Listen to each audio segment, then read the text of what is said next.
Hey Todd, so let's talk about countries. All right, let's do it. So you live in Japan right now. Yes, that's right. I live in Japan and I teach English in Japan. Oh, cool. And tell me, what's expensive in Japan? Well, Japan is a very, very expensive country.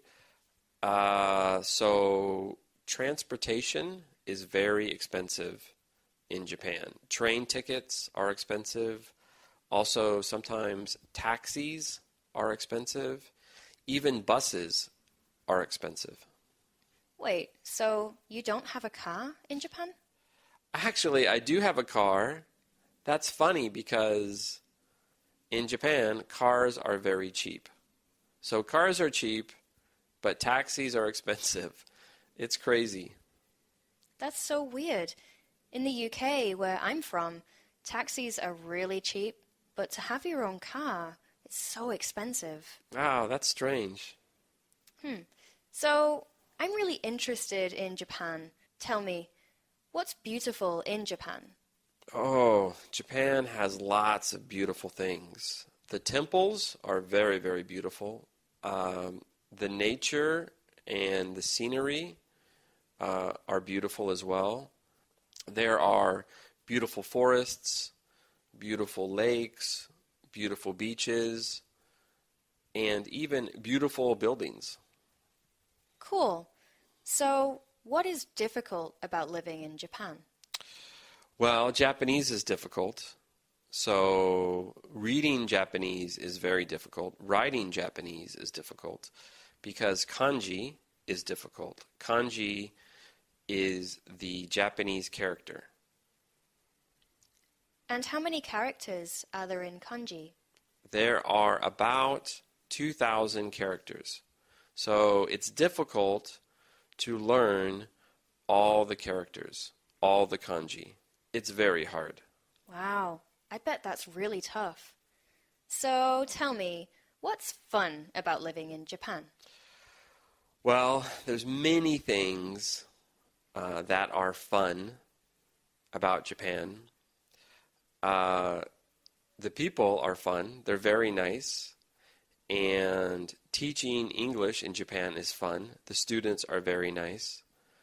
So day-to-day life in Japan is fun and exciting. So I live in Japan, but you live in Thailand. So what about Thailand? What is expensive in Thailand? Well, Thailand is a really cheap place to live, but some restaurants are really expensive. For example, if you go to a American restaurant, that's very expensive. But if you go to street food carts, they're really cheap. Yeah, and the street food is very delicious. It's amazing. So, speaking of food, what Thai foods are really delicious? So my favorites are pad kaprao, and this is pork. It's spicy with rice and chili. I also like tom yum goong. This is like a soup, but it's very spicy. It usually comes with shrimp and mushrooms, ginger, and I usually get some rice. Yeah, I love tom yum goong. It's really, really good. So, what is difficult about living in Thailand? I think that transport is a very difficult part of living in Thailand. If you have a car, the roads are very busy, so it takes a long time to get anywhere in the city. I usually use the subway or the SkyTrain system.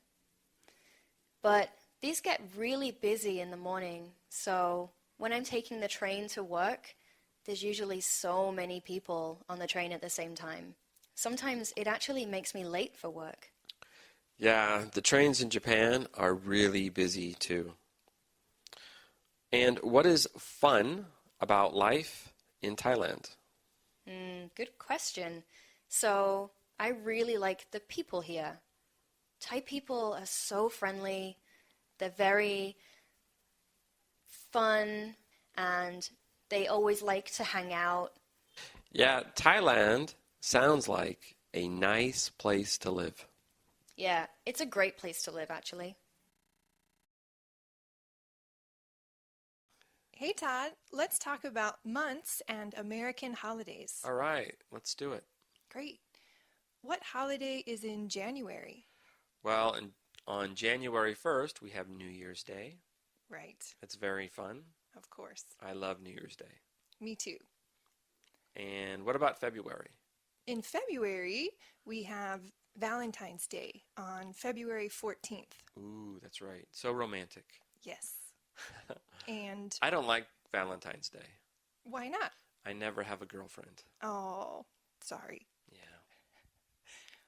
What about March? What holiday is in March? March has St. Patrick's Day Right. on March 17th. Yes. Do Yeah. you usually celebrate St. Patrick's Day? I do. I love green. Green is my favorite color. Me too. Oh, nice. What about April? April has April Fool's Day, but that's not a holiday. Not really, but it's still fun to celebrate on April 1st. Right. Oh, usually Easter is in April. Usually, yes, but the day changes every year. Right. Sometimes it's March, though. True. Right. Okay. What about in May? What holidays are in May? In May, I think a lot of countries have a holiday on May 1st, but America doesn't have a holiday on May 1st. But we do like to have fun celebrations for Cinco de Mayo, May 5th. Right. What do you usually do for Cinco de Mayo? We usually eat Mexican food. Same. And I hear that in Mexico, they don't celebrate Cinco de Mayo. Really? Yeah, it's only in America. That's funny. Yeah, funny, huh? I actually heard that St. Patrick's Day also is not popular in Ireland.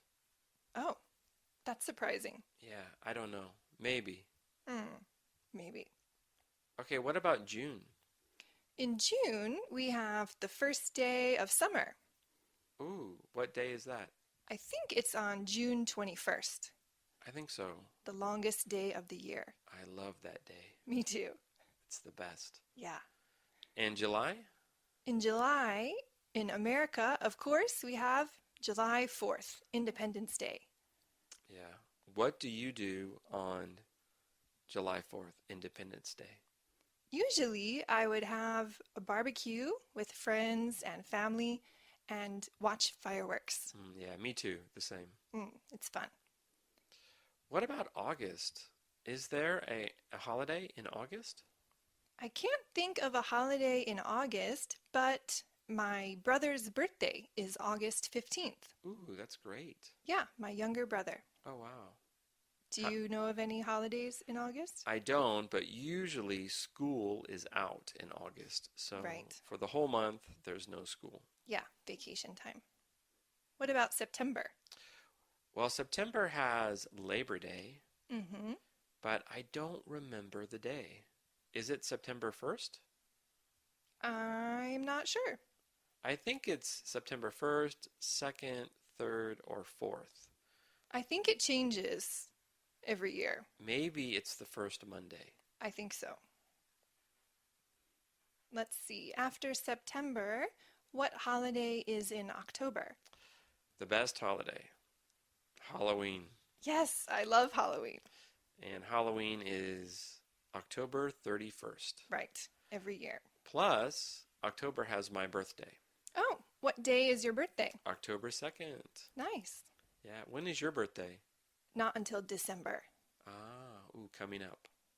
Yes. Okay, so what holiday is in November? November, we have Thanksgiving Day. Yes, actually, Thanksgiving is my favorite holiday. Oh, you said Halloween. I know. I changed it. What day is Thanksgiving? It changes like Easter. It's on the third Thursday Is it the third or the fourth Thursday? It's the fourth Thursday. Oh, okay. You're right. It's on the fourth Thursday of every November. Right. How do you usually celebrate Thanksgiving? I have dinner with my family, Me and I too. watch football. Yes, it's tradition. Watch football, yes. Right. Okay, what about December? Well, December has Christmas, which is December 25th. Yes. And we also have New Year's Eve, which is December 31st. Right. Both fun holidays. Yeah, really good holidays. I like it because you get lots of time off work or school Yeah, it's good to spend time with friends and family. and get presents. Of course. So when is your birthday? December 14th. Ooh, nice. I have to Yeah. remember. Yes, you could give me a gift. So what is your favorite holiday? My favorite holiday is actually Halloween. Ooh, okay, I change again. Me too.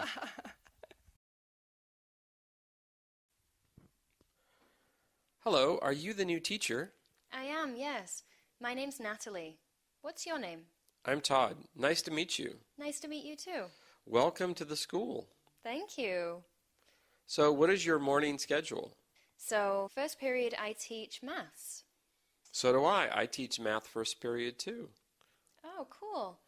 After that, for second period I teach French. You speak French. I do. Oui, oui. That's great. Well, I speak some Japanese, so I teach Japanese second period. Oh, that's so cool. I wish I spoke Japanese. Yeah, but my Japanese is not very good. But Oh. I'm the only teacher that speaks Japanese, so I teach Japanese. Maybe you could teach me one day. Maybe, but I don't know much. How about third period? What do you teach third period? Third period I teach English. Ah, I teach English too. Our schedules are very similar. I know. Although it is my first day, I'm a little nervous. So what about the afternoon schedule? What do you teach fourth period? So fourth period, I think I have physics. Oh, you teach physics. Yeah, I love physics. Do you teach physics? No, I don't teach physics, but I teach math. So I teach math fourth period. Oh, what do you teach in fifth period? In fifth period, that's the sports period. So I am the cross-country coach. Oh, I have sports too, but I'm the coach for swimming. Oh, really? Are you a good swimmer? I think I'm a really good swimmer. How about you? I can swim, but I'm not a good swimmer.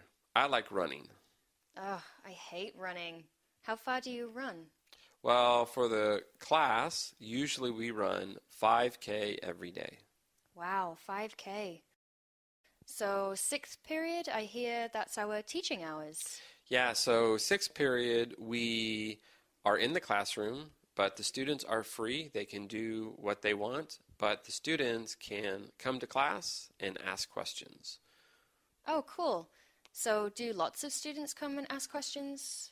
Yeah, some students come, but not too many. Oh, okay. Well, this is your first day and your first week, so maybe the job will be a little crazy, but I think after your second or third week, the job will be very, very easy. I hope so. I'm really excited to meet the students. They seem great. Oh, I think the students will like you a lot. Oh, I hope so too. Maybe if you have some time, you could give me a tour of the school? Sure, I'd love to. Great, thanks. So, Natalie, let's talk about times, Okay, like when we do things. sure. First, when do you get up? I get up around 7:30. Yeah, I get up early too. I don't get up at 7:30, but I get up at 8. Oh, well, sometimes I get up at 8. Maybe at the weekend? Yeah. Actually, I always wake up at 6. I wake up very early, but I don't get out of bed. I wake up, I have some water, and then I sleep some more. I sleep 2 more hours. Oh, really? Yeah, it's a bad habit. Sometimes I wake up at 7:30 and I play on my phone for maybe an hour. That's so bad. I know. I read that it's not good to check your phone in bed, so I never check my phone in bed. Oh, I should try that. What about breakfast? When do you eat breakfast? I usually eat breakfast at around 8:30, but sometimes I don't have breakfast. No time. No time. How about you?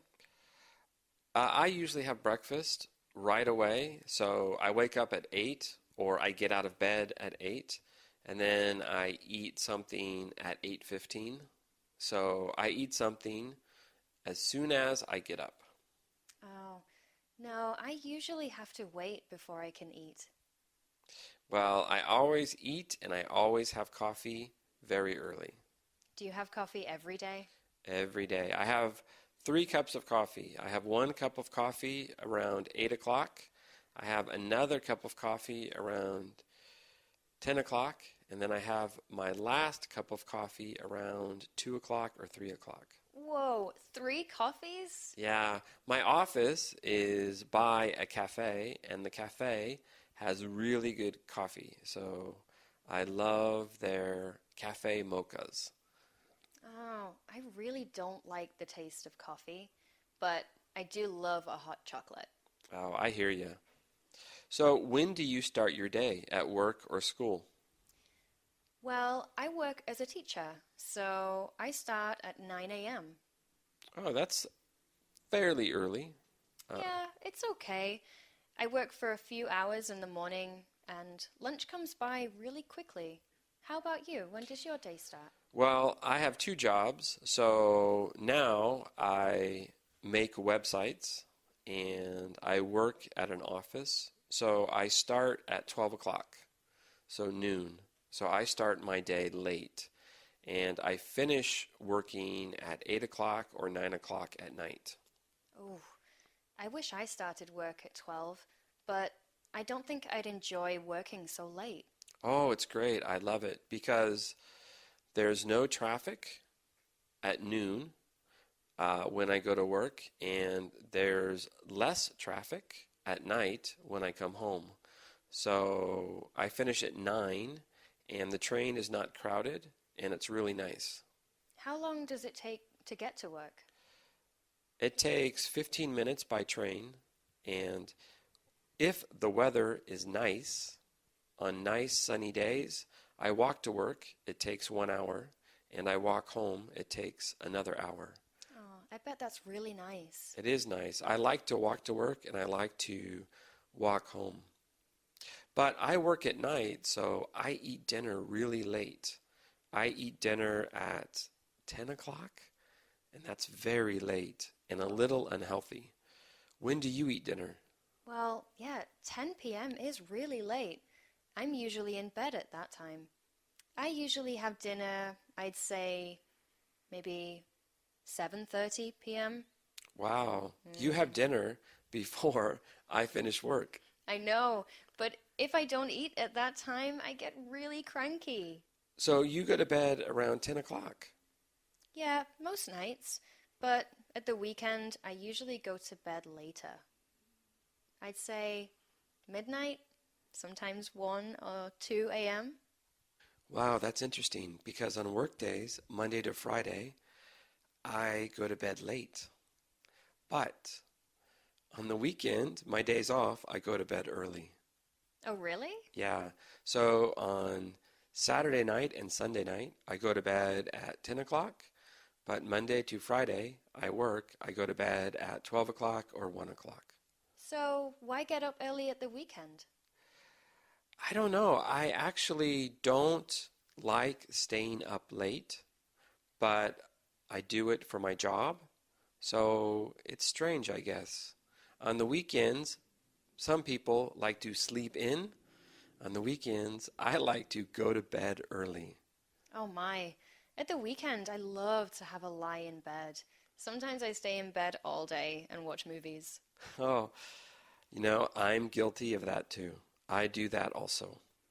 So, Todd, where are you from? I am from the U.S. I am from San Francisco. It's on the West Coast. And what do you do? I'm an English teacher. Also, I create LO. So I work on LO a lot. Okay. How old are you? I am 47. Yeah, I am old. No, it's not old. Who is your best friend? My best friend is Don. He is a teacher too. He lives in America. And are you married? No, I am not married. I am still single. Where is your mum from? My mom is from California. She is from Los Angeles. And what does she do? She is a manager. She works in a clothing store. Where is your dad from?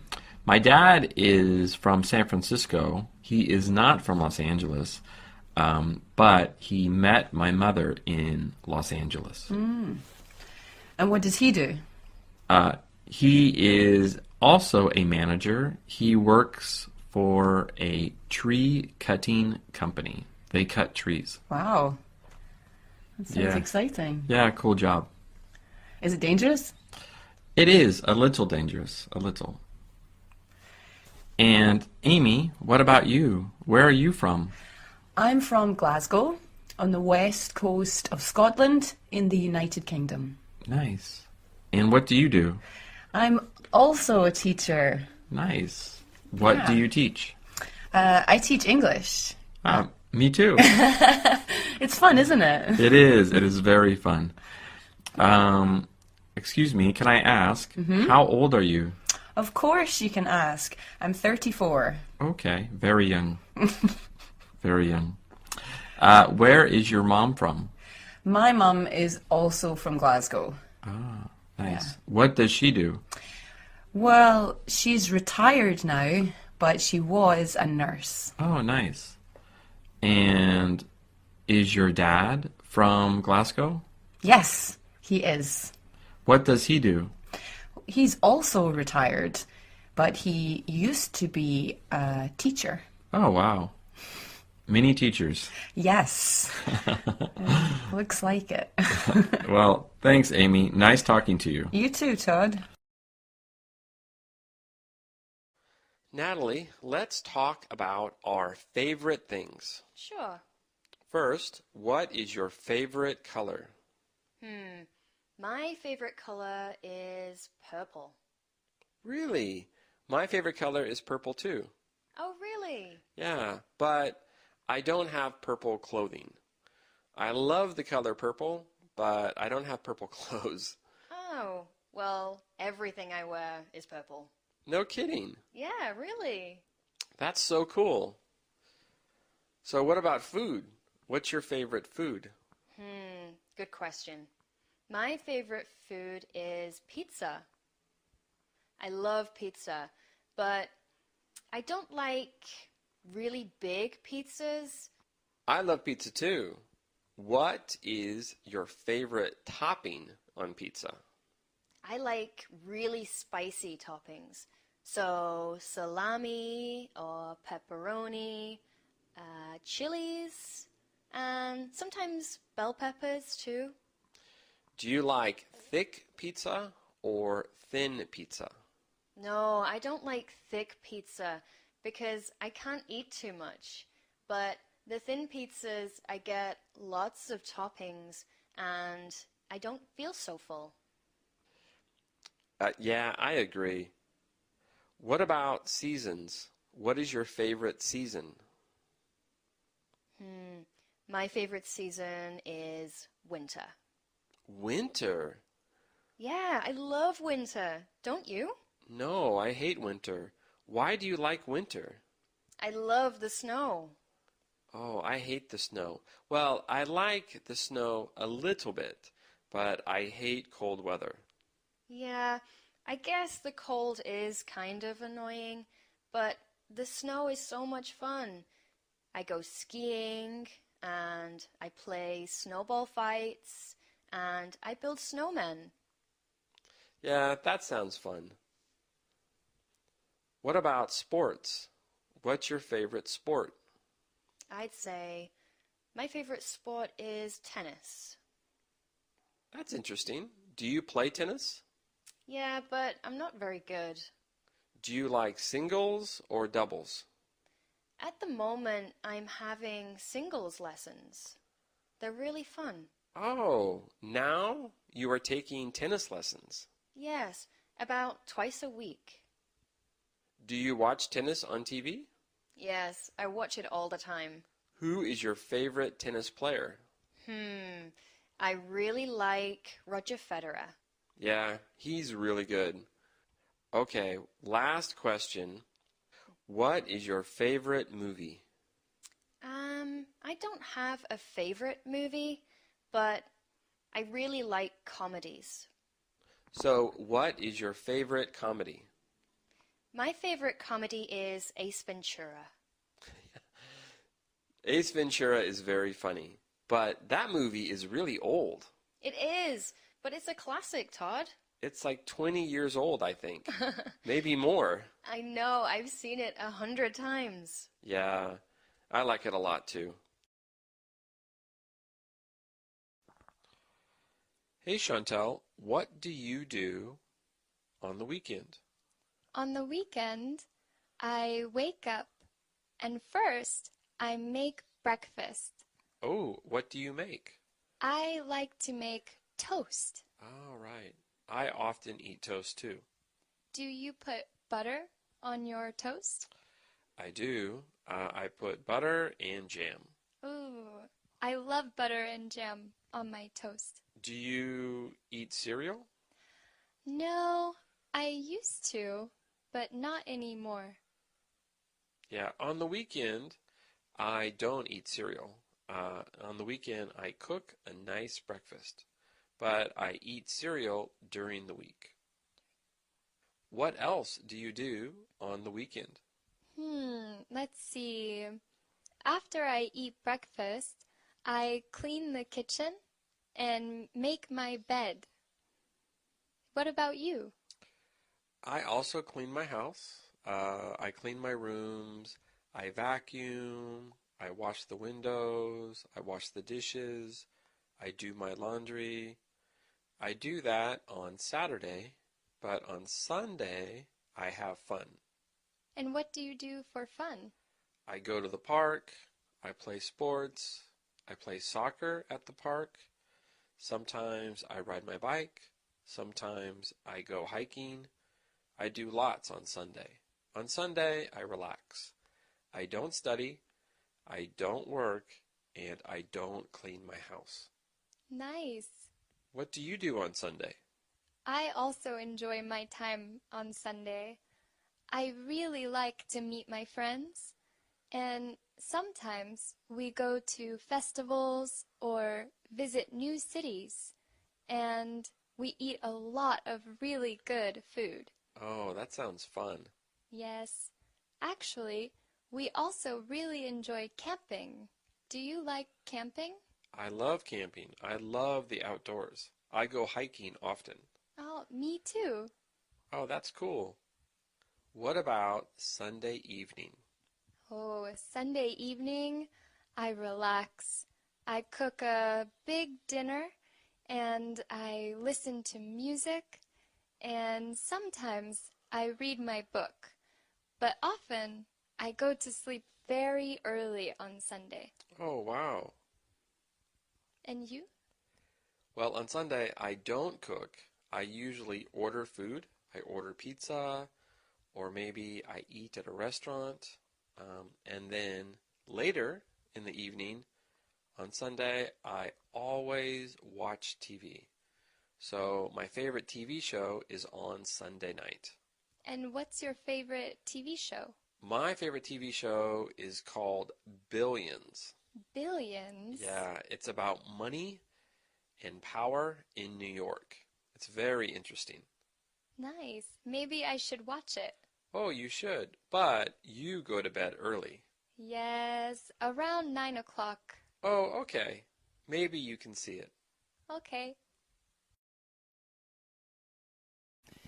Hey Todd, let's talk about colors. All right. What is blue? Ooh, the ocean is blue. The sky is blue. Mm-hmm. During the day, the sky is blue. And my eyes are blue. Oh, mine too. What is red? Red, let's see. Well, tomatoes are red. Strawberries are red. And And roses are red. roses are red. That's right. Yep. What is green? Well, lots of vegetables are green. So lettuce is green. Mm-hmm. Cabbage is green or purple. And asparagus is green. Asparagus, right. Also, grass is green. Ah, that's right. Grass is green. What is yellow? Ooh, well, lemons are yellow. The sun is yellow sometimes, or orange. Or red? What else is yellow? Sunflowers are yellow. Ooh, sunflowers are yellow. That's nice. What is orange? Also, sometimes the sun is orange. Oranges are orange. Of course. And persimmons are orange. Yes. Oh, I know. What? Carrots. Carrots. Carrots Of are course. orange. Carrots are orange. What is black? Sometimes dirt is black. Mm-hmm. The night sky is black. Right. And your shirt is black. It is. I like my black shirt. What is white? Vanilla ice cream is white. Mm, The snow is white. yes. And clouds are white. Clouds are white. Ooh, and sometimes clouds are black Yes, when it's going to rain. or gray. Right. What is pink? Ooh, some flowers are pink. Mm-hmm. Ooh, cotton candy is pink. Yes. And sometimes lollipops are pink. Yeah, a lot of candy is pink sometimes. Now, sometimes women's clothing is pink. Or men's. Or men's. Do you like pink shirts? I don't usually wear pink shirts. What about you? I don't like pink shirts. No. I don't like pink, actually. Oh, that's too bad. So what is your favorite color? My favorite color is orange. Really? Orange. Yeah, Nice. I love orange. It's so bright. What about you? I have three. I like the same. I know. I like green. Wow. I love green. I love blue. I love purple. You like the cool colors. Right. And I don't like orange. I don't like yellow. And I don't like pink. You don't like the warm colors. Yes. Bright colors, not so much. Ah, I see. What about red? Do you like red?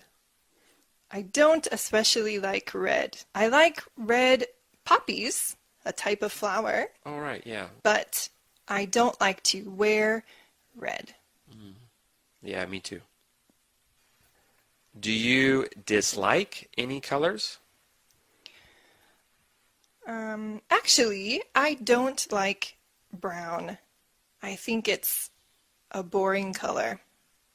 Yeah, that's true. But often dogs are brown. And I love dogs. I also like dogs, so a brown dog is okay, but a brown shirt, no thank you.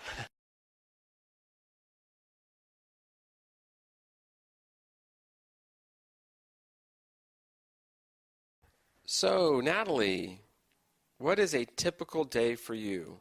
For example, what is a typical morning? Well, I wake up at about 7 a.m. Oh, that's early. Yes, I really am a morning person. I think you are a morning person. I'm not a morning person at all. Well, I don't actually get out of bed until about 7:30. Okay, so what do you do? Well, I play on my phone, I check my emails, I check Facebook, and I read the news. And do you eat breakfast at home? I usually prepare breakfast at home, yeah. What do you eat? Oh, just the simple stuff. Eggs, bacon, sausages. Sometimes I'll have toast. Do you drink coffee or tea? No, I don't like coffee or tea. Oh, what do you drink? Actually, I like hot chocolate in the morning. Yeah, I like hot chocolate too. So, what about your day? Well, I'm a teacher. I teach at a school. Lessons start at about 9 a.m. and we have lunch at noon. How many classes do you have in the morning? Each class lasts an hour, so I have 3 classes. Do you eat lunch at school? Yes, we have a huge canteen. Ah, is the food good? The food is great, and it's so much fun eating with the students, too. Is the food cheap or expensive? It's pretty cheap. I'd say maybe $3 for lunch. Oh, that's really good. Yeah, and for that, you get a lot of food. What do you do in the afternoon? In the afternoon, I have more lessons, usually taking me till about 4 p.m. Oh, and do you have big classes? Yes, so I teach English. That means I teach the whole year, so I have really big classes. We have about 200 students at the school. That's a lot. Yes, it is. What about the evening? What do you do in the evening? When I get home, I'm usually really tired. So I get changed into my pajamas and I watch TV for about 2 hours. After that, I'll maybe have some dinner, maybe get a pizza, and then read a book or play on my phone again. What do you watch on TV? I really like watching Korean drama. Korean dramas are cool. I know, the characters are so much fun. Do you listen to K-pop? A little bit, but I think it's a little bit boring. I prefer American pop. Oh, so you like Korean dramas and American music. That's right. I also like game shows. Ah, what game shows? Well, actually, my favorite one is Busted, and that's also Korean. Okay, I need to see that. So, when do you go to bed?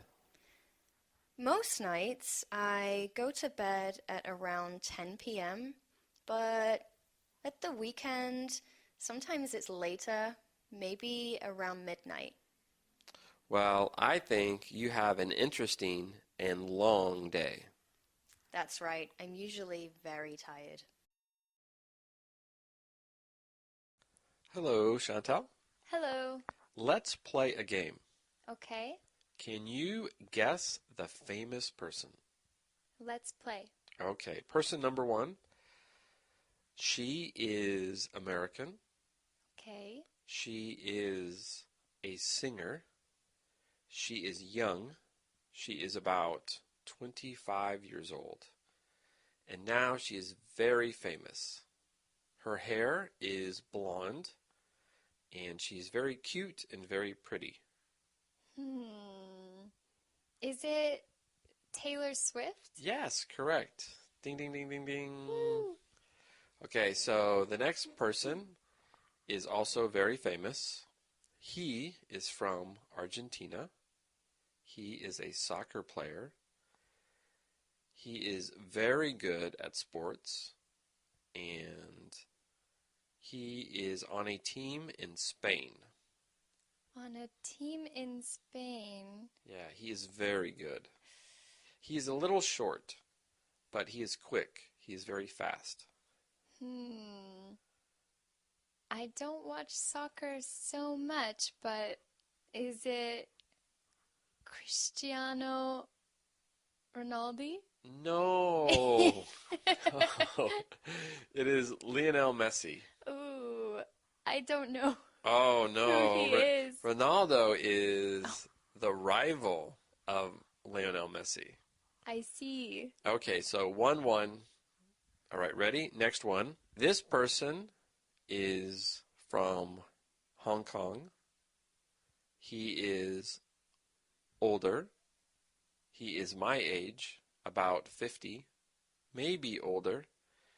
He is good at martial arts. He is in many movies. Okay. Oh, also he is funny. He is very funny. Is it Jackie Chan? Yes, correct. Ding, ding, ding. Okay, so now let's switch. You ask me. Okay. This person is a woman.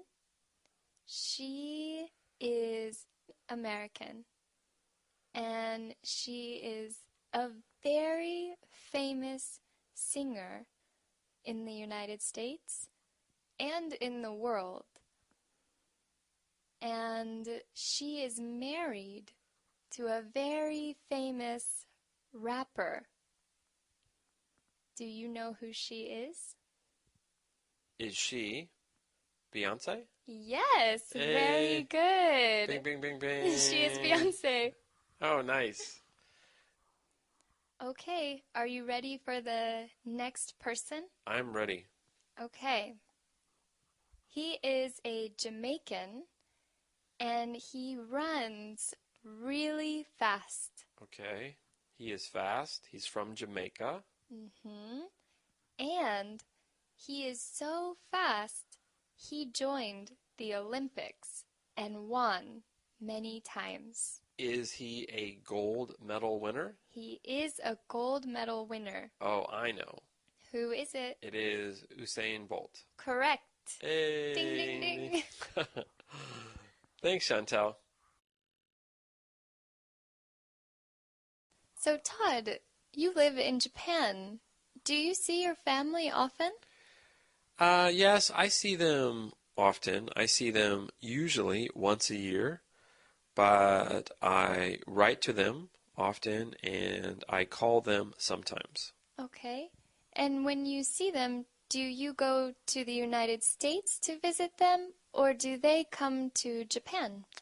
I go to America, and then everyone goes to my mom's house, and everybody meets me at my mom's house, which is nice. I see my sister, and we talk a lot, and it's good. Does your mother miss you? Yes, she misses me, and I miss her a lot, so it's very nice to see her. And also, I miss my dad, and I miss him a lot, so I'm always happy to see him. Nice.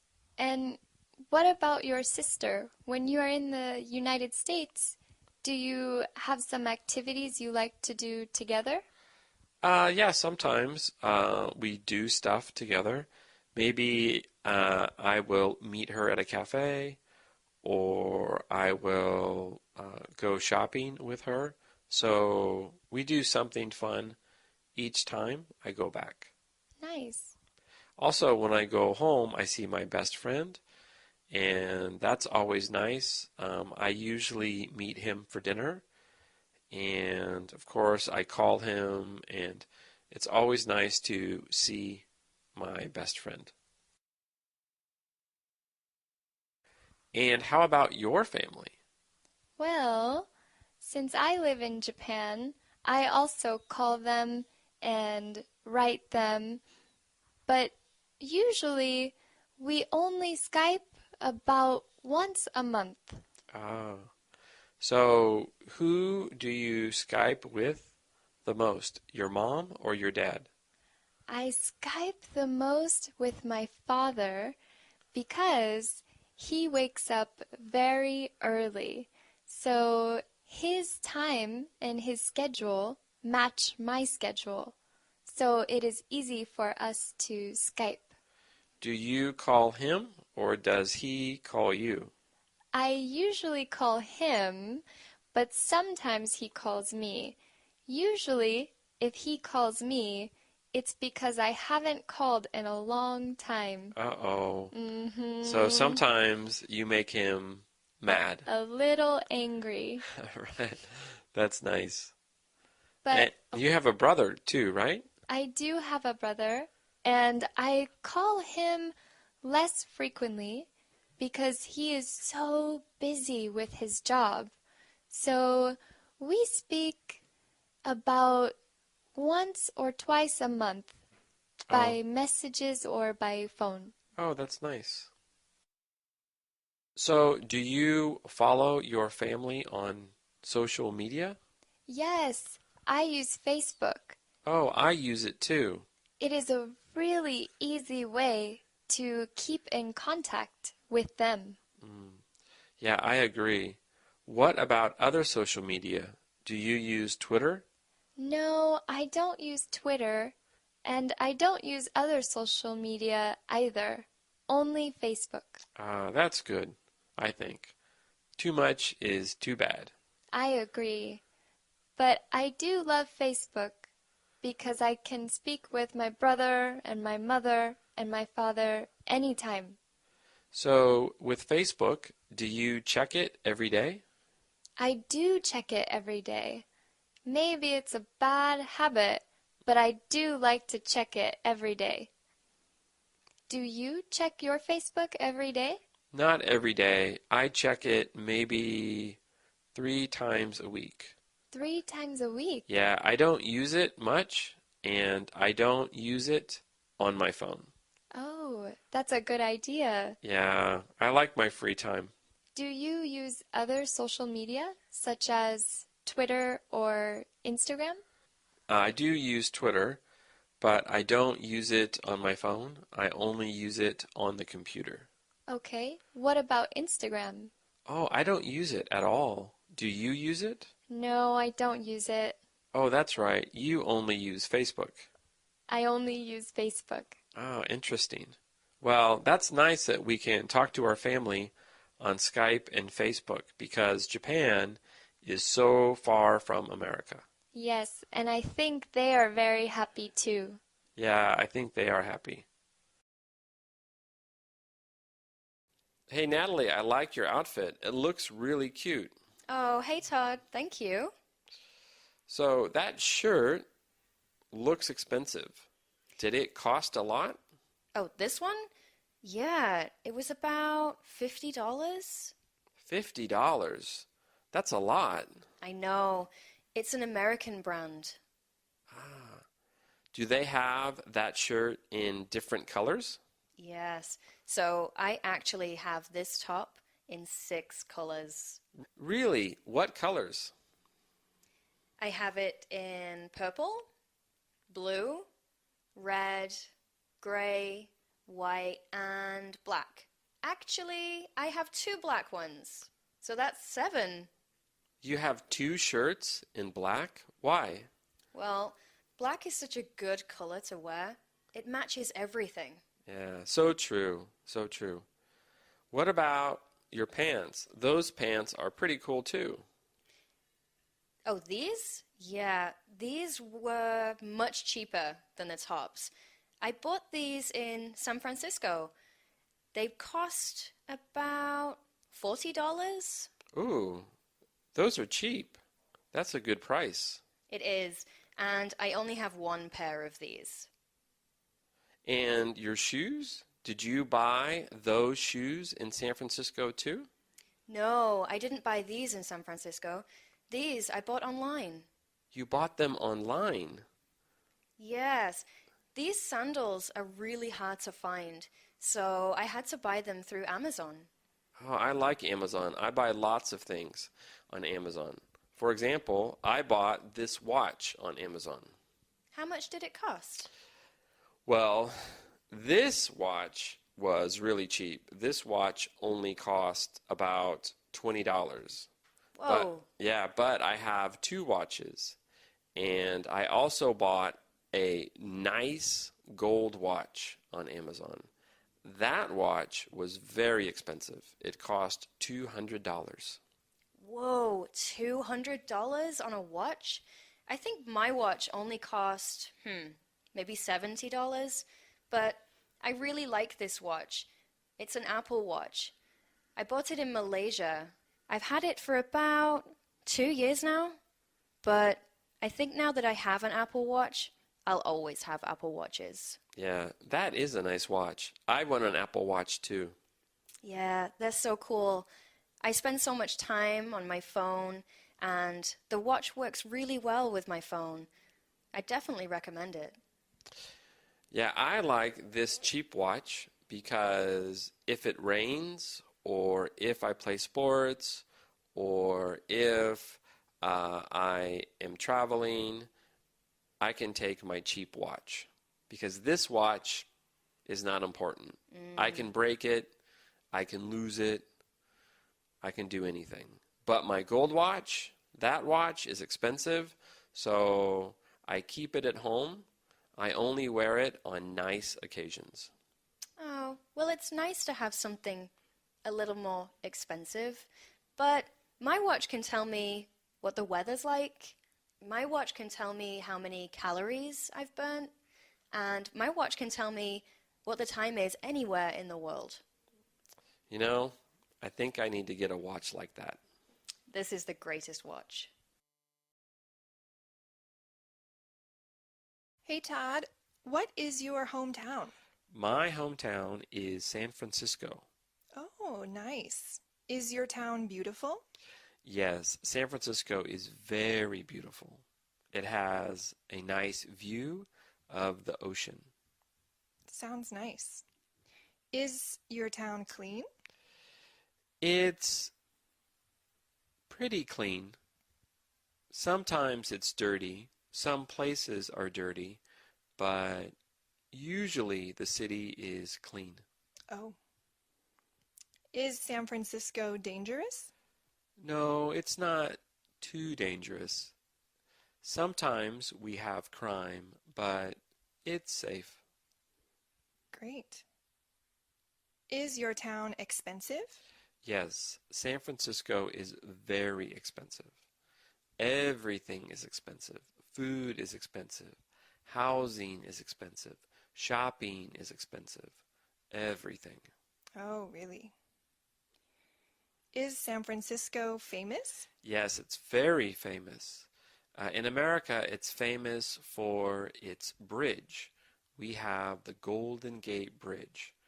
It's the world's most famous bridge, I think. I know that bridge. Is your town hot? Never. San Francisco is never hot. It's never super cold, but it's never hot. It's always warm or cool. Sounds great. Is San Francisco interesting? I think so. It's a very interesting city. We have people from everywhere, and we have good food. We have nature nearby, and we have interesting buildings. Wow, I'd like to go there. Ooh, you should. What about your city? What's your city? My city is Chicago. Ooh, Chicago, Chicago. Is your city beautiful? Yes, it's very beautiful with lots of tall buildings and a big lake. Oh, nice. Is Chicago clean? Some parts of Chicago are clean and other parts are a little dirty. How about dangerous? Is Chicago dangerous? Similarly, some parts are dangerous and some parts are safe. Yeah, San Francisco is the same. I think every American city is the same. I think that's true. Most places are safe, but some places are dangerous. Right. Is Chicago expensive? Yes, because it's such a big city, almost everything is expensive. Oh, Food, attractions, parking, entertainment, everything. sounds like San Francisco. I think so. A little similar. Is it hot? It can be hot in the summer. Usually July or August, it gets hot sometimes. Is it interesting? Yes, of course. Chicago is very interesting. We have many museums and things to do, and we also have nature. At the lake, you can go and enjoy the day on the beach. Oh, nice. Yeah, Is Chicago by the ocean? it's not by the ocean. It's by a really big lake called Lake Michigan. What about San Francisco? Is it by the ocean? Yes, San Francisco is on the ocean. It's on the Pacific Ocean. Right. So we have really nice beaches. Do you like the beach? I do, but the beaches in San Francisco are a little cold. Oh. In Los Angeles, they're warm. But Los Angeles is not interesting, and it's expensive, and it's not Right. beautiful, Right. so I don't like Los Angeles. So we should stick with San Francisco. Or Chicago. Yeah. Okay.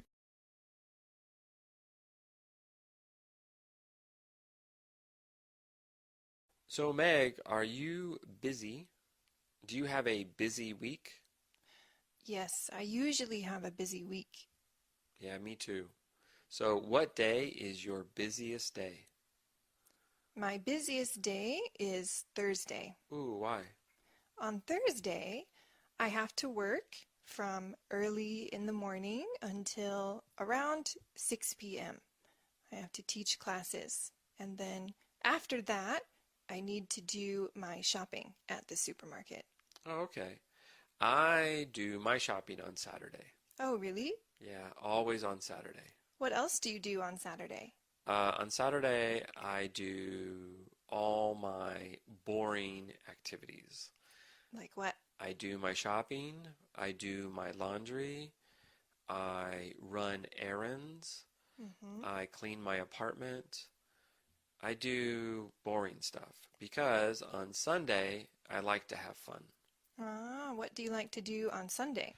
On Sunday, I often go hiking, or I go to the park, or I go to the beach. I go to the beach almost every Sunday. Wow, that sounds really fun. Yeah, the beach is beautiful. Nobody is there. It's really nice. Yeah, it sounds great. How about you? What do you do on Sunday? On Sunday, I always go to church in the morning, and sometimes I'll have lunch with friends after church. Oh, cool. And then I usually clean as well Sunday evening before the new week starts. Now, do you work Monday to Friday? Yes, I work every weekday. What about you? I work Monday, Tuesday, Thursday, Friday. I don't work Wednesday. Oh, what's your schedule like on Wednesdays? On Wednesdays, I usually stay at home and I relax. Sometimes I go shopping. Sometimes I go to the park. Sometimes I prepare lessons because I'm a teacher. So sometimes you do a little work on Wednesdays. Yes, but I do work at my house. Right. I never go to school on Wednesday Why not? because it's a day off. Hmm. So how about Monday? Are you busy on Monday? I'm usually busy on Monday because my schedule is similar to Thursday. So I have to teach class until around 6 p.m. Yeah, Mondays are busy for me too. Mondays are busy. Thursdays also are busy. Tuesday and Friday are not so busy. Your schedule sounds a little similar to mine. Yeah, well, we're both teachers. That's true. What about activities? Do you do any activities during the week? During the week, if I have free time, sometimes I will watch a TV show or a movie, and I also go to Japanese language class. Oh, nice. Yeah, so sometimes I have homework so I have to do my Japanese language homework some nights. What about you? I play futsal on Tuesday nights. So every Tuesday I play futsal with my friends for 2 hours, and that's fun. And then sometimes on Friday I meet my friends for dinner. That sounds good. And I also like sports, so I usually watch sports on TV on Monday. What sports do you usually watch on Monday? I watch everything. I watch baseball, I watch basketball, I watch American football, and I watch soccer. So I come home and I watch a video of a game from Saturday or Sunday. So I don't watch sports on Saturday or Sunday. I watch the video later on Monday night. Is it better that way? Yeah, usually I don't check the internet, so I don't know the score. Ah. Well, sounds like you have a busy schedule. You too.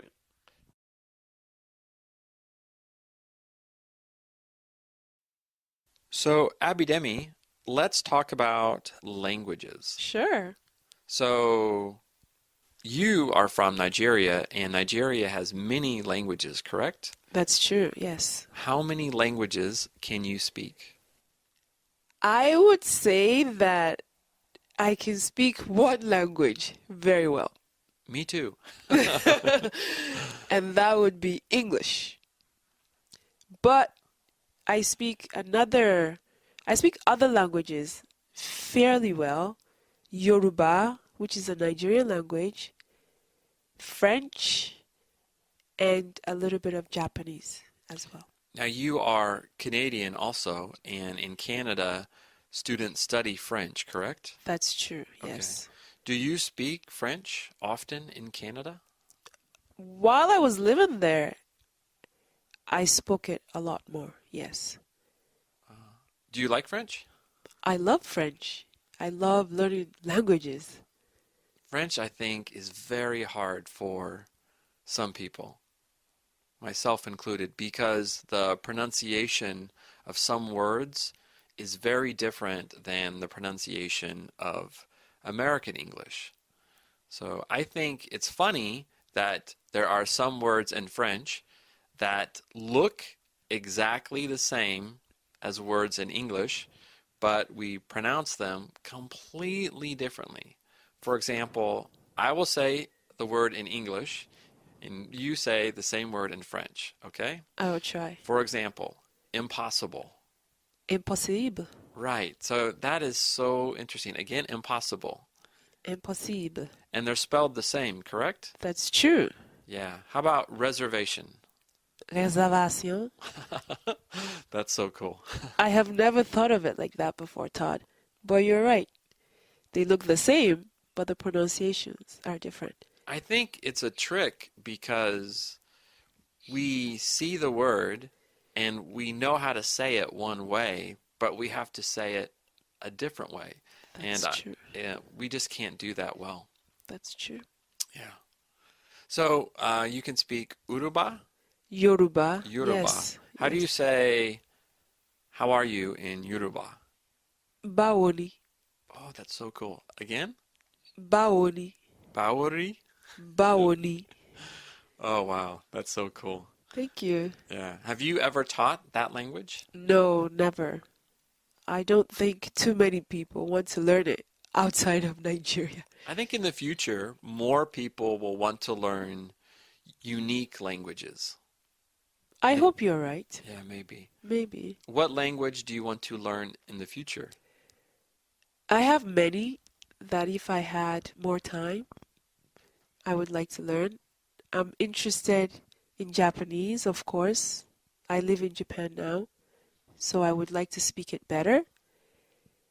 I would also like to learn Mandarin, Russian, Hausa, another Nigerian language, Spanish, and maybe a couple of others. Yeah, there's so many languages I want to learn. I want to learn Spanish too. I can speak some Thai and Japanese because I lived as a teacher in both countries. But I want to learn a language that has the same alphabet. So I can read Thai, but not very well. And I can read Japanese, but not very well. But I want to learn a language where it's easy to read and see what the word is. You know, because in Thai, you can't do that. In Japanese, you can't do that. I know what you mean. It would make it easier to learn the language. But in Russian, you can't do that, That's true. right? It's completely different. That's true. But they have alphabets that are the same. So you just have to decode them. A little bit, yeah. We have the phrase, it's all Greek to me, which means you have no idea. Anyway, thanks a lot, Abidemi. Thank you, Todd. So, Natalie, what is a typical day for you? For example, what is a typical morning? Well, I wake up at about 7 a.m. Oh, that's early. Yes, I really am a morning person. I think you are a morning person. I'm not a morning person at all. Well, I don't actually get out of bed until about 7:30. Okay, so what do you do? Well, I play on my phone, I check my emails, I check Facebook, and I read the news. And do you eat breakfast at home? I usually prepare breakfast at home, yeah. What do you eat?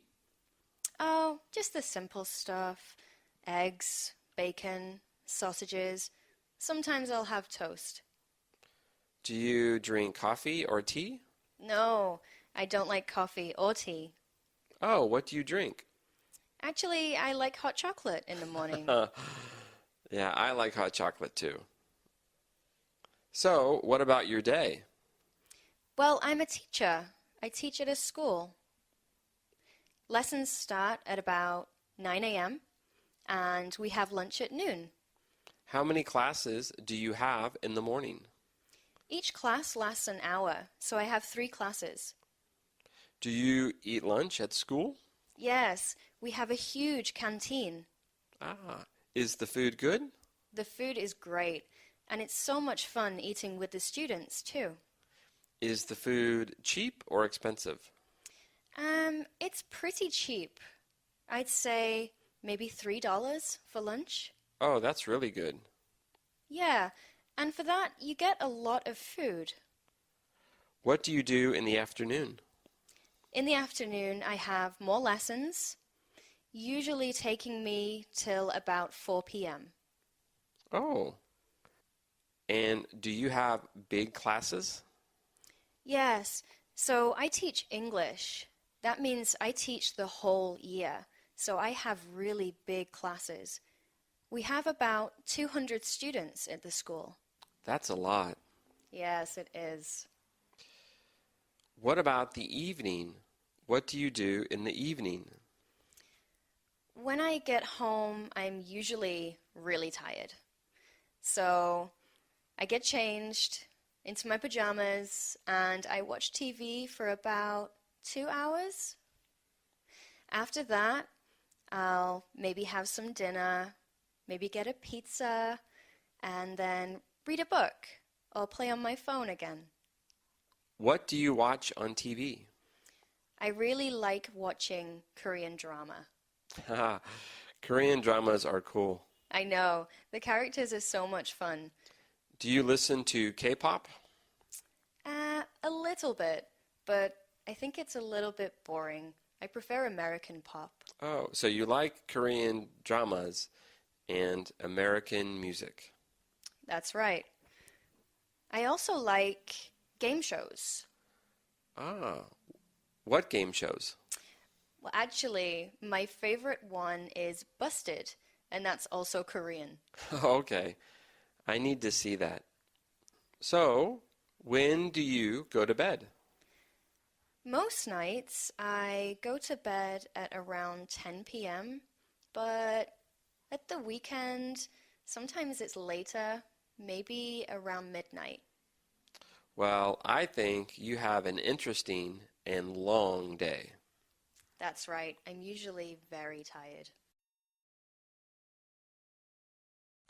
Hello, Chantal. Hello. Let's play a game. Okay, Can you guess the famous person? let's play. Okay, person number one. She is American. Okay, She is a singer. She is young. She is about 25 years old. And now she is very famous. Her hair is blonde, and she's very cute and very pretty. is it Taylor Swift? Yes, correct. Ding, ding, ding, ding, ding. Woo. Okay, so the next person is also very famous. He is from Argentina. He is a soccer player. He is very good at sports, and he is on a team in Spain. On a team in Spain. Yeah, he is very good. He is a little short, but he is quick. He is very fast. I don't watch soccer so much, but is it Cristiano Ronaldo? No. It is Lionel Messi. Ooh, I don't know Oh who no. he is. Ronaldo is the rival of Lionel Messi. I see. Okay, so 1-1. All right, ready? Next one. This person is from Hong Kong. He is older. He is my age, about 50, maybe older. He is good at martial arts. He is in many movies. Okay. Oh, also he is funny. He is very funny. Is it Jackie Chan? Yes, correct. Ding, ding, ding. Okay, so now let's switch. You ask me. Okay. This person is a woman. She is American. And she is a very famous singer in the United States and in the world. And she is married to a very famous rapper. Do you know who she is? Is she Beyonce? Yes, Hey. very good. Bing, bing, bing, bing. She is Beyonce. Oh, nice. Okay, are you ready for the next person? I'm ready. Okay. He is a Jamaican and he runs really fast. Okay. He is fast. He's from Jamaica. And he is so fast, he joined the Olympics and won many times. Is he a gold medal winner? He is a gold medal winner. Oh, I know. Who is it? It is Usain Bolt. Correct. Hey. Ding, ding, ding. Thanks, Chantal. So, Todd, you live in Japan. Do you see your family often? Yes, I see them often. I see them usually once a year, but I write to them often and I call them sometimes. Okay. And when you see them, do you go to the United States to visit them, or do they come to Japan? I go to America, and then everyone goes to my mom's house, and everybody meets me at my mom's house, which is nice. I see my sister, and we talk a lot, and it's good. Does your mother miss you? Yes, she misses me, and I miss her a lot, so it's very nice to see her. And also, I miss my dad, and I miss him a lot, so I'm always happy to see him. Nice. And what about your sister? When you are in the United States, Do you have some activities you like to do together? Yeah, sometimes we do stuff together. Maybe I will meet her at a cafe, or I will go shopping with her. So we do something fun each time I go back. Nice. Also, when I go home, I see my best friend, and that's always nice. I usually meet him for dinner, and of course, I call him, and it's always nice to see my best friend.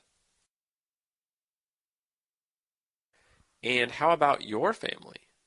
Well, since I live in Japan, I also call them and write them, but usually we only Skype about once a month. Ah, so who do you Skype with the most, your mom or your dad? I Skype the most with my father because he wakes up very early. So his time and his schedule match my schedule. So it is easy for us to Skype. Do you call him or does he call you? I usually call him, but sometimes he calls me. Usually, if he calls me, it's because I haven't called in a long time. Uh-oh. So Mm-hmm. sometimes you make him mad. A little angry. Right. That's nice. But And you have a brother too, right? I do have a brother, and I call him less frequently because he is so busy with his job. So we speak about once or twice a month Oh, by messages or by phone. oh, that's nice. So, do you follow your family on social media? Yes, I use Facebook. Oh, I use it too. It is a really easy way to keep in contact with them. Mm. Yeah, I agree. What about other social media? Do you use Twitter? No, I don't use Twitter, and I don't use other social media either. Only Facebook. That's good, I think. Too much is too bad. I agree. But I do love Facebook because I can speak with my brother and my mother and my father anytime. So, with Facebook, do you check it every day? I do check it every day. Maybe it's a bad habit, but I do like to check it every day. Do you check your Facebook every day? Not every day. I check it maybe 3 times a week. 3 times a week. Yeah, I don't use it much, and I don't use it on my phone. Oh, that's a good idea. Yeah, I like my free time. Do you use other social media, such as Twitter or Instagram? I do use Twitter, but I don't use it on my phone. I only use it on the computer. Okay. What about Instagram? Oh, I don't use it at all. Do you use it? No, I don't use it.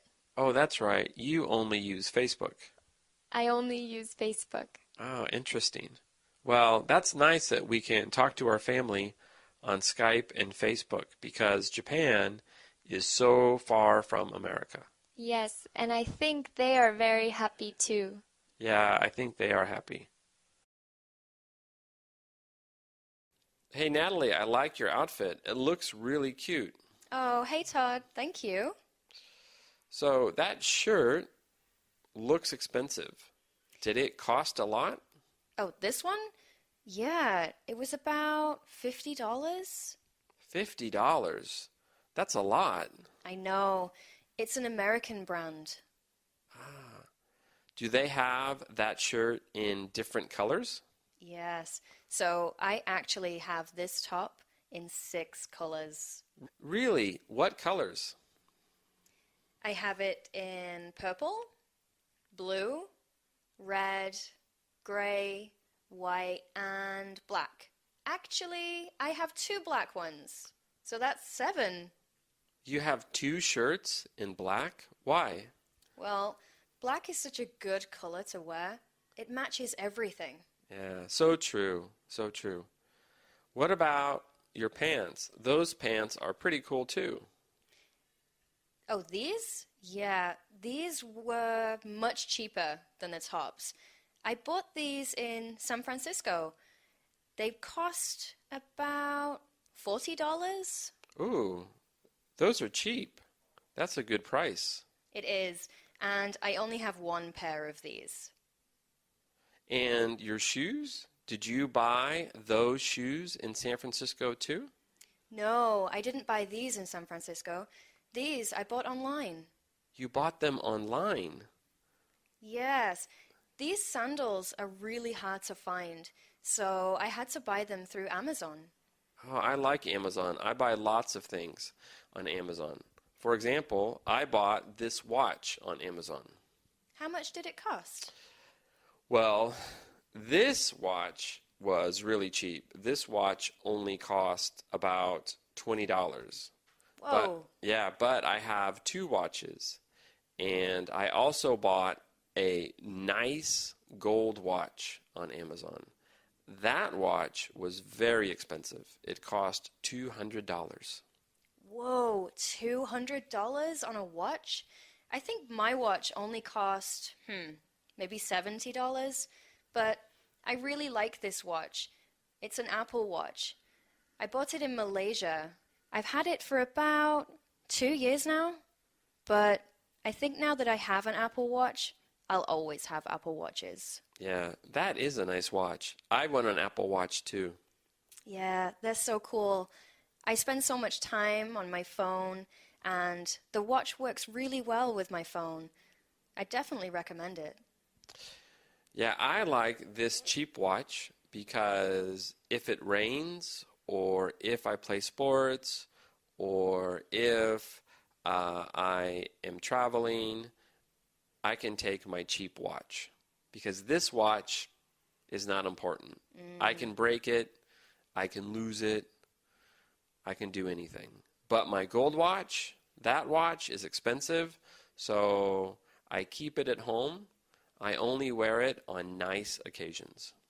Oh, well, it's nice to have something a little more expensive, but my watch can tell me what the weather's like. My watch can tell me how many calories I've burnt, and my watch can tell me what the time is anywhere in the world. You know, I think I need to get a watch like that. This is the greatest watch. So, Todd, where are you from? I am from the U.S. I am from San Francisco. It's on the West Coast. And what do you do? I'm an English teacher. Also, I create LO. So I work on LO a lot. Okay. How old are you? I am 47. Yeah, I am old. No, that's not old. Who is your best friend? My best friend is Don. He is a teacher too. He lives in America. And are you married? No, I am not married. I am still single. Where is your mum from? My mom is from California. She is from Los Angeles.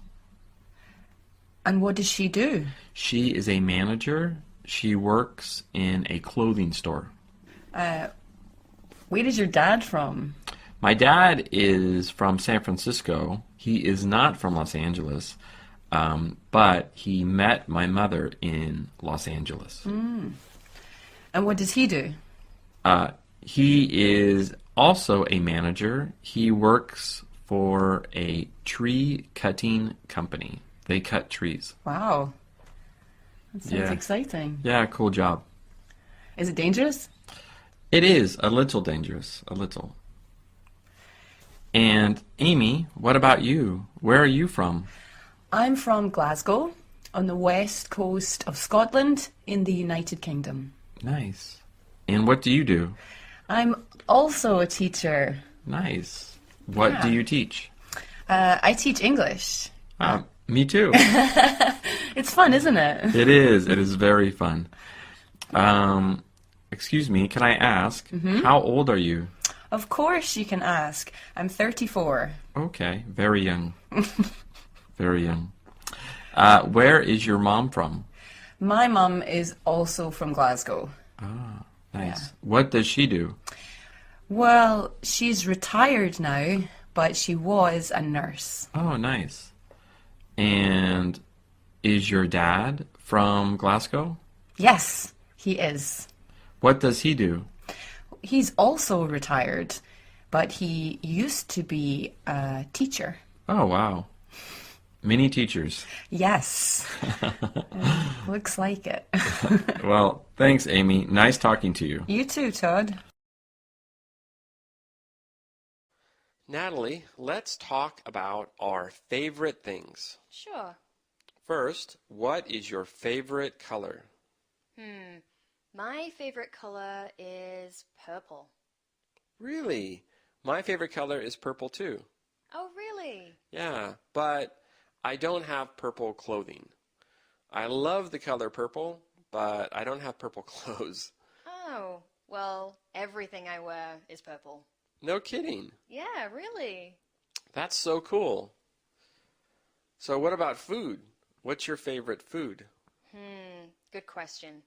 My favorite food is pizza. I love pizza, but I don't like really big pizzas. I love pizza too.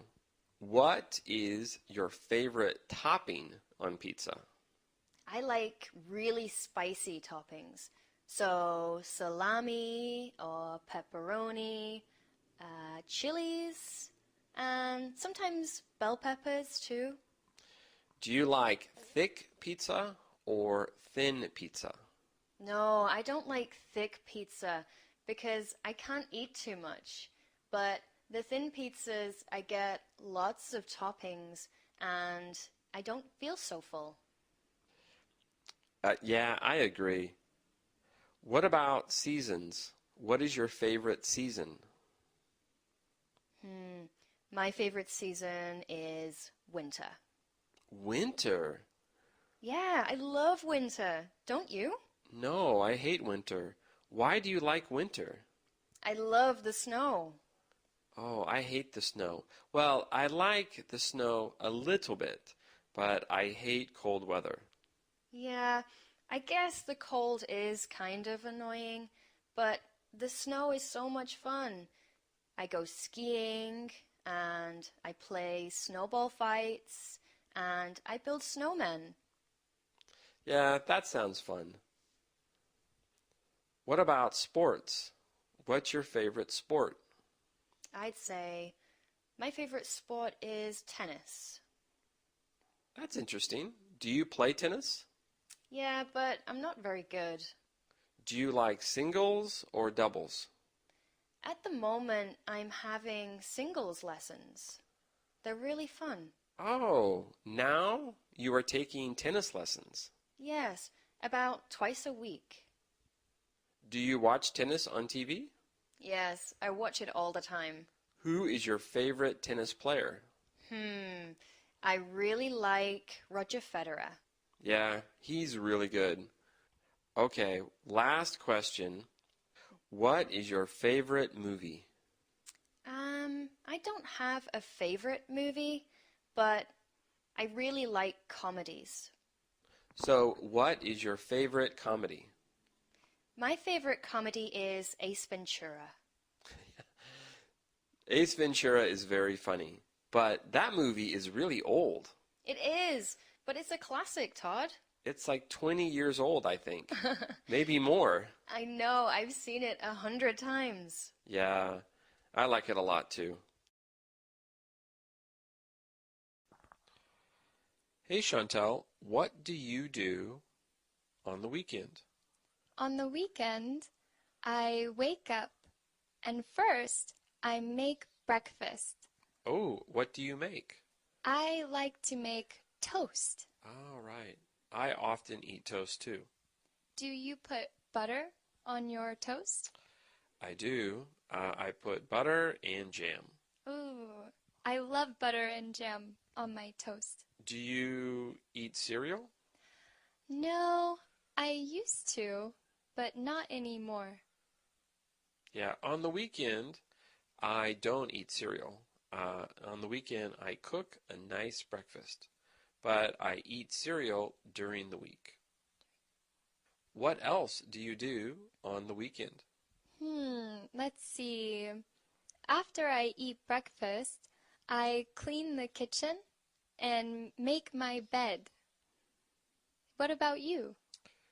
I also clean my house. I clean my rooms. I vacuum. I wash the windows. I wash the dishes. I do my laundry. I do that on Saturday, but on Sunday, I have fun. And what do you do for fun? I go to the park.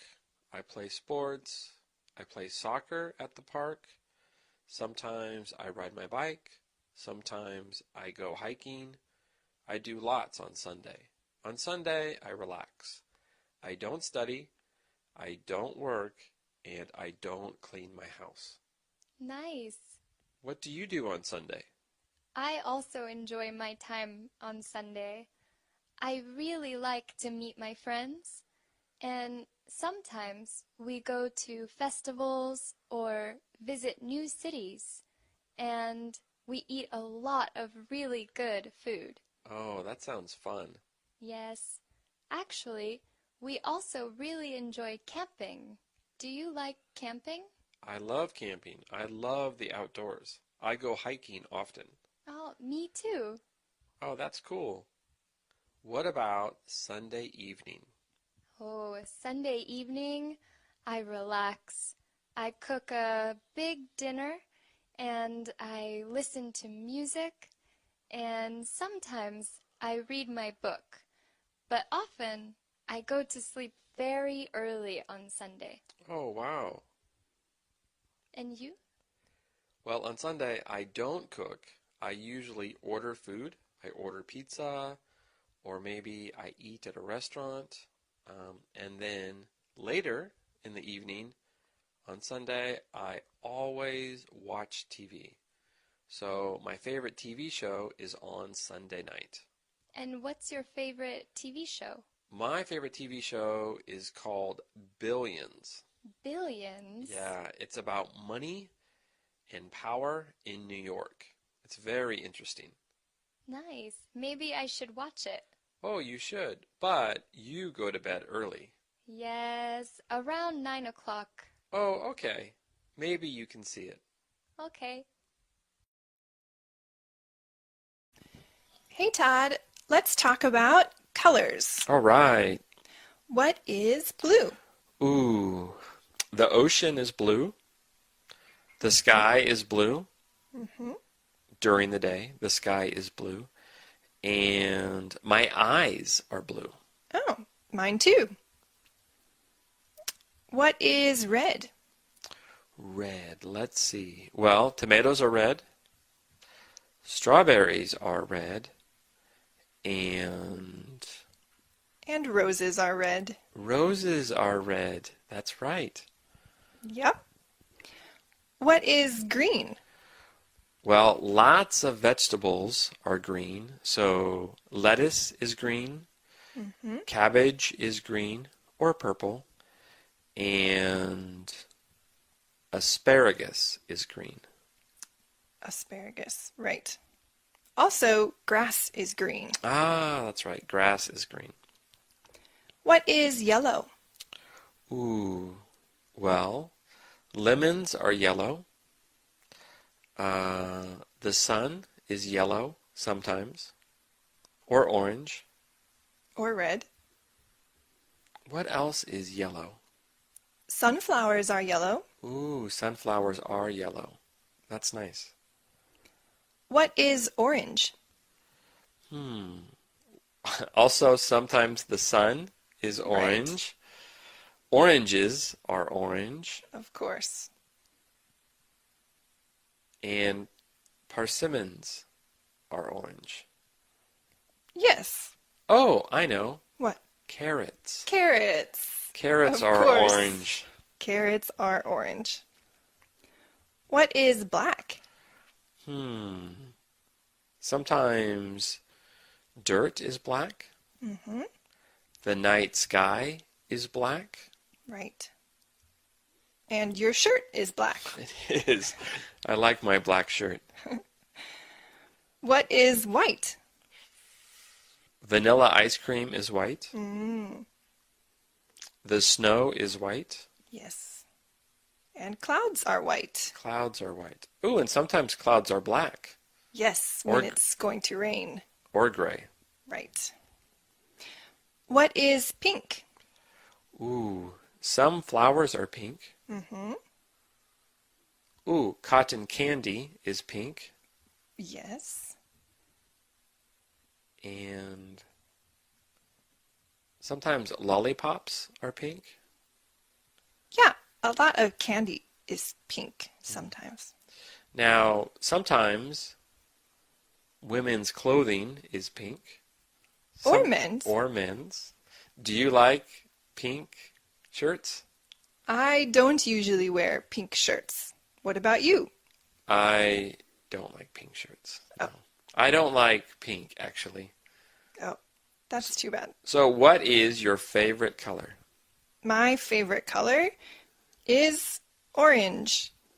Really? Orange. Yeah, Nice. I love orange. It's so bright. What about you? I have 3. I like the same. I know. I like green. Wow. I love green. I love blue. I love purple.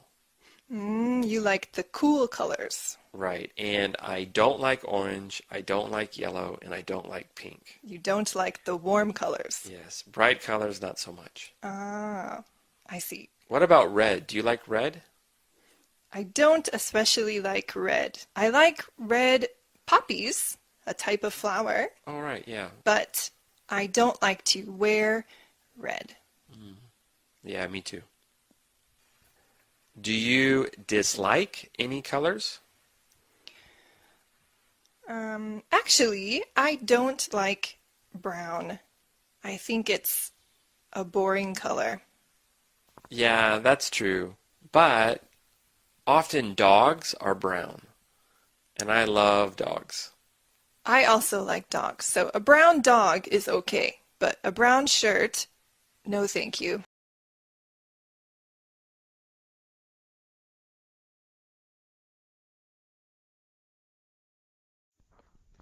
So tell me, what languages do you speak?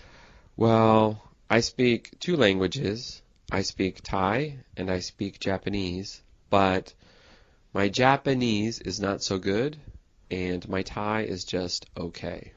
Now I live in Japan, so I study Japanese and I use Japanese every day. I can speak Japanese at the supermarket. I can use Japanese at a hotel or with a taxi driver, but I cannot have a long conversation. Yeah. And you? What languages do you speak?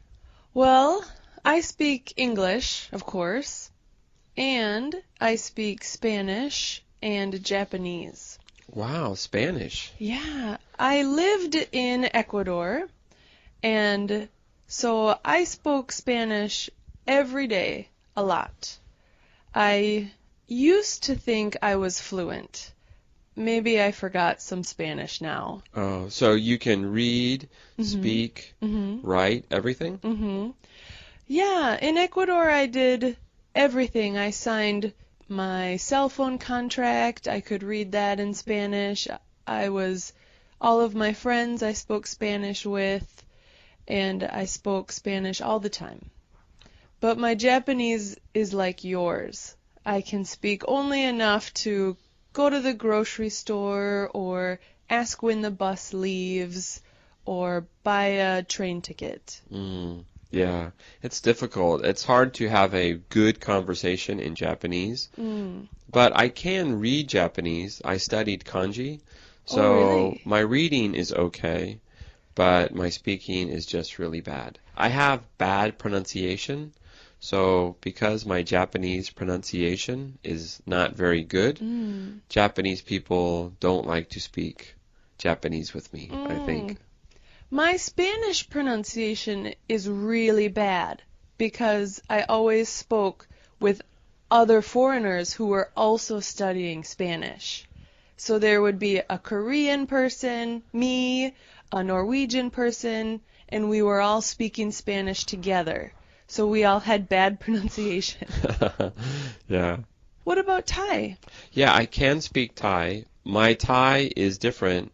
My Thai pronunciation is okay. So I can have conversations in Thai. I lived in Thailand when I was young, or I was 22 to 26. So I studied it and I like Thai. But reading in Thai is difficult for me.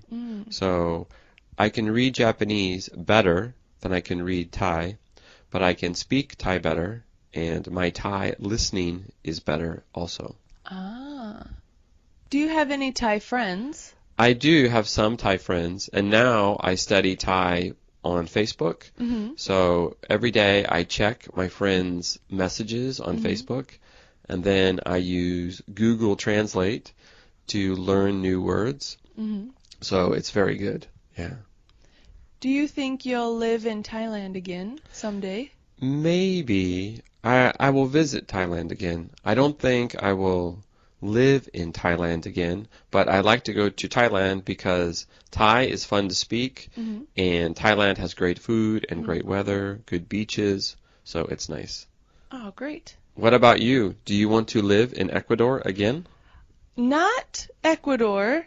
I love Ecuador, but I want to live in another Spanish-speaking country. I'd like to live in Argentina, maybe, or Puerto Rico. Puerto Rico is part of America, but they speak Spanish there. Yeah, I hear Puerto Rico is really nice. Yeah, I went there for 1 week, and it was just amazing. It has beaches and mountains, and the people are really fun, and it's a really exciting place to visit. Todd, why do you have 3 computers? Oh, I know, it's crazy. I do have 3 computers. Before I had 4 computers. Now I only have 3 computers. I have 3 computers because I use computers for my job. Oh. So I have 1 computer for my house, my 1 laptop computer for my house, and I always keep that computer at my house. So it's heavy. It's a MacBook Pro, and I don't like to carry it, so I leave it at home. And I have a MacBook Air. It's very light. It's not heavy. And I use my MacBook Air when I travel, when I go to school, when I go downtown to a cafe. So, yeah, I have 1 computer for home and 1 computer for when I travel. And how about the other one? Oh, the other computer. The other computer is old. It's also a MacBook Pro, and it's 7 years old. Wow. Yeah, it still works. It works really well, but I use it as a backup computer. So sometimes I need a computer in case 1 computer fails. Also, sometimes my friends need a computer, and I lend my computer to my friends. Oh, that's nice. Yeah, it's easy. I like that. What do you do if you need something that's on the other computer? Well, I use cloud computing, so I use Dropbox. So Dropbox shares everything. So all computers are linked, and they share all the files. So it's no problem. How about phones? How many do you have? I have 3 phones, also for my job. I have an iPhone, I have a Samsung Galaxy, and I have a Nokia Windows Phone. Oh, really? Yeah. Which one do you like the best? That's tough. I think I like the Samsung Galaxy the best because it's bigger and it's easy to read. But the iPhone has good apps. I like the apps on the iPhone, and the iPhone is very reliable, so it always works. So yeah. How about the Nokia? The Nokia is also a good phone. It's a Windows phone, and I travel a lot. So when I travel, I always take the Nokia phone, and I use a new SIM card in the country, and then that is my phone when I travel. I usually leave my Galaxy phone or my iPhone at home. You say you use your phone for work. How? Oh, so I create websites, Mm-hmm. and so I need to check how websites look on different phones. So every time I make a website, I check it on the Nokia phone, I check it on the Samsung phone, I check it on the iPhone.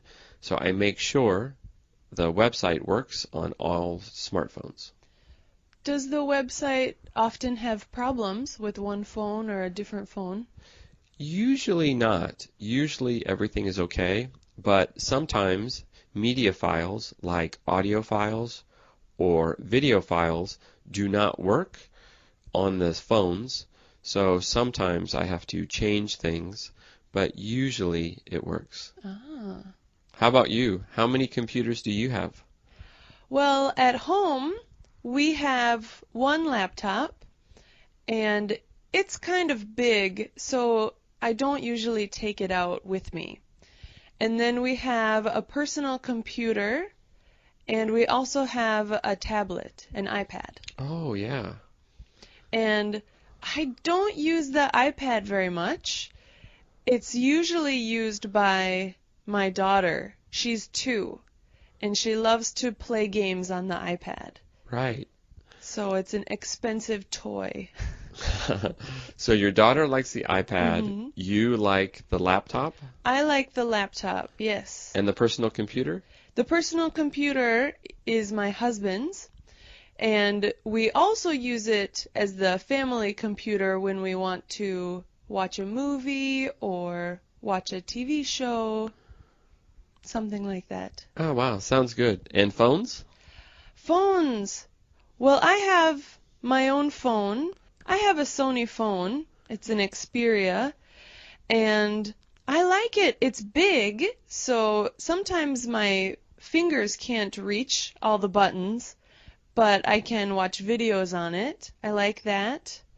And when I leave the country, I can't use it in other countries, but I can use the Wi-Fi, so that's convenient. Yeah, that is convenient.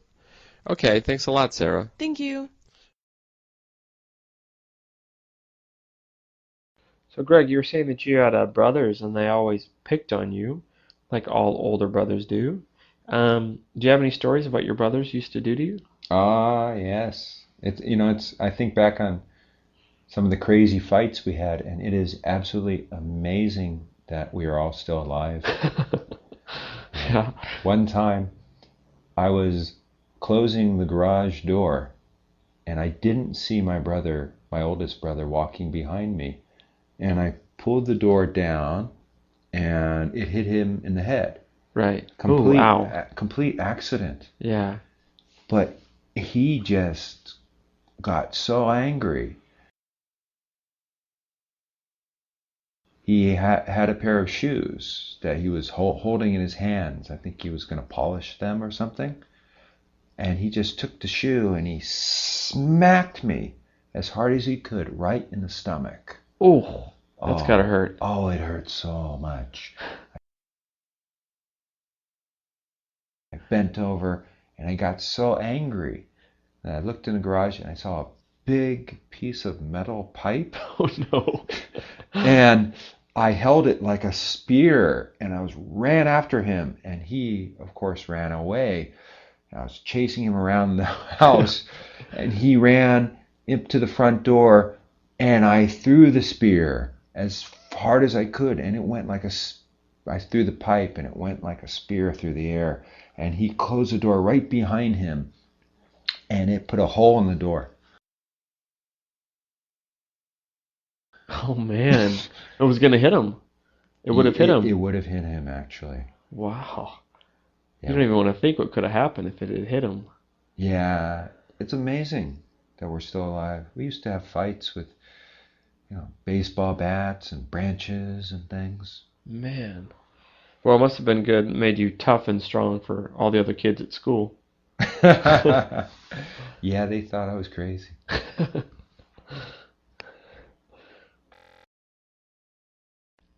So, Akane, hmm tell me about your family. Who do you get on well with in your family? Well, I think that I get along the best with my mother, I would say. So why is that? Well, I think it probably has to do with the fact that we're both female. I mean, the only other people in my family are my father and my brother. So, what does your mom look like? Well, she's actually taller than me. She has dark hair and a pretty firm build. Uh-huh. She's not too thin, not too fat, and yeah. And what does your mom do? Does she have a job? Oh, good question. She's actually a hairdresser. Wow. Yeah. So she does my hair, and she's also an esthetician as well. So I get free skincare products from her. Oh, that's fantastic. Yeah. So what does your mom like to do when she's not working? Well, she used to take sewing lessons, so she really likes to sew things, like her own curtains, and she even made me some clothes a few times. Wow, so Yeah. she's talented. Yeah, she's quite artistic. So when did you last see your mom or speak to your mom? Well, the last time I saw her was this spring. I stayed at my parents' house for about a week, and yeah, that's when I saw her. Was that a couple of months ago? Yeah, a couple of months ago, that's right. Right. hmm And what was the last thing that your mom bought for you? Actually, just before I came here, we went shopping together, and because I have to fly away to a new country, she bought me some new clothes. She bought me a new coat, actually. Wow, that's really nice. Well, thanks for that, Akane. Thanks. Last year, I went to Portugal just after Christmas, and I stayed there until, well, just after New Year's this year. In Portugal, I met up with one of my friends from Toronto. He had family that lived in Portugal because his family was originally from Portugal, so they were kind enough to let me stay with them. I didn't know any Portuguese except for some simple words like hello and thank you. I learned some simple words through an audio CD before I went there. And the people that I stayed with didn't know very much English either. However, we got along surprisingly well. They were surprised that I was able to eat some of their exotic foods. They made some delicious meals every single day, like octopus, tripe, and rabbit. It is quite exotic, but I thought it was quite good. They also made some excellent desserts like creme caramel and a rich sponge cake that they called pain de l'eau. Okay, now I'll talk about my winter vacation. This winter vacation, I spent 2 weeks in my hometown, which is Daytona Beach, Florida. It was wonderful. The weather was warm every day, it was sunny every day, and the temperature was almost 80 degrees. I visited my mother, and I spent every morning having a nice leisurely cup of coffee and reading the newspaper, and after that I got my bicycle out and rode down to the beach and enjoyed the sun and the surf. Came back home and read a book and went to bed early. I had a wonderful time. I saw a couple of new movies when I was home in Florida. I saw the Aviator and also an interesting movie called Spanglish, which I hope you all can see because it's an interesting movie about English and the Spanish.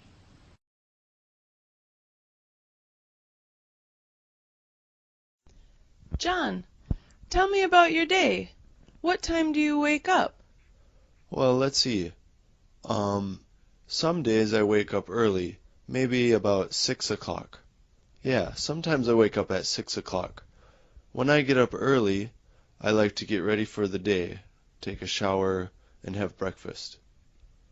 But other days I don't like getting up early.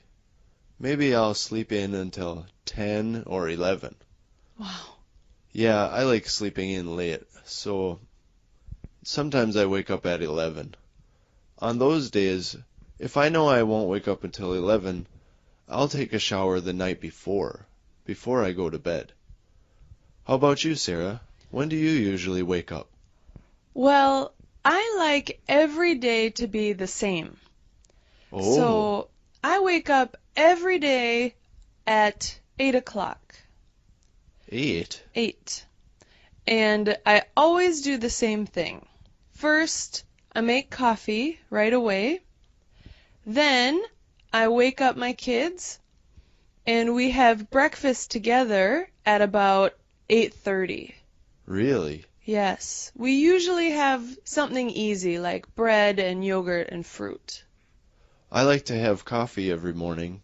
Whether I wake up at 6 or at 10, I'm still going to have coffee. But I often skip breakfast. Do you always eat breakfast every day? Yes, if I don't eat breakfast, I'm so hungry. What about lunch? What time do you have lunch? Lunch is the same every day for me. I always eat lunch at 12:30 p.m. So whenever I wake up, I do some things and then I always have lunch at 12:30 p.m. Just half past noon. And I always have a simple lunch, maybe some soup or spaghetti or a sandwich, something light. And it's always at half past noon. What time do you eat lunch? That's interesting. I have breakfast at the same time every day, but lunch is always at a different time. Really? Because I'm busy in the morning. I go out, maybe I go shopping, sometimes I clean the house. So I might have lunch at 11 o'clock or 12 o'clock, sometimes as late as 2:30. Oh, that's getting late. Yes, but it's always an easy lunch, like you. Maybe crackers and cheese, or a sandwich, or a baked potato. I see.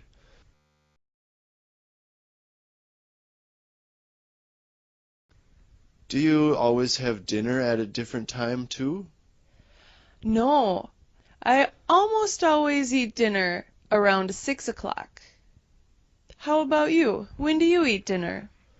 My dinner time varies a lot, just like my breakfast. So maybe I eat dinner later than most people. I think I would have dinner at 7 p.m. at the earliest. But sometimes I will have dinner as late as 9 o'clock at night. Really? Yeah, I don't mind it.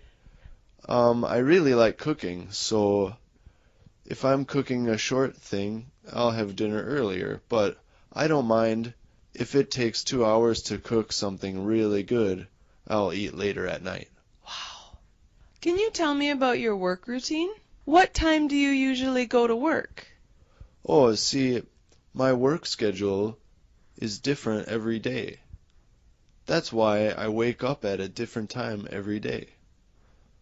Maybe for example, some weeks on Monday, Wednesday, and Thursday, I start work at 7.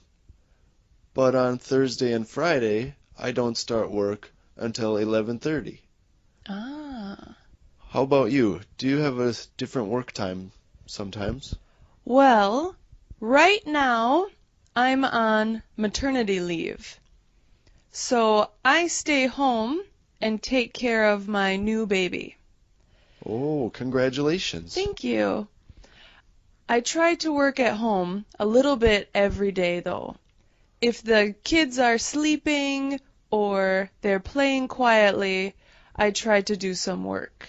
Maybe around 2 o'clock I can usually get some work done because the kids are sleeping.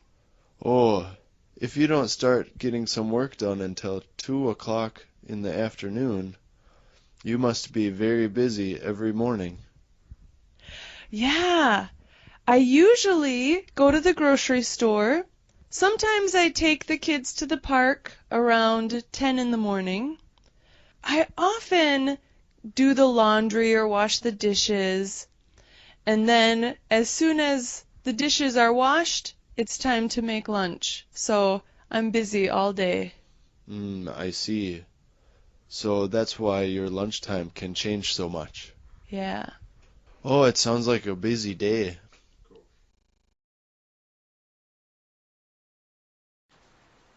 So, Hannah, tell me, do you cook much?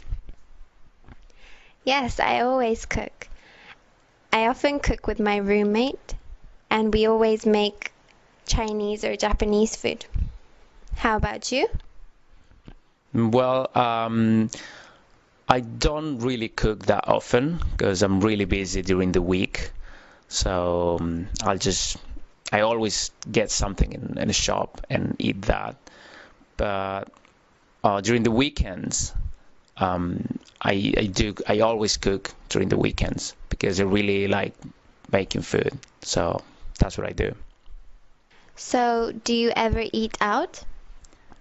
Only occasionally because I'm really busy during the week and I prefer cooking during the weekends. So not really often. I don't go out really often to eat. But whenever I'm tired or I don't have time to cook during the weekend, I go and eat out with a friend. So how about you? Well, I always cook, so I normally go and eat out on the weekends with my friends or family.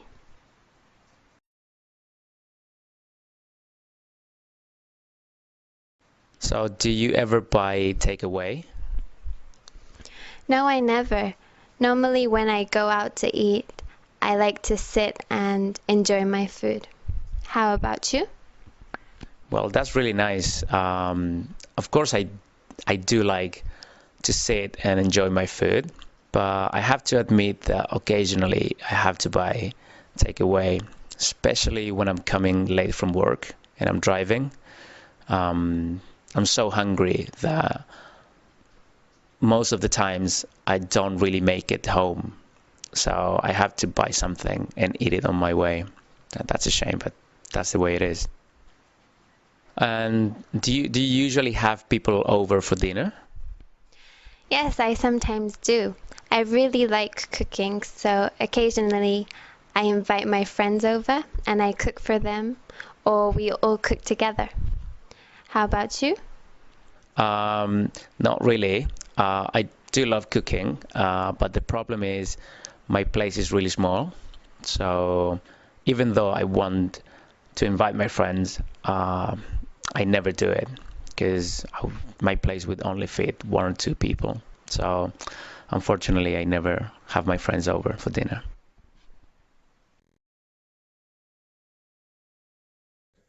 So, Sarah, what can you tell me about your hometown? My hometown. Well, my hometown is called Eau Claire, Wisconsin, and it's a really great city. There are about 80,000 people. There are lots of things to do. There are 3 movie theaters. I love to watch movies. Me too. There's lots of shopping. You can find anything you want there. There are lots of malls and stores. Are there many restaurants? Yes. The thing I like is you can eat any type of food. There are Chinese restaurants and Korean restaurants, Italian restaurants. There is a big variety of restaurants, and they're all good. That sounds great. What about parks? Are there many places to see nature in your town? Yes. We have a lot of rivers and lakes and hills. My hometown has 4 seasons. So in summer, it's great because there are lots of lakes to swim in, lots of forests to play in. In winter, there is a lot of snow. So you can go ice skating or ice fishing or even skiing. Wow, that sounds really fun. Yeah, it's a really nice city.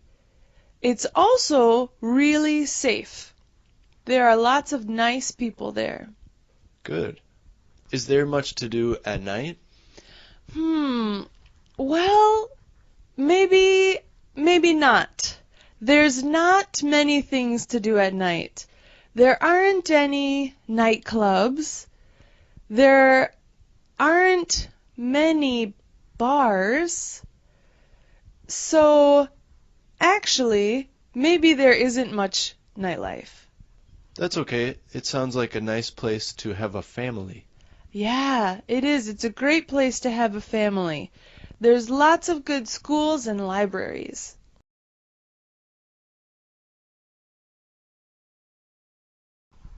So, John, where are you from? My hometown is very small.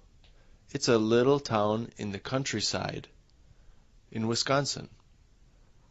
There are only 5,000 people there. Wow, there aren't very many people. No, it's very small. There aren't very many businesses. There isn't a shopping mall. There are a lot of grocery stores. And there are a lot of gas stations. But there isn't much to do there. Oh, really? Are there any movie theaters? Well, there is one movie theater. So that's a nice thing to do. In fact, there are many screens in the theater. There are 8 different movies showing. How about at night? What's fun to do? How about at night? Is there very much nightlife? Yeah, there's not so much, but there is a bowling alley. It's fun to go bowling with friends. There's a bowling alley and the movie theater. There's one restaurant where you can go for tacos and burritos, and there's one more restaurant for pizza and spaghetti. Ah. But during the daytime, you can go to the park. There's a river that goes through the town.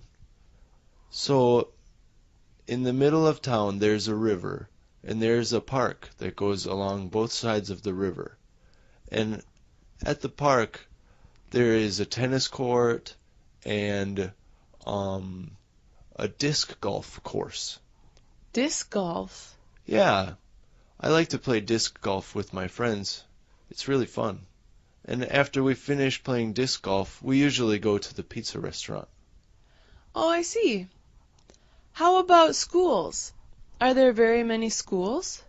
Let's see. No, there aren't very many. There is only one elementary school, one junior high school, and one high school. That's it. Interesting. Yeah, there aren't very many schools, but the town doesn't need more schools because there aren't very many people there. I see. Are there any mountains?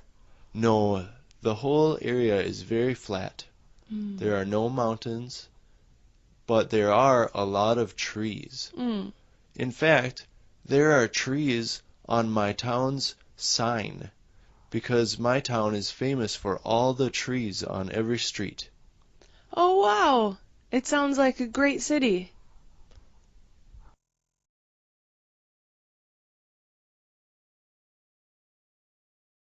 Hey Hannah, how are you?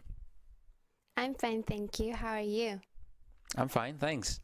So tell me, do you have any plans for the weekend? Yes, I heard it's going to be a really nice day on Saturday, so I'm planning to go to the beach with my friends.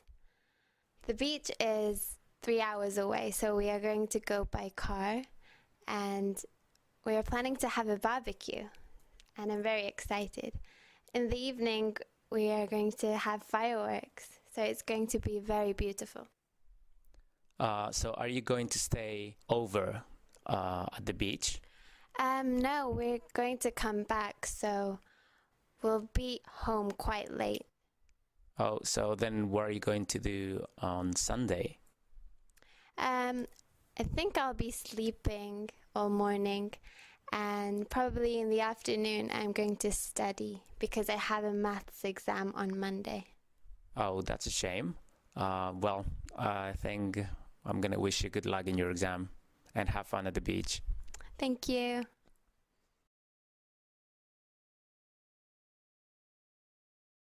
Hello, how are you? I'm good, thanks. How are you? I'm good. So, what are you going to do this weekend? Well, on Saturday, I think I'm going to go to the gym because I haven't been there for a while.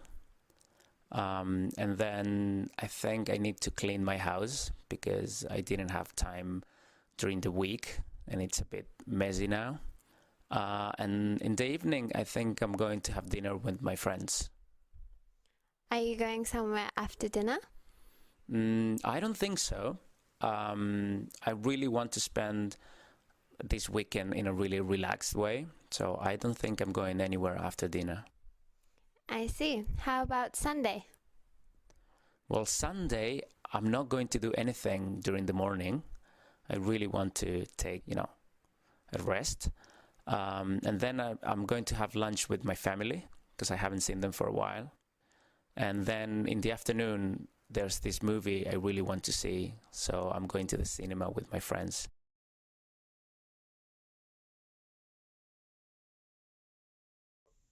John, I've never met your family. Do you have a big family? Yeah, kind of. There are 5 people in my family. Oh. So it's a medium family.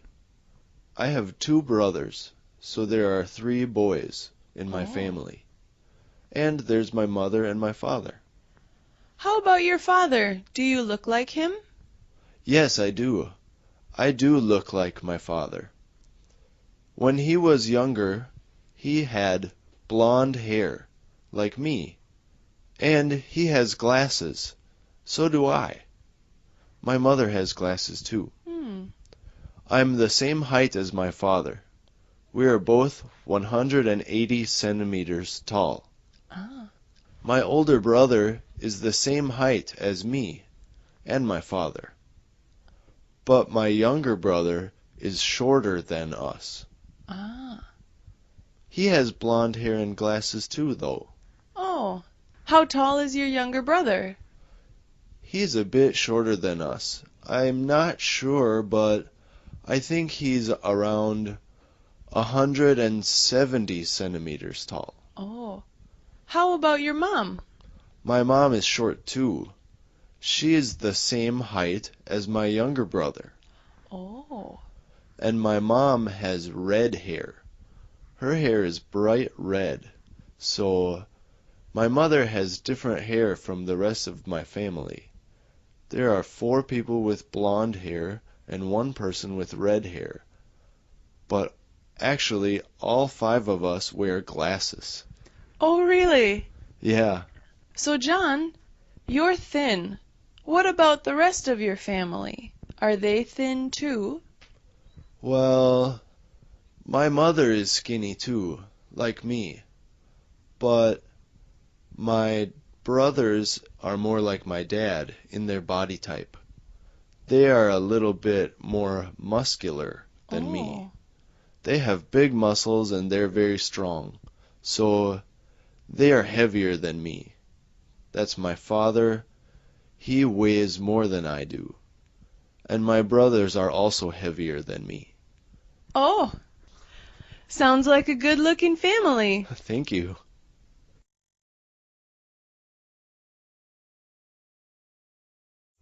So, John, you told me about your family's appearance. What about their personality? Well, all 5 people in my family have different personalities.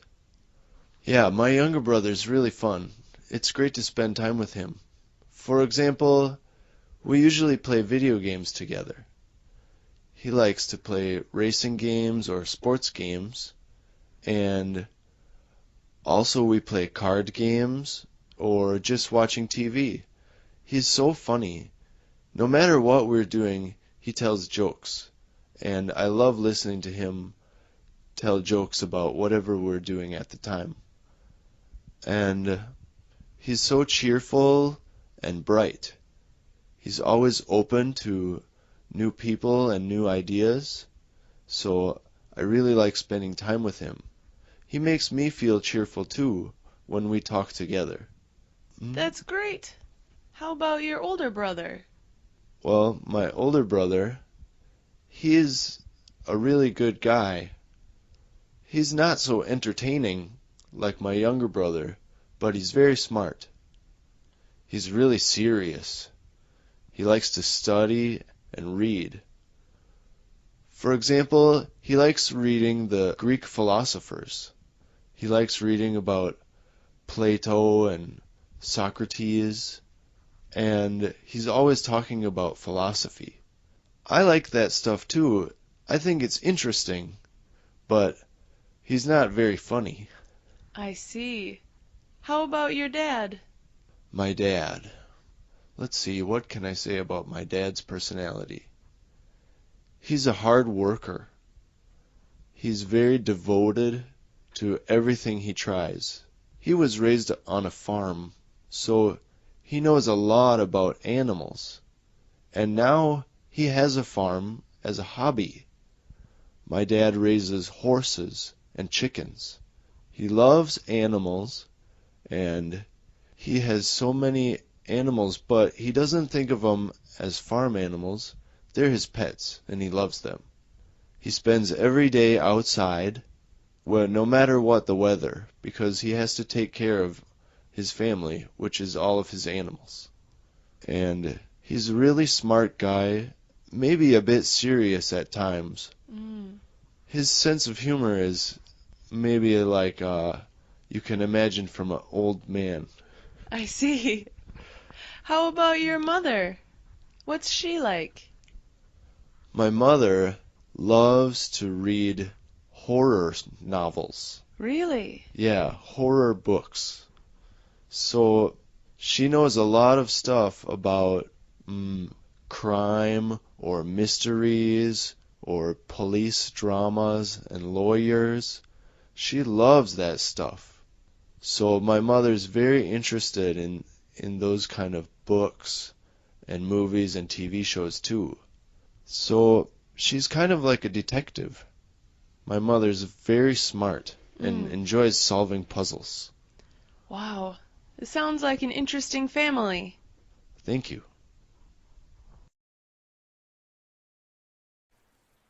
Hey, I'm really sorry I'm late. I came as fast as I could. It's okay. Nobody has really come yet. Why? Where are they? Well, John's shopping. He's getting some food. Okay, what about Emma? Where is she? Emma has an exam, so she's studying and she's going to come later. Okay, how about Alex? I don't see him around. Oh, Alex is over there. He's preparing for the barbecue.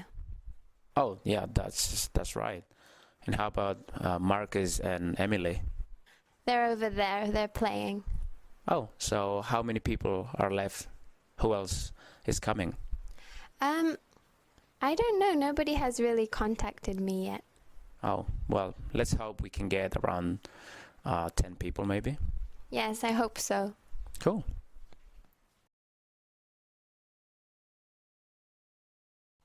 Hello. Hello, come in. Where is everyone? Well, everyone is doing something right now. Oh, really? Where's your mom?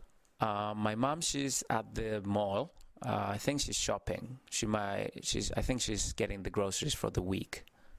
Oh, how about your dad?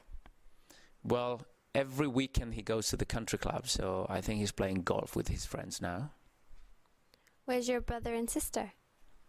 My brother, he's upstairs. I think he's probably sleeping or playing video games, as he always do.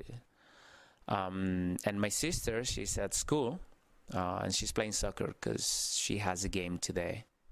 Oh, really? When does the game start? I think in 20 or 30 minutes. Let's go watch it. Really? That sounds fun. Let's go.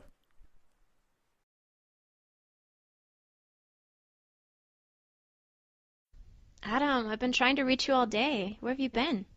Oh, sorry. When did you call? I first called you at 3 o'clock. Oh, sorry. I was playing soccer. Well, I tried calling you again at 5. Oh, I was going home on the train. Well, why didn't you return my message? I was sleeping. Well, what happened when you got off the train? As I was leaving the train, I saw a friend and we started talking and I just didn't look at my phone. What was it that you wanted to talk about? Oh, I was thinking about getting a new boyfriend.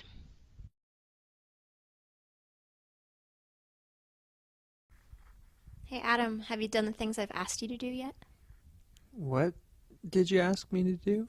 I asked you to take out the trash. I haven't done that yet. How about wash the dishes?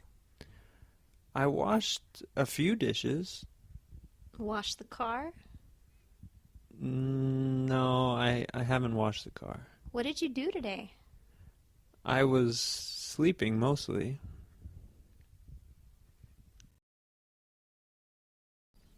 So Meg, you're getting married soon. How are things going? Things are going pretty well. We have a lot of planning to do. I bet. So have you hired a band yet? No, we haven't hired a band yet. My brother has some friends who are in a band, so he's going to ask them. Oh, cool. And have you gotten a caterer for the wedding? Yes, we have gotten a caterer because the food is very important, so we ordered it in advance. Oh, what kind of food? We're going to have traditional American food. Oh, nice, nice. So, have you bought a dress yet? Yes, of course, I have bought a dress. That's the most important part, so last week I picked up my new dress. Have you tried it on yet? Yes, I've tried it on many times already. Okay, cool. Have you shown it to your groom-to-be? No, I haven't shown it to my groom-to-be because it has to be a surprise on the wedding day. Oh, that's right, that's right. So, have you ordered the flowers? No, not yet. I haven't ordered the flowers because I'm waiting for some special flowers from the florist, so still waiting. And have you sent out the invitations? Yes, we have sent out the invitations. We sent them out maybe a month ago. Oh, cool. So then I assume you have booked the hall. Yes, we have booked the hall because we wanted to have it at a special hall, so we booked it probably 6 months ago. Okay, cool. Well, the only one problem, I didn't get an invite. Am I invited to your wedding? Oh, I brought the invitation with me today. Okay, great. Thanks.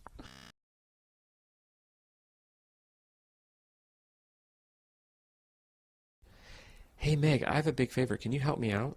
Sure, what do you need? My parents are coming to visit me, but I can't go to the airport and pick them up. I have an important appointment. Oh. Do you think you can go to the airport and pick them up? Yeah, absolutely. But what do your parents look like? Yeah, well, they look kind of unique, actually, so you can't miss them. My dad, he's really tall, and he's really hairy. He's got big kind of fro-like hair, and he's got a facial hair. He's got Fu Manchu, so he has a mustache and a little goatee, and he's kind of muscular.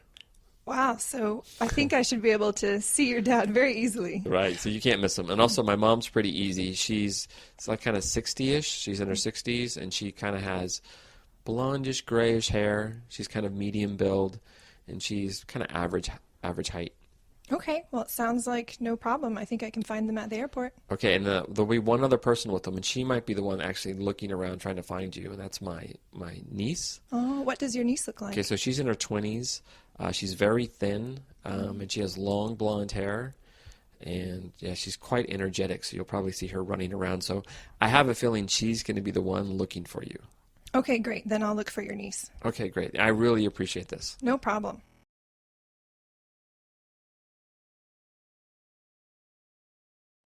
Hey, Todd, I was talking to your girlfriend. She seems really fit. Yeah, she's very fit. It's kind of a problem, actually. Oh, really? Why? Well, she watches what she eats, and she's very careful about the foods she eats. So she doesn't eat meat. She doesn't eat fast food. She doesn't eat sugar. She doesn't drink coffee. So because she doesn't eat or drink all these foods, it's kind of hard if we go out to dinner or if I want to eat something, because then I feel guilty. Do you also not eat those foods? No, are you kidding? I mean, I always eat fast food, and I love to eat sweets and stuff like that. So we both love exercise, right? So she exercises a lot. I exercise a lot. She exercises more than I do. But yeah, the diet thing is kind of a hassle. So what do you think I should do? Maybe you should also try to be healthy, because it sounds like a good idea. Yeah, maybe. Oh, I'll give it a try. But the thing is, there's one other problem. She eats 5 small meals a day, so she never eats big meals. So we can't go to a restaurant and stuff like that. So it's just really hard to adjust. I mean, I love a big breakfast. She never eats a big breakfast. She always eats these small little meals. So, yeah. Well, maybe you can cook at home together. Maybe. Or maybe I should just get a new girlfriend. Maybe. Good luck.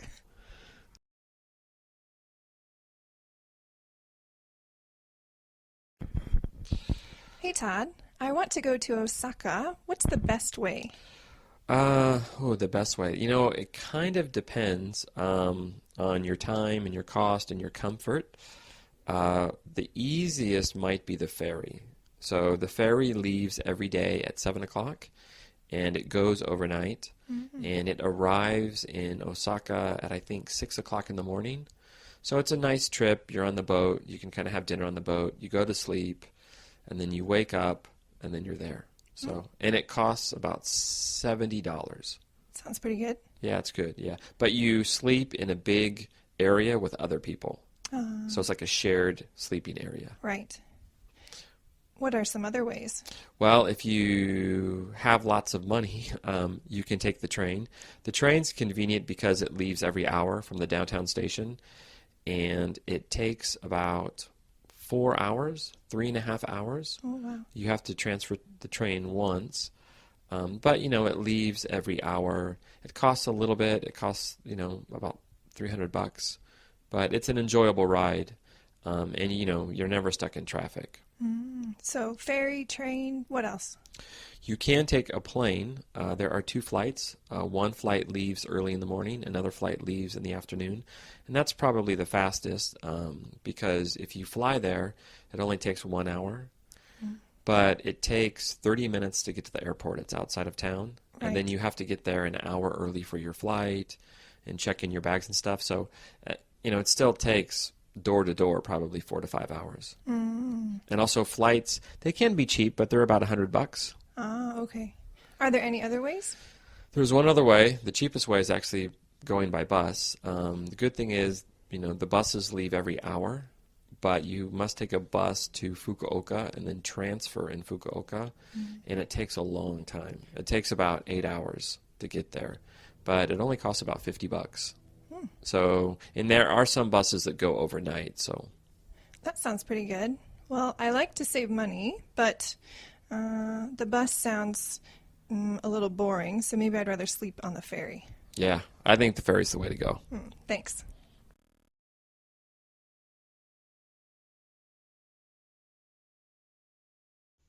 Okay, Sarah and John, we are going to play a guessing game. Great. Sounds great. I will describe a city. What city is this in America? First city. It's a really big city, and sometimes it has cold weather. It has lots of snow. Sometimes it's very hot in summer. It has all seasons. Oh, I know. Is it Milwaukee? No, not Milwaukee. It has really tall buildings. I know. I think it's Chicago. No, it's not Chicago. Oh. It is a very expensive city, and maybe it's America's most famous city. Oh, I got it. It's New York City. Ping pong. Okay, Next city. This city has warm weather most of the year. It also is really, really big, very big city. And it is famous for movie stars and the movie industry. I know. I think it's LA. Yes, Los Angeles. Ping pong. Yay. Well, you got it. Okay, next city. This city has different seasons. It is cold in winter, a little bit, and it is usually warm in summer. It has lots of fog, and it never has snow. It rains sometimes, and it has a big, famous bridge. Is it San Francisco? Ping pong. Good job. Thank you. I was going to guess Seattle. Ah. Okay, last city. Okay, this city is also famous in America, of course, and it has warm weather, and it is usually hot all year, and it never snows, but it rains, and it has nice long beaches. Oh, is it Orlando, Florida? Not Orlando, but it is in Florida. Is it Miami? Ping pong. Good job. Thank you. So I think it's tied 2-2. Yeah. Wow. Okay, so one more city. Can you guess the city? Okay, so this city has 4 seasons. So it has snow, it has rain, it has beautiful colors in the fall, lots of leaves, and it has old historical buildings.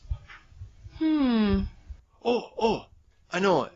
It's Chicago. Not Chicago. No. I think it's Boston. It is. Ping pong. Wow. Sarah wins. Yay. Nice one. Thank you.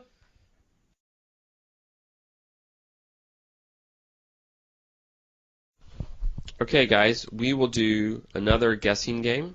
This time, guess the movie. Sounds fun. Okay, this movie is very famous.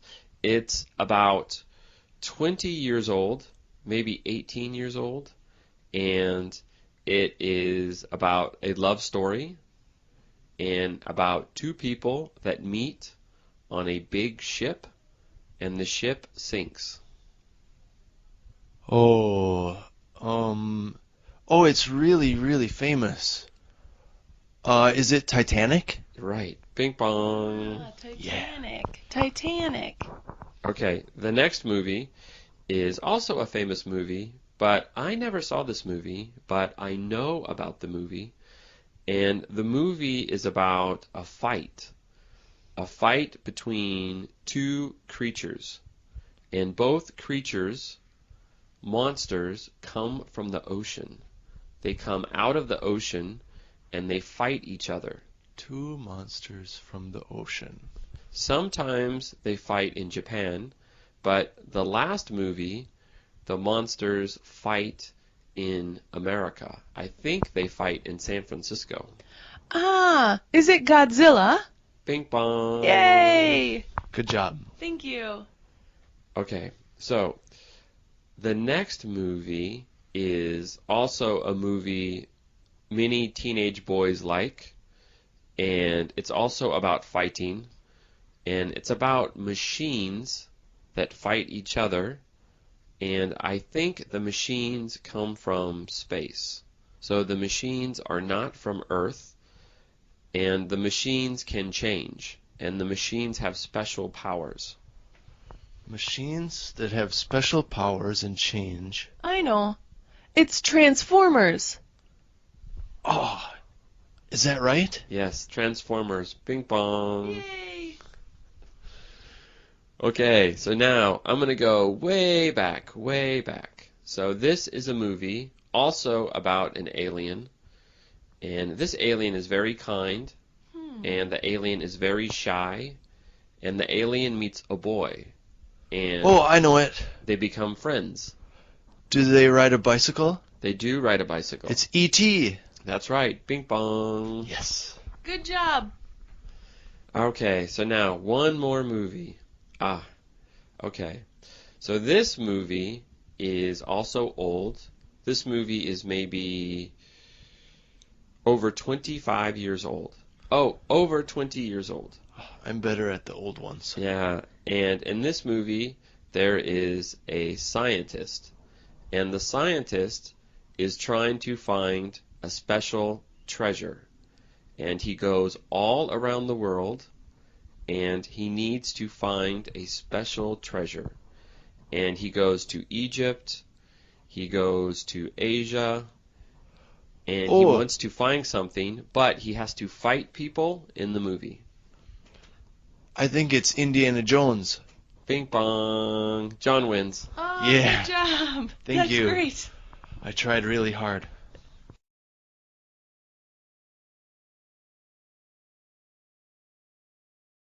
Hey, Hannah, how are you?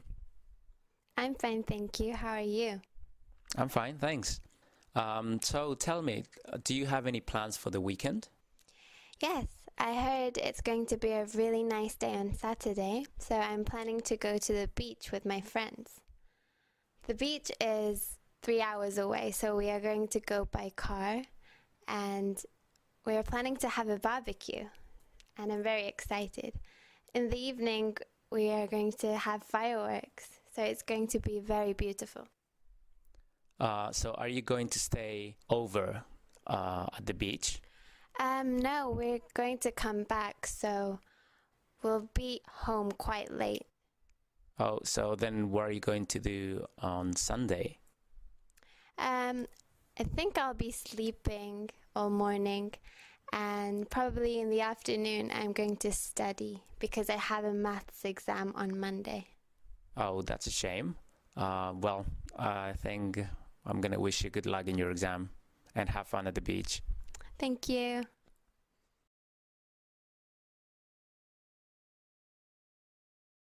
Hello, how are you? I'm good, thanks. How are you? I'm good. So, what are you going to do this weekend? Well, on Saturday, I think I'm going to go to the gym because I haven't been there for a while.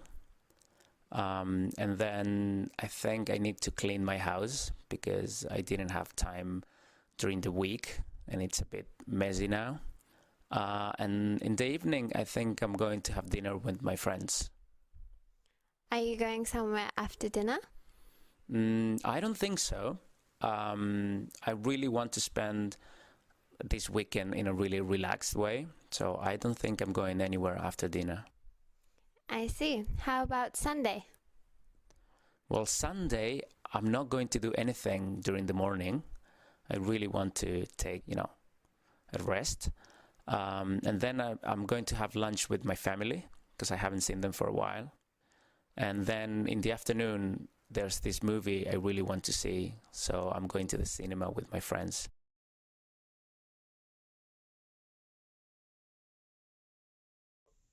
John, I've never met your family. Do you have a big family? Yeah, kind of. There are 5 people in my family. Oh. So it's a medium family. I have 2 brothers, so there are 3 boys in my family. And there's my mother and my father. How about your father? Do you look like him? Yes, I do. I do look like my father. When he was younger, he had blonde hair, like me. And he has glasses. So do I. My mother has glasses too. I'm the same height as my father. We are both 180 centimeters tall. My older brother is the same height as me and my father. But my younger brother is shorter than us. He has blonde hair and glasses too, though. Oh. How tall is your younger brother? He's a bit shorter than us. I'm not sure, but I think he's around 170 centimeters tall. Oh. How about your mom? My mom is short too. She is the same height as my younger brother. Oh. And my mom has red hair. Her hair is bright red, So my mother has different hair from the rest of my family. There are 4 people with blonde hair and 1 person with red hair. But actually, all 5 of us wear glasses. Oh, really? Yeah. So, John, you're thin. What about the rest of your family? Are they thin too? Well, my mother is skinny too, like me. But my brothers are more like my dad in their body type. They are a little bit more muscular than me. They have big muscles and they're very strong. So they are heavier than me. That's my father. He weighs more than I do. And my brothers are also heavier than me. Oh, sounds like a good-looking family. Thank you.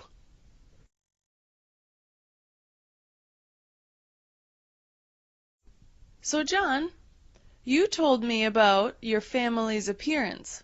What about their personality? Well, all 5 people in my family have different personalities. Yeah, my younger brother's really fun. It's great to spend time with him. For example, we usually play video games together. He likes to play racing games or sports games, and also we play card games or just watching TV. He's so funny. No matter what we're doing, he tells jokes, and I love listening to him tell jokes about whatever we're doing at the time. And he's so cheerful and bright. He's always open to new people and new ideas, so I really like spending time with him. He makes me feel cheerful too when we talk together. That's great. How about your older brother? Well, my older brother, he's a really good guy. He's not so entertaining like my younger brother, but he's very smart. He's really serious. He likes to study and read. For example, he likes reading the Greek philosophers. He likes reading about Plato and Socrates, and he's always talking about philosophy. I like that stuff too. I think it's interesting, but he's not very funny. I see. How about your dad? My dad. Let's see, what can I say about my dad's personality? He's a hard worker. He's very devoted to everything he tries. He was raised on a farm, so he knows a lot about animals. And now he has a farm as a hobby. My dad raises horses and chickens. He loves animals, and he has so many animals, but he doesn't think of them as farm animals. They're his pets, and he loves them. He spends every day outside, well, no matter what the weather, because he has to take care of his family, which is all of his animals. And he's a really smart guy, maybe a bit serious at times. His sense of humor is maybe like you can imagine from an old man. I see. How about your mother? What's she like? My mother loves to read horror novels. Really? Yeah, horror books. So she knows a lot of stuff about crime or mysteries or police dramas and lawyers. She loves that stuff. So my mother's very interested in those kind of books and movies and TV shows too. So she's kind of like a detective. My mother's very smart and enjoys solving puzzles. Wow. It sounds like an interesting family. Thank you.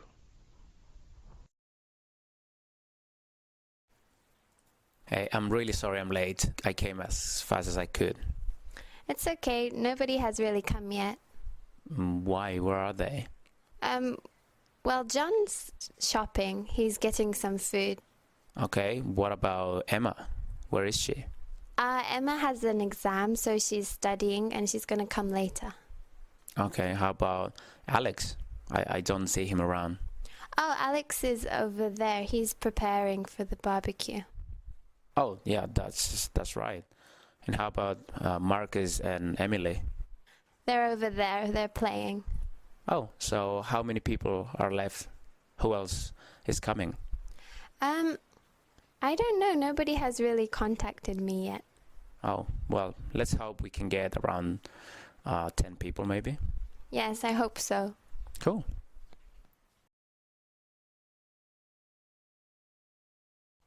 Hello. Hello, come in. Where is everyone? Well, everyone is doing something right now. Oh, really? Where's your mom? My mom, she's at the mall. I think she's shopping. I think she's getting the groceries for the week. Oh, how about your dad? Well, every weekend he goes to the country club, so I think he's playing golf with his friends now. Where's your brother and sister? My brother, he's upstairs. I think he's probably sleeping or playing video games, as he always did. And my sister, she's at school, and she's playing soccer because she has a game today. Oh, really? When does the game start? I think in 20 or 30 minutes. Let's go watch it. Really? That sounds fun. Let's go.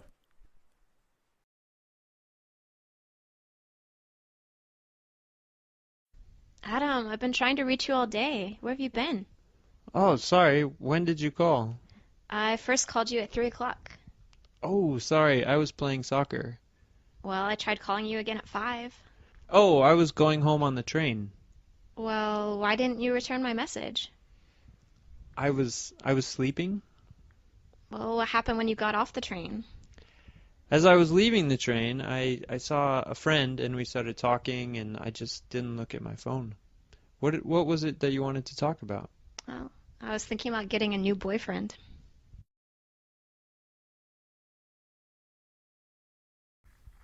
Hey, Adam, have you done the things I've asked you to do yet? What did you ask me to do? I asked you to take out the trash. I haven't done that yet. How about wash the dishes? I washed a few dishes. Wash the car? No, I haven't washed the car. What did you do today? I was sleeping mostly.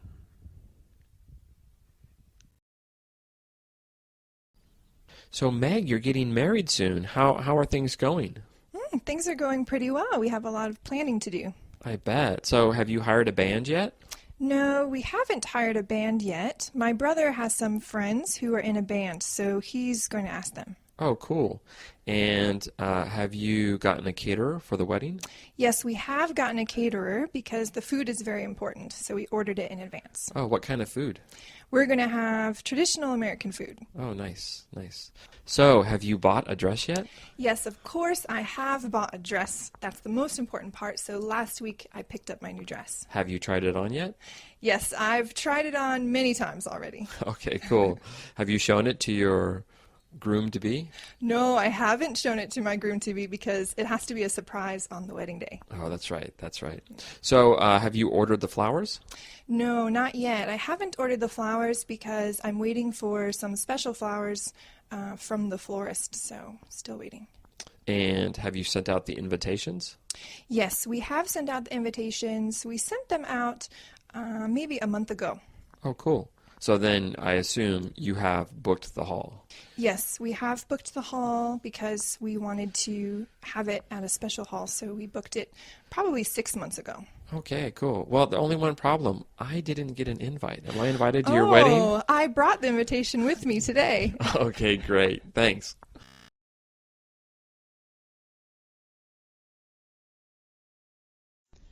John, tell me about your day.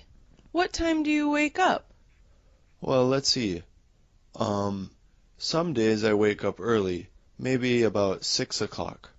Yeah, sometimes I wake up at 6 o'clock. When I get up early, I like to get ready for the day, take a shower, and have breakfast. But Other days, I don't like getting up early. Maybe I'll sleep in until 10 or 11. Wow. Yeah, I like sleeping in late, so sometimes I wake up at 11. On those days, if I know I won't wake up until 11, I'll take a shower the night before I go to bed. How about you, Sarah? When do you usually wake up? Well, I like every day to be the same. Oh, So I wake up every day at 8 o'clock. 8? 8. And I always do the same thing. First, I make coffee right away. Then I wake up my kids and we have breakfast together at about 8:30. Really? Yes, we usually have something easy like bread and yogurt and fruit. I like to have coffee every morning. Whether I wake up at 6 or at 10, I'm still going to have coffee. But I often skip breakfast. Do you always eat breakfast every day? Yes, if I don't eat breakfast, I'm so hungry. What about lunch? What time do you have lunch? Lunch is the same every day for me. I always eat lunch at 12:30 p.m. So whenever I wake up, I do some things and then I always have lunch at 12:30 p.m. Just half past noon. And I always have a simple lunch, maybe some soup or spaghetti or a sandwich, something light. And it's always at half past noon. What time do you eat lunch? That's interesting. I have breakfast at the same time every day, but lunch is always at a different time. Really? Because I'm busy in the morning. I go out, maybe I go shopping, sometimes I clean the house. So I might have lunch at 11 o'clock or 12 o'clock, sometimes as late as 2:30. Oh, that's getting late. Yes, but it's always an easy lunch, like you. Maybe crackers and cheese, or a sandwich, or a baked potato. I see.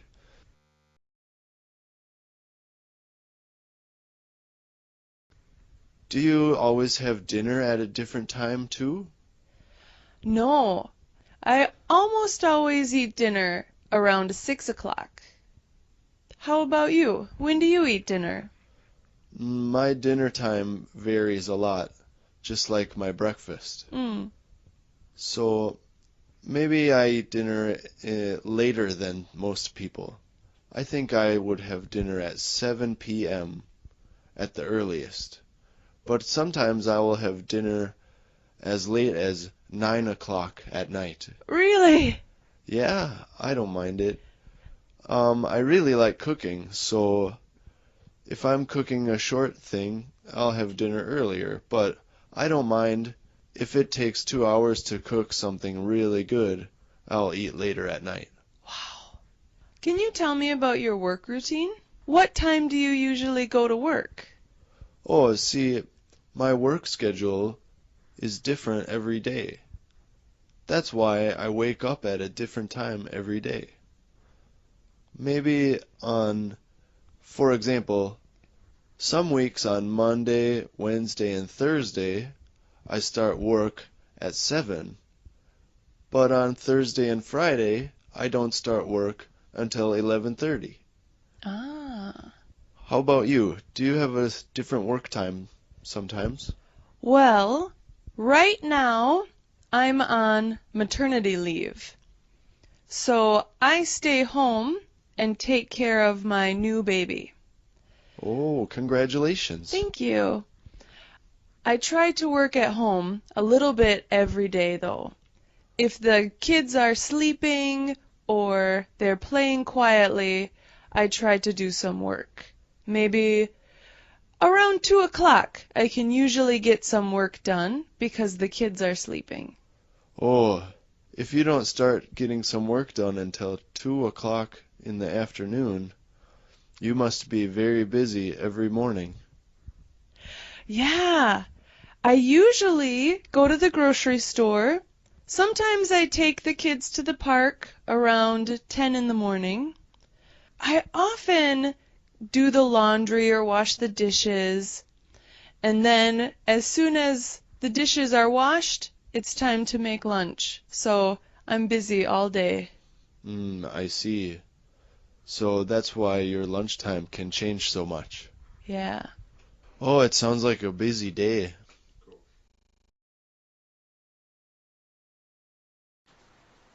So, Hannah, tell me, do you cook much?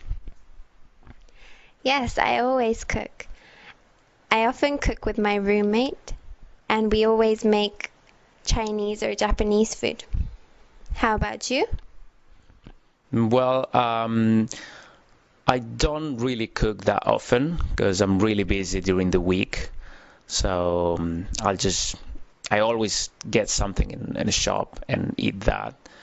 But during the weekends, I always cook during the weekends because I really like making food. So that's what I do. So, do you ever eat out? Only occasionally because I'm really busy during the week and I prefer cooking during the weekends. So not really often. I don't go out really often to eat. But whenever I'm tired or I don't have time to cook during the weekend, I go and eat out with a friend. So how about you? Well, I always cook, so I normally go and eat out on the weekends with my friends or family.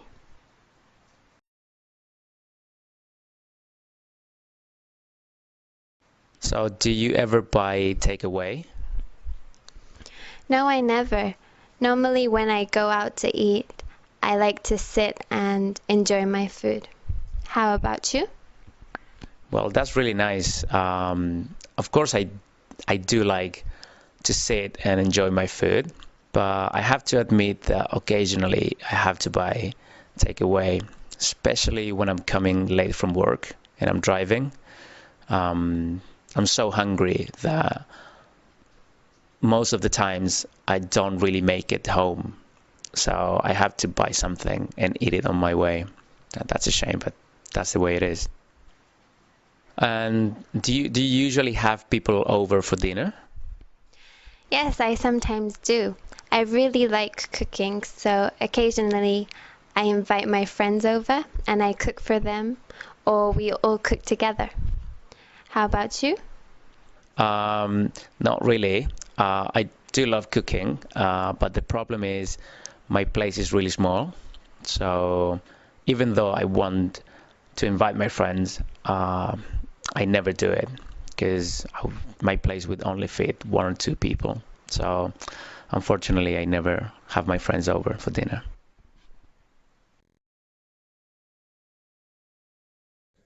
So, Sarah, what can you tell me about your hometown?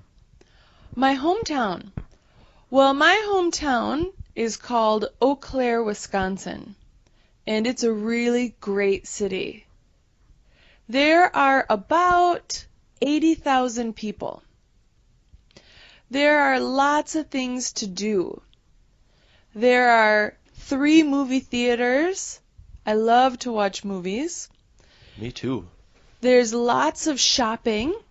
You can find anything you want there. There are lots of malls and stores.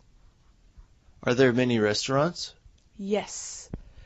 The thing I like is you can eat any type of food.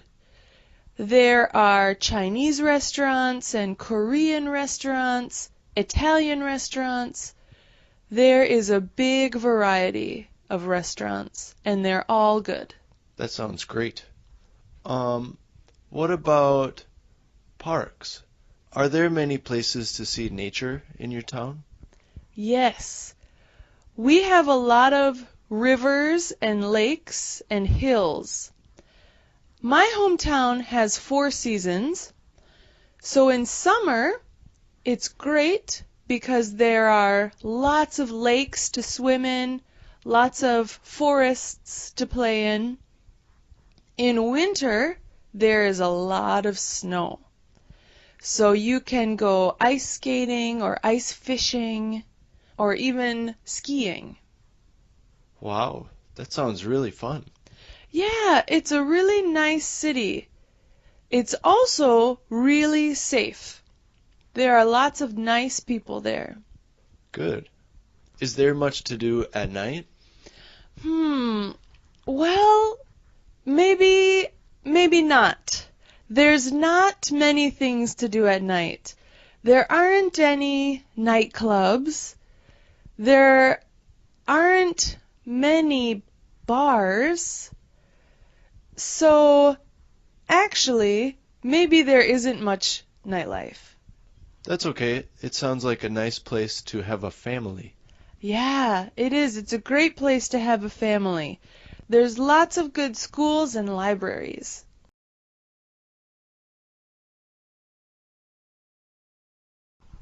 So, John, where are you from? My hometown is very small. It's a little town in the countryside in Wisconsin. There are only 5,000 people there. Wow, there aren't very many people. No, it's very small. There aren't very many businesses. There isn't a shopping mall. There are a lot of grocery stores. And there are a lot of gas stations.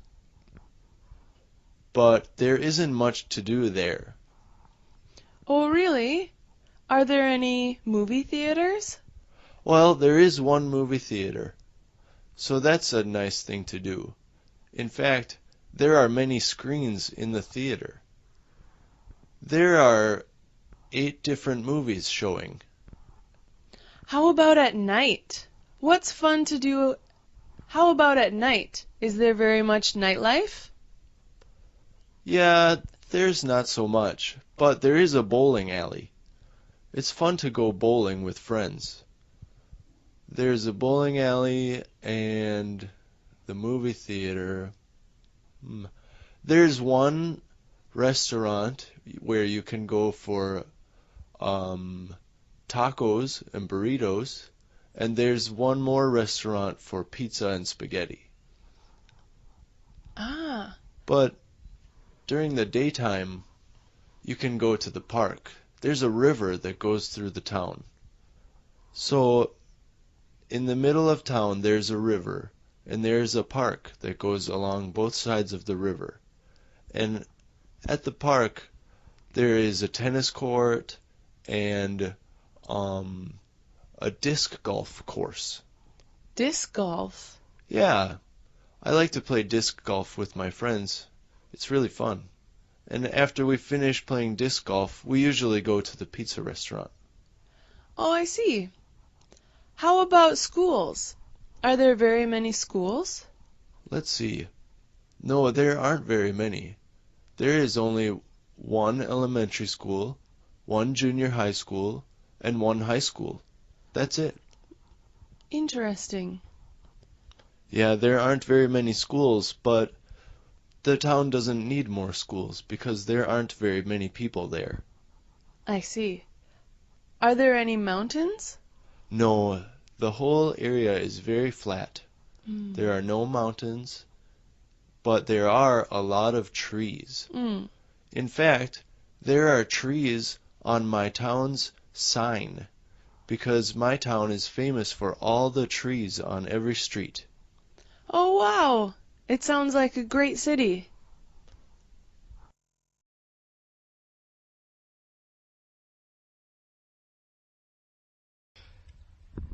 Hi, I'm Ron from Hawaii. I'm here with Mari from Japan. Today we're going to be talking about food. So Mari, what's your favorite cuisine? I think I like American food. What type of American food? I like hamburgers. Hamburgers. Is that your favorite dish as well? That is my favorite dish. My favorite hamburger place is right near where I went to university, and they have this hamburger called the Danish burger, and the Danish burger has blue cheese inside the hamburger. So my favorite dish has to be the Danish burger. Do you like any side things like French fries with your hamburger? I love French fries, but I know that eating hamburger and French fries is a little bit unhealthy, so I always replace the French fries for a salad. A salad. Okay. What about desserts? What's your favorite dessert? My favorite dessert has to be chocolate cake. Chocolate cake. Anything else? Do you like to eat it with anything? No, I like chocolate cake by itself. Anything else? I like brownie sundaes, like brownies with vanilla ice cream. I guess my favorite dessert is anything chocolatey. Sounds good. So before you said you like to eat a salad, what type of vegetables do you like? I like all vegetables. I like them cooked or raw, but I don't like raw onions. Not raw onions. I really can't eat onions raw. That's probably the only vegetable I can't eat raw. That's interesting. Thanks, Mari. So, Miss Naomi from, where is it you're from? Wales. Wales, okay. So, and how old are you now? I'm 11. 11, okay. So, that means you are in, what would that be, junior school, secondary school? Junior school. Junior school, okay. And, so what grade is that in junior school? 6. Oh, grade 6, okay. So, okay, tell me about your school. What kind of subjects do you study in junior school? We study art and maths and science and English and geography and history and RE. RE? What's RE? Religious education. Ah, okay. And so you go to school from what time in the morning? About 9:15 and it starts at 5:15. The first class is at 5 past. And then do you get a break? We get a break at 10:30 and then lunch at 12 o'clock. 12 o'clock for how long? For an hour. An hour? Oh, nice. And then what do you do for lunch in Wales? Do they have like a cafeteria where they cook for you, or? Yeah, they have that, and you can bring sandwiches. Oh, you can bring your own sandwiches instead? Yeah. Okay. What do you do? I normally bring sandwiches. Okay. Oh, is that because the dinners are no good, or? They're okay, but I don't really like them as much as sandwiches. Oh, okay. And what kind of food do they serve up in the canteen? They serve roast dinners. And roast dinners? Yeah. What's a roast dinner? It's like meat and vegetables. Okay. Okay. Sounds very simple. Yeah. And pizza and chips and ham and all sorts of stuff. Oh, okay. Oh, it sounds good. And do they give you lots of homework? No. Oh, really? No. Oh, that's good to hear. So what's your favourite subject then in junior school? Art. Art? Yeah. Okay, why is that? I don't know. I just like painting and drawing. Okay. And then what's the subject that you find most boring? Maths. Maths? Yeah. Oh, really? Yeah, I'm not a big fan of maths. So I guess if you're in grade 6, you'll be going on to your next school soon? Yeah, secondary school. Okay. And are you looking forward to that? Yeah. Okay. Great. Okay, well, it's very nice talking to you, and good luck in your next school. So, Naomi, so you're from Wales, and you're 11. So what does an 11-year-old girl do for fun in Wales? I do music. I play the piano and the violin. Okay, how long have you played the piano for? Since I was about 8. 8, and what about the violin? About the same. Okay, and what kind of level are you at now then, at the piano? I just passed my grade 3. Oh, congratulations. So that's grade 3 of, what is that? You have different levels. And Okay. Yeah. And it starts at grade 1. And it gets harder. Up till, what's the highest grade you can get? Grade 8. Oh, grade 8. So you're at grade 3 now? Yeah. So I guess the next one you're going to do is grade 4? Yes. Okay. And so what do you have to do? What kind of test is it? It's you learn 3 pieces. 3 pieces of music? Yeah. Right. And you have to play them, and you have to do some singing. Oh, really? Yeah. Okay. And some. Is that like sight reading? You look at the script and you have to sing the notes, or? No, somebody plays a tune for you, and you have to sing it exactly the same tune that they played. And there's sight reading where you have to look at a page and then play it on the piano. Oh, wow. Is that hard? Yeah. Yeah, I can imagine. So how much do you practice the piano then? It probably should be once a day. Yeah. But I normally do it 3 times a week, about that. Okay. And you enjoy it then? Yeah. Okay. Great. And you play the violin too? Yeah. Yeah. And is that fun? Sort of. It's not as fun as the piano. Oh, okay. Okay. And how do you do any other things in your spare time? I do guides and swimming. Guides? Yeah. What's guides? It's like a group of girls, and they do activities and everything. And they meet each week to do activities. Okay. Like what kind of activities do you do? Well, you go camping sometimes. Yeah. And you just do activities like sometimes you do sports and outside activities and lots of things. Okay. Oh, is it like kind of like the Cub Scouts for the Yes. boys? Okay. So you have to wear a uniform? Yes. Okay. What? Can you explain the uniform for me? It's dark blue, and you can either wear jeans or joggers or these trousers. Joggers? Yeah. What are joggers? The trousers that you wear for sports. Oh, for like jogging? Yeah. Oh, okay.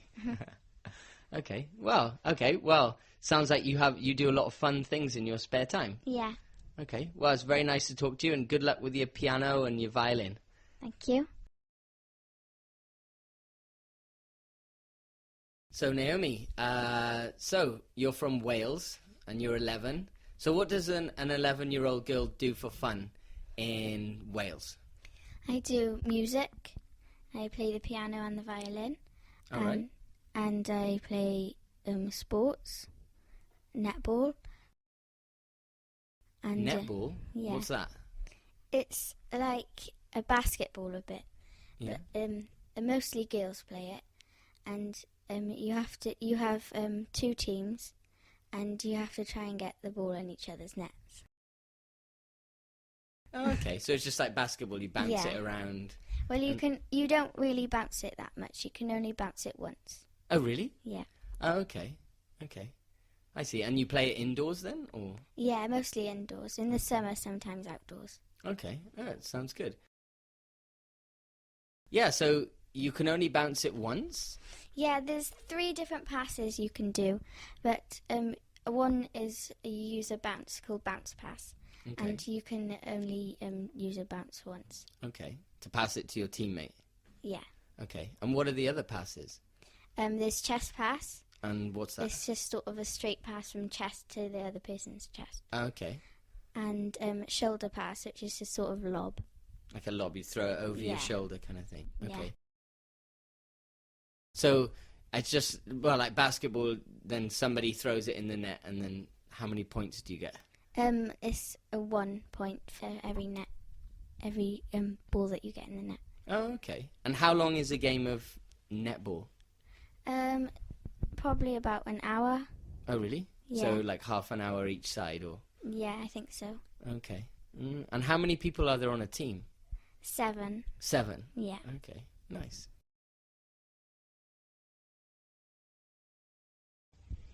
Hi, I'm Ron from Hawaii. I'm here with Mari from Japan.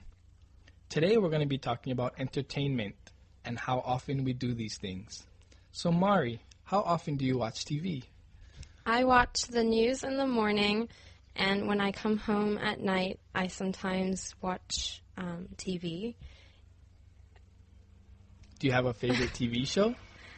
I don't have a favorite TV show. Okay.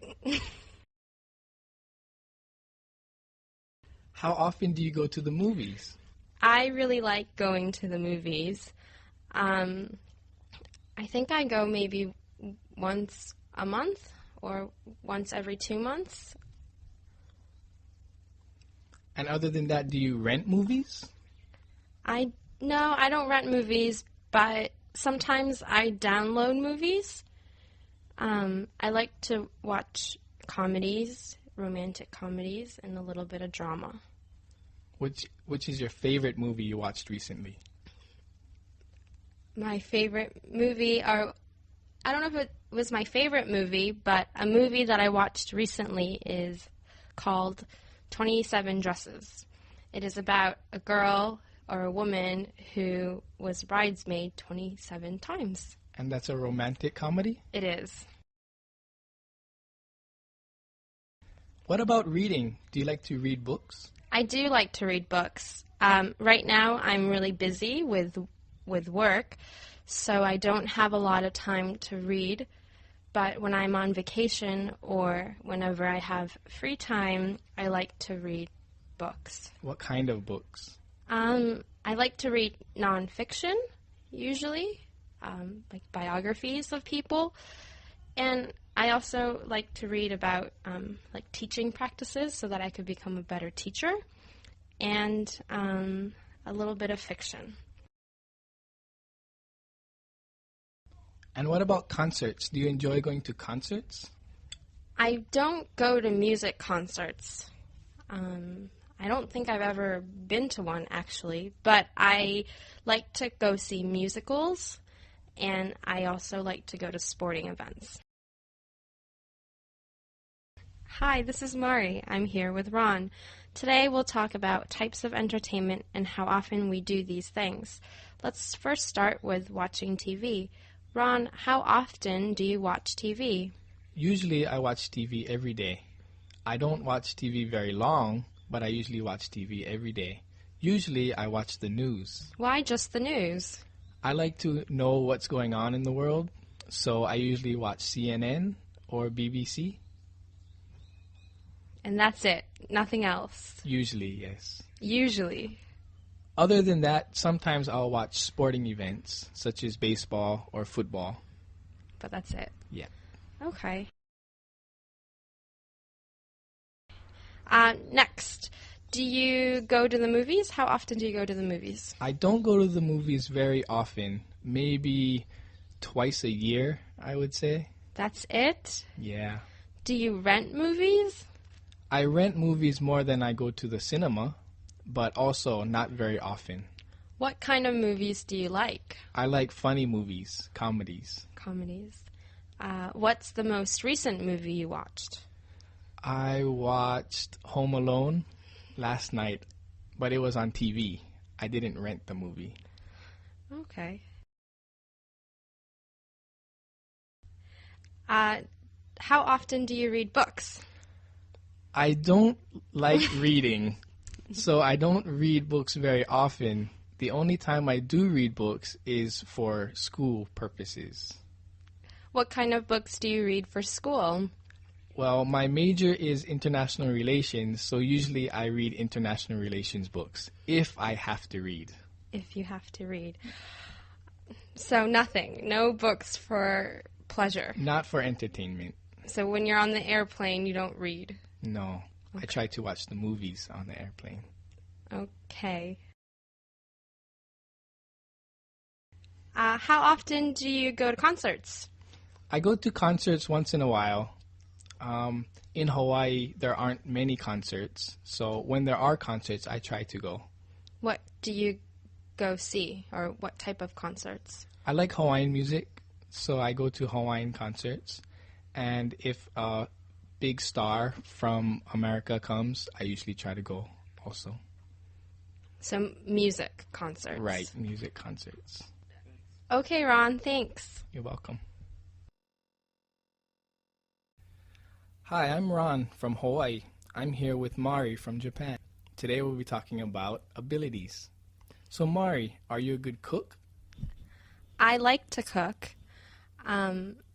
More specifically, I like to cook for people. I like to have people over and eat with people. I don't really like to eat alone, so I don't like to cook for myself. I like to cook for other people.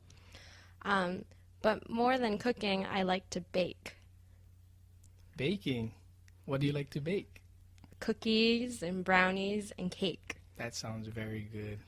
I would like to eat one of your brownies. Okay, next. Are you a good singer? I am terrible at singing. I don't like going to karaoke, and I don't like to sing. I like music, but I can't sing for my life.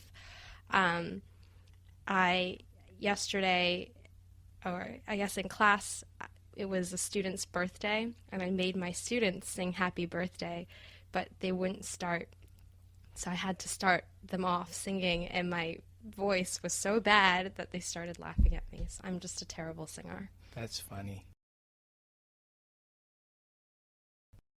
Okay, next. Are you a good dancer? No, I'm not a good dancer.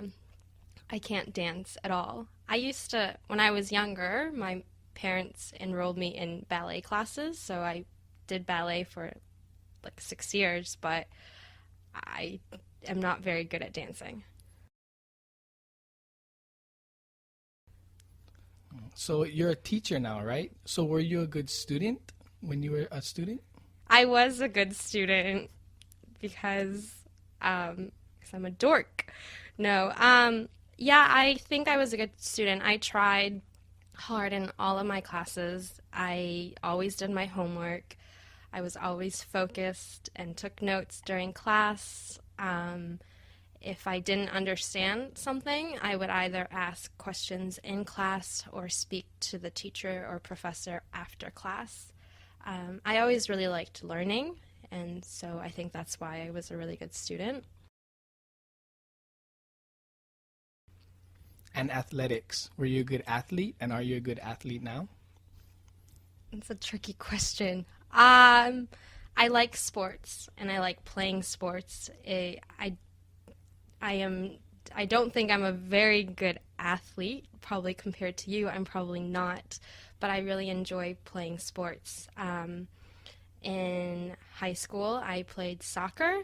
I ran cross country.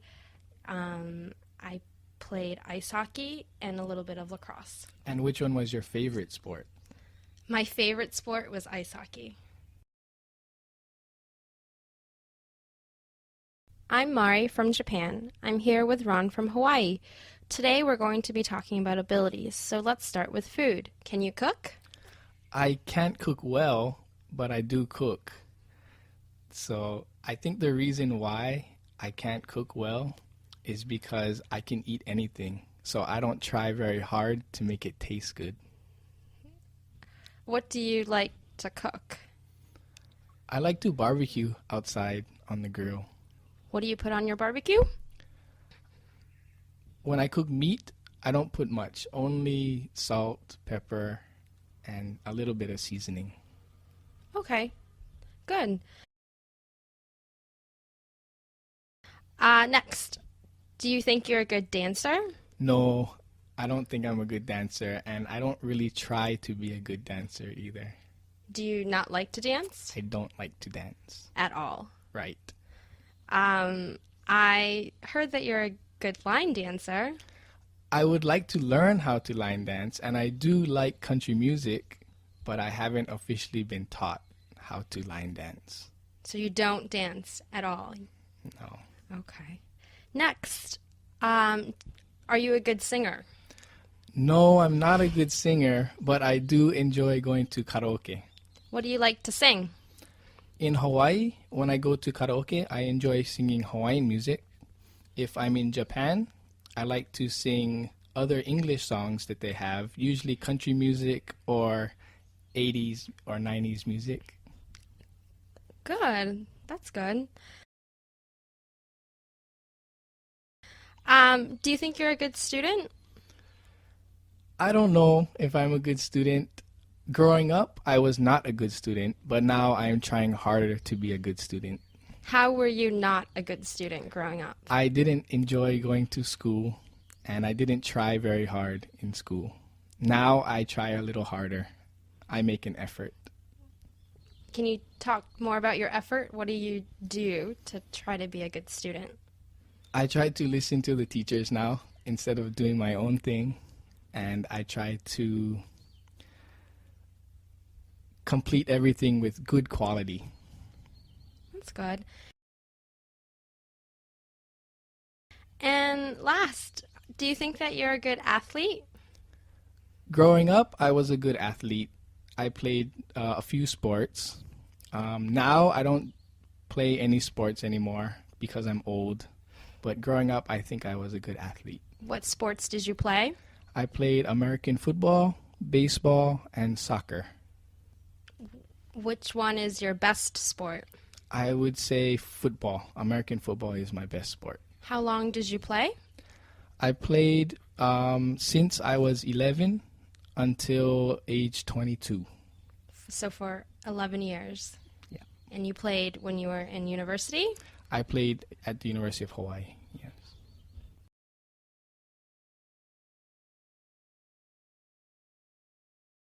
So after Laos, where did you go? After Laos, I flew to Vietnam. And actually, I took the bus into Vietnam. Okay. Yes. And in Vietnam, I traveled from the north, from Hanoi to Ho Chi Minh City. But because my time was so short, I could only spend 1 or 2 days in each city. What city did you like the most? I think I prefer Hanoi the most. The food, the street food is amazing. It's a very lively city, lots of motorcycles and traffic. So it reminded me of Nigeria, where I was born, a little bit. Oh, cool. Yes. And what did you do in Vietnam? I spent time in Hanoi. I also went to visit Sapa, which has a lot of rice terraces. So these are mountains where they've planted rice fields. So the scenery, the view is really beautiful. And you also get to meet the native peoples, the local peoples there. So I enjoyed it. And then from there, I went to Hoi An, which is a very historical city. Very beautiful night scenery by the river. And then I went to Ho Chi Minh City, but I could only spend 1 night there before leaving for Myanmar. Okay. And then how was Myanmar? What did you do there? Myanmar was my last stop, and I didn't have so much time there, but I managed to visit some of the places I really wanted to see, like Yangon, Bagan, and Mandalay. I would say that Bagan was the highlight. They had many temples from the past, and just seeing that many of them, it was very impressive. Oh, that's fantastic. Yes. So, what country was your favorite? It's hard to say. They each have their own good points, but I think I would definitely like to visit Thailand again. Oh, okay. Thailand. That's in a great place. Anyway, thanks, Abidemi. Thank you, Todd.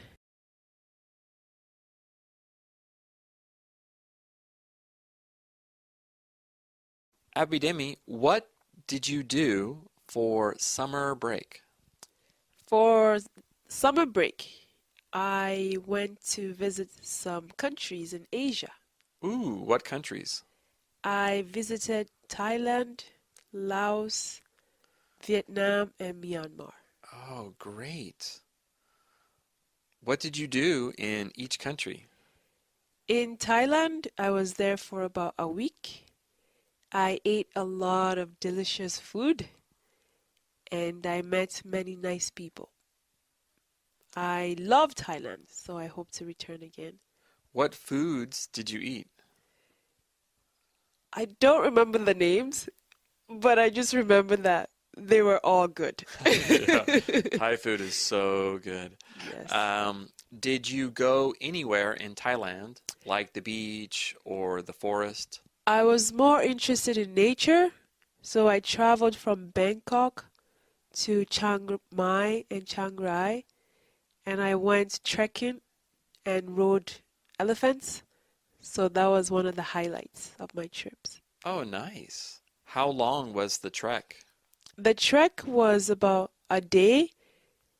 It was a trek for 2, 3 hours, but then we also stayed overnight in a community in the hills, and then the next day we trekked for a little bit to come back to the city. Nice. So, was Thailand the first stop?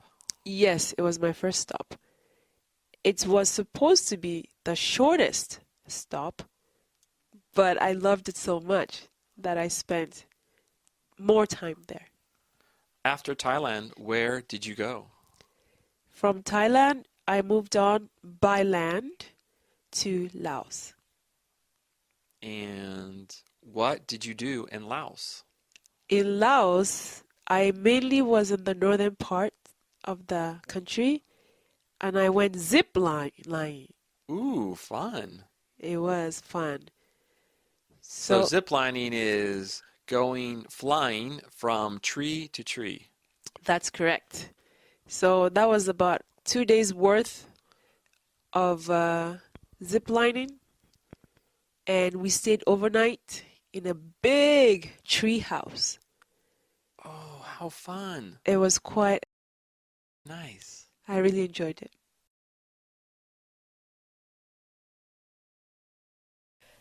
Hey Todd, can I ask you a favor? Sure, anytime. I really need a place to stay. Uh-huh. And I heard that your house is on Airbnb. It is on Airbnb. I do rent my house, but for you, it's free. Oh, amazing. Yeah. Can I stay there then? You can. How long? Maybe a week or 2 weeks. Okay. When? From next Monday? Yeah, actually, you can do that. That works. Excellent. Thank you so much. How about a car? Can I park my car?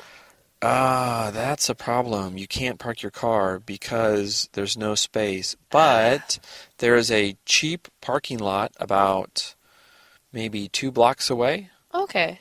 So it's only a couple dollars a day. Okay. I guess I can park my car there. How about cooking there? Can I cook? Of course, yeah, you can cook. I have a stove, a refrigerator. You can bring your own food. You can do whatever you want. Excellent. Thank you. Can I use the internet? You can use the internet. There's a password. I will write down the password before I leave, and I will write down the password before you get there. Excellent. Thank you so much. I was thinking about asking my friend if he can stay. Could my friend stay over? Yeah, sure. So your friend can stay. Not a problem, I don't think. He has a dog. Can he bring his dog? Ooh, that is a problem. Does the dog have a cage? No, but we can get a cage. I'm not sure about the dog. If the dog is in a cage, it's okay in the house, but I think, yeah, you can't have the dog in the house. Okay. How about smoking? Mm-hmm. My friend is a very heavy smoker. Can he smoke outside? Yeah, he can smoke outside. Just please pick up cigarette butts. But, of course, he can't smoke inside. Okay, he can't smoke inside? No. Okay. How about if we want to have a party? Can we have a party? Yeah, you can have a party. That's okay. But please be quiet. Don't be too loud. The neighbors live very close to my house.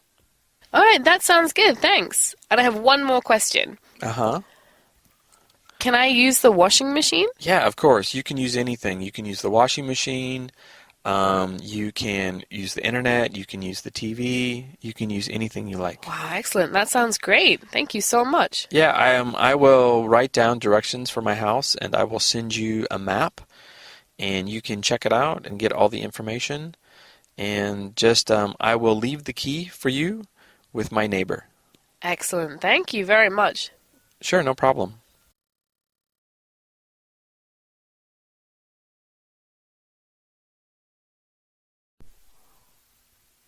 So, Meg, are you busy this weekend? Yes, I'm so busy because I'm moving. Oh, no. Yeah, there's a lot of work to do. What do you have to do? First, I have to prepare my apartment, so I need to pack all of my things. That's not fun. No, it takes a long time. Do you need help? Yeah, do you have time to help me? I can help you on Sunday. Oh, are you busy on Saturday? Yeah, on Saturday I have to work. I have Uh, to teach 2 classes, and then after I teach, I have to grade papers.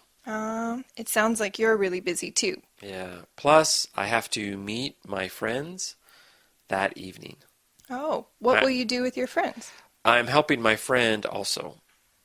My friend has car problems, so I have to take him to the mechanic. Ah, so But that's a on lot to do. Sunday, I can help you. Okay, that would be great because on Sunday I have to take some trash to the dump and I have to finish some paperwork at City Hall to prepare for moving to a new country. Oh, now, because you're moving, do you have to go to the post office?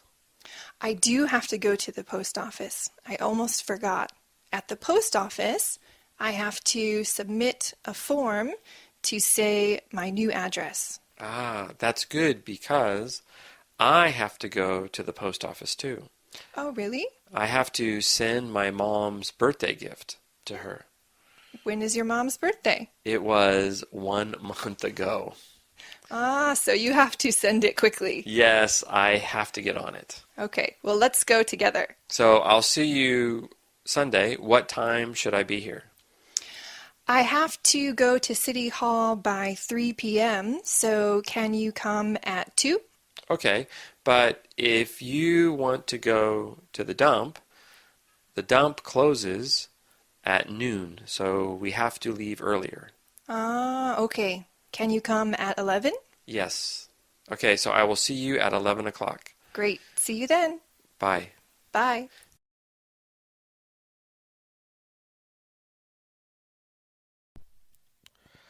Okay, Katie. Yeah. Let's take an international test. Oh, okay. How international are you?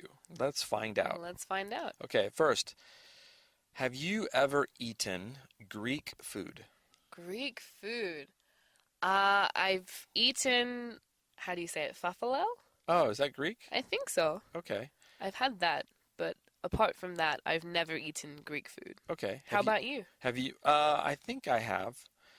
Well, I've eaten Greek yogurt. Does that count? That counts. That counts. That counts. Okay. Have you ever eaten Russian food? What's Russian food? I think like Russian food, like is it borscht? Borscht is like a soup, a cabbage soup. I've never eaten Russian food. Yeah, maybe I haven't eaten Russian food either. Okay, last one. Have you ever eaten Vietnamese food? I see it written down. Is it pho? Pho, the noodles? Yeah, I've eaten pho before. Yeah, I've been to Vietnam, so I've eaten Vietnamese food a lot. And pho, the noodles, is really good. It's delicious. I've had that too. Okay, now let's talk about languages. Oh, okay. Have you ever studied French? I have. I've studied French for 5 years. Ooh, can you still speak French? Nope, not at all. Yeah, me too. I once studied French years ago, but I haven't spoken French in so long, I can't remember anything. I can't remember anything either. Yeah. Have you ever studied an Asian language? I've studied Japanese. Ooh, okay. I can still speak it a little bit now.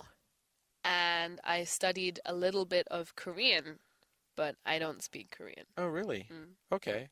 Wow, like I've studied Thai. Okay. Because I lived in Thailand for 5 years. And like you, I've studied Japanese, but my Japanese is terrible. How about your Thai? My Thai is okay. It's okay. I can talk a little bit. Hmm. Okay, so have you ever met a Spanish person?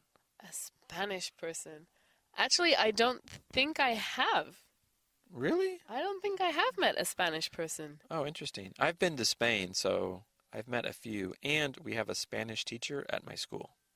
Oh, maybe I have met a Spanish person then. Maybe. Maybe I've met a secret Spanish person. Okay, have you met a Chinese person? Oh, yes, I've met lots of Chinese people. Okay. And have you met a Brazilian person? I feel like if I say no, then I have. Probably. I've probably met a Brazilian person. Yeah, I've met a few people from Brazil, so they're always very nice, very Mm. friendly people. Mm. Hey Todd, are you healthy? Do you eat lots of fruits and vegetables? I guess I am healthy. I do eat lots of fruits and vegetables, but I also eat junk food, sadly. But I try to eat lots of fruits, especially to stay healthy. What kind of fruits do you like to eat? Well, I like all fruits. I love all fruits except pineapple. I hate pineapple. I don't know why. I just don't like pineapple. I don't like the taste. I don't like to chew it. It just feels funny. But I love apples. I love bananas. I love oranges. I usually have an apple every morning for breakfast. It's very easy to eat, and I just love apples because you can take them to school. You can eat them quickly. They're very easy to eat. I also like oranges, and I love orange juice. So sometimes I make fresh orange juice in my kitchen. So oranges are great. But my favorite fruits are bananas and strawberries. I love bananas and strawberries, and I love to eat bananas and strawberries together. So my favorite snack is to cut up some banana and then cut up some strawberry and mix them together and then eat them. Well, it sounds like you really like a lot of fruits. Oh, yeah, I do. What about vegetables? Do you eat vegetables every day? I do. I try to have a salad every day, and I have a special salad I make, and I call it my chunky, crunchy salad. And it's carrots, cucumbers, and tomatoes, and I cut the carrots and cucumbers into small little squares, and then I cut up the tomatoes and I mix them together. And the carrots, tomatoes, and cucumbers mixed together, the colors are really pretty. And when you eat the salad, it's very crunchy and it's very chunky because it's all little squares. So I call it my crunchy, chunky salad. Oh, that sounds delicious. Do you ever share it with someone else?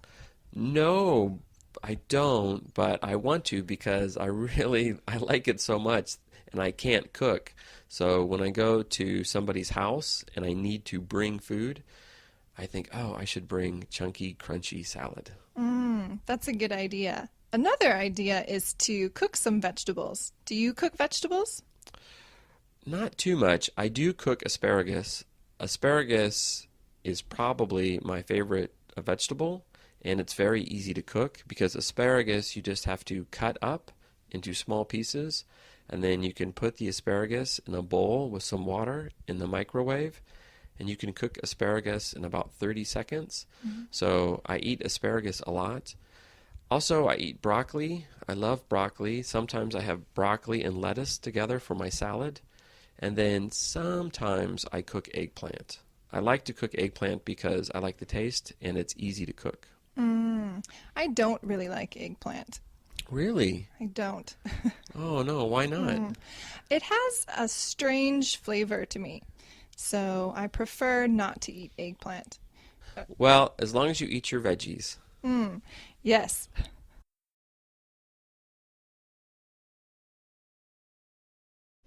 So, Meg, you look like a healthy person. Do you eat lots of fruits and vegetables? I do eat lots of fruits and vegetables, especially fruit. I love to eat fruit because it's so sweet. Yeah? What fruits do you like? I love bananas because they're so healthy for you, and so usually in the morning for breakfast I'll have a banana. I also love blueberries. Blueberries are my favorite fruit, but sometimes they're expensive, so I can't often eat blueberries. Oh, I agree. Blueberries are so good. I love blueberries in oatmeal. Ah, that's a good idea. I love to have blueberries in muffins. Oh, that's nice. Well, you Mm. bake. Do you bake blueberry muffins? I do bake blueberry muffins and also blueberry bread, blueberry pancakes, many blueberry things. Oh, wow. That's great. Mm. So, are there any fruits you don't like? I don't like kiwi, actually, because the flavor is okay, but the fruit is too soft. So usually I don't want to eat kiwi. Oh, wow. I love kiwi. I love kiwi and bananas. It's very good. Sounds okay, but maybe I'll just have the banana. So, what about vegetables? Are you a person who eats lots of salad? I don't eat a lot of salad, but I do like to eat vegetables with my meals, usually lunch and dinner. So, you cook vegetables? I cook vegetables or I eat vegetables fresh. For example, usually with my lunch, I'll cut up a cucumber and put some salt or pepper on the cucumber and eat it with my lunch. Oh, great. I love vegetable sticks. So, I love Mm. carrot sticks, cucumber sticks, Mm. radish sticks. It's very good. Do you like to dip vegetable sticks into any dressing? I do, but it's not healthy, right? But yeah, No. I love the dressing, like the ranch dressing with carrot sticks or the Mm. ranch dressing with cucumber sticks. It's very nice. Yeah, it's pretty delicious, but you're right, not so healthy. No. Mm. So, what vegetables do you cook? Sometimes I cook broccoli. I actually like to roast broccoli, which is when you put broccoli into the oven and cook it for a few minutes. So it's really delicious. You can add some salt or seasonings, and it's easy to make. You can cook some meat or rice while the broccoli is in the oven, and then it's ready for your dinner. Oh, that's great. Yeah, you see some vegetables, like on a kebab, that are Mm, roasted. I guess onions are roasted, peppers are right, roasted. Do you right. roast other vegetables besides broccoli? Sometimes tomatoes and sometimes potatoes, although, is that a vegetable? It is, but it's not a very healthy vegetable. Oh, so maybe I shouldn't eat potatoes. Oh, I love potatoes though. So you roast vegetables. Do you cook vegetables any other way? Do you boil vegetables or fry vegetables? Sometimes I boil vegetables. For example, I like to boil carrots because they're soft and you can add some spices again to have some flavor when you eat carrots with your meal. Yeah. Actually, I love carrots, but I only like raw carrots. Oh, really? And I hate cooked carrots. Oh, well, I'll try to remember that if you ever come over for dinner. Yeah, carrot sticks, please. Okay.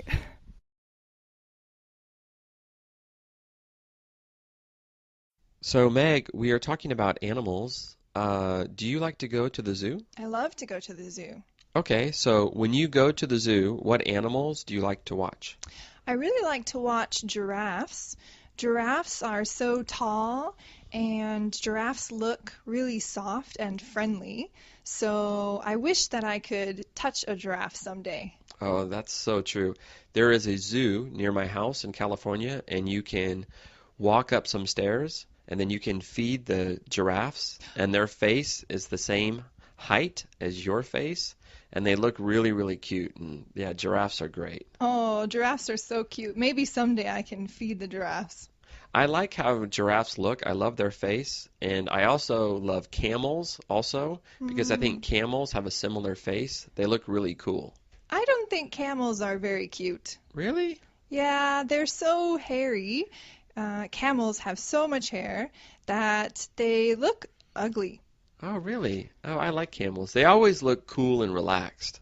They do look relaxed, but I like giraffes better than camels. Well, what about llamas? Llamas are kind of like camels and are kind of like giraffes. They kind of have the same face. Do you like llamas? I think llamas look cute, but I've heard that llamas aren't very friendly. Really? Have you heard about llamas spitting at people before? No, Actually, I think I heard camels do that, but maybe llamas do it too. I'm not sure. Okay, so what about other animals? What other animals do you like at the zoo? I really like the zebras because zebras are black and white with stripes, so the zebra stripes are really cool, and zebras are similar to horses. So sometimes I think I could ride a zebra if I had one. Yeah, that would be cool. Zebras do look pretty cool. Are there any other animals? Well, there's one animal that I'm afraid of, and that's a bear. Yeah, bears are pretty scary. Bears are really scary and they're so big with huge teeth and giant claws, and I feel like a bear would eat me if I met it in person. Actually, have you seen a bear in the wild? No, I've never seen a bear in the wild, and I really don't want to. Oh, wow. In California, sometimes you can see bears in the wild, small black bears. And actually, the black bears are not that dangerous. Really? Yeah, I mean, you need to be careful when you see a black bear in the wild, but they almost never attack anybody. So the one animal you must be afraid of, though, is the mountain lion. So there are mountain lions also in California, and they are scary. So maybe I should avoid mountain lions too. Yeah, yeah. If you walk in the wild and you see a mountain lion, maybe it's too late. You're already in trouble. Maybe I'll just keep going to the zoo.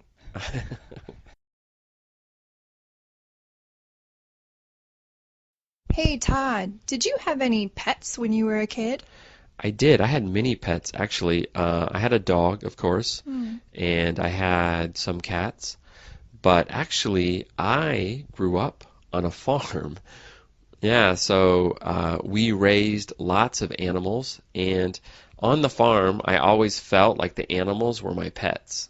So it was pretty cool. Wow, that sounds really exciting for a kid. Oh, it was great. It was the best. What kind of animals were on your farm? We had almost every, farm animal possible.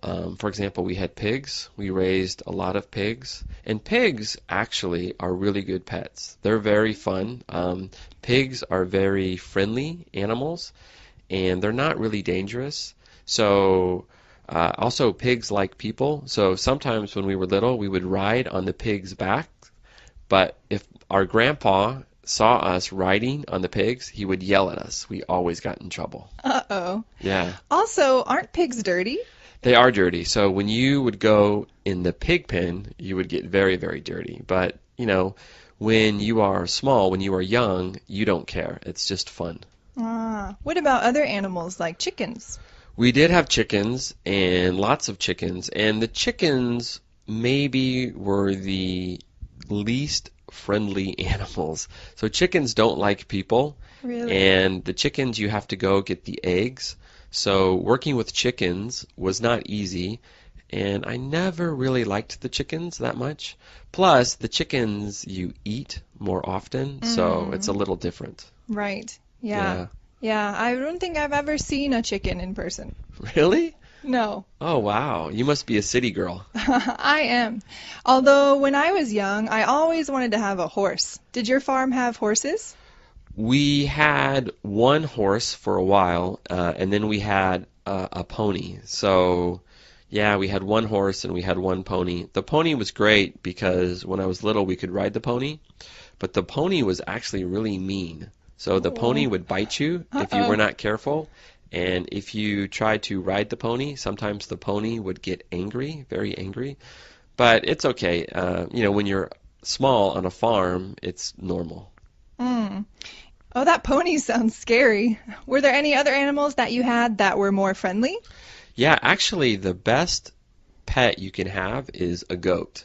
Really, a goat? Yeah, goats are fantastic. Goats love people. They really, really love people. And they're very social. And goats follow people. So when you are little on the farm and when you walk around, the goats become your friend. So when I was little, I would walk and I had friendly goats that would follow me everywhere, and they were great, and they're very curious. They like to see what you're doing, and and they like to be petted. So you know how like you pet a dog, you pet a cat? Goats also like for you to pet them. They're very, very social.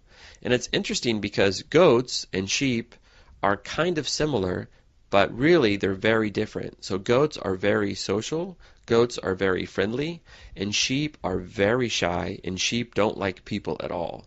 So sheep stay away from people, and goats always get close to people. Sounds like a goat is a good pet to have. Goats are the best. They are so friendly. And goats are cool because goats talk to you. So they like to make a sound, like ba, they ba, or whatever. They make a sound. And when you walk around as a young boy or young girl, the goats are great. They follow you, and you feel like the goat is talking to you, which is cool. That sounds really fun. Now I wish I had some goats. Yeah, you got to.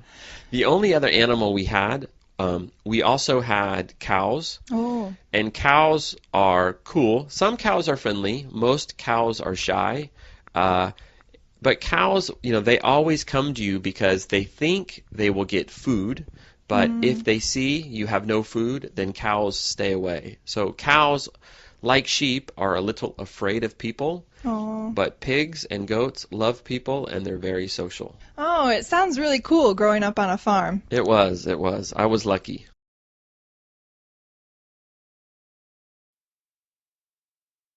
Hey, Todd, where do you live? I live on the east side of town. Oh, do you like it there? I do. I live in an older house, but it's a big house, and it's really relaxing. It's a nice place to live. Wow, sounds nice. How many rooms does it have? My house is pretty big. It's 4 rooms. It has a big sleeping room. It's a Japanese house, so it's not really a bedroom because you sleep on the floor. Oh. But it also has a living room. It has like an office room, and it has a kitchen. Is it a big kitchen? No, it's a pretty small kitchen, and it's a very old kitchen. I have a small stove, so it's very difficult to cook. But, I have a refrigerator, I have a microwave, I have a nice kitchen table to eat at. So it's a pretty decent kitchen. It sounds okay. What about your living room? What do you have in the living room? My living room, it's pretty cool for a guy because it's a good place to watch sports. I have a really big TV, and I have cable TV, so I get all the football channels. Nice. And I have a really big sofa, so I can sit on my sofa and watch sports and drink beer. It's great. Sounds relaxing. Very relaxing. Well, do you also have a nice bathroom? I do. I actually have 3 bathrooms.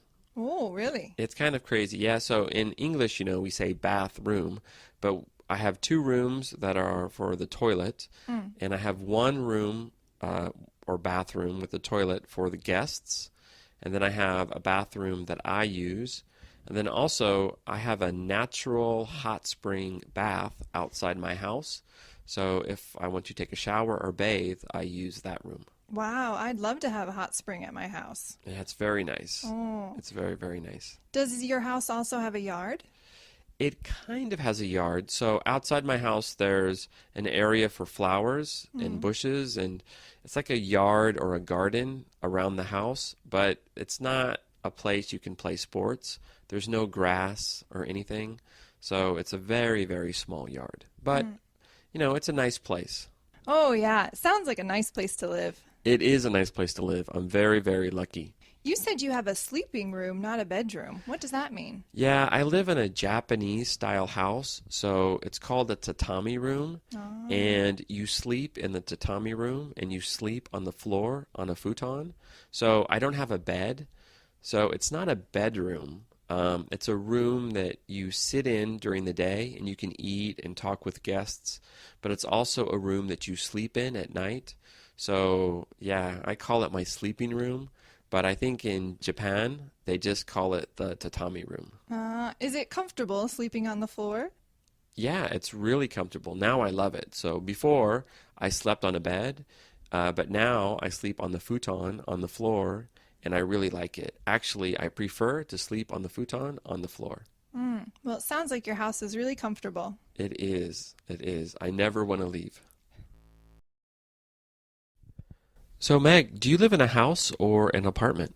I live in an apartment near the train station. Oh, you live downtown. I do. Ah, do you like living downtown? I do like living downtown because it's so convenient.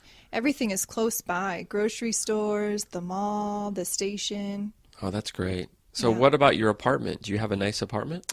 It's a nice apartment, but it's really small. Oh, yeah? How many rooms? Well, there are 3 rooms, but each room is pretty small. Mm-hmm. There's a bedroom, a sitting room, like a living room, and the kitchen room. Oh, wow. So in your bedroom, like, do you have like a big queen size bed, a small bed? I have a small twin size bed or a single bed in the bedroom because it's pretty small, so there's not much space for a big bed. All right. So do you have a TV in your bedroom? No, actually, I don't own a TV at all. Really? So there's no TV in the living room, too? There's no TV anywhere in the apartment. Wow. What do you do in your house? I have a laptop computer, so usually I can watch some TV shows or videos on my laptop. Oh, right. Okay. Do you like to watch movies in bed? Yeah, sometimes I like to watch movies in bed, or sometimes I prefer to sit in the living room and watch movies. Right. So you must have high-speed internet. I do, yes. I have an internet box that my laptop can connect to. Okay, cool. Do you have a nice big sofa? I have 2 small sofas, so you can push them together to make one big sofa, or you can keep them separate. Usually I keep them separate because there's more room for people to sit on. Okay. Now you like to cook, so you must have a nice kitchen. Unfortunately, I have a very tiny kitchen. Oh no. How do you cook? I have to use some extra tables to have more space. The counter is really small, so there's not much space. So I have an extra table I use for preparing the food. Okay. Do you have an oven? I have a very small toaster oven, so it's not really an oven. Right. So do you have a microwave? I do have a microwave and a small refrigerator and one burner, like a stovetop burner. Okay. Do you cook every night? I don't cook every night. Sometimes I'm too busy, and sometimes because my kitchen is so small, I get a little frustrated, so I just pick up some food from a restaurant. Oh, right. Now, you live in an apartment, so how many floors does your apartment building have? The building has 5 floors, and I live on the 5th floor. Nice. Yeah. Fifth floor. Yeah, the view is nice, but unfortunately there's no elevator, so you always have to take no. the stairs. Wow, 5 flights of stairs. 5 flights of stairs every day, but it's good exercise. So you're on the 5th floor. Do you have a balcony? I have a small balcony where my washing machine is, and I can also hang up my laundry out there. Oh, cool. Washing machine's outside. It is outside. It's a little different from my house in America. Oh, so from your view, what can you see? I can see the train station from one window and all the restaurants downtown, and from a different window, I can see the mountains. Oh, nice. Yeah, the mountains are nice. Yeah, it's really pretty.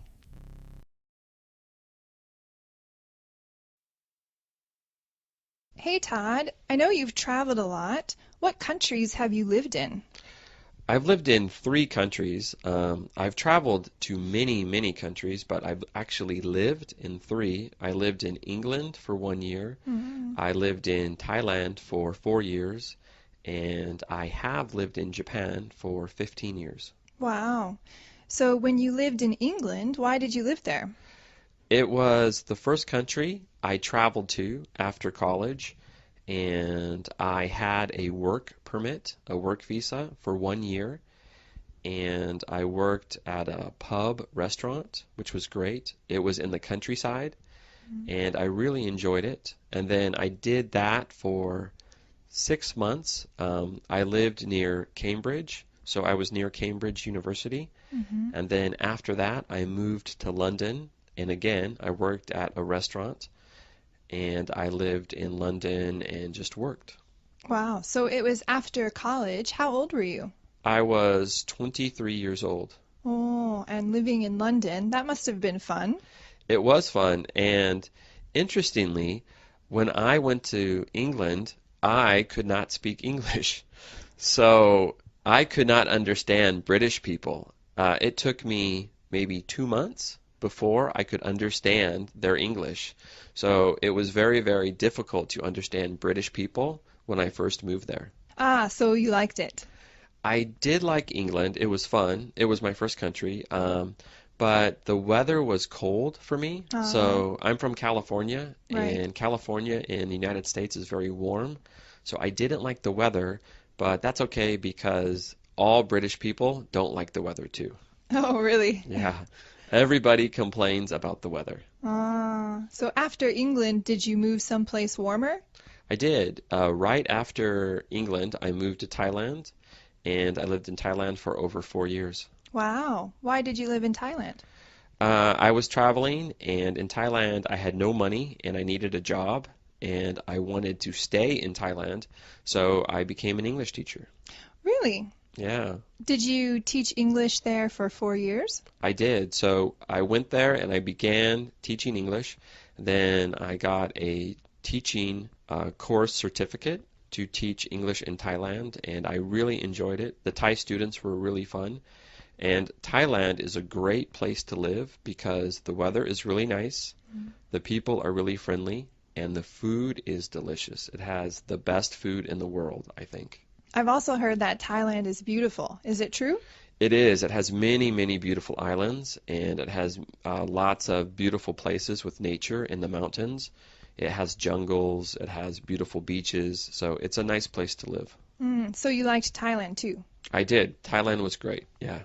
So England, Thailand, you said next was Japan? Yeah, so next was Japan, and Japan's nice. I am a teacher, an English teacher in Japan, and I love teaching English in Japan. Like Thailand, the food is really, really good. The people are nice. The scenery is really beautiful. So Japan is really nice. Are there fun things to do in Japan? Yes, actually, I like Japan the most because you get everything. You get lots of beautiful nature, so you can go hiking, you can go see beautiful beaches, you can go to really nice islands. But also, Japan has many, many nice cities. So you can go to Tokyo, Osaka, Fukuoka, and the cities have lots to do. There's good shopping, great restaurants. It's easy to travel in Japan by train and bus, so it's really nice. Oh, that sounds like the best of both worlds. Yeah, it is. Definitely a good place to live. Meg, we are talking about traveling and visiting other countries. What countries have you traveled to? I've been to quite a few different countries. For example, Spain, Belize, and Indonesia. Wow, 3 different continents. Yeah, pretty far apart. Wow, that's cool. So, Spain, that must be a really nice country. What did you think of Spain? Spain is really beautiful. There's a lot of beautiful nature and also some nice cities. While I was there, I lived in a small city called Cáceres. Oh, nice. Are the people really friendly in Spain? Yes, actually, the people are very friendly and very helpful, especially if you're lost. Oh, that's great. I hear Spanish food is really, really good. Spanish food is delicious. I lived with a Spanish family, and my Spanish mom cooked delicious meals every day for lunch. In Spain, seafood is really popular, so I ate a lot of fish and shrimp. Oh, I love fish and shrimp. Me too. Now, Spain is really warm, right? Yes, Spain was very hot while I was there during the summer. Oh, yeah? How hot? How hot does it get? It got up past 40 degrees Celsius during the summer. Wow. Yeah, it was pretty hot. Does it rain? It does rain, but when I was there in the summer, it didn't rain very often. So, what about Belize? Belize is a really small country. Belize is very small, but it's also hot, similar to Spain in the summer. Why did you go to Belize? I went to Belize on a study trip for school, and I stayed there for about 2 weeks. Okay. Now, does Belize have good food? Belize also has good food. There was a family that cooked for us, and we had a lot of delicious, almost Mexican type food. Oh, really? So, for example, what do you eat? Like, what do people eat in Belize? People eat, it's kind of like a taco, but flat, with a tortilla and some meat and vegetables on top and some spices that make it really delicious. So, the last country is Indonesia. When did you go to Indonesia? I actually went to Indonesia just last year. Oh, whoa. How long did you stay? I only stayed there for about a week. Oh, yeah. Ooh, short trip. Yeah, it was a short trip, but I was just visiting some friends there. Where did you go? I went to Jakarta and Bali. Oh, okay. So I hear Bali has really beautiful beaches. Is it true? Yeah, it's true. There are a lot of famous and beautiful beaches in Bali. Oh, did you surf in Bali? I've never surfed before. Usually when I went to the beach, I just wanted to put my feet in the water. Oh, yeah. Now, Bali also has very famous scenery on the inside, like the rice fields. Did you see the rice fields of Bali? No, I didn't see the rice fields, but I did go to some famous historical spots. So, of the three countries, Spain, Belize, and Indonesia, what country was your favorite? Maybe Spain was my favorite because I love learning language and it was really nice to stay with my Spanish family. Yeah, I could see that. I really want to go to Spain, and I hope to go soon. I hope you can go too. It's beautiful. So, John, do you like to play golf? Well, no, I don't play golf very much, but I play disc golf. Disc golf? What's that? Well, some people call it frisbee golf.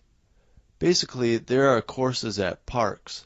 It's similar to golf, but the courses are much smaller. You use frisbees or flying discs, and you have to throw it. So it's different from golf. You're not aiming for a small hole, but actually you need to throw the frisbee into a basket. Oh, that sounds fun. Is it very easy? Well, it can be easy or it can be very difficult. It depends on the course. Many different parks have different disc golf courses, and you can be a easy beginner or you can be an expert. It all depends on how much you want to get involved. I see. My friends and I, we're beginners, so we just like to have fun. So we just do the easy courses and have a good time. I think it's relaxing. So you only need one frisbee? Well, actually, it's better to have two or three. You can play with one, but in fact, when you learn more about disc golf, there are different sizes and weights of the discs. Why would you want a different size disc? Well, it's similar to the clubs in golf. When you throw your first throw, you want it to go very far, so you should use a heavier disc. But when you're near the basket, you should make a short throw, so you want a lightweight disc. I see. That's interesting. Yeah, so as I said, when you want to become an expert, you have to spend more money to get better equipment. It's like any sport, I guess. In fact, they have disc golf competitions now. So you can even participate in a tournament and win some prize money. Did you ever compete? Oh no, I'm just a beginner. I don't think I want to be too serious about it. So golf has 18 holes. How about disc golf? Does it have 18 holes too? Well, not usually. Golf courses are very large, but disc golf courses are usually found in parks. So they usually have only 6 holes, but you can play 18 holes by doing all 6 3 times each. I see. How do you keep score? Scorekeeping is like real golf. So the winner should have the lowest score. Every time you throw a frisbee or a flying disc, you have to mark 1 point. So if you can do a hole in one, that means you can hit the basket on your first try. Then you'll only have 1 point. That's best.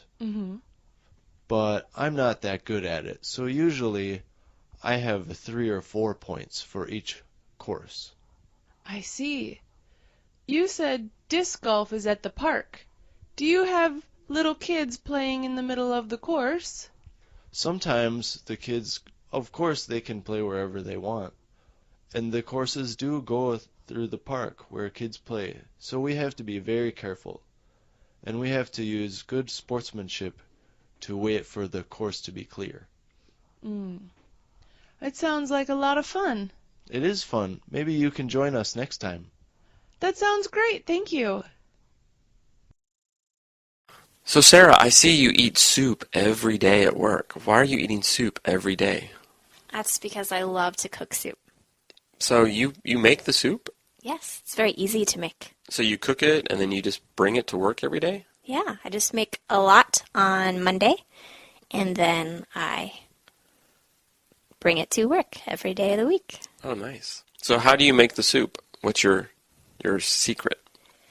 Well, I like to cook very easy, so I buy meat that's already cut up, usually chicken, and then some rice, usually brown rice, and then I buy some vegetables. So after I bought the ingredients, I chop them up, and I put them all together in water until it boils and add some seasoning. Okay. So you say the water boils, so as soon as the water boils, that's when you put in all the ingredients? Yes, that's right. So you don't put in the ingredients before the water boils? No, I guess it's just easier for the water to be hot, because then the vegetables and the meat cook a little faster. So how do you give the soup flavoring? I usually add salt and pepper, maybe some garlic, and depending on the type of soup, either maybe some soy sauce or lemon juice. Okay. Do you put in the flavoring after you put in the ingredients or before you put in the ingredients? Maybe after, but usually right about all at the same time. Okay. So I just put everything in at one time. And then after you cook the soup, do you put the soup in the refrigerator? Do you let it sit outside? I usually eat some right then, and I also put it in containers for the week, but I let it sit in the containers out on the counter for a while for it to cool before I put it in the refrigerator. All right. And so you don't put it in the refrigerator until it is cool? Until it's about room temperature. Okay. Yeah. Nice. And then how do you heat it up? Do you heat it up in a pot or do you heat it up in the microwave? In the microwave. It's the easiest. Yeah, nice. So you make enough for 5 meals? Maybe, sometimes. If I think I will get tired of eating it during the week, then maybe I'll just make enough for 3 or 4 meals. But if it's some kind that I think is really delicious, and I know I'll want to eat it every day, then I'll make a lot. Well, if that happens, when you make the soup, you can make it for 6 or 7 and give me a bowl. Okay, I'll do that next time. Oh, great. Thanks. Hi, Todd. Hey, Sarah, how are you? Good, how are you? Oh, not bad. So I heard you were from San Francisco. That's right. Yeah, I was born there and I lived in the city for many years. Cool. What is the most interesting thing about your city?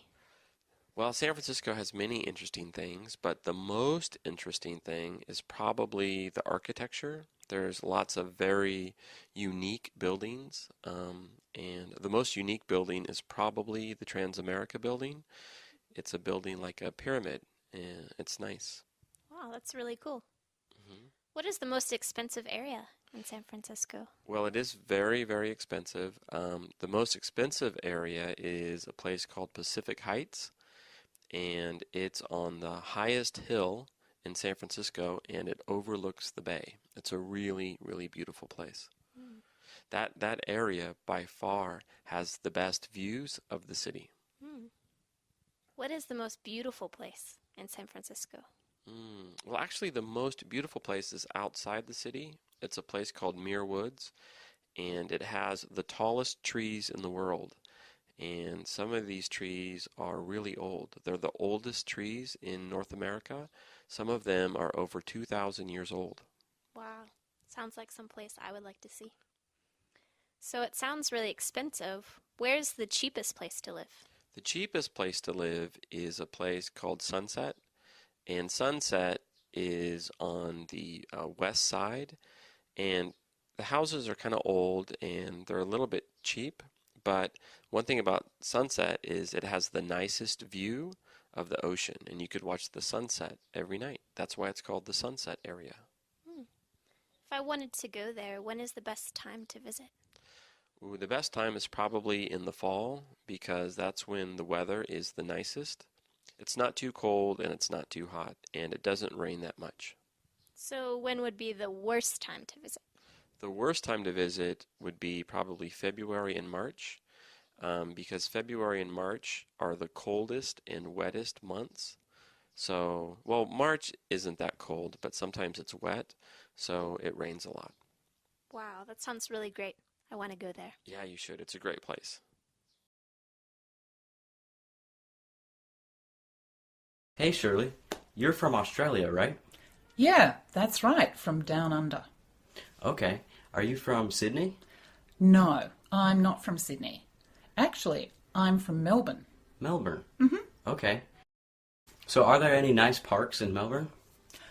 Well, you know, Josh, Melbourne is a great city. And one of the reasons is because there are lots of parks. There's a really big park right in the centre of the city. Is it beautiful? It's gorgeous. It's called the Botanical Gardens, and they have plants from many different places around the world. And there's a lake, a small lake in the centre. But what I really love about that park is at one time of the year, they have lots of big fruit bats that fly into the park and they hang upside down from the trees. They're really huge, like big sacks. It's very cool. That sounds beautiful. Yeah. So, is there good shopping in your city? Oh, there's great shopping in Melbourne. You know, Melbourne has people from many different countries. So we have a great variety of things and clothing, cars, coffee shops, foods from many different countries. So it's a great place to shop. Wonderful. What about housing? Is there cheap housing or is it really expensive? Well, it's not cheap, but it's not as expensive as Sydney. Sydney is the biggest city in Australia. It's very expensive to live. But in Melbourne, the housing is so-so. How do you get around in Melbourne? Do you take the bus? You can take the bus, but Melbourne has something very special that no other city in Australia has. We have a tram system. I think they're called trolley cars in America, maybe. Yeah, that sounds familiar. Yeah. Well, Melbourne has a really big tram system, so you can go lots of places in the city by tram. It's really good fun. What about the tram? Is it expensive? Not so expensive. Cheaper than the bus. Maybe about the same as the train. Cheaper than a car.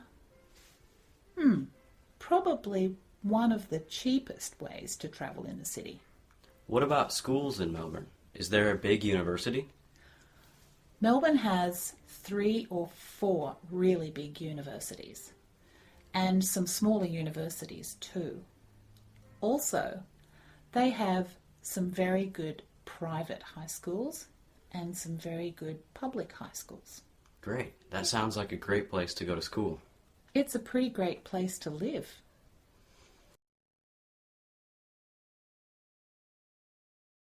Hey Shirley. Hey Josh. So how was your weekend? Quite busy this weekend. Really? Those are hard. Yeah. So what did you do on Saturday? Well, Saturday morning, I usually clean the house. Okay. Yeah, it's kind of boring, but I have to clean the bathroom and then the kitchen and then the lounge room because I have lots of cats. Okay. And the cats leave hair everywhere. So I always have to clean on Saturday mornings. Yes, cats are messy. Yeah. So after you cleaned, what did you do? Well, in the afternoon, I went for a walk up the mountain. It was a beautiful sunny day. There were no clouds in the sky. Wow. It was gorgeous. So I walked up the mountain and I saw a ferret. A ferret? Yeah. Wow. They're a little furry animal, 4 legs, tail. Not like a rabbit, but about the same size as a rabbit. Okay. And they're kind of gold-brown colour. Wow. Did you see any other animals on your walk? No. I didn't see any other animals on the ground, but I did see a beautiful bird flying in the sky.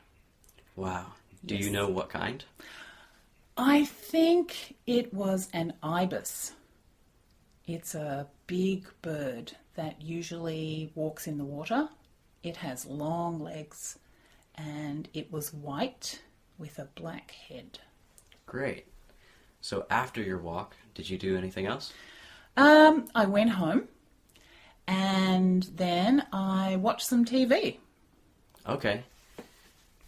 That was about it for my Saturday. Okay. What did you do on Sunday? Sunday, I went to the art museum. Really? Yeah. Great.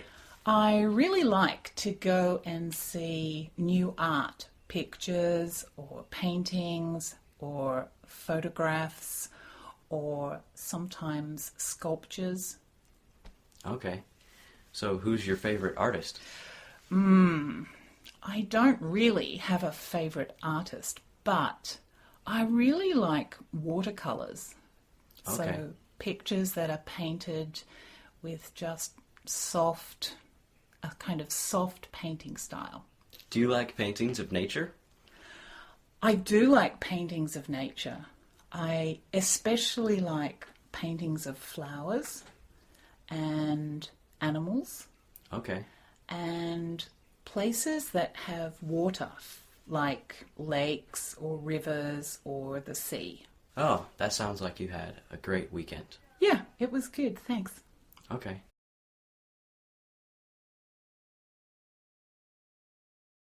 So Anna, you're from Portugal, right? Yeah, right. Okay, because I'm actually thinking of going to visit Europe this summer, and I thought Portugal would be a great place to visit. Oh yeah, Portugal is great, especially in the summer. It will be really warm and you can go to lots of places in Portugal. You can go to the north where we have a lot of mountains and you can do all kinds of activities like archery and horse riding. Oh wow, that's interesting. Well, actually, I was thinking of going to the beach. Can you give me some advice for what's the best time of year to go when perhaps there are not too many tourists around? Oh yeah, if you want to avoid tourists, you should definitely not come in August. August is really crowded and there are just so many people in the south of Portugal. You can try to come in June. June is Alright. already warm, but there are not too many people, so it will be easier for you to find accommodation.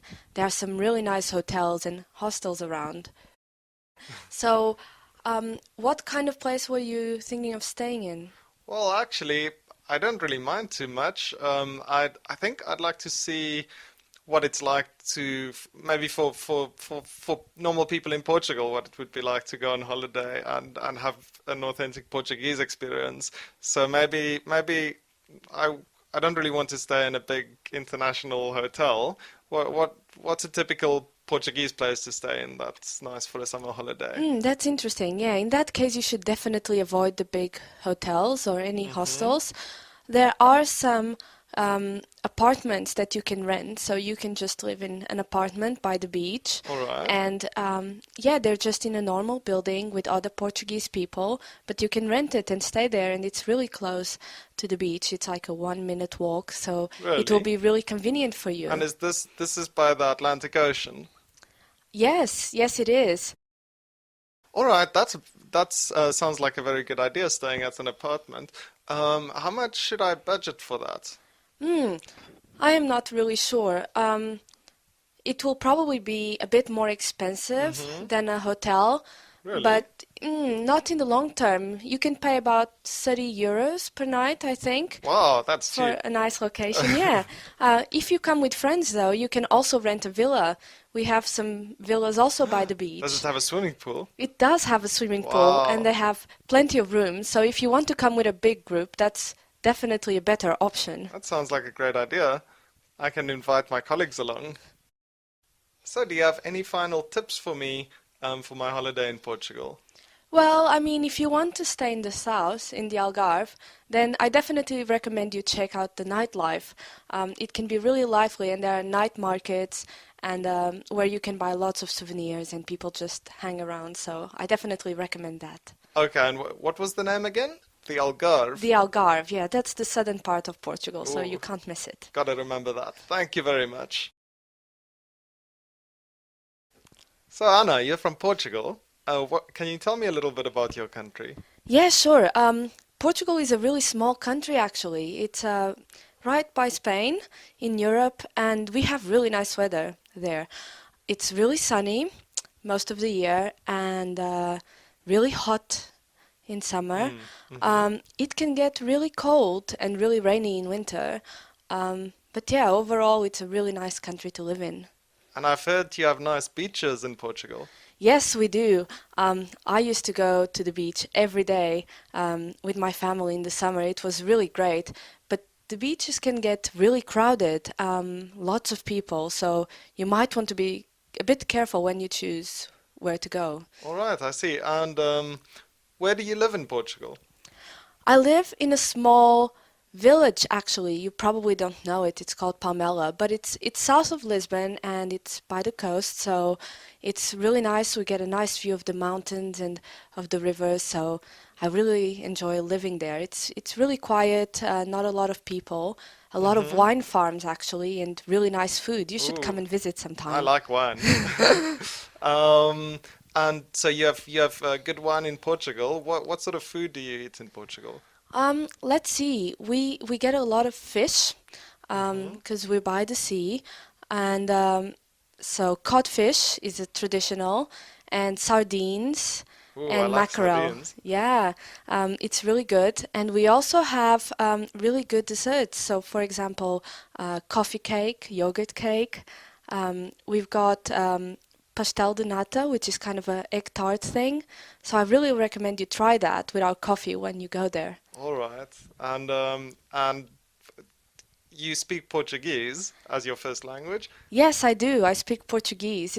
It's not the same as Brazilian Portuguese, but it's really close and we can understand each other. So that's All really right. great. And can you understand Spanish as well? Yeah, I can understand a little bit of Spanish, but there are some differences between Portuguese and Spanish. So. How do you say hello in Portuguese? Oh, you can say hola. Hola. Yeah, it's fun. You should learn some Portuguese. Oh, I'd love to. Hi, I'm Mari. I'm here with Ron. Ron is from Hawaii. So, Ron, what's so special about Hawaii? Well, Hawaii is my home, but to people not from Hawaii, I think Hawaii is famous for its nice weather. It's warm all year round. Also, it's known for its beaches. The beaches are very nice, and it's also known for its warm hospitality. The people are also very nice. So, can you tell me more about the weather? It's always sunny. It never rains. It does rain, but often it rains and is sunny at the same time, so we have a lot of rainbows. So Hawaii is also famous for rainbows. That's nice. Can you tell me more about the beach? We have beaches on all shores of the island, of all our islands. So there's many beaches to choose from.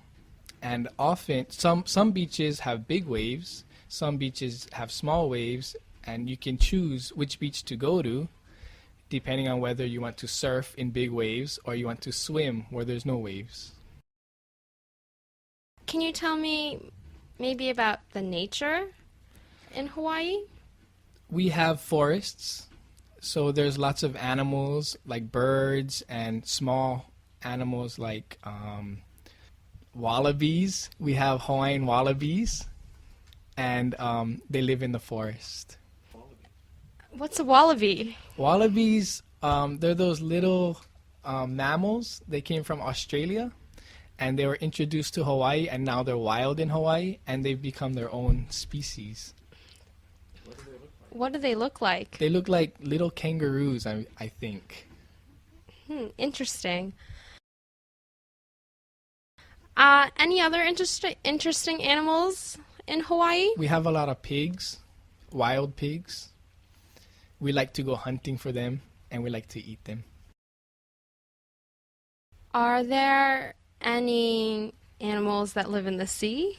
We have nice coral reefs, so there's lots of beautiful fish in our coral reefs, and many people like to go snorkeling to look at our reefs. We also have turtles and seals in Hawaii.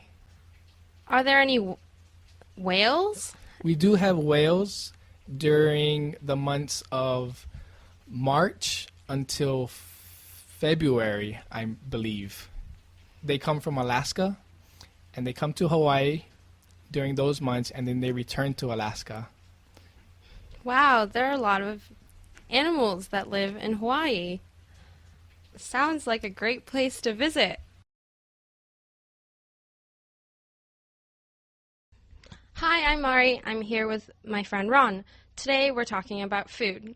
So Ron, what's your favorite cuisine? My favorite cuisine has to be Hawaiian food. I grew up eating Hawaiian food, so every special occasion we had Hawaiian food. So now when I eat Hawaiian food, it always brings back good memories. What exactly is Hawaiian food? Traditional Hawaiian food is usually cooked under the ground in a hole with hot rocks, and it cooks for maybe 6 hours or 7 hours. And when you take it out, it's very salty because we use a lot of salt, and it tastes really good. Usually meat, usually pork and other vegetables like taro and potato. So then what's your favorite Hawaiian dish? My favorite Hawaiian dish is called lau lau. It's pork or fish wrapped in leaves and put inside the underground oven. And it's very salty and very good. So the flavor is just salt? The flavor is salt and also the leaf flavor that it's wrapped in. What's your favorite dessert or junk food? My favorite dessert has to be cake and ice cream together. I love to eat cake and ice cream together. What's your favorite ice cream flavor? Favorite ice cream flavor is strawberry, and I like to eat that with chocolate cake. Sounds good. Do you like vegetables? Not so much. I don't like to eat vegetables, but I can eat them if somebody cooks them for me. What's your favorite vegetable? Favorite vegetable? I don't have a favorite vegetable, but I can eat vegetables like asparagus, broccoli, carrots, those types of things. Do you eat your vegetables raw, like salad, or do you prefer them cooked? I prefer them cooked. Thanks, Ron. Welcome.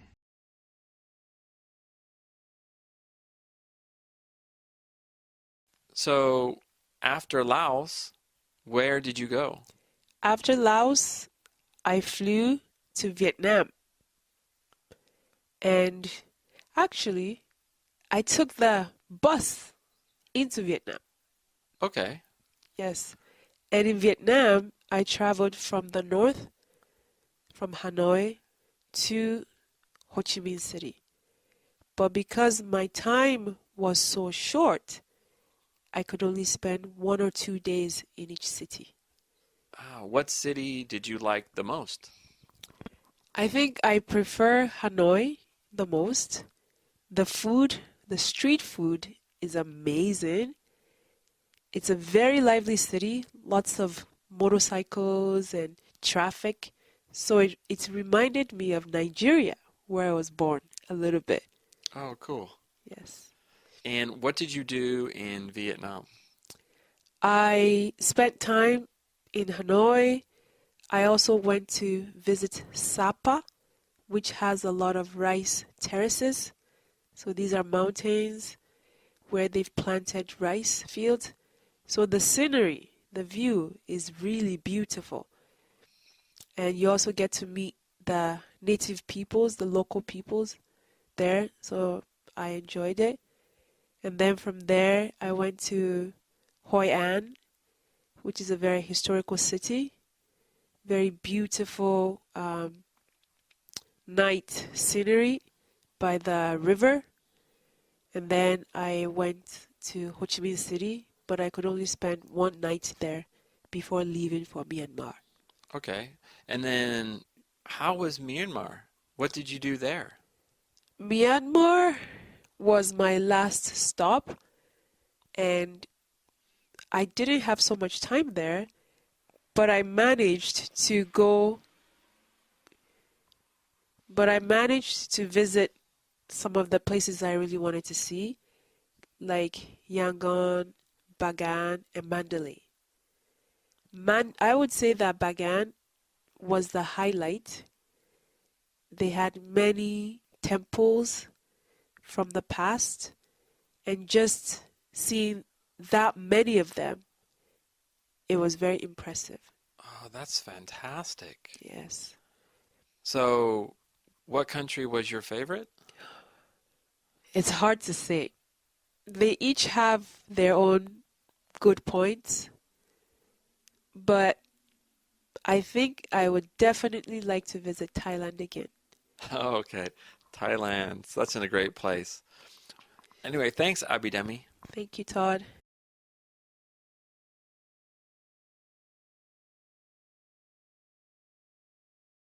Abidemi, what did you do for summer break? For summer break, I went to visit some countries in Asia. Ooh, what countries? I visited Thailand, Laos, Vietnam, and Myanmar. Oh, great. What did you do in each country? In Thailand, I was there for about a week. I ate a lot of delicious food and I met many nice people. I love Thailand, so I hope to return again. What foods did you eat?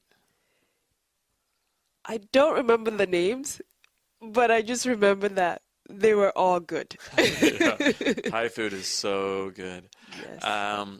Did you go anywhere in Thailand, like the beach or the forest? I was more interested in nature, so I traveled from Bangkok to Chiang Mai and Chiang Rai, and I went trekking and rode elephants. So that was one of the highlights of my trips. Oh, nice. How long was the trek? The trek was about a day. It was a trek for 2-3 hours, but then we also stayed overnight in a community in the hills, and then the next day we trekked for a little bit to come back to the city. Nice. So, was Thailand the first stop? Yes, it was my first stop. It was supposed to be the shortest stop, but I loved it so much that I spent more time there. After Thailand, where did you go? From Thailand, I moved on by land to Laos. And what did you do in Laos? In Laos, I mainly was in the northern part of the country, and I went zip lining. Ooh, fun. It was fun. So ziplining is flying from tree to tree. That's correct. So that was about 2 days worth of zip lining, and we stayed overnight in a big tree house. Oh, how fun. It was quite nice. I really enjoyed it.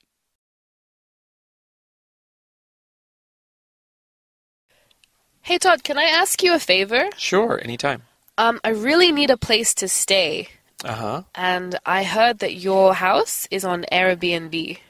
It is on Airbnb. I do rent my house, but for you, it's free. Oh, amazing. Yeah, of Can I course. stay there then? You can. How long? Maybe a week or 2 weeks. Okay. When? From next Monday? Yeah, actually, you can do that. That works. Excellent. Thank you so much. How about a car? Can I park my car? That's a problem. You can't park your car because there's no space. But there is a cheap parking lot about maybe 2 blocks away. Okay. So it's only a couple dollars a day. Okay. I guess I can park my car there. How about cooking there? Can I cook? Of course, yeah, you can cook. I have a stove, a refrigerator. You can bring your own food. You can do whatever you want. Excellent. Thank you. Can I use the internet? You can use the internet. There's a password. I will write down the password before I leave, and I will write down the password before you get there. Excellent. Thank you so much. I was thinking about asking my friend if he can stay. Could my friend stay over? Yeah, sure. So your friend can stay. Not a problem, I don't think. He has a dog. Can he bring his dog? Ooh, that is a problem. Does the dog have a cage? No, but we can get a cage. I'm not sure about the dog. If the dog is in a cage, it's okay in the house, but I think, yeah, you can't have the dog in the house. Okay. How about smoking? Mm-hmm. My friend is a very heavy smoker. Can he smoke outside? Yeah, he can smoke outside. Just please pick up cigarette butts. But, of course, he can't smoke inside. Okay, he can't smoke inside? No. Okay. How about if we want to have a party? Can we have a party? Yeah, you can have a party. That's okay. But please be quiet. Don't be too loud. The neighbors live very close to my house. All right, that sounds good. Thanks. And I have one more question. Uh-huh. Can I use the washing machine? Yeah, of course. You can use anything. You can use the washing machine. You can use the internet. You can use the TV. You can use anything you like. Wow, excellent. That sounds great. Thank you so much. Yeah, I will write down directions for my house, and I will send you a map, and you can check it out and get all the information. And just I will leave the key for you with my neighbor. Excellent. Thank you very much. Sure, no problem.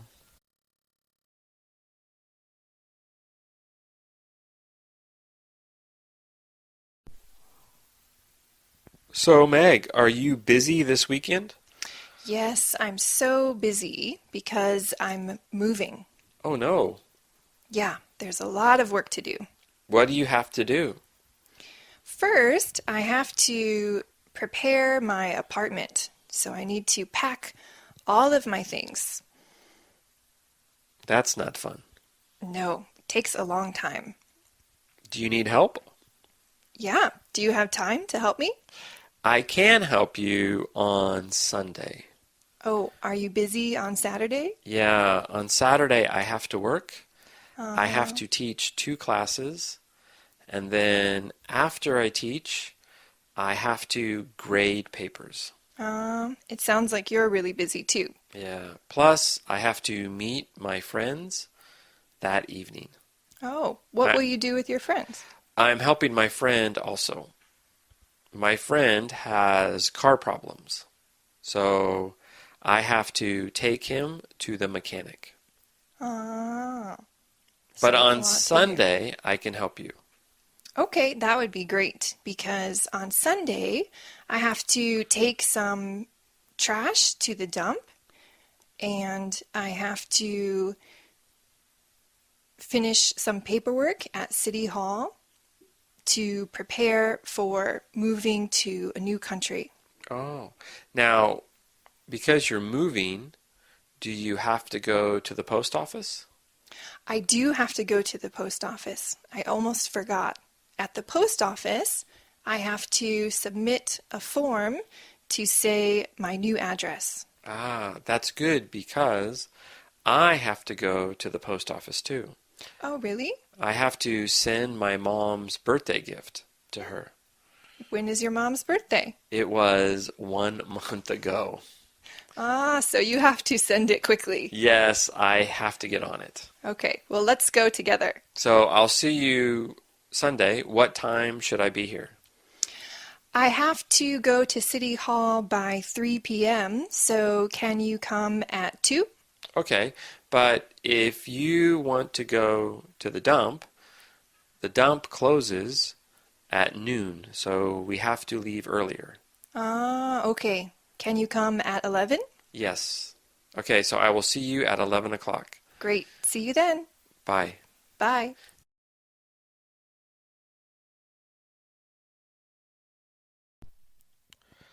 Okay, Katie. Yeah. Let's take an international test. Oh, okay. How international are you? Let's find out. Let's find out. Okay, first, have you ever eaten Greek food? Greek food. I've eaten, how do you say it, falafel? Oh, is that Greek? I think so. Okay. I've had that, but apart from that, I've never eaten Greek food. Okay. How about you? Have you? I think I have. Well, I've eaten Greek yogurt. Does that count? That counts. That counts? That counts. Okay. Have you ever eaten Russian food? What's Russian food? I think like Russian food, like, is it borscht? Borscht is like a soup, a cabbage soup. I've never eaten Russian food. Yeah, maybe I haven't eaten Russian food either. Okay, last one. Have you ever eaten Vietnamese food? I see it written down. Is it pho? Pho, the noodles? Yeah, I've eaten pho before. Yeah, I've been to Vietnam, so I've eaten Vietnamese food a lot. And pho, the noodles, is really good. It's delicious. I've had that too. Okay, now let's talk about languages. Oh, okay. Have you ever studied French? I have. I've studied French for 5 years. Ooh, can you still speak French? Nope, not at all. Yeah, me too. I once studied French years ago, but I haven't spoken French in so long, I can't remember anything. I can't remember anything either. Yeah.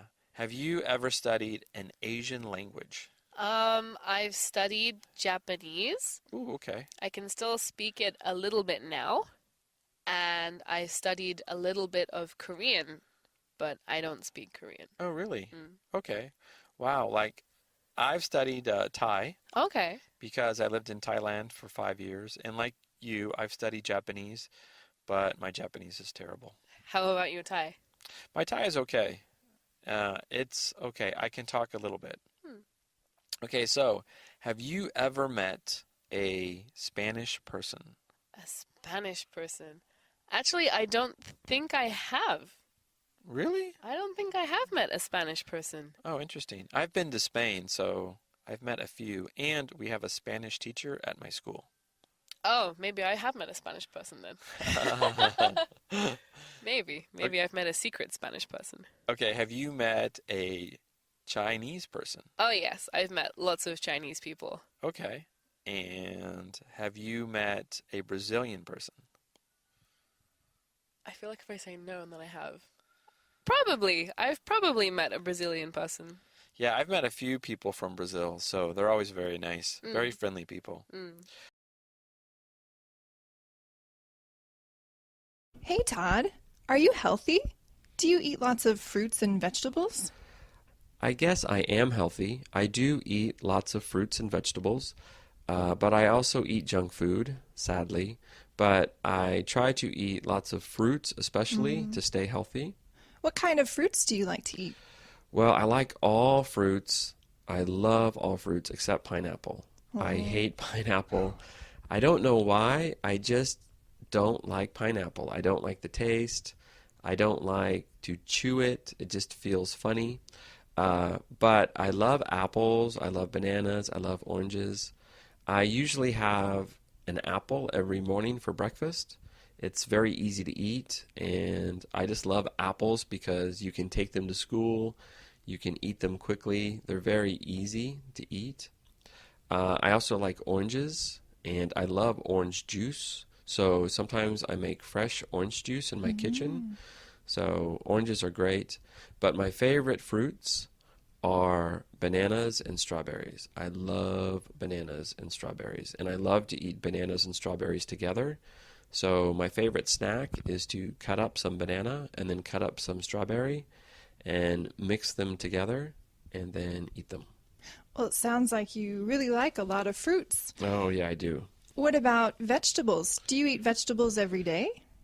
I do. I try to have a salad every day, and I have a special salad I make, and I call it my chunky, crunchy salad. And it's carrots, cucumbers, and tomatoes, and I cut the carrots and cucumbers into small little squares, and then I cut up the tomatoes and I mix them together. And the carrots, tomatoes, and cucumbers mixed together, the colors are really pretty. And when you eat the salad, it's very crunchy and it's very chunky because it's all little squares. So I call it my crunchy, chunky salad. Oh, that sounds delicious. Do you ever share it with someone else? No, I don't, but I want to because I like it so much and I can't cook. So when I go to somebody's house and I need to bring food, I think, oh, I should bring chunky, crunchy salad. That's a good idea. Another idea is to cook some vegetables. Do you cook vegetables? Not too much. I do cook asparagus. Asparagus is probably my favorite vegetable, and it's very easy to cook because asparagus you just have to cut up into small pieces, and then you can put the asparagus in a bowl with some water in the microwave, and you can cook asparagus in about 30 seconds. So I eat asparagus a lot. Also, I eat broccoli. I love broccoli. Sometimes I have broccoli and lettuce together for my salad. And then sometimes I cook eggplant. I like to cook eggplant because I like the taste and it's easy to cook. I don't really like eggplant. Really? I don't. Oh, no. Why not? It has a strange flavor to me. So I prefer not to eat eggplant. Well, as long as you eat your veggies. Yes.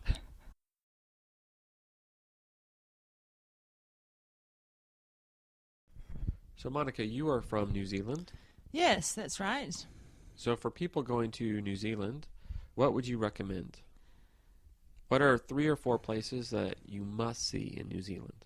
Oh, okay. 3 or 4 places you must see. Well, depends what you're looking for, really. I think a lot of people that come to New Zealand enjoy an outdoor lifestyle, so there's lots of outdoor activities and places you can go to enjoy in New Zealand. Personally, I find the South Island of New Zealand very scenic in comparison to the North Island. So for me, a must-do is the west coast of the South Island. It's very pretty. The West Coast. Yeah. In particular, there's 2 glaciers, Franz Joseph and Fox glaciers, which are very stunning to look at. And you can either have a look at them by foot, or you can pay for a helicopter ride that takes you up and shows you an aerial view of them. Now, do people ever walk across the glaciers? There are guides that can walk you across. Yeah, I haven't done it personally, but it is possible. So what else would you recommend for New Zealand? What other places should people see? I think if you want to see, let me think, rural New Zealand, it's quite a nice idea to drive the length of the country, and then you can see the interesting farming that has taken place, in particular in the South Island, the lower part of the South Island, and a lot of the North Island as well. There's a lot of sheep in New Zealand, and there's a lot of cattle as well. So I think it is always interesting to go for a drive and to see that firsthand. So you just start up in Auckland in the north and drive all the way down south? Yeah, well, there's many ways you can do it, but I recommend one way of doing it is to arrive in Auckland and to have an experience of a big city, well, a big city for New Zealand, and then drive down the centre of the North Island and maybe have a farming experience somewhere. There's a lot of farm stay opportunities available for tourists who come to New Zealand. So depending on how you do it, you might want to stay 2 or 3 days with a family and experience a farming lifestyle. So that's, one thing I'd recommend. And another is to maybe go to a city like Rotorua, which is really in the centre of the North Island, and experience Māori culture. There's a Māori village there near the Whakarewa forest, which hosts a lot of tourists, and you get to experience Māori waiata, which is Māori songs, and you get to see the hot springs in New Zealand and thermal mud pools. So Rotorua is a nice city to go and visit, and then work your way down to the capital of New Zealand, which is Wellington. And I think if you want to experience the cafe lifestyle of New Zealand, that's a good place to go. So, Monica, a minute ago we were talking about Tai Chi and about how it helps longevity, helps you live a long life. One time when I was in Bangkok, I met a guy, and he was doing Tai Chi, and he looked really young, but he said the secret to his old life, he said the secret to looking young was Tai Chi and cold showers. He took a cold shower every morning. Wow. Could you do that? No, I don't think I could, actually. Yeah, I actually tried it for a while. I tried it for about a week, and I did feel so energized. And it was easy in Bangkok, so it's really warm. But I couldn't keep it up, especially now that I'm in a cold climate. There's no way. Yeah, I remember when I was young, my mother used to teach me to splash my face with cold water in the morning because she believed that helped wake you up. And I remember as a child not liking that at all because I just found it too cold. Right. So I preferred to splash my face with warm water. So, have you heard of any other secrets to having a long life? Yeah, I've heard of quite a few different secrets to having a long life. I guess one secret that a lot of different cultural groups seem to share is diet. If you take the Japanese as an example, and Japanese people do have a long life expectancy in comparison to other people from other countries. I think the Japanese eat a diet that's quite low in fat and reasonably low in salt as well. And I think their fluid intake is quite healthy because they drink a lot of green tea, which has antioxidants in it, and they drink a lot of miso soup, which has a lot of vegetables in it and is made from fermented barley. So I think that's very healthy. I've also heard that people in the Mediterranean, they also often have a long lifespan in certain regions, and maybe the combination of wine, just a little wine, not too much, but wine and olive oil, and then a lot of fish, seafood, is also maybe beneficial to a long life.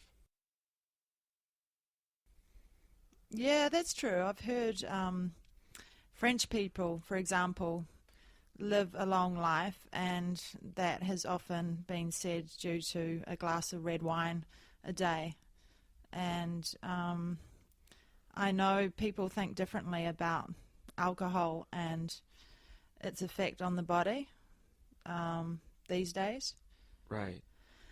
Yeah, because alcohol used to be considered quite a bad thing and discouraged in all forms, but now people tend to think that a glass a day is actually quite beneficial to your health.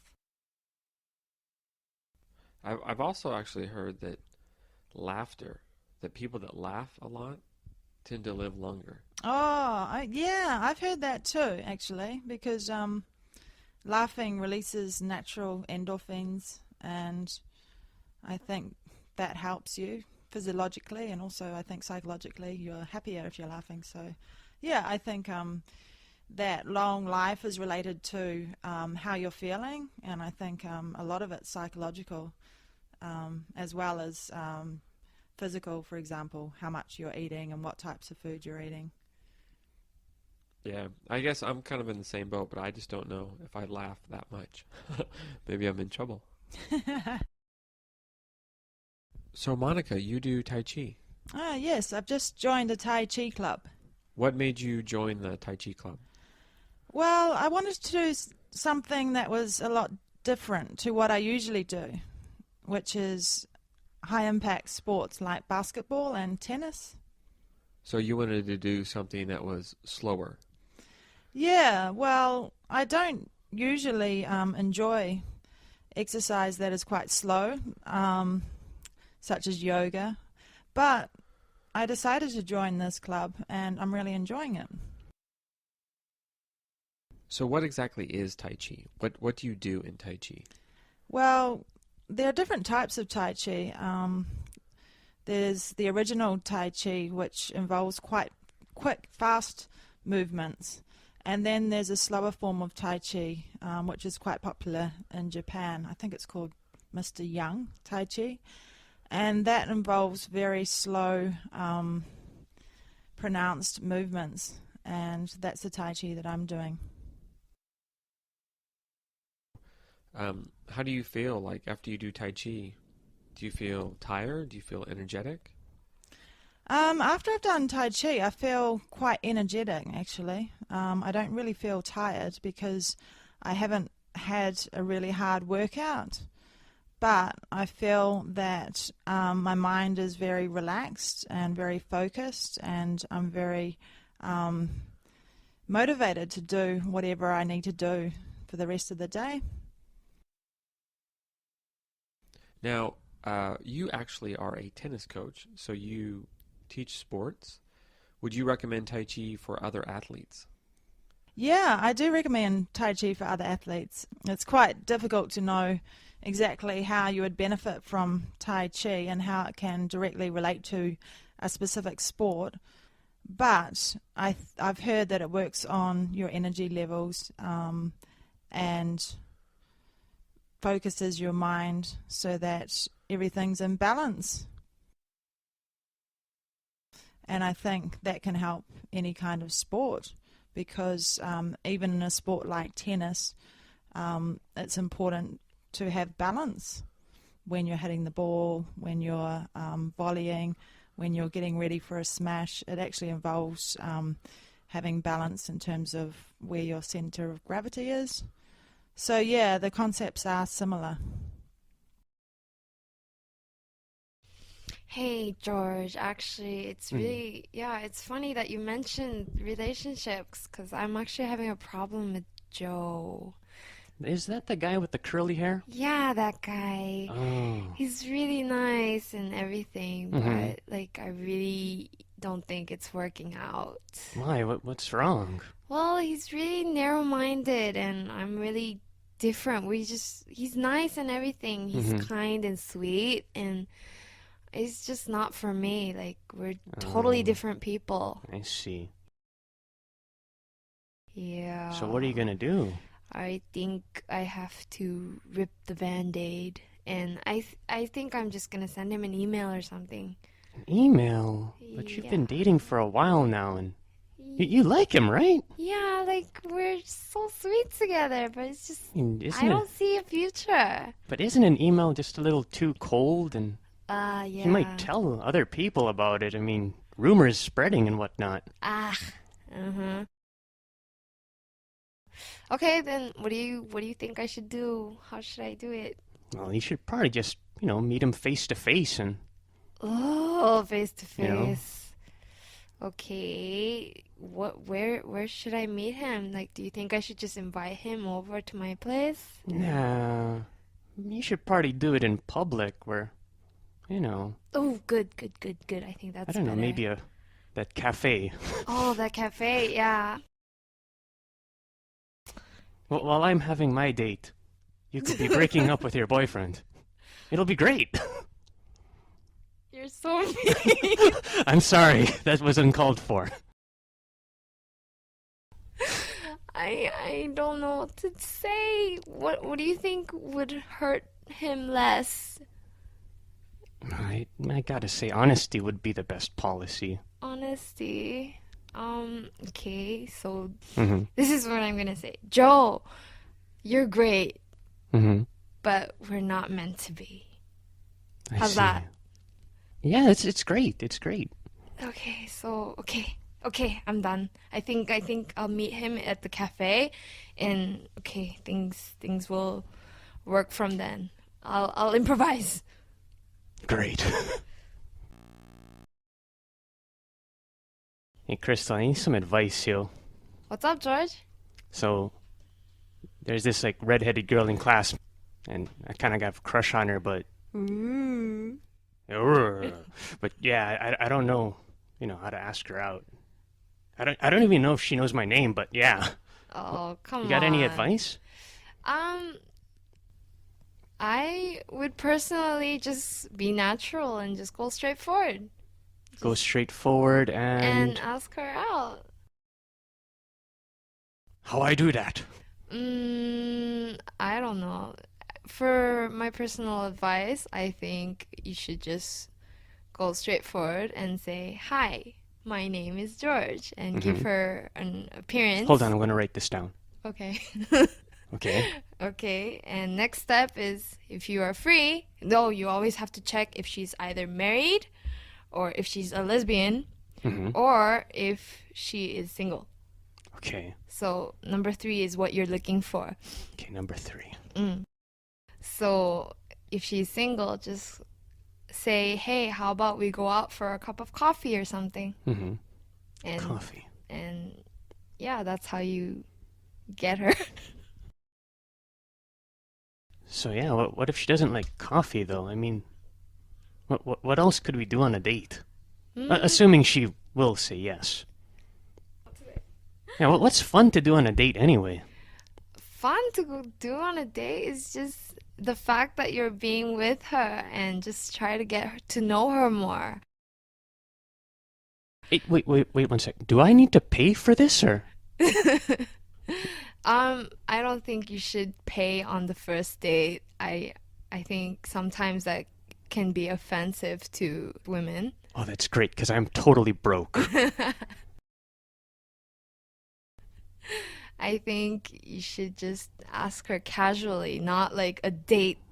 Just say, "Hey, I would like to know you a little bit more," and just go out for a small little drink. Like, go to that new cafe that's open. Like a lot of girls think that place is so cute. I think you should take her there.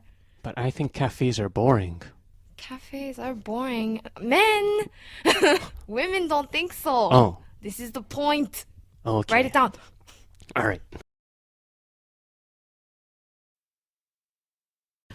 So we're talking about going local as we're in a different country.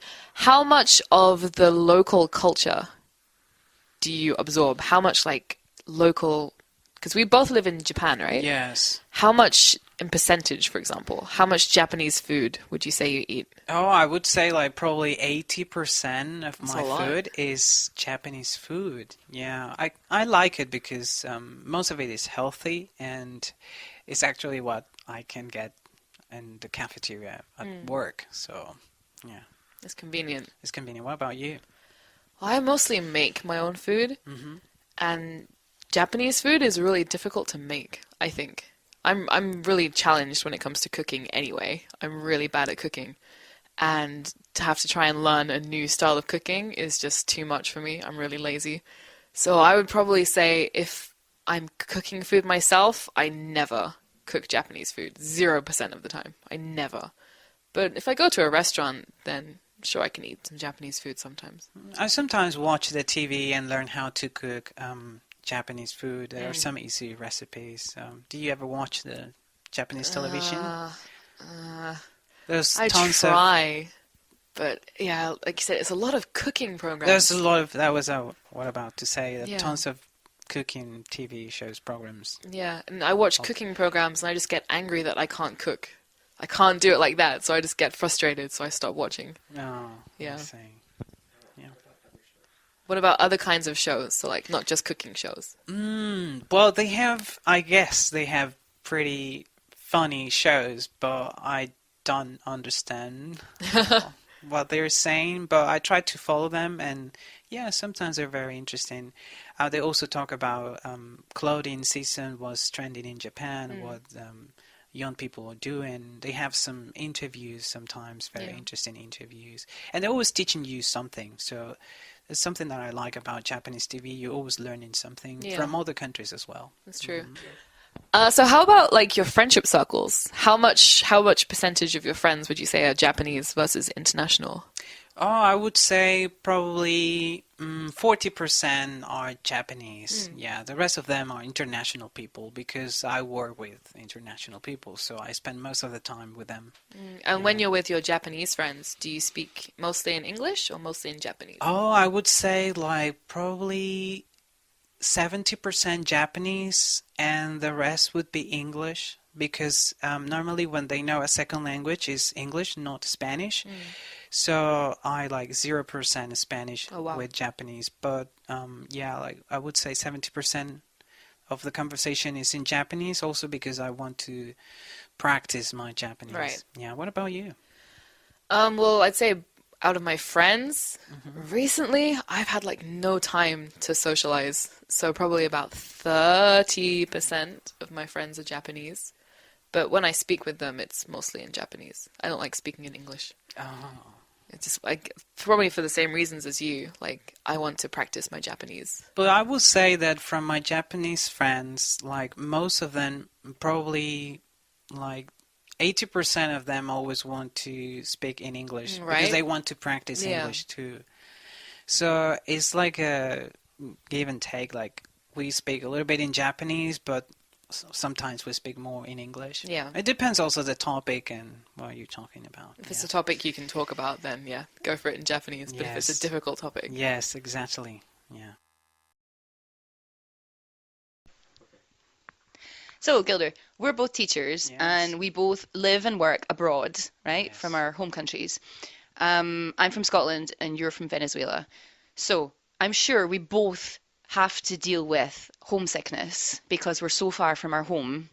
How do you deal with homesickness? Oh, it's very difficult because, as you said, I'm so far from my country. Yeah. And like special seasons like Christmas or during the Holy Week is something that we celebrate a lot.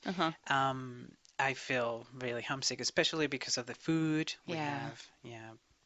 Particular food and also meeting with your friends, hanging out with them, going to the beach. So all those things that I don't have here is it really makes me feel homesick. But one thing I do is I always try to go for things in the country where I'm living. So what do the locals do? Is there any interesting? And it's a sort of like an adventure because you're doing something new, so you're kind of replacing something that you're used to do by something new. So in a way, it's nice dealing with homesickness. Yeah. What about you? Well, that's kind of what I was going to say. You said replacing. I was going to say just distract yourself with other activities. Obviously, we've met new people living here, and I've made some new and wonderful friends. And it's not the same as your life back home, but it's a good distraction, I think. You mentioned activities, so yeah, just exploring the new culture that we're in, and if feeling homesickness. In regards to food, there's a lot of delicious food here in Japan, delicious food, so we can distract our needs, I guess. Yeah, that's one of the good things of being in Japan is the fact that you get to know people from all over the world and try so many different things. Yeah. So yeah, it's a distraction. It's a good distraction. Yeah. One strategy I have as well for homesickness is whenever someone comes to visit, which is very rare, but it does happen, I send them a list of things that they can fill their suitcase with to bring over for me. Foods from home Yes. and just tea bags from the local supermarket and some cosmetics or toiletries that I cannot buy here, particular brands that I like. And it's little things like that help me, I think, deal with not having them.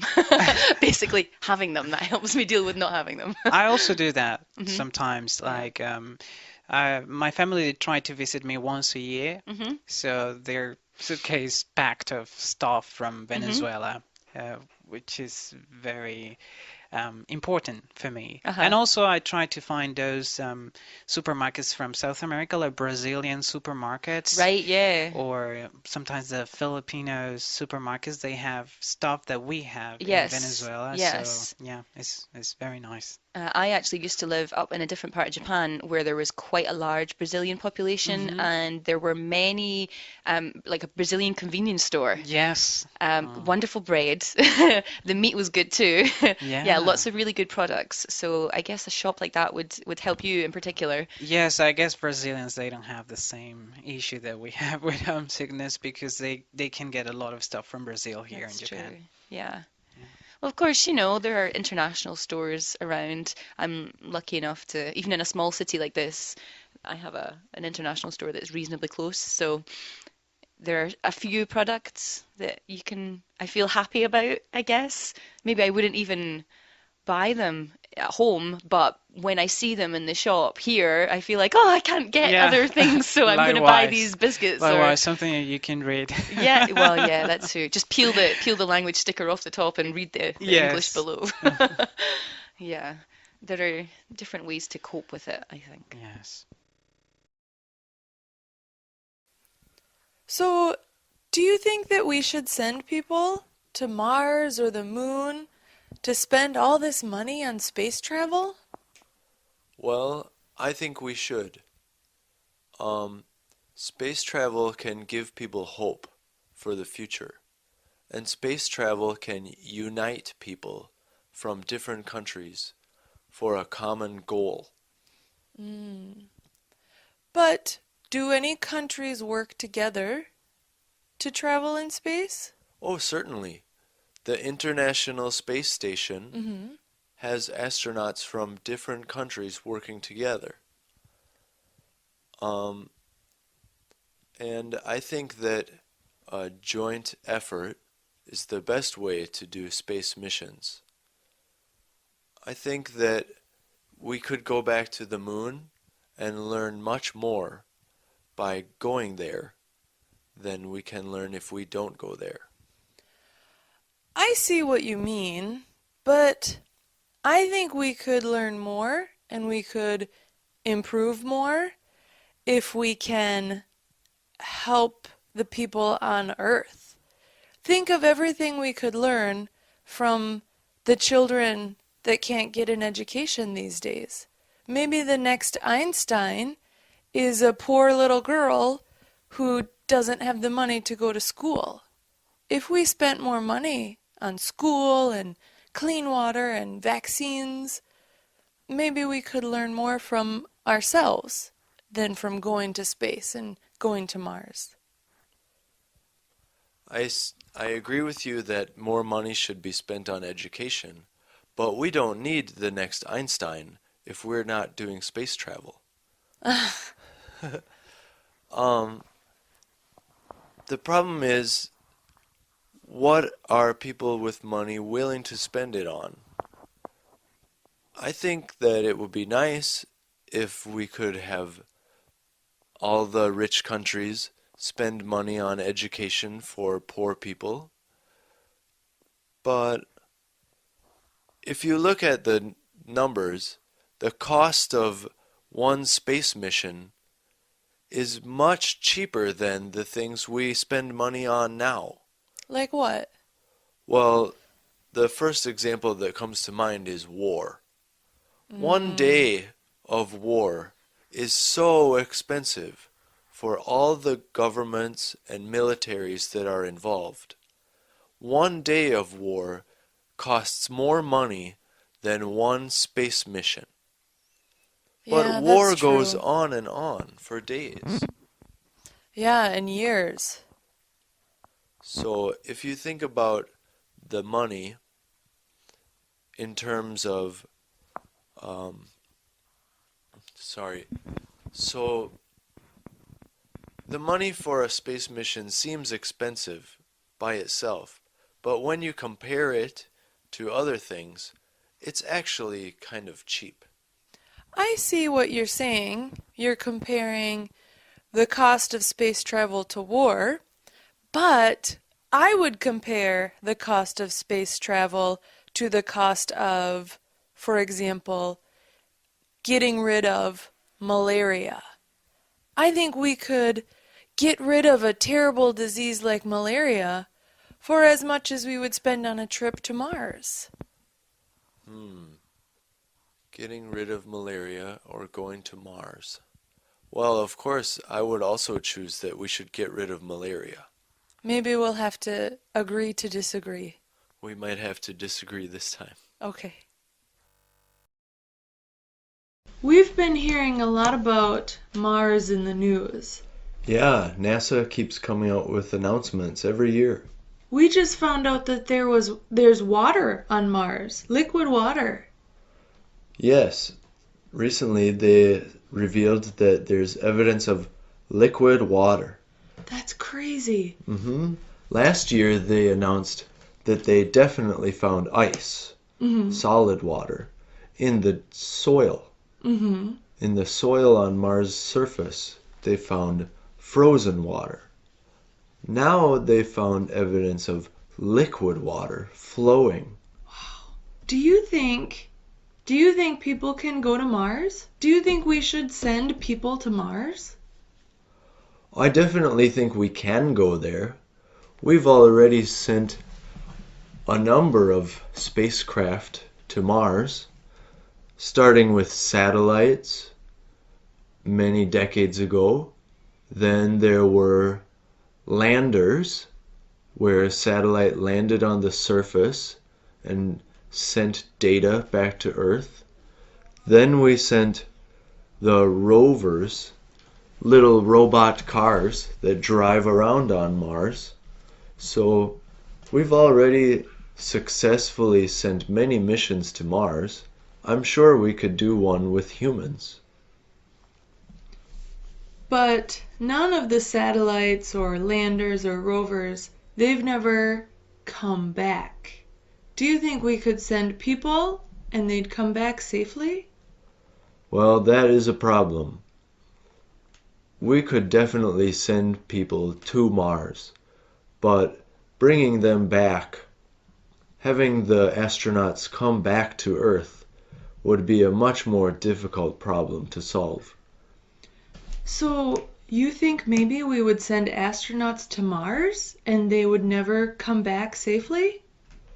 Well, if you think about the old explorers in the olden days, explorers used to leave their home and find new regions and not plan to go back. Yeah. People used to take a risk that maybe they couldn't return. So I think there are people who are willing to go on a one-way trip to Mars. I'm sure there are people willing to do that. But are the rest of the people willing to send someone on that mission? I think some people will say yes, and some people will say no. I don't know what the percent would be, but I'm willing to allow someone to do that. If someone says, I want to go to Mars, I know it's a one-way trip, but I want to go. I think that's okay. We should let them go. How about you? Would you volunteer to go? Oh no, not me. I'm staying here on Earth. Okay.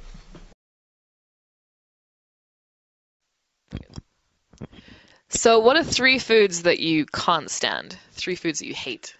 Number one would be chocolate. Chocolate! Yes. That's crazy. I don't like the feeling that you have when you put a piece of chocolate inside your mouth. It's like too hot. Like if I eat a piece of chocolate, I need to drink a lot of water. I don't like it. Yeah. I will gladly eat all of your chocolate. If you have chocolate you don't want, Yeah. I'm here. It's weird because when chocolate is very popular as a gift.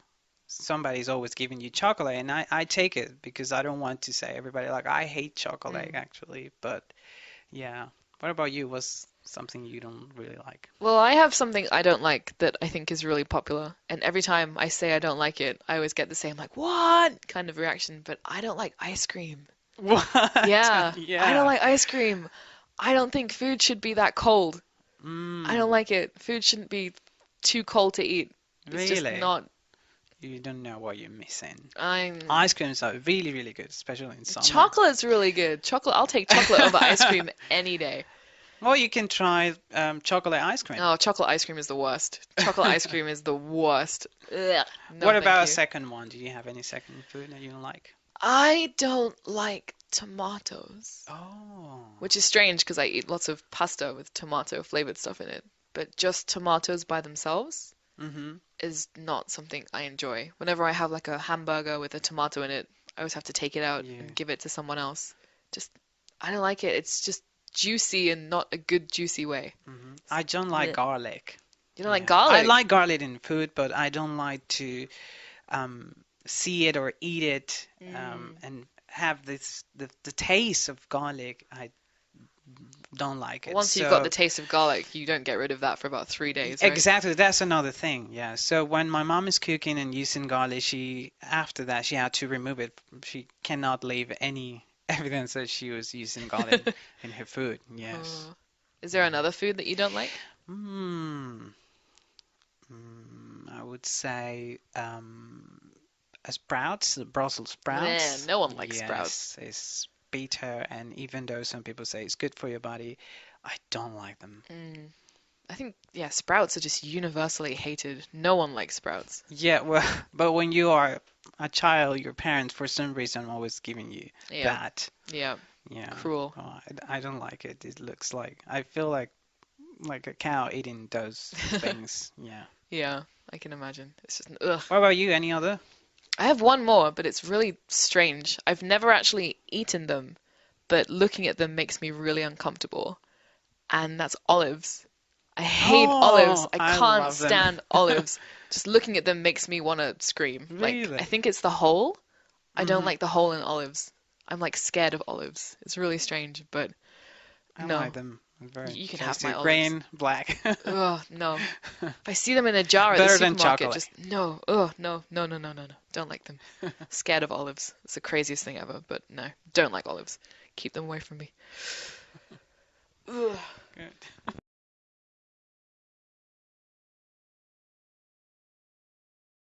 So what are three foods that you absolutely have to have, that you can't live without?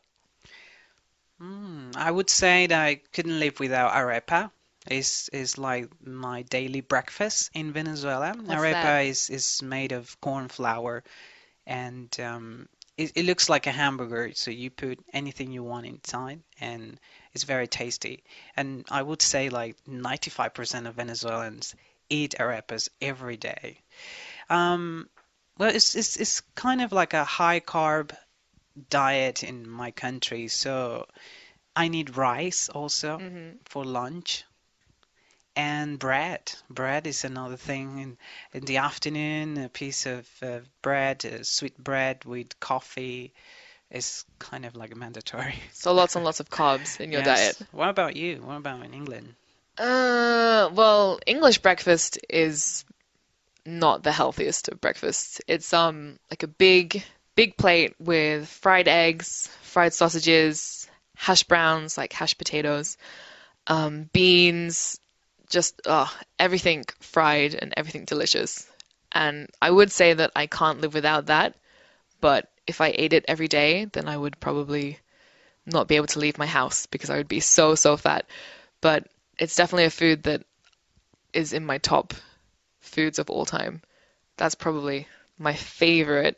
But recently I've been eating lots of tofu as Oh, I see. breakfast. Yeah, so a little bit of tofu, a little bit of soy sauce just for Just that? breakfast, which is just it's a bit of a boring breakfast, but it's really healthy, I guess. So I've been eating that a lot every day. So I probably can't live without that recently. And also pizza. Oh, Pizza. pizza, yes. Pizza. I think Very everyone good. can't live without pizza. Yes. Pizza is the best. Pizza is definitely a Yeah, I food that I try to can't live have without.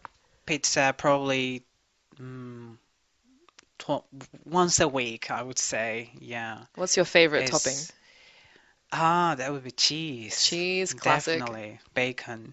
Cheese and bacon. Oh, that sounds good. Yes. Very, very tasty. Just Yeah. cheese and bacon or anything No, else? no, I'm going for anything actually, but I will always need to have cheese and bacon on my pizza. Pizza's not Yes. pizza without cheese. Yes. Has to have Yes. cheese. Now, Oh. what else do you have? So you said tofu, pizza.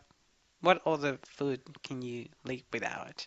Well, my grandma is part Italian, so we have Mhm. lots of like pasta and lasagna in our Oh, family. good. So I try and eat, well, I try not to eat a lot of pasta because I'll get really fat, but pasta is definitely something that I can't live without. Yeah, So Italian good. food, so good. Yeah, and again, lots of cheese. Yeah, we also do a lot of lasagna, but well, we call it pasticcio. Pasticcio. It's a different name, but it's the same lasagna, and it's also very tasty. So Yeah. good. But So high like a carb real food. real comfort food, isn't it? Yeah, Lasagna. yeah. Oh, so good. So, what would you say is your comfort food? My comfort food, that would be arepa again. Yeah, definitely. You said you can have lots of like fillings in that. Yes. So my favorite would be black beans with cheese inside. It sounds a little bit like a mix-up of things, but it's really, really tasty. We do eat a lot of black beans every day in Venezuela. Yeah, it's very common. What about you? My comfort food, I can't eat it as much as I would like to these days, but it's probably my mom's spaghetti bolognese. So good. So good. Like lots of pasta, lots of tomato, lots of herbs, lots of cheese. Sounds good. Ah, it's amazing. I would like live with my parents if it meant I could have spaghetti bolognese every day. So good. So tasty. Ah, but yeah, it's the best. Nice. Hey Katie, I'm having a party, Super Bowl party at my house on Sunday in a couple weeks. Would you like to come over? Okay, but I have absolutely no idea what the Super Bowl is. Well, the Super Bowl is our big sporting event, and we have it once a year. But it's okay if you don't know anything about American football, because actually the Super Bowl is kind of like our unofficial holiday. Okay. Yeah, so what happens is everybody comes over to somebody's house, and you have a big party, and you watch the game, but nobody really watches the game. There's Okay. lots of other stuff going on, so it should be good. Do you have like Super Bowl food that you eat? Exactly. So it's kind of like a big feast. So we'll have, like hamburgers and stuff that we'll barbecue, and we'll have lots of like chips and dip and stuff like that. So you don't have to bring any food, but it's potluck.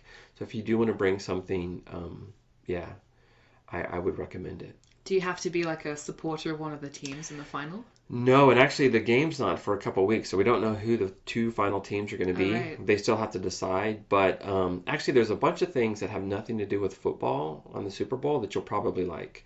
The first is they have the halftime show. You may have heard about the Super Bowl halftime show. Okay. You like music, right? I love music. Right, so they always have a really big musical act. And actually this year, I don't remember who it is. I'll have to check, but it's usually somebody like Bruno Mars or U2 or somebody like that. I think last year it was Katy Perry, was it not? It might have been, yeah, but it's always a really, really big person. Another thing that's really cool about the Super Bowl is the commercials. Okay. So the commercials, the companies spend a lot of money on the commercials, and they're usually really good. So the commercials, people are often more into the commercials than the game. Okay. Especially if one team's if it's a lopsided win. So yeah, so the commercials are fun. What kind of commercials do they have? Oh, like companies like Pepsi or Coke or like really big name It's like companies. the really big ones. Yeah, they'll spend like millions and millions of dollars. These are usually the most expensive commercials because it's one local game and one local audience. Like the World Cup is a more watched event, but the commercials are regional for all the different countries. Whereas the Super Bowl, the commercials are just for Americans. Yeah. So yeah, these are usually the most expensive commercials like around the world. So they're usually really well done. Is it just American teams in the Super Bowl? Yes, it's very, Americanized, you might say. But, like I said, the game's really not that important. But there is one way that you can make money. Okay, I'm Yeah. interested. So what happens is we have like a pool and you can draw numbers and like, you don't have to know anything about football, but you can have like, draw numbers for the first person to score a touchdown or the first player to get a penalty or things like that. And you just fill out the chart, and then if your player gets that, then you can get money. So you have to contribute. You have to pay like $10 to play, but then it's in a pool, and then you could win money at different points during the game. Have you ever won at the Super Bowl before? Yeah, it's kind of like how it works out where everybody wins a little money and everybody loses a little money. So, gambling technically is illegal, but Of course. yeah, but it's like just one of those things that everybody It's does. not for big money, No, just for a little bit of money. just a little bit of money. So it's just, okay. just to have fun. Mm. Yeah. So, and then once I find out what teams are in the finals, then I'll tell you about the colors. And it's usually best that you choose one team that you're going to support. Okay. So I'll fill you in about who the teams are later and all Right. that. So are you willing to come? Yeah, sounds like fun. Okay, cool. I'm in. All right, so it's going to be at my house at 3. So if you can show up around 2-ish. Should I bring some food? You can bring some type of maybe salad or like a bean dish or something like that if you like. But the main food we'll provide. We'll have pizza, we'll have burgers. Oh, and it's BYOB. Okay. So if you want to drink, you have to bring your own alcohol. All right. But we will have some beers and stuff. Do you drink? Sometimes. Okay, cool. Like 10% of the time. All right, so see you there. Glad you can come. No worries.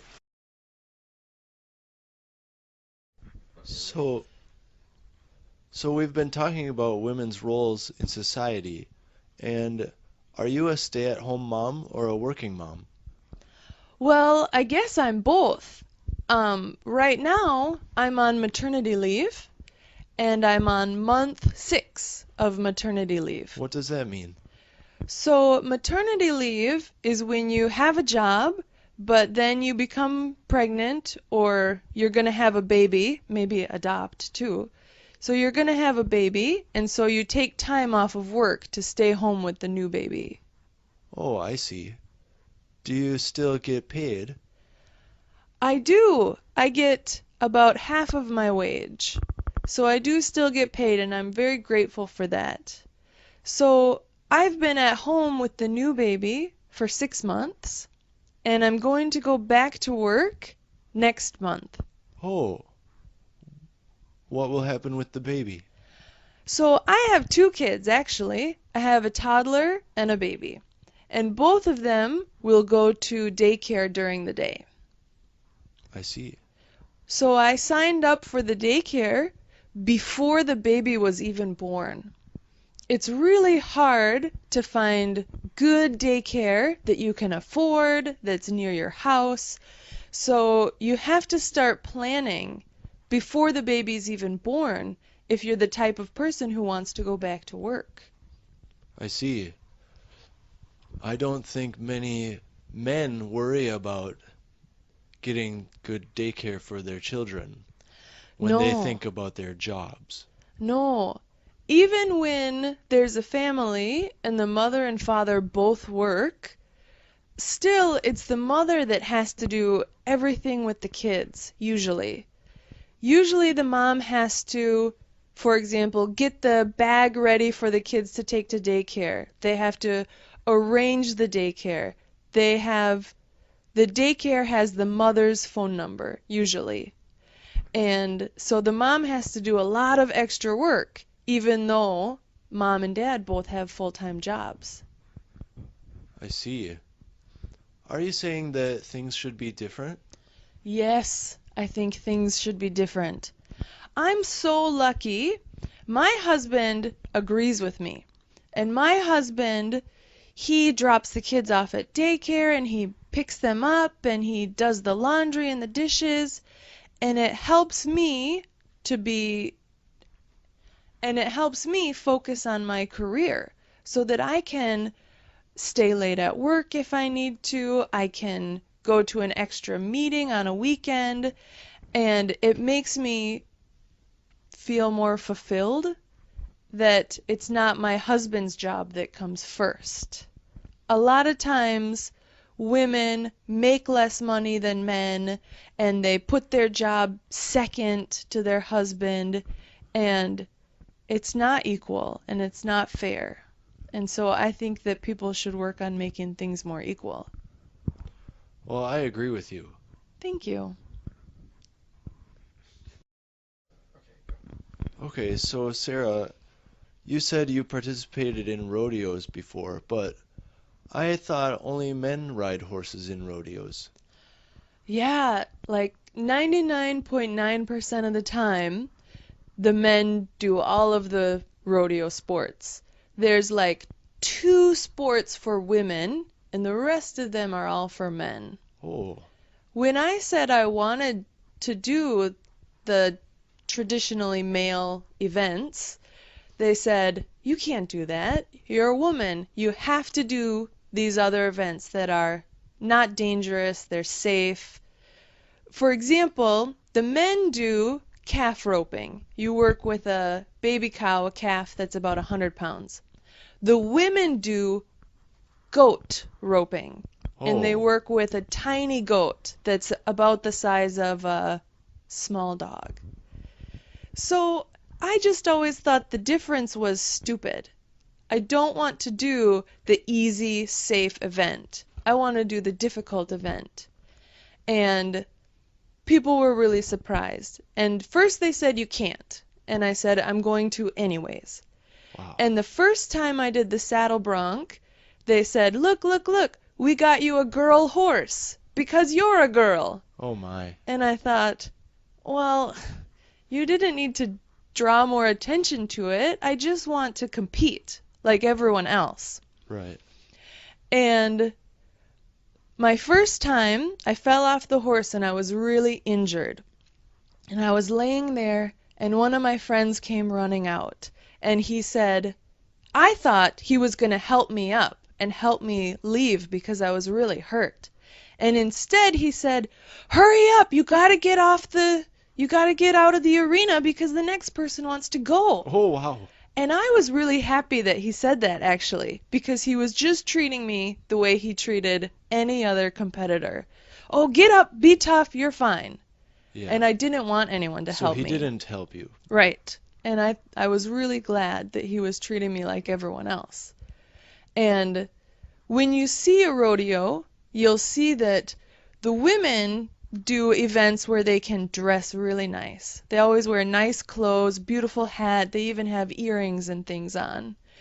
And when the men do events, they're doing the events that they really have to use their muscles and get dirty, and I really liked doing those instead. I'm not saying one is better than the other. I'm just saying I liked to do the other one, and I think that maybe other women like to do the other events too.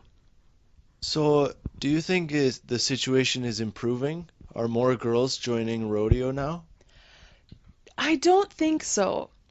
I think the sport of rodeo is becoming less popular. Oh. So I think in the future there won't be more women in rodeo. There will just be fewer people in rodeo. Oh, I see. Because the rodeo events, they're not very kind to the cows or the other animals. And as people get older, maybe they get more soft-hearted, like me, and they don't want to make the animals get tied up or chase the animals. And so I think fewer people are interested in rodeo these days. So, Sarah, you talked about competing in a rodeo. Have you done any other sports on horseback? Yeah. Well, not a sport. I used to have a job, and my job was to take people on horseback into the mountains in Wyoming.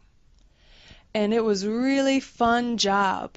Every day we would saddle up maybe 15 or 20 horses, and then we would take beginners, people who had never ridden horses before, and we'd show them how to lead the horses and get on the horses, and then we'd go up into the mountains for 2 hours or 4 hours or sometimes all day. Well, that sounds great. Yeah, That was your job? that was my job, and it was really fun. We would walk along these cliffs, and people would get nervous and they'd say, "Oh no, isn't my horse going to fall down the cliff?" And I'd say, "No, your horse doesn't want to fall down the cliff, just like you." Yeah, right. And the horses were really good. And to be honest, the horses mostly ignored the people on their backs.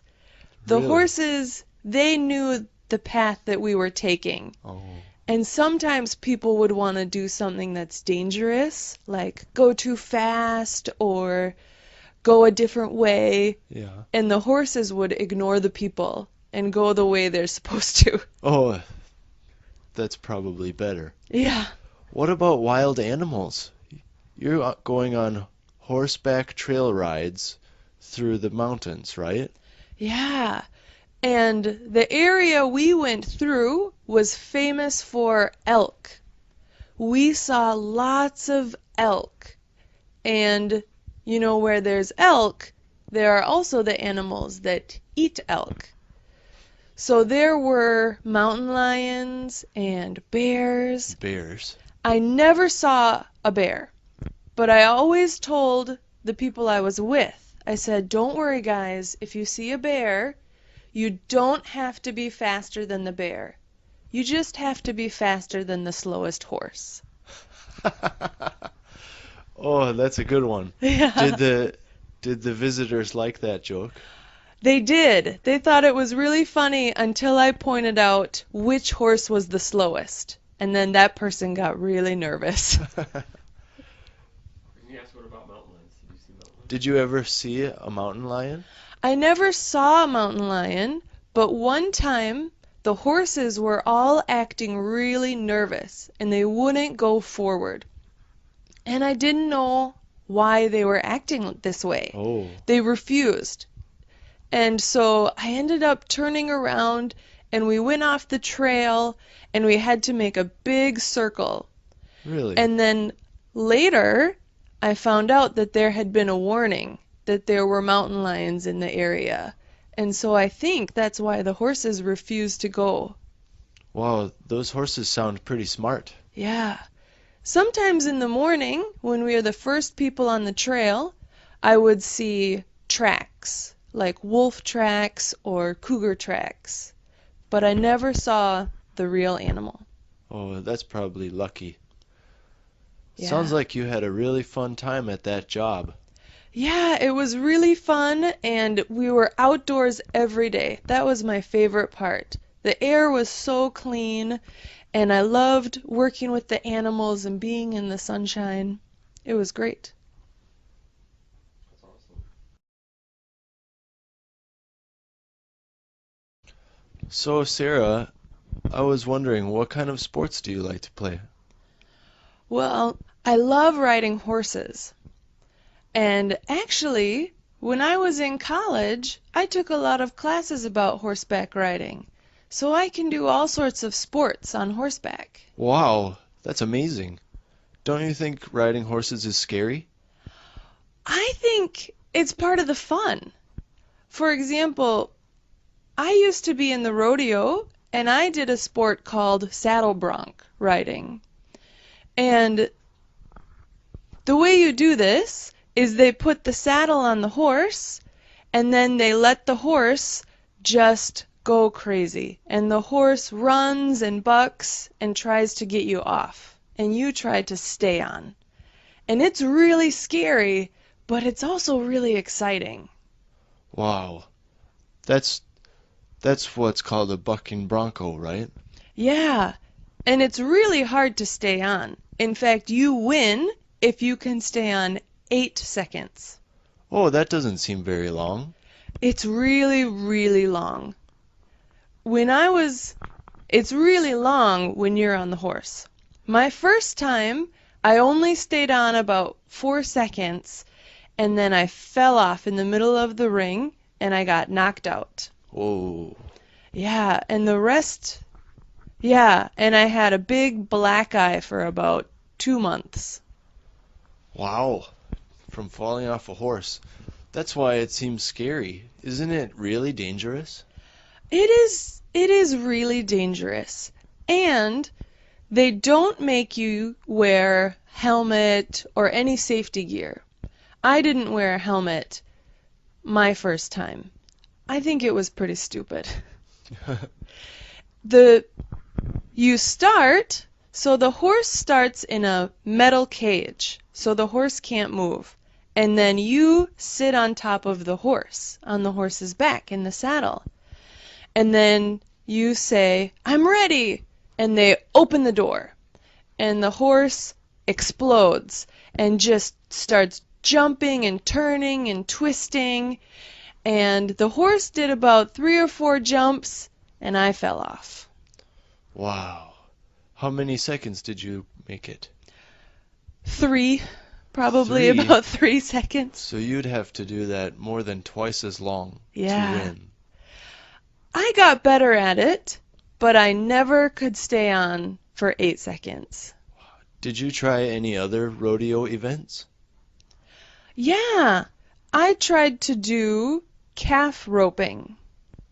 What's that? This is a sport where you have your horse, and your horse is trained.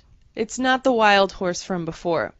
And there's a calf, and you try to throw your rope so that you catch the calf.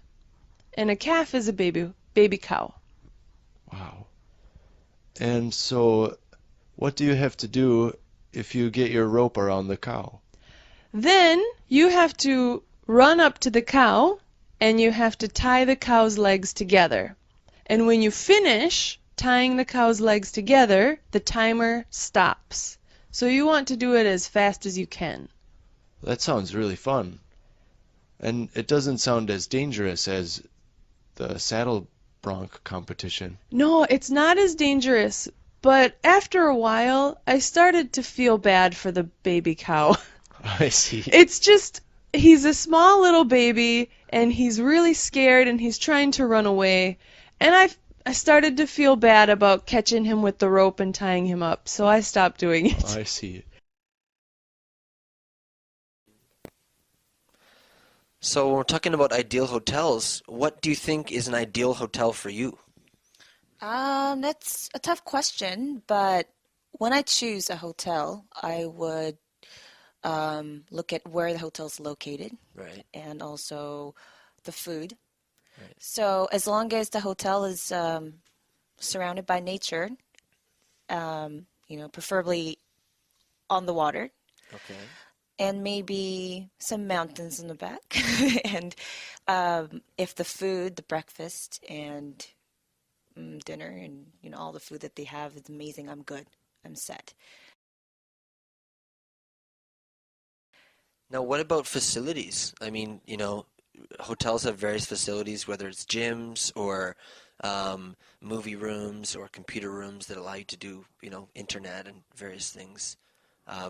Some hotels have pools. Would those be things that you would want in your ideal hotel? Oh yeah, gym I'm not so interested in because I can, play sports outside when I'm surrounded by nature. Why would I be, inside working out? Right. But in terms of swimming pool, I'm actually interested because when I was looking at pictures, I don't know which country it was, but there's an outdoor pool, like infinity pool, that looked like it was connected to the ocean, and it was just so beautiful. And before I thought, why would I swim in the swimming pool when I have an ocean in front of me? But if there is an swimming pool like that at the hotel, I'll definitely stay there for a long time. Right. Now, what about spa facilities? Massages and different spa treatments. Is that something that would interest you in your ideal hotel? Oh, yes, for sure. I am so into massages, and yeah, I would definitely want massage room and spas in the hotel. That would be perfect. Oh, okay. And there are some really expensive hotels that offer the service of a personal butler. Do you think that would be necessary for you in your ideal hotel, or would that be one amenity that you could do without? I th- I think it depends, but I don't really, when I'm staying at the hotel, I would usually, want to be alone and want to enjoy my time with my family or my husband or myself, that I actually don't want anyone following me everywhere I go. So, to a lot of people might be, that's a good idea. It's a nice treat to have, but I am personally not up for that. Okay, well, sounds like a pretty nice hotel you've just described. So, Mike, the other day my friends and I were talking about ideal hotels. What is your ideal hotel? Well, there are many hotels that would appeal to me, but I'd say my ideal hotel would, number one, have to have a gorgeous view from the room. And if we're talking about idealistic, I would choose a hotel that is suspended over the water, just off the beach.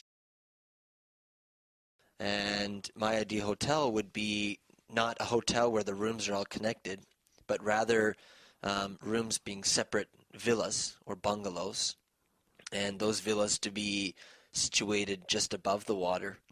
So when you wake up in the morning, you're literally above the water already. You're already on the beach. And to get from your room to the beach, you have to walk out and you wade in the water until you get to the beach. So a place like that, definitely my ideal hotel would, something like that. My ideal hotel would have to be situated in nature, and I would really love it to have a location that would provide me with opportunities to do a lot of cool activities, perhaps adventure stuff in nature, dealing with animals, that type of thing, being able to see the local color of the area. So that would probably be my ideal hotel. One other point I'd like to make is that the hotel would have to have unbelievable food. And I think a hotel with good food, and not just good food, but a lot of options for food. So when you wake up in the morning and you go for a breakfast buffet, you have a choice of virtually any different type of food that there is. A lot of good hotels are limited to what kind of food they offer, even if the food is high quality. So that would be another aspect for me that would be quite important for my ideal hotel. Yeah, sounds like a nice hotel that you just described. Yeah, absolutely. Hey Todd, I'm going and looking for a gym actually. I hear you've joined a gym. Which one? Yeah, actually, there's a real nice gym downtown that just opened about maybe a month ago, 2 months ago. It's really nice. Okay. What's the name of it? The name is Fitness Club. Yeah. Good name. Yeah, so it pretty much has everything. I mean, it has free weights, of course, and it has all the latest machines. Oh, good. Yeah, actually, some of the machines are kind of tricky. I really don't know how they work yet, so I have to ask the staff. So it's more than a treadmill. It's a whole big machine that you don't know what to do. Exactly. I'm actually afraid to get on the thing. I don't want to break it. Is there people there that can help you? Yeah, actually, that's part of the problem is you can't use any of the equipment unless you get trained for it. They're really specific. Oh, okay. So you have to have guidance. It's kind of annoying, actually, because everything, they have a system and they know based on, your membership what machines you can use and what you can't. And Oh, okay. But what happens if, I've been to a gym before? Do I still need to get the training before I start? Yeah, that's how I was. I told them that I had been lifting weights for a while and they didn't care. So you have to get certified to use all the equipment. It's kind of inconvenient. Okay, so do they have classes though? They do. Actually, they have pretty much everything. They have yoga, kickboxing, spin classes, dancing.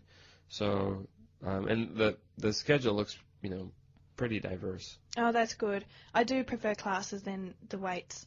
Yeah.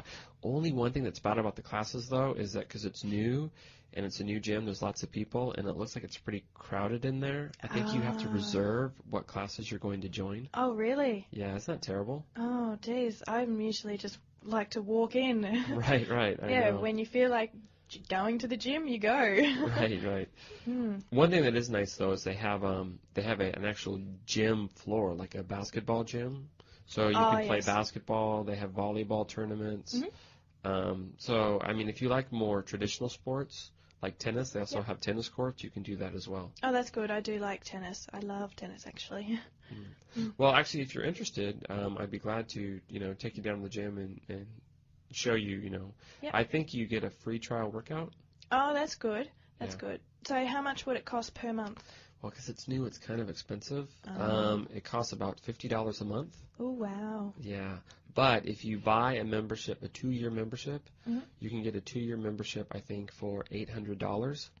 So it saves you some money, so it's kind Yeah. of reasonable. And I suppose if you pay for two, yeah, you have to go then. Right, right. It's $800 for 2 years, $500 for 1 year, or $50 a month. Okay. So, Yeah. oh, one thing that's really cool too is they have a social center. They have like an area where you can get like fruit drinks and coffee and stuff like that, and just hang out. It's quite nice. That's good. So after the workout, go and have coffee. Right, right. Lovely. Okay, so yeah, I'd love to come and have a look at it. Okay, well, next week, anytime, just give me a call, and I'll take you there. All right, great. Thanks. Now, you were saying that you worked in radio and at a young age, but then you went back to it much later in life. Can you talk about that? I did. Well, when I was 21 years old, I got headhunted to do a show. This show was basically a freelance show that had to be done in 3 different languages at the same time. So the range of audience was quite broad.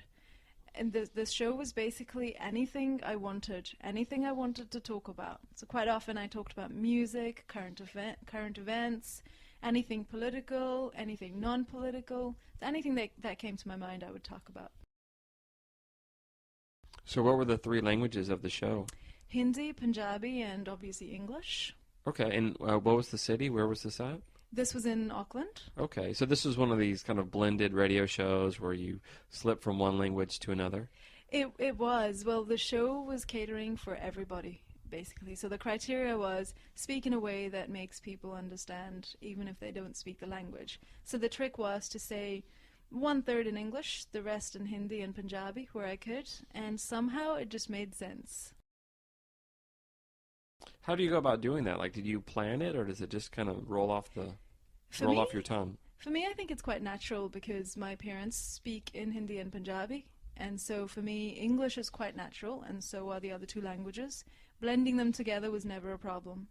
Now, when you hear languages being switched back and forth like that, are you conscious of it, or sometimes are you not even conscious that you're speaking one language or the other? I don't think I'm conscious of it at all. It just happens. It's a slip of tongue. All 3 languages I'm quite fluent in. So for me, to switch from one to the other is just a natural course of a day. So since you have experience in the music industry, what do you think makes a good DJ?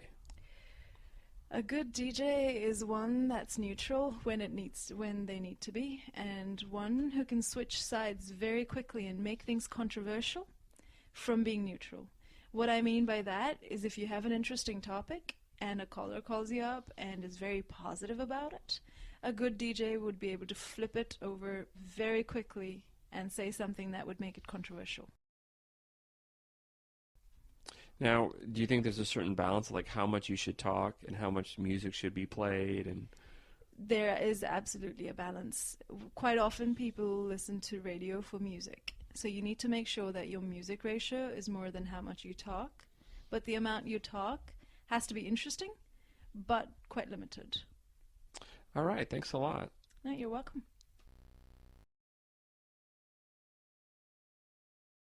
So, Shafani, you were saying that you actually worked in radio from an early age. Can you talk a little bit about that? That's right. Well, I worked on the radio at the age of 12. What basically happened was that I used to call up the radio station quite a lot, answer questions and quizzes and all that sort of stuff. And one of the announcers thought my voice was nice and so wanted me to come and work for him. Without realizing that I was 12 years old, he called me in and had me on. So, were you a little scared? I mean, you're only 12. It was very daunting at first. So the first couple of days, I had no idea what was going on. There was a massive microphone in front of my face, and I was told to make this show fun and interesting. So yes, it was very daunting. Did you have any prep, or did they just stick you in front of the mic and have you react? No, actually, there was no prompt. There were no prompts. It was all up to me. I had to come up with stuff on the spot, which was quite easy, really, because the topics were simple. It was mainly about music. Oh, like teen stuff. Yeah, exactly. Or anything that people called up and talked about. It's very, very childish stuff, but mainly geared at teenagers. How did your parents feel about it? Very proud of me, obviously. At the age of 12, their daughter was a DJ.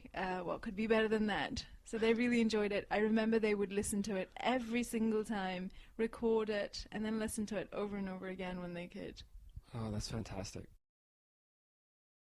So, were you like a little celebrity at your school? I ended up becoming one. A lot of my friends also did the same recording of my voice on the radio. It was a big thing to be a radio person and being only 12.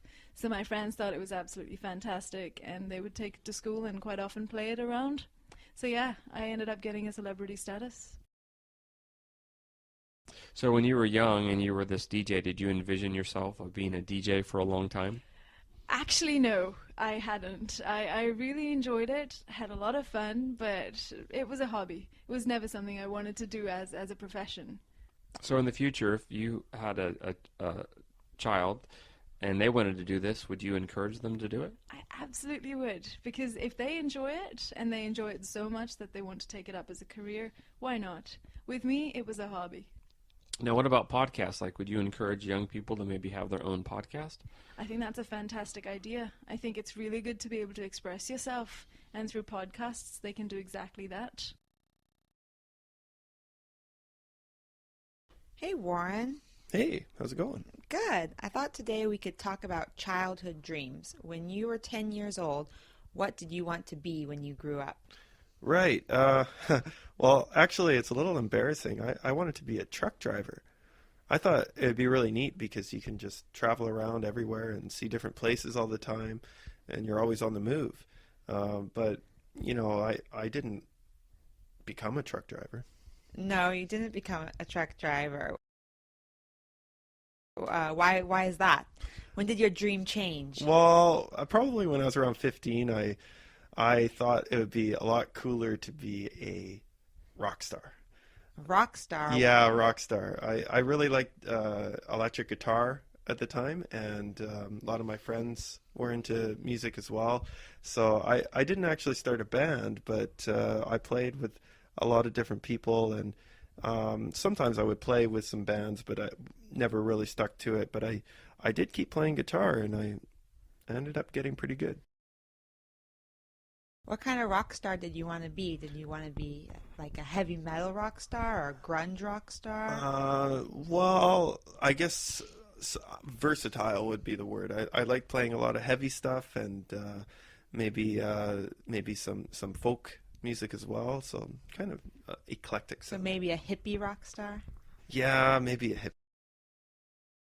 So then when you were 20, did you still want to be a rock star? No, I didn't, but I still played guitar then. I actually wanted to be a classical guitarist by then. Okay. What is classical guitar?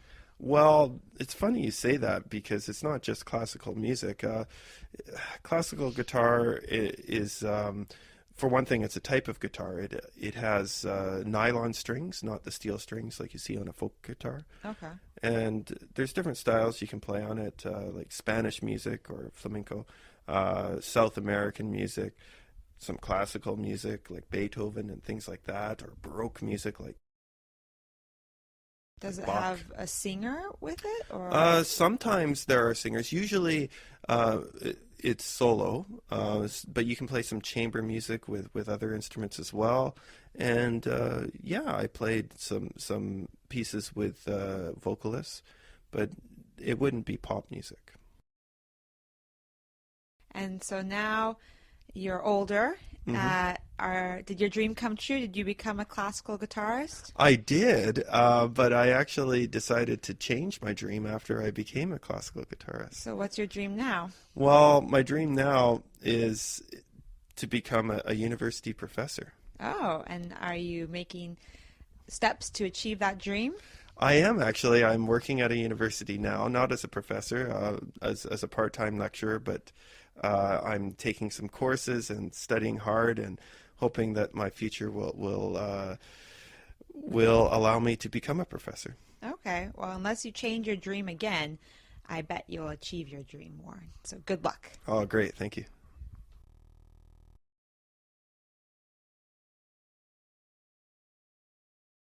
So, Lindsay, what about your dreams? What did you want to be when you were 10 years old? Well, when I was 10 years old, I wasn't very realistic, but I knew I wanted to be very powerful. So I thought the dream job would be Wonder Woman. She can fly anywhere. She has the powers to do good and to help everyone, and she's very badass. So I wanted to be just like her. Unfortunately, it didn't come true, as I'm not Wonder Woman right now. No, I can see that, but it seems like you had a good imagination as a kid. But I guess that probably changed as you got older. What about when you were 15? Well, then when I was 15, I still wanted to be very powerful and very strong, but I had a more realistic idea of what I wanted to be. But I still didn't know a lot about the world, so I just wanted to be a very powerful businesswoman. I had no idea what kind of business, and I had no idea what that actually meant, but I wanted to wear an all-black suit and have a briefcase and go to work in a nice office and drive a nice car and do something that was very powerful. But I had no idea really what a powerful businesswoman does. Oh, well, that seems like a pretty good dream for a 15-year-old. But I guess you probably had a better idea when you were 20, so what about then? So when I was 20, then I still wanted to be powerful and strong. I guess you can see the common theme here. But then I had even more realistic idea of actual real professions. So at that time, I was quite social. I really enjoyed going to parties. And I was living in New York at the time. So I thought the perfect job for me would be a public relations specialist. I thought I could be one of those people that plans parties or handles the PR, the publicity for celebrities. I had a dream of maybe working for Madonna or working for a famous TV show and handling all their publicity representation. Oh, well, that's great. It seems like you had a better idea by the time you're 20. But I guess you probably have some dreams now even. So what kind of dreams do you have now? Well, then when I was 20, I was quite egotistical. I just only thought about myself and how I could have more money and be more powerful. But then something changed when I started traveling and seeing the world, where I decided that I'd rather have a job that does something good for the world and gives back to the community and to the people. So now I'm a teacher, and I really enjoy that, the idea of making a difference in people's lives. And in the future, maybe when I get older, I hope to start an animal shelter so that when animals are left on the street or abandoned, they can come to my shelter and I can provide a happy home for them. Wow, that's a great vision for the future. Thanks. So we're talking about camp today. Did you ever go to camp when you were a kid? I did. I usually went to Cub Camp, like Boy Scouts. Okay. Was it during the summer? Yeah, it'd always be in the summer. And was it for a week or a month or? I can't recall. It probably was about a week. About a week? What'd you do at Cub Camp? We do different things. One thing I remember is archery. Archery? Yeah, like bows and arrows.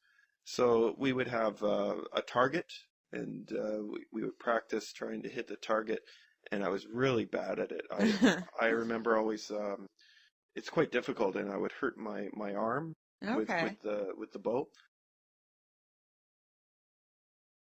But then after we were trying to get the target, I remember we did distance as well, and I was actually pretty good at that. I figured out how to get a long shot away, and I think I might be lying, but I think I maybe got the longest shot than anyone else. Oh, wow. Congratulations.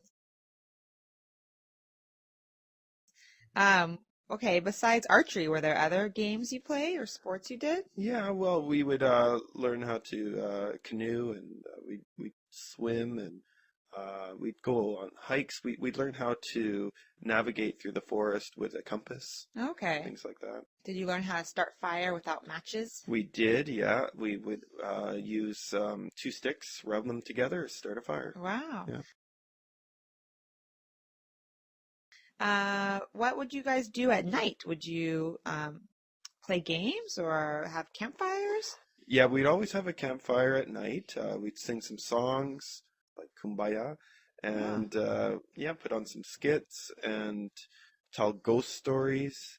But my favorite thing to do at the campfire was roast marshmallows. Oh, that's the best. Yeah, I'd spend hours trying to find the perfect stick to carve and roast marshmallows on. And sometimes we'd even make the chocolate s'mores with the marshmallows. So that food was good. How was the other food?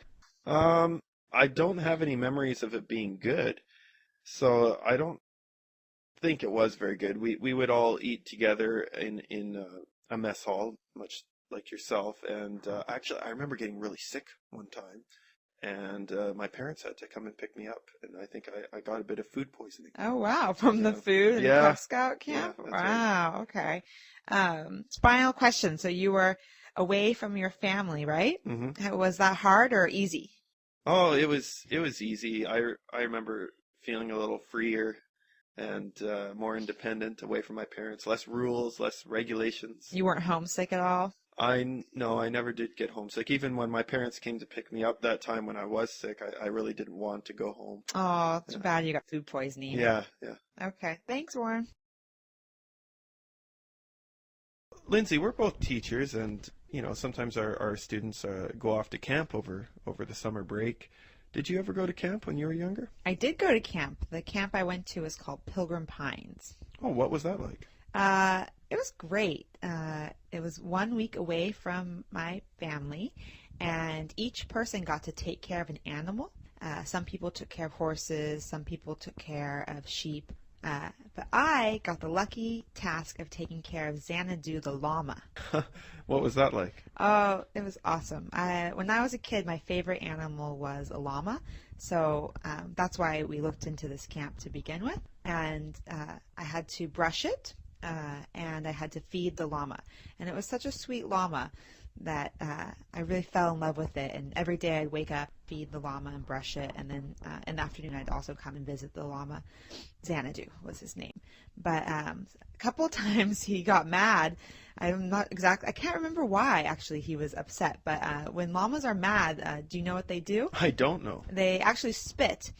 Oh, really? Yeah, and you have to be, and then if they spit at you, that means they're really upset, and they can be dangerous. I mean, I was only 10 at the time, so the llama was a lot bigger than me. Mm-hmm. And one time it spit at me, and the spit got stuck in my hair, and it was this really thick, gross, mucousy spit. Oh. And that really struck an image in my mind. I can't ever kind of forget that llama spitting at me. And then after, I think, for a day, I was afraid of the llama. And then my camp counselor, who was in charge of all the children, had a talk with me and told me how, sometimes llamas get mad just like people get mad. Mm-hmm. And I need to forgive the llama. And I did. And then the next day I went and fed the llama and brushed the llama, and everything was back to normal. But it was a really good experience to learn how to take care of a pet. Mm-hmm. And a good experience to be away from my family for the first time. So I guess there were other kids at the camp too. Did you guys all eat together? Yeah, we had a mess hall, they called it, which is basically cafeteria. The food was disgusting. I remember losing a lot of weight when I came home, Mm-hmm. and my mom would send me packages of chocolate and cookies, and I would eat it all. But yes, we all ate together, this gross cafeteria slob food, like Sloppy Joe for lunch, Right. or just imagine turkey and gravy for dinner, but the turkey was kind of a blue color or something. Mm-hmm. Everything was just a little bit gross. But and at one time we had a food fight, and that was absolutely amazing. this one kid got upset. The other kid threw some mashed potatoes, and the next thing you know, turkey's flying, mashed potatoes flying, everyone's getting involved, and that was really fun. Hi, Jake. How are you today? Good. How are you, Shirley? Not too bad, thanks. I thought we might talk about folk heroes today. Sure. I don't really know much about American folk heroes. Are there Sure. any that you have a favorite or? Well, actually, my hometown in the United States happens to be known as one of the hometowns for Paul Bunyan. And I think I've heard of that name, but I don't know anything about him. Paul Bunyan was a lumberjack. Like, he would cut down trees. Okay. And he was supposedly a very giant man. He was huge. And I don't know if he actually ever lived in some time in the past, but maybe he was just a very large man, but somehow the stories have been passed down to say that he was as large as a house or as large as a skyscraper, or it completely depends on who you ask. Wow. So, not sure whether he's a mythical character or a real character. No one really knows for sure. What did he do? Well, some people say that he took his axe and he dragged it behind his back across the United States, and he made the Mississippi River. So it's a kind of story to explain why something exists. That's part of it. And also, he had a pet, too. His pet is very famous. And what kind of pet? His pet was an ox, but it wasn't just an ordinary ox. It was a blue ox, and it was also oversized to Okay. fit with his size. What did his pet do? Well, his pet, I think, would just carry lumber for him or something. So, about when did this story start? I mean, when did Paul Bunyan become famous, or when did people know about that story? Well, I'm not exactly sure, but like your country, the United States is a very young country and has a very young history since the European settlers came there. So I think it's maybe from a couple hundred years ago, maybe at the most. Okay. You've lived in 3 different parts of the world, so is there any difference between each part in terms of physical contact? Yeah, I have lived in Hong Kong, Guam, and the U.S. Hong Kong is in Asia, Guam is in the middle of the Pacific Ocean, and the U.S. is American culture. So in Hong Kong, I think most people would not touch each other, just give each other a little bow. I find that a bow is very common in Asia. If you're very good friends, you wouldn't really hug. Hugging, I think, is a very American thing to do. I think you would just touch each other on the shoulder or give each other a side embrace, a mini hug. In Guam, you would definitely greet your friends and family with a kiss on the cheek. A handshake is much too formal for island culture because island culture is so relaxed and laid back. You would only do a handshake with business partners or in a really formal setting. But usually a kiss on the cheek is what you receive and give when you see your family and friends. In the US, hugging is most common, I think, for friends and family. But if you're not friends and family, a handshake would probably be the most common. Is the handshakes always the same, or is there different styles of handshake? From what I've observed, Guam has American culture, so Guam handshakes and US handshakes are the same. I think in Hong Kong, it's got a British background, so that's also very similar. I don't see any difference with the handshake. So what about young people? Is there a different way they interact physically with each other? Yes, definitely. In Guam, I always see people do a fist bump for close buddies of theirs. Girls would definitely hug and give each other a kiss.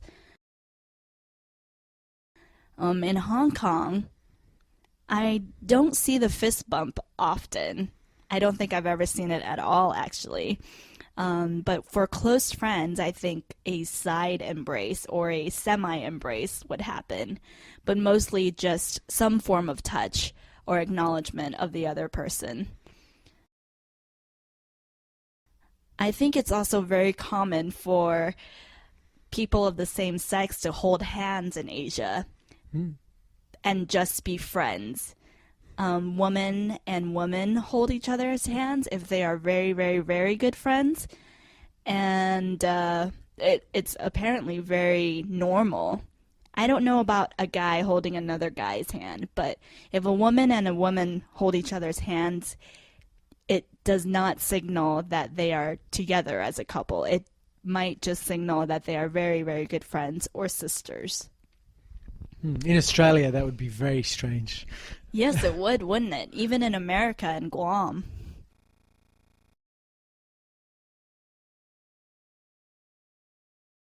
So, Nick, let's talk about touching and holding hands and physical touch with your significant other. Do you and your partner hold hands when you go out in the street? We hold hands all the time.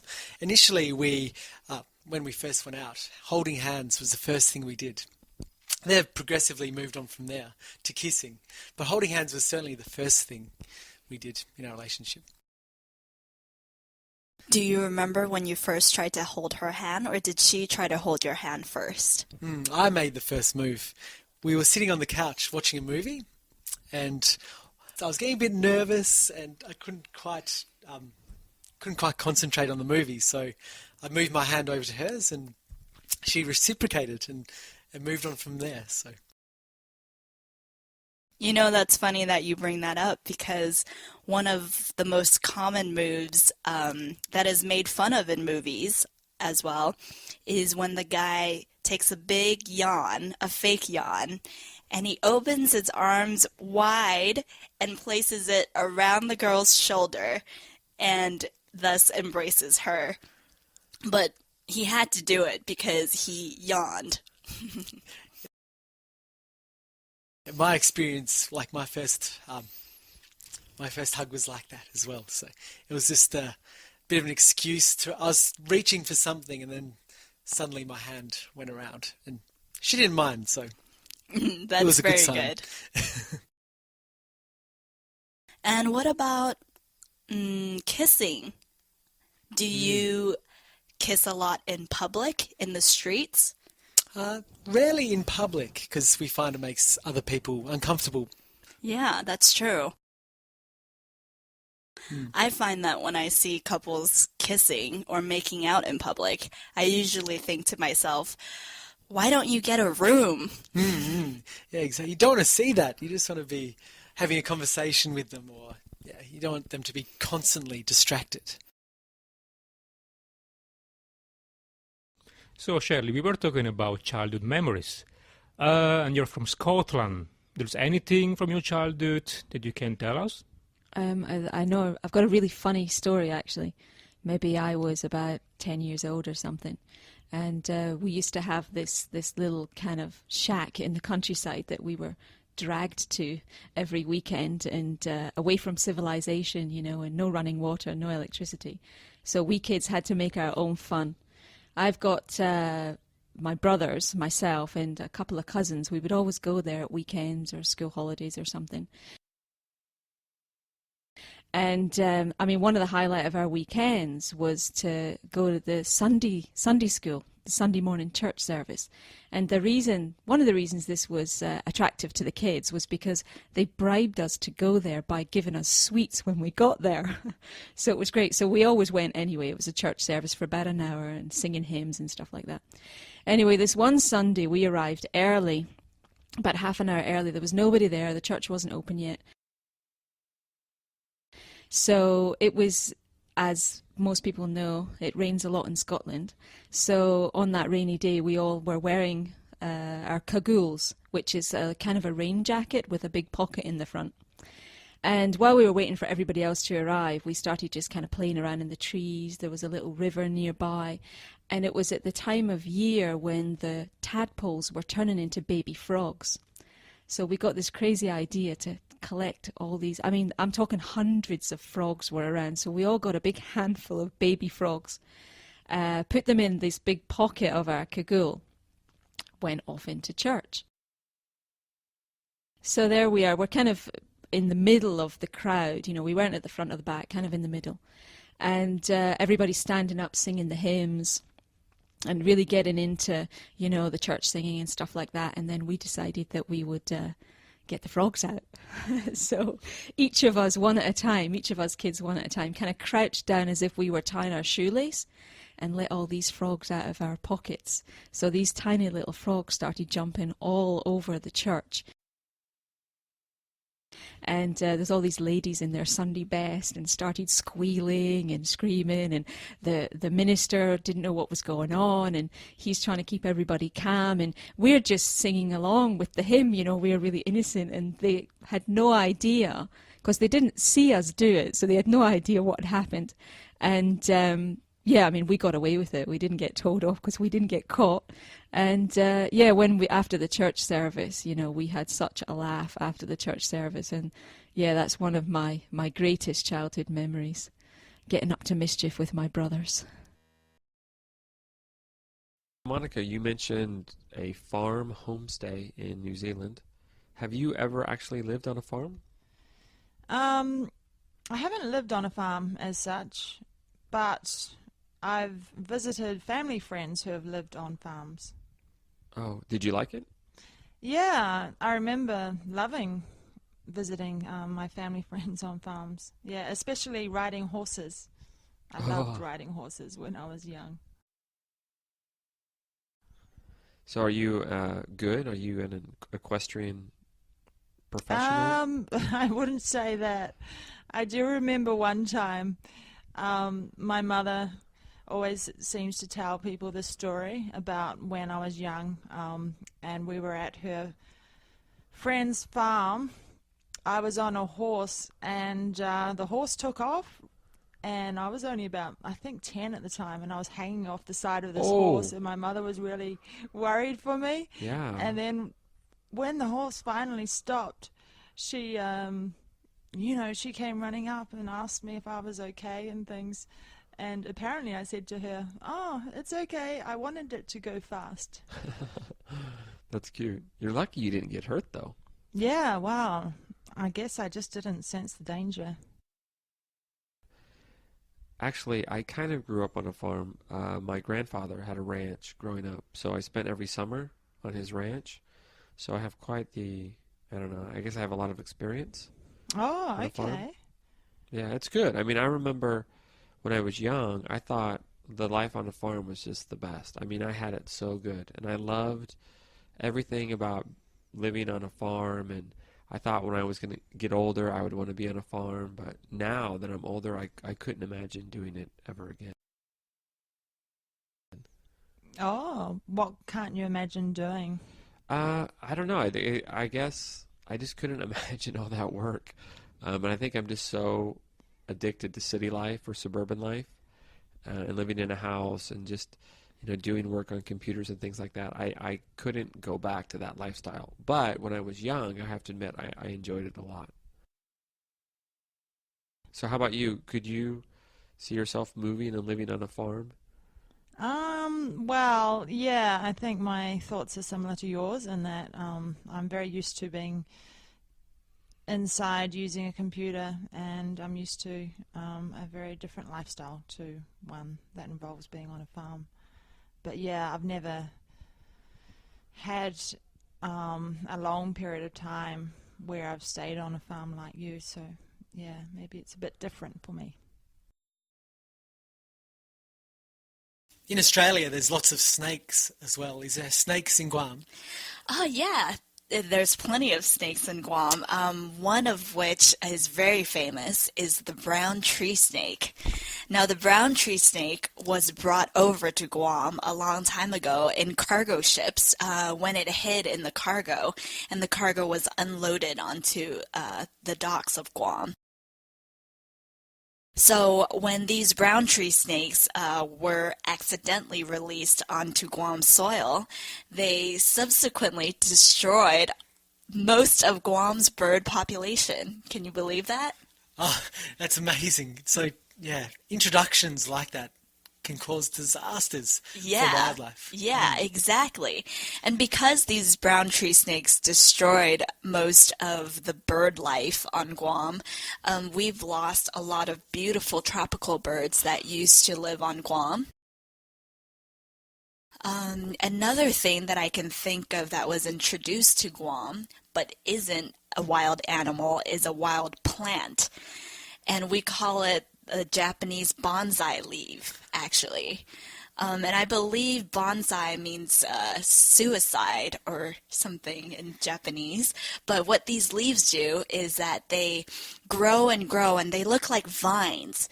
So they cover loads and loads of trees and good wildlife that are out there. Plant life.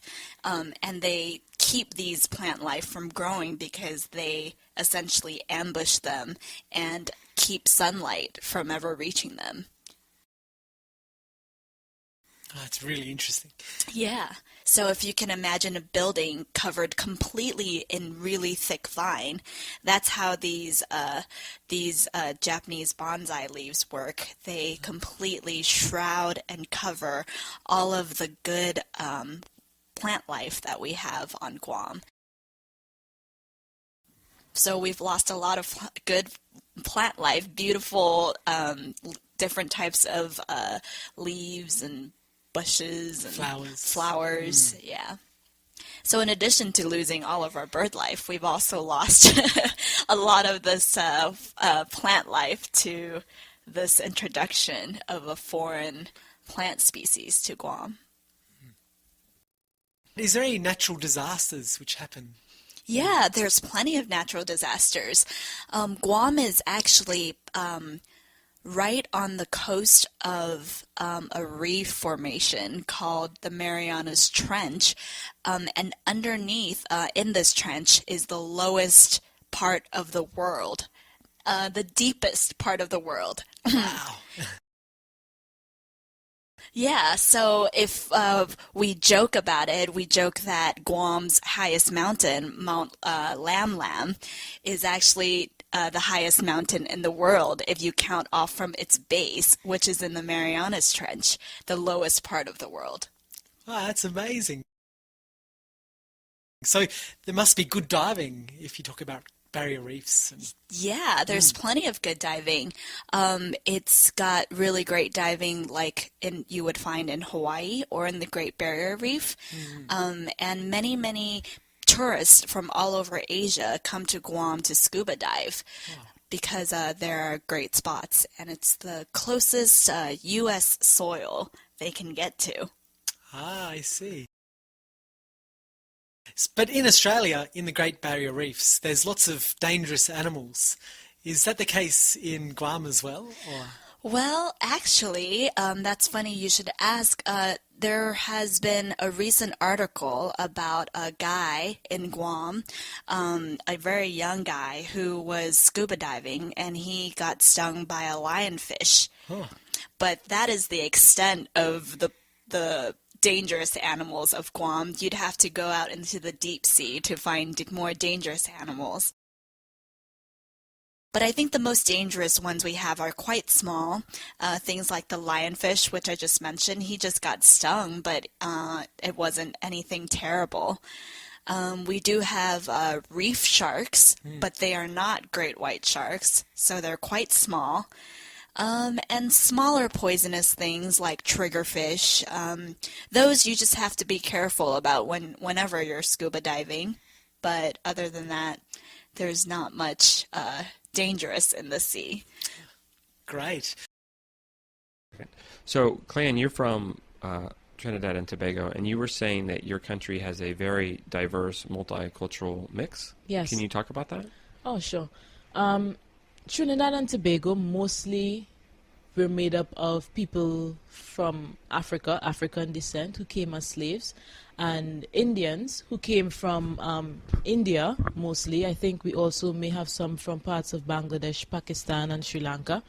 But they came as indentured laborers closer to when slavery was being abolished. And these two groups actually make up the two largest ethnic groups in Trinidad. However, there's a lot of mixing. It's very difficult to find someone in Trinidad and Tobago who is extremely purely of one ethnic group, because everyone is sort of mixed. We have also a lot of whites or Caucasians who are native to Trinidad and Tobago, who speak exactly like me with my Caribbean accent. And many people find it very strange because they will walk around in Trinidad and think that they're tourists, but realize that they're actually native Trinidadians. And many also come from Europe to settle in Trinidad after retirement and have their families here. So this is how they came to stay here. We have a very large Chinese population, and it's growing because now the government is encouraging immigrants from China to come in to help us with our development to build our capital city. So we have a lot of Chinese. We have a lot of Colombians, Venezuelans, people coming from South and Central America, migrating to Trinidad because Spanish is now being promoted as a second language for Trinidad. So street signs in our capital city are in English and Spanish. So with all of this mixing of different people, it's very, as I said, very difficult to find one person who is of just one ethnic group. And it's reflected in our food, it's reflected in the kind of music we listen to, sometimes in the way we dress. For me, for example, I am mostly of African descent, but my dad is mixed with people from South American ethnicity and Chinese. So, as I said, although I am mostly African, everybody still has a little bit of something in them. Okay, Monica, we're going to debate winning in sports, especially for young people. So do you think that winning should be stressed with sports with, let's say, high school athletes?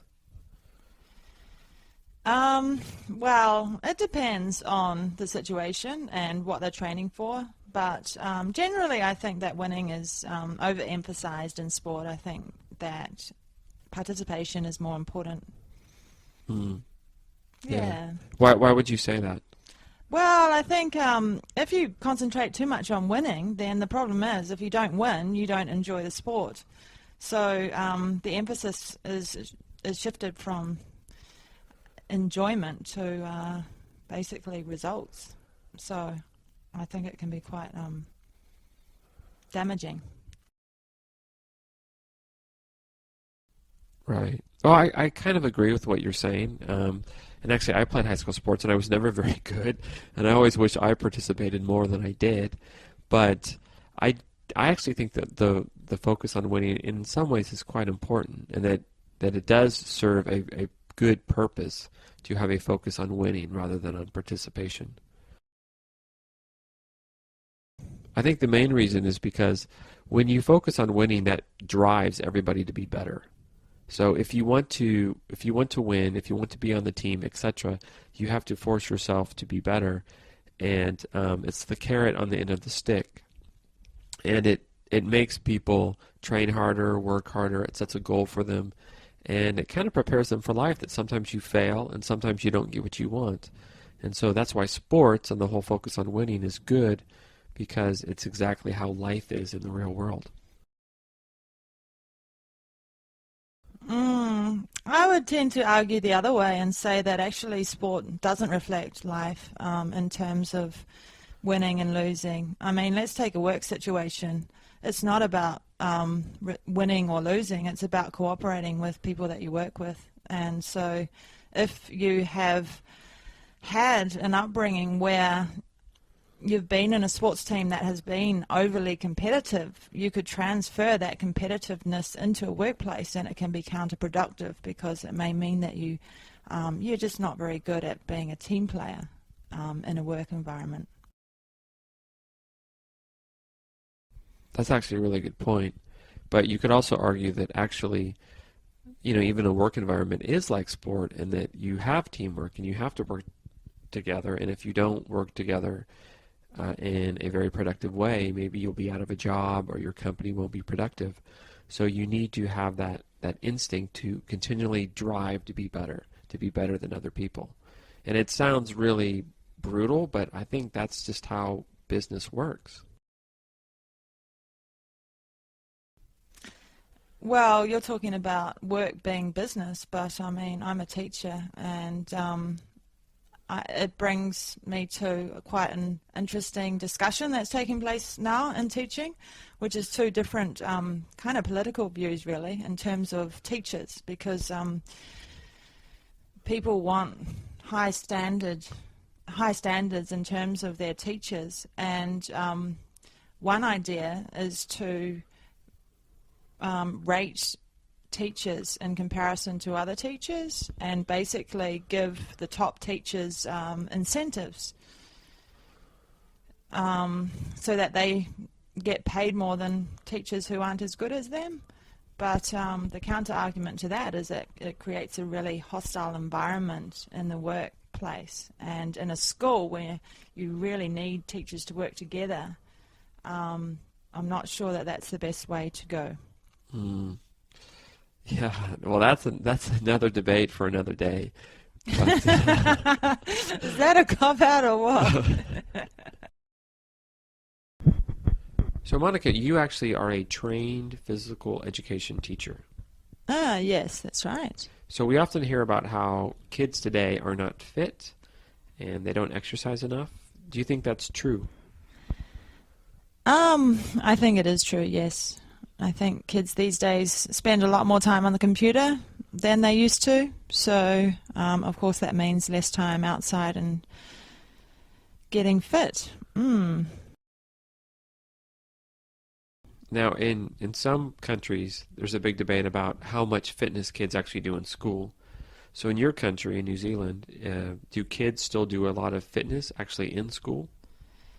Well, reasonably recently, the PE curriculum got amalgamated with the health curriculum. So PE and health were considered to be important in school.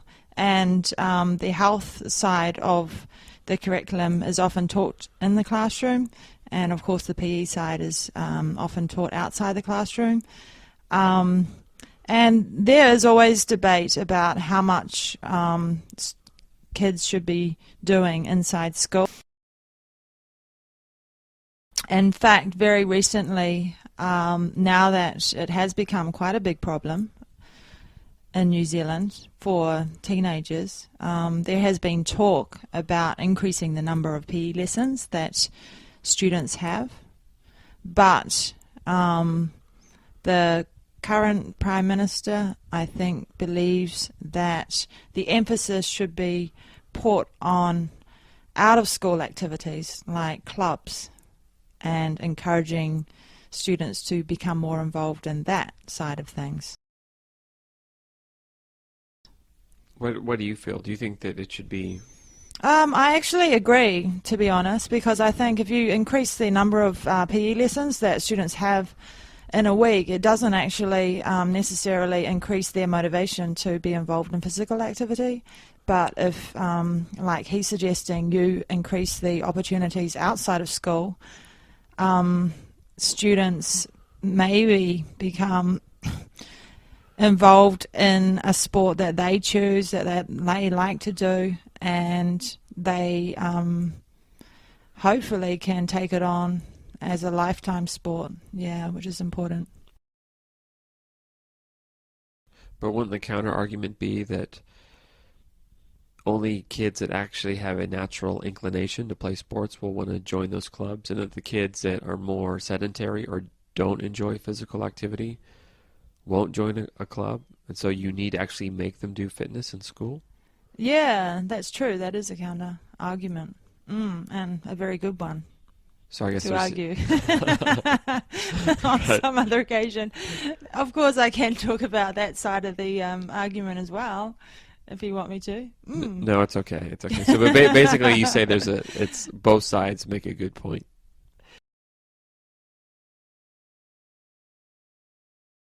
So, Chantal, you were saying that you grew up in a small town and had a very rustic life, but then you moved overseas to Italy, correct? Yes, I moved to Bologna, Italy. Wow, that's such a huge transition. What was that like? And like, why did you move to Italy? Oh, wow.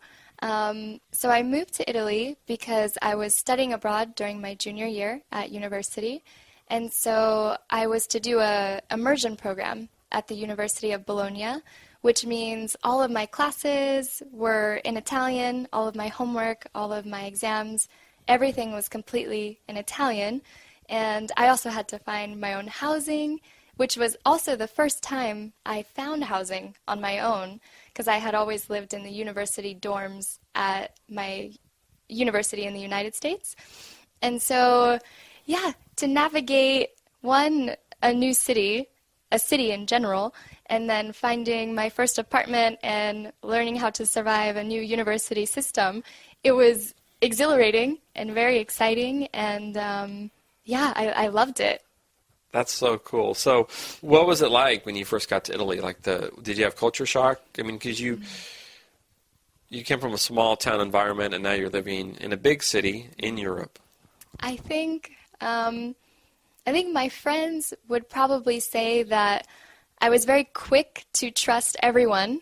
As I mentioned before, growing up in a small town, I knew all my neighbors, and I was very trusting of strangers and very welcoming, and I still am. But in hindsight, when I moved to Italy, I think I was maybe a little too naive sometimes, and especially not knowing the language, it was easy to sort of put my trust or my faith in someone when I needed help, because I needed help often, whether for translating or even just grocery shopping. And so sometimes I think I look back and I'm like, oh, maybe I should have walked away a little bit sooner or something like that.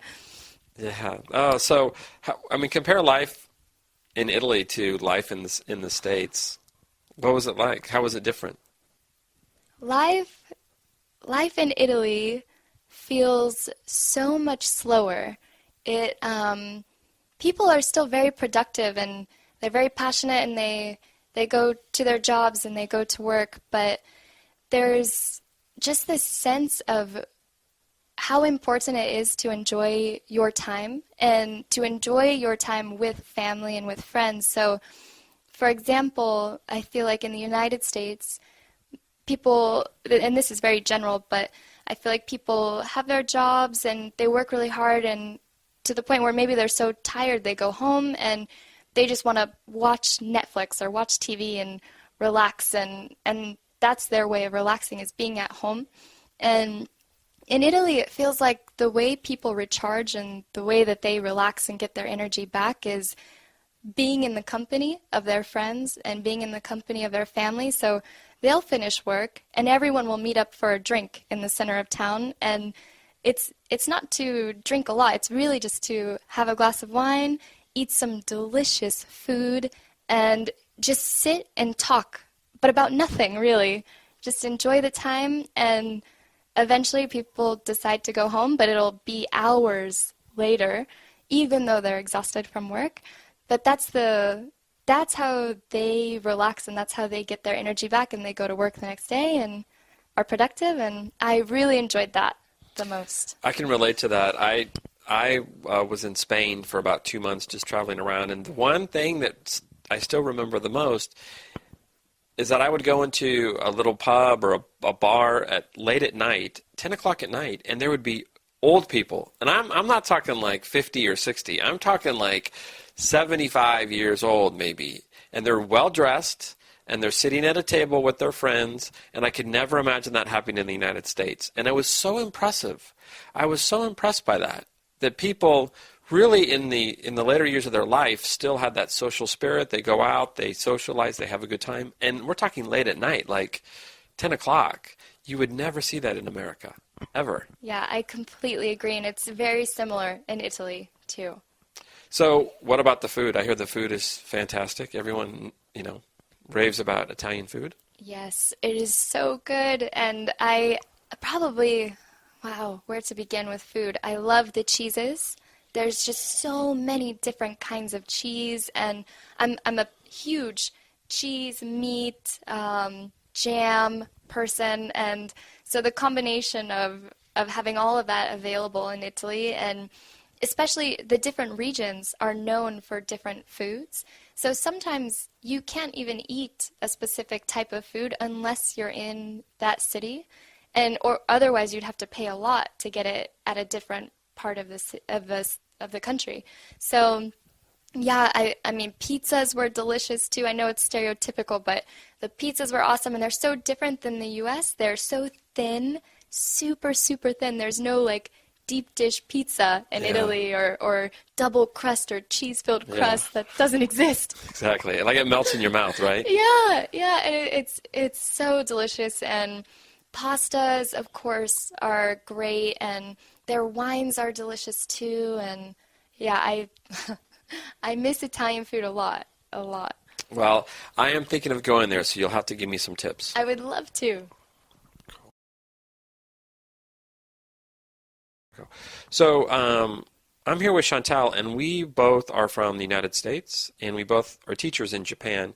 So I thought we would talk a little bit about some of the stereotypes that people might have in other countries, for example, Japan or other countries, about Americans. So first, we're going to talk about hamburgers. Okay, so hamburgers. How often do you actually eat a hamburger? Hamburgers. I would say it's actually not that often. Although I love hamburgers, I love them very much, but maybe only a couple times a month or so. Yeah, I agree. I think hamburgers is the one thing that does not meet the stereotype that we don't eat them that often. Like, I never have hamburgers in America. Okay. Pretty much never. Like, I'll have them if somebody's barbecuing it, maybe for a picnic or something. Yeah, and if I do eat fast food, it's usually not a hamburger. I eat something else. Like, I eat tacos or burritos, right? Yeah. I don't eat hamburgers. So that's one. I think hamburgers don't really match the stereotype myth. Yeah, Do I you agree. I agree, especially because I know many of my students here in Japan, they will ask me often what I eat for lunch. And before I respond, because they're playing a joke on me, they'll say like, "Oh, hamburger." And I have to tell them that, now I do live in Japan, but in the United States, I don't typically eat hamburgers every day. Yeah. But that is a lot of what they think. They think that I eat hamburgers regularly, or at least fast food, but their image of fast food is only hamburgers. So true. And actually, the funny side story to that, or contrary story, would be, sushi. So we both teach in Japan, and I think most people think that you eat sushi all the time in Japan. And it's almost the equivalent of the hamburger. You don't eat it that much. That is so true. Right? So true. I cannot say how true that is. Or another one, we're talking about stereotypes, would be sumo. So Japanese people are not that into sumo, really, right? But it's an iconic thing. Yeah. So that brings us to the point of baseball. Yes. So do you actually like baseball? I do. I love baseball. I do. And I used to go to some games in the United States. In San Francisco, I went to several Giants games growing up. So I do enjoy baseball. Do you enjoy baseball? I do. I have to admit, like I played baseball when I was younger. I loved baseball. But I do think it's not as popular as people think it is. You know what I mean? Yes. I think that like a lot of people like it, you like it, I like it, but a lot of people could care less about baseball. Most of the time, I think I hear people say it's a slow sport, it's boring, no one wants to watch it. They're much more inclined to watch basketball or football instead of baseball. So true. So I want to ask you about when is the right age to have stuff or to start doing stuff. What do you think is the right age to start having a phone? Oh, I think for security reasons, to keep the child safe, perhaps maybe about 11 or 12 when they start going around places without their parents. Yeah. It would be a way for me to contact my daughter. Even now, my daughter's only 6 and she doesn't have a phone. That's far too young, I believe. However, she walks to school by herself Yeah. and walks home by herself, and that stresses me out. Um, for her safety. So there are times where I wish I could phone her or text her, but she doesn't have a phone, and I do believe that 6 is far too young to have a A phone. little bit too young. Yes. So purely for security reasons, I think probably around 11 or 12. How old were you when you first got your phone? Oh, well, I'm an old person, so people didn't have mobile phones. I was reaching the end of high school. I was, I think, 17 when I got my first mobile phone, and it was a big brick. But again, that was for, I guess security reasons. Yeah. My parents got it for me. I was going out, I'd started going out at night, going to concerts, and I was beginning to be allowed going into bars and things, 17, 18. So, yeah, it was a good security thing. My parents were appreciative of being able to contact me. Yeah. Yeah. How about you? How old were you when you first got your mobile phone? Oh, goodness. I was about 12 or 13. I was really young. Okay. And I only got my first mobile phone, or my first cell phone, because my best friend had got the same one, and I wanted to send like picture messages to her. It was back in the old days where you couldn't send photos, you couldn't take photos. Picture messages. I Picture couldn't even messages. send picture messages. Mine was just text, like pressing the same button over and over yeah. again. Oh yeah. So I never really used it as like a way of security. I just used it to send really overpriced picture messages to my friend for absolutely no reason. It was such a waste. And to play Snake. Do you remember Snake? Oh yeah, like Snake. the little game that you could play on your phone. Yep, yep. Yeah, I didn't use it for a good use, I think. I just used it to waste time. Fair enough. ridiculous. Well, you're 12, you said, right? 12, 13, yeah. Well, that sounds age appropriate, I think. Age appropriate use. Yeah, it's a good time to start wasting your time. Good age to start wasting time. Yeah. So, what do you think is a good age for girls to start wearing makeup? I think it depends on the kind of makeup that they're wearing and the purpose, because to me it seems like there are two different kinds. They're young girls, young children who wear play makeup. Yeah. It's a toy. It washes off easily, Yeah. garish colors, very mild on the skin, and it's literally just coloring in their face. Yeah. It's not enhancing their features or trying to look, as society thinks, beautiful. They're not covering up any pimples or spots. It's not like that. It's just coloring in their face, trying to look more like a princess. And I have a 6-year-old daughter, and she loves makeup. She has her own young toy makeup, Yeah. and she asks permission to wear it, and I let her wear it. I've bought some for her. I make sure that she can only do it if she has a clean face and clean hands, and that she washes it off properly at the end, and that she tidies it away afterwards. That's good. She's actually on her final warning, because she used to leave it out, and I've warned her I will throw it in the bin. Because I have a toddler, and she wants to see what her big sister's doing, and she wants to play with it, so she grabs it and makes a mess everywhere. So, yeah, 6-year-old is on her final warning. So, I guess to answer your question, my 6-year-old is wearing her play makeup already. So, it doesn't bother me. How old were you when you started wearing makeup? Well, I love makeup, and that's probably where my daughter got it from. I wanted to wear makeup from a young age, the way my daughter does. I wasn't allowed. It was forbidden. And I first actually managed to buy a secret lipstick when I was about 9 or 10. Secret lipstick? Yeah, I had to hide it from my mum.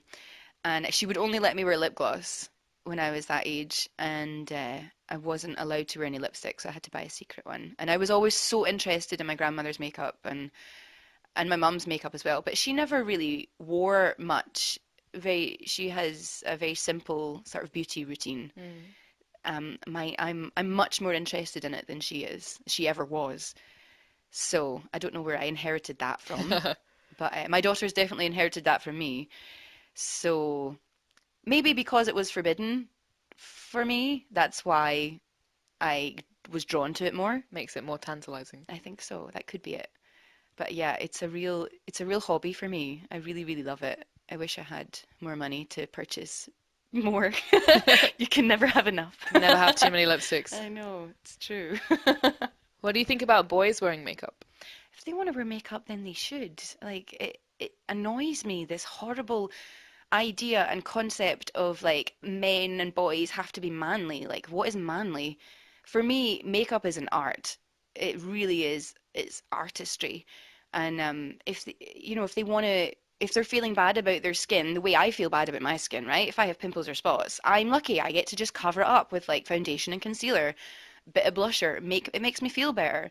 But if there's like a boy who has going through teenage years and he's got bad skin and he wants to cover it up and his macho friends catch him wearing it or whatever, people in school catch him wearing it and it can be a really bad situation for him. And I think that is awful. It is really, really terrible. I think boys should wear makeup as they like. I actually follow quite a lot of makeup artists on social media and I look at many, many pictures of different products and the art that they produce. And I follow male makeup artists as well, and the skills they have are unbelievable. The blending skills, contouring. yeah, Oh my goodness. the blending skills and like covering up, basically just like covering up their whole face and putting a new face on top of it. It's pretty impressive. It's really impressive. It's so amazing. I would really enjoy a makeup lesson from from some of the artists that I follow on different social media sites. Absolutely. So your favorite age group is the junior high school age. Yeah. Do you have much experience teaching younger children? Younger children, like toddler age? Well, how about elementary school? Yeah, elementary school I've been teaching for about 5 years, 5 or 6 years. They're fine. You just have to be a bit silly with those kids. Yes. Just have a good time. Can't really be too serious when you're teaching young kids because they're still kids. That's true. So how about younger than that? How about the kindergarten age? How are they for you? They're probably my Achilles heel. I'm not great with kindergarten students or younger than that because they don't respond to reason. Right. Yeah. So they're difficult for me to teach. I prefer teaching older students. How about you? What kind of age range do you like teaching? I think I appreciate all parts of all age groups. Every group has its pros and cons. Recently, I've been teaching university students, and I think I'm remembering how much I enjoy it because they are adults, and you can treat them like adults, and you can still have a bit of silly fun with them too. Yeah.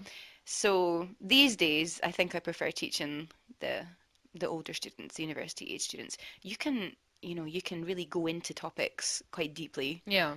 And you can get some interesting answers from some students. Other students, of course, you can't.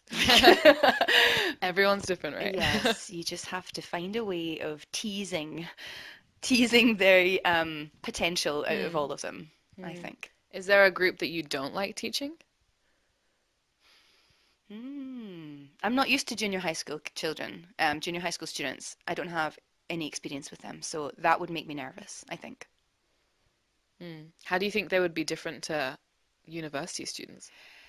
I think, from what I mentioned before, the teenagers, the hormones, I think that would be different. There's it's bubbling inside them, all of these changes of feelings and emotions, and they have so many things to deal with. Pressure of growing up and I think that can be more challenging. But I think it's important as a teacher to try to remember what it was like when you were that age. Yeah, I think that's the biggest thing that will help you. absolutely. So what do you think about teaching young children, like babies? How are you with that? I do really enjoy that. Babies are awesome. They have their own set of needs, but usually the very young classes come with, the parents are there too, so it's kind of a group-led situation, teacher-led group, and yeah, it's good fun for me. They're very cute and squishy, and and very not uncontrollable. What's the word? Unpredictable? That's it. Completely unpredictable. One day they can be in the best mood ever, and then the next day they're just a nightmare. I think that's why I'm terrified of them. Because they're so unpredictable. I don't like it. Yeah, that's true.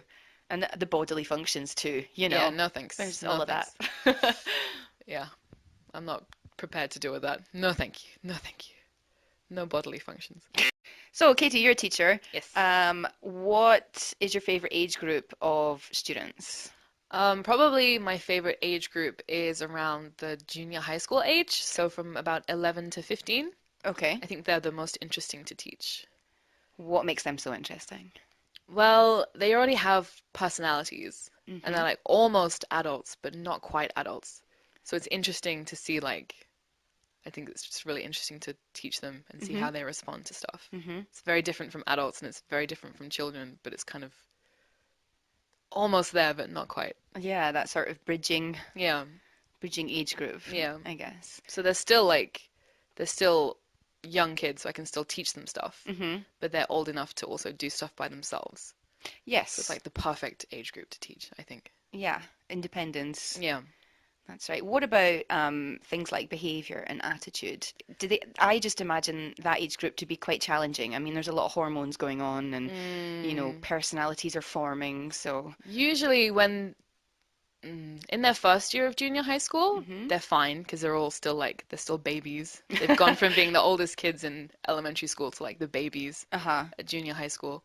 But when they get to second year, yeah, that's when they start getting like a bit moody, a bit hormonal, a bit grumpy in class. But then when they go to third grade, that's when they start becoming normal people again, I think. So second year's the challenging year. Yeah, the terrible twos. Yeah. Well, that works in both ways, Yeah, huh? it does. So do you have any particular strategies or tips for dealing with that difficult age? I think why they're so moody is because they're almost adults, like they're becoming adults. So if you stop treating them like kids and start treating them like adults, talking to them like adults, right, treating them like you treat an adult, then they respond better to that than if you like just shout at them like you would a kid, or if you discipline them like you would a kid. Yeah, just treat them more like adults and they respond to it really well, I think.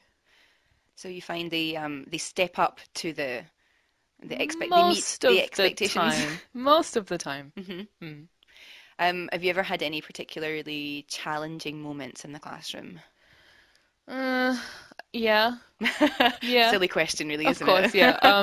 I mean, I've had kids like throw textbooks out the window. Oh, I've really? had kids like punch their fists through walls. Like I've had lots of angry kids, but they're very rare. I've had lots of them, but they're rare. That's an interesting. Interesting, yeah. Yeah. In terms of like overall in a class, there's usually only one in each class that's a troubled student. But I mean, that's anywhere. That happens anywhere. That's true. So how do you deal with troubled students? I think that's a very difficult question. There's no like textbook way of dealing with troubled students in general, because every kid's different. Every kid has a different problem. Every kid is acting out for a different reason. So you have to find out why they're troubled, why they're acting out, and try and deal with it in the best way you can. Yeah, don't get angry is probably my best advice, even though you feel like strangling them sometimes. But just try and be patient, try and figure out why they're acting out, and just deal with it from there. Yeah, 9 times out of 10, staying calm is probably the best option, isn't it? And the 1 time out of 10 is when you really need to get really angry. That's the scary time. Yeah, sometimes they just need to know because there may be children with, just personalities, strong personalities, and they just are maybe showing off to the class, Yeah. Being a clown, and they just need that one moment where you show them, you have to listen to me, I am the boss, kind of thing. Just get your power back. Okay, so Meg, we're talking about baking, and in the last interview, you mentioned cake pops and some other stuff. Now, you also mentioned truffles. What is a truffle? A truffle is, it's a little chocolate candy, or it can be not so tiny, but it's not huge. It's like bite-sized chocolate candy with something in the inside that's called ganache, which is can be a chocolate or a different flavor, kind of creamy or a little more firm, and then coated in chocolate. So it's a chocolate candy, basically. Okay. Now, I sometimes hear the word truffles like something that pigs find under trees. Is it the same word? No. Well, same word, but those are a type of mushroom, I think. Yeah. Yeah, so there's truffles mushroom, and then there's truffles chocolate candy. So I guess be careful which one you're ordering if you're at the store. Right, and they have nothing to do with each other. No, I mean, maybe someone has made a mushroom chocolate truffle before, Right. I'm not sure, but not me. Okay, so are truffles easy to make? They're time consuming. So I don't think they're difficult to make, but you have to have the time to put in because you need to make the inside chocolate part first and mix together the ingredients and then I always did it by hand, form all the little balls so that you can dip them in chocolate. And so one batch I could usually get maybe 60 truffles, so probably I had to spend a few hours working on a batch of truffles. Wow, can you go through the process? Like, how do you make them from start to finish? So probably my favorite ones are like an espresso chocolate kind where I need some chopped up chocolate, more like baking chocolate or really dark chocolate, or if you want milk chocolate, you can use it. And then mix that with some heavy cream and butter on the stove, and if there's any flavor you're going to add. And so if it's like a coffee flavor, you can add some coffee grinds and later strain them out. So it has that flavor. And then, that's the inner part that you're making. That's like, what's that called again? Ganache. Ganache. Okay. And so then you've made that, and so it's still pretty thin, more liquidy, and so you need to put it in the fridge to let it firm up that recipe can take a few hours before it's ready. And then once it's ready, I just use like a small spoon to scoop a little out and then use my hands to roll it into like a ball shape. And then let that sit. And I might have to put it back in the fridge because your hands kind of warm the chocolate back up. And then once it's out, you can use a special dipping fork or just a regular small fork and have some melted coating chocolate that you can get at craft stores, or there's fancy kinds or cheap kinds or whatever. And then you need to dip each ball individually and put it down on wax paper, like a special paper that it won't stick to. And then you let them, if you're going to add anything on top, like sprinkles or anything, you can do that. And then that's it, you're done. Wow, and then you just put them in the fridge. You chill them, right? You don't have to. They're better actually if you keep them out of the fridge, because if you put them in the fridge, then you maybe have to handle issues with it going from cold to warm. And chocolate, you might not know chocolate, if it gets too cold sometimes, or like frozen, little white spots can come to the surface, and so it kind of ruins the prettiness of the chocolate. So, okay. Yeah, so you can just leave them out. That's good to know. Yeah. Oh, thanks. Well, I might give it a try, but it still sounds pretty well, hard. I'll help you. So, Meg, I hear that you're quite the baker. You like to bake brownies, cookies, things like that? Yeah, I love to bake. It's pretty relaxing for me and kind of fun, kind of a creative outlet, baking. Well, everybody notices it in the office when we see you bring in brownies for your students, and we're all jealous. We wish we were in your class. So, what's it with baking? Like, is it just something you do to relax? Yeah. Well, personally, I love sweets. Like, would eat only sweets if my body could handle it, but I try to eat regular food too, so I think I inherited that from my mom. But so because I love sweets so much, it ends up being really fun making something like brownies or cookies. And for the creative outlet aspect, I love to make cupcakes or cakes, and I don't know if you've heard of cake pops. And no, decorate them. what's a cake pop? A cake pop is like a little piece of cake on a stick coated in chocolate. Oh, really? That Yeah. sounds pretty good. So in America right now, they're getting pretty popular. There's some people are saying it's the new cupcake. So I don't know if you know, a few years back, cupcakes got pretty popular, and so now we have cake pops. And I was in the process of starting a little cake pop business before I moved to Japan. So it's really fun because you can make the cake pops, and it takes a while, but then you can decorate them in all these really creative ways for different holidays or parties or birthday or just cute things. So yeah, so the creativity plus something sweet makes it fun for me. That's awesome. But what cake pop, is it like a corn dog, but like a cake? No, it's just like a little round piece of cake. So the process is you should bake a cake like normal, Yeah. and then sift it up so it's just tiny little crumbs. So ruin the cake that you've made, sift it up till it's just crumbs, and then mix in just a little bit of like cream cheese frosting, Uh-huh. and it makes kind of a dough, a formable, moldable dough. Uh-huh. And then you mold balls, put it on a stick, dip it in chocolate, and then you can decorate it. So it can be chocolate or like a vanilla colored type. You know, you can have different colors, things like Wow. that. So Cake pops. yeah. So cake pops are probably my favorite thing to make, but also decorating cakes. I took a couple of cake decorating classes and making frosting and using the special frosting tools to swirl it on Yeah. cupcakes or whatever. So So yeah. have you ever made like a wedding cake or anything like that? I did actually make one wedding cake. I never really wanted to make wedding cakes because they're very complicated and there's so much pressure for it to be extremely perfect because it's someone's wedding. Yeah. And so, but there was a couple that I knew who were just doing a really like low budget, cute wedding, and they weren't too concerned about it being a huge cake. They just needed something smaller. And so I did a couple of tiers, and it was actually a chocolate cake, so it wasn't even white. But so I did one chocolate cake, but I've done cake pops for a few weddings as like favors for the guests. Wow, the cake pops are just the thing. Yeah, cake because they come out so cute. I actually have a cake pop set that I can make where it looks like a little bride and a little groom, like a little Right. tuxedo. And so Yeah. those are probably my most popular ones for weddings. And I also, before cake pops, I was making truffles. So that's another thing that you can also decorate in a cute way. Wow. Well, we'll talk about that more in the next interview. I'd like to ask you some questions about truffles. Sure. So, Sori, talking about ocean sports and being on the ocean, maybe you could talk about your ocean swimming experience in Ogasawara. Yeah, I love swimming, It's so peaceful to be there in the ocean. And the ocean in Ogasawara was very clear, and you could see so many fishes. And I'd love to go swimming and be immersed in the ocean. It was like another world. It was very beautiful. But there was one time.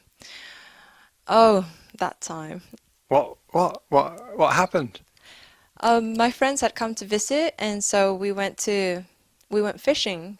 But before they started fishing, I decided to go for a swim. And I swam, and I could see all the way to the bottom of the ocean. And I see this fish, but they're actually not fish. They were sharks. They were white tip sharks. Wow. There were 4 of them at the bottom of the ocean. And I just remember, that one thing you have to do is to keep calm. So I did that. I swam out. I told my friends, there are 4 sharks down there, so get me out of here. So they got me out of there. But my heart was beating so fast. I was so scared. Were they dangerous, those sharks? Well, they're not dangerous. They might be able to like bite a finger off, but I didn't want that to happen either. So as soon as I saw them, I came out of the place. Yeah, but that was so scary. Wow. Ogasawara sounds beautiful and amazing and dangerous all at the same time. That's right. So Mark, what about you? Do you have any encounters with fish? With fish? Well, I remember that fish don't you remember when we saw it together? We were swimming in that beach called Kominato, and we swam out around those rocks where we always went, and we had our snorkels on. It's all peaceful and pretty, and just tranquil, and we're looking at all the fish, and then suddenly that freaky fish like started staring at us. Do you remember that? Yeah, with huge eyes. Huge eye, and then it started coming towards us. That's right. So in the middle of the ocean, we decided, okay, let's just split. We And, split. We were swimming away from it, and it was swimming after us. This little fish, like it was very small. It was like 30 centimeters long, but it looked really scary. and we were quite far out from the beach, and we did split up, didn't we? And like, then what I went happened? that way, and you went that way, and guess which way it went? My way. And And it chased you all the way into the sea, into That's the right. beach. So I was swimming really quickly and trying to get out of the beach, and it was very close to me, and I thought it would bite my toes, but it didn't do anything. But I can't forget that time that a small fish got me out of the ocean. It was so weird, wasn't it? Like, fish don't do that. Fish They never- don't, and it was the only fish. Like, there were no other fish around. Strange. Mysterious. Okay, Julia, we're talking about types of people. Mhm. We have some more that we can discuss. So the next one is worrywart. Are you a worrywart? I guess when it comes to some things, maybe, yeah. Like sometimes I get insomnia, and I know it's because my brain is worrying about stuff. Right, you just can't let it go. Yeah, which is kind of why I took up yoga, meditation, because just calming down those, those thoughts that are just going crazy around in your head. Mhm. So I would be a worrywart if it wasn't for my yoga practice. I think the yoga helps me keep my mind calm. Oh, cool. But I have that natural tendency, I think. Okay, so what about things around the house? Are you a clean freak? No. No, I am messy, like ridiculously messy. I don't see mess. I don't see it. It's like a blind spot. So you're a slob. Yeah, kind of, yeah. And this is the one thing that drives my husband crazy, because he's very tidy, he's very clean, very neat.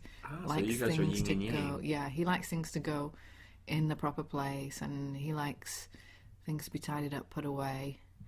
And for him, it's sort of a therapeutic thing. It's, I guess, the mirror of his mental state. If there's a mess going on, he feels uneasy, so he needs to tidy up in order to kind of be focused and calm. I'm kind of the opposite. If everything's too tidy and neat, I get a bit freaked out. I'm comfortable in mess. Very good. comfortable in mess. Comfortable in chaos. Yeah. Well, that leads us to the next one. Maybe this relates to your husband. Is he a control freak? Yes. Absolutely. He is, yes. So He can you likes to be. explain what a control freak is? Control freak is someone who likes to be in control, has to be in control all the time of all things. And if there's disorder or something's left. It causes him stress. Yeah. It causes him stress. So just simple things like maybe like a house guest. While he's a very friendly and generous and warm person, having an extra person in the house makes him uneasy because it's a factor that that's out of his control. Yeah. So how about other things like, are you a video game junkie or a TV junkie? There are certain games that I have to take off my phone because they will eat away my time. Right, like Angry Birds and stuff. Stuff like that. The ones that just really simplistic ones, things like Tetris and putting squares in boxes Right. and Bejeweled, where you change, moving things around. Those kind of games I can get very readily addicted to. So I have to be careful. I had like a brief, intense fling with Tekken. There's like fighting games. I was really into fighting games and playing. Wow, that's hardcore. Yeah, but it was short-lived, and I felt it was like an unhealthy obsession that I had. Yeah, you can just But it was great. I mean, I enjoyed it when I did it. It was fun. So Julia, let's talk about types of people. Okay. All right, first one.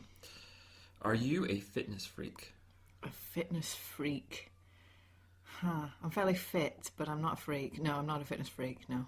No, so you exercise, but it's not like you do it all the time. No, and I do some unhealthy stuff as well. I like to drink, and I'm a former smoker, and yeah, no, I'm not a fitness freak. Right, yeah, I think, yeah, a fitness freak is like somebody who does it, who exercises compulsively. I indulge in bad stuff too, so no, I'm not a fitness freak. Okay, so that leads us to the next question. Are you a party animal? Not anymore. I'm too old now. But when you were younger, you were a party animal. Yeah, I'd say that was probably the type that I most fitted into. Oh, nice. I was never a party animal. No. No, I've always been pretty tame. I've always been pretty tame. Yeah, I was pretty wild when Really? I was younger. Yeah. So you used to drink, smoke, stay up late. Yeah, all that and more. Yeah. Come home in the wee hours of the morning. Oh yeah. Oh, nice. That's cool. Okay, next one would be, do you know anybody in your family who's a couch potato? Couch potato. Because I know that you're not a couch potato. I'm not a couch potato. No, my brother sometimes demonstrates couch potato traits. Yeah. He likes to play video games and stuff like that, and he'll spend a lot of time watching movies, and so he does spend a lot of time sedentary. Compared to me, he makes me look like a fitness freak, I guess, because he doesn't do so much exercise. Right. And so for people listening, the couch potato is somebody who watches a lot of TV and sits on the couch. Spends a lot of time on the couch, yeah. Well, how about the similar personality trait of the bookworm? Are you a bookworm? A bookworm? No, but I think my husband's probably a bookworm. Yeah. So he spends a lot of time reading books. He reads very fast, so he gets through a lot of books. He's a speed reader. Yeah, he's just a very fast reader, and he has to read he has to have a book with him all the time. He cannot, a waiting room or on a train or any situation where you've just got to sit around, he cannot do it if he doesn't have a book. Yeah, I live alone, and that's a terrible trait that I have. I cannot sit and eat and just eat without something to occupy my attention. I have to read, or I have to be like watching something on the computer. And if I go to a waiting room or anything like that, or I'm on a plane, I'm the same. I have to have something to read. It drives me nuts. See, I can't read on transport because I get sick. It makes me sick, makes me nauseous. I get seasick. Yeah. So I don't have a habit of reading on a bus or a car. Oh my God, no, I can't read. There's no way. But my husband reads everywhere all the time. Now there's a couple that are not as nice. They can be positive or negative. Like, for example, a helicopter parent. A helicopter parent, what's that? So a helicopter parent is basically a parent that just hovers over their child all the time. They're always worried about their child. They follow them everywhere. They want to know what they're doing at all times, and they just worry a lot. They're so worried. That sounds very stressful. Yeah. As a parent. They're always worried their child's going to get hurt or something, or that they just are just overprotective, I guess. So are you a helicopter parent? No, I don't think so. No. I'm very happy for my daughter to have independence. So. Yeah, that's good. Yeah. That's good. So you don't, like, if she goes outside for a few minutes, or if she's, you hear some clanging in the next room, you don't go rushing over. No. I wait for the tears before I go over. Smart.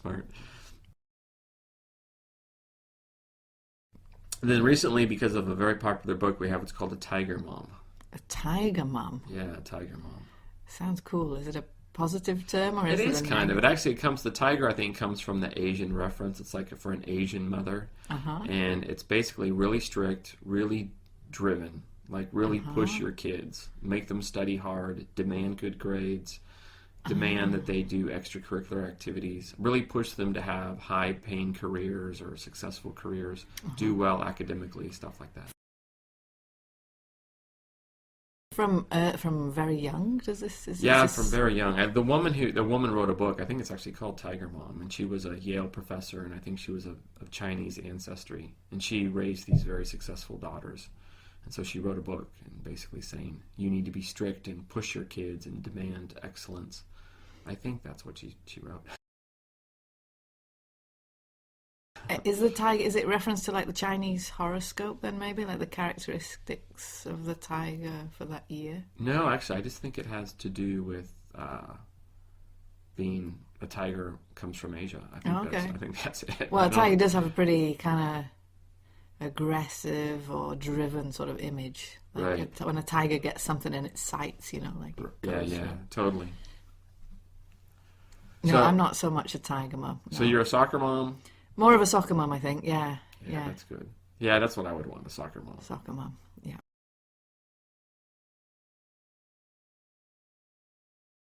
So Juliet, now you are a parent. That's right. And have you heard of all these terms that we have in the U.S. for different types of parents? I wonder if you have them in the U.K. You mean like soccer mom, stuff like that? Exactly. That's the only one I've heard of, actually. Okay, so what do you think a soccer mom is? What have you heard?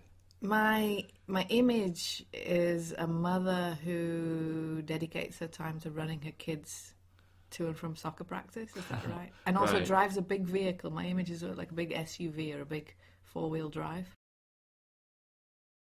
Right. I think it's like a parent that has many scheduled events for their child. Okay. So like and maybe they have between swim class, soccer practice, ballet, stuff like that. Oh, maybe I'm a little bit of a soccer mom. Yeah, I think I think it's a good term. Like I think a soccer mom usually is considered a caring parent. Okay. And they try to have their child do like productive Must be pretty things. quite an affluent, perhaps middle class kind of parent. Yeah, exactly. Now we have the equivalent, and it's called a NASCAR dad. Is NASCAR some kind of car racing? Yeah, basically it's just these cars, they run around in a circle. It's kind of like horse racing for cars. They just go round and round. But yeah, so I guess it's the same thing. It's just a dad who's really, really into his kids. Spends a lot of time with his kids. Would this be a stay-at-home dad, like a? No, it's just kind of like a good old boy father, like a dad who's kind of blue collar, not rich, maybe lower middle class, maybe, but just kind of like your typical TV sitcom dad, I guess. But that's nice. Takes his kids everywhere. That's nice. Yeah. Involved in the. Yeah, like a NASCAR dad would probably take his sons hunting and maybe take his daughter shopping and stuff like that. Well, actually, speaking of extreme sports, we're talking about extreme sports. Have you heard about ultra marathon? I'm reading a book right now that's about a tribe of ultra runners in Mexico, and I think it's going to come onto the subject of ultra marathons. Yeah, I mean, what does the book talk about? The book talks about this very old tribe who can run for days. Days, yeah, and some of the members of this tribe are already in their 80s and 90s, and they scale mountains, and they have a very frugal diet. They run barefoot. Barefoot? They run barefoot. In the desert, on rocks? Desert. Yeah. Wow. And they are they run they don't, as soon as they learn to walk, they're running, and they run their whole lives, and they run like 100 miles is just like a walk in the park to them. They just... That's insane. At very high speeds. Well, I mean, do they have some secret, some traditional secret? Well, yeah, they do. They're a very mystical tribe, and they're not that well known. The book's written by a journalist who investigates, and he records his story of how he gets to meet it. Just even finding them and meeting them is a huge ordeal in itself. Because, I mean, physiologically, it sounds like that's impossible. Like the human body can only run so far because it needs water, it needs food, it needs rest. I don't know. I think the part of the philosophy of the book is that we're limited by our belief in that, and that in fact this tribe don't have that belief, therefore they don't have those limits. They kind of surpass those limits simply by, they just do it. Nobody told them they couldn't, so they just did nobody it. told them they needed a pair of $100 shoes in order to run. They just it's like it's a natural human thing, and it's like an atavistic thing. Wow. Humans, we can run down gazelle. We can run faster than horse. I mean, we can run further than horses, and these creatures that we think have Are you sure about ability. that? Absolutely, yeah. Really? Yeah. I've never heard that before. That's why, people who, it's quite dangerous to run with a dog, for example. People who run and take the dogs, because dogs can't run as far as humans. Really? Yeah, and dogs can't sweat.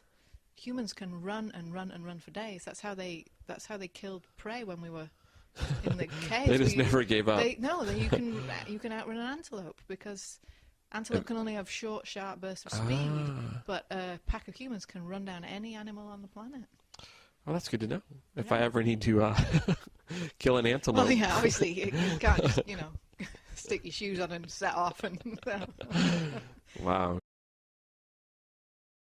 Good stuff, though. So, but would you like to try it someday? Try one of these ultra marathons? I think it's good to have a goal, but I like training for these kind of things. And ultramarathon, mentally, I don't know I have that ability to run for that far, that long. I'd like to have. I'd like to try and develop that stamina. Yeah. I think maybe in my younger days, but no, I don't. Or another life, but I'm going to pass. I think that running actually requires a lot of maturity. So the older you get, the better you are at running, because you give up on stuff when you're young and your brain's quite, you can't concentrate. You learn concentration and discipline, and they come with age and maturity. So I think we get better runners as we get older. That's what I'm banking on anyway. Yeah, me too. So I got that on my side. Hey, Julia. Hey, Todd. How you doing? Good. Now, Julia, you are really fit, and also you are a yoga instructor and a runner. So you are the perfect person to talk about extreme exercise. Extreme. I wouldn't say I'm an extremist, but go on.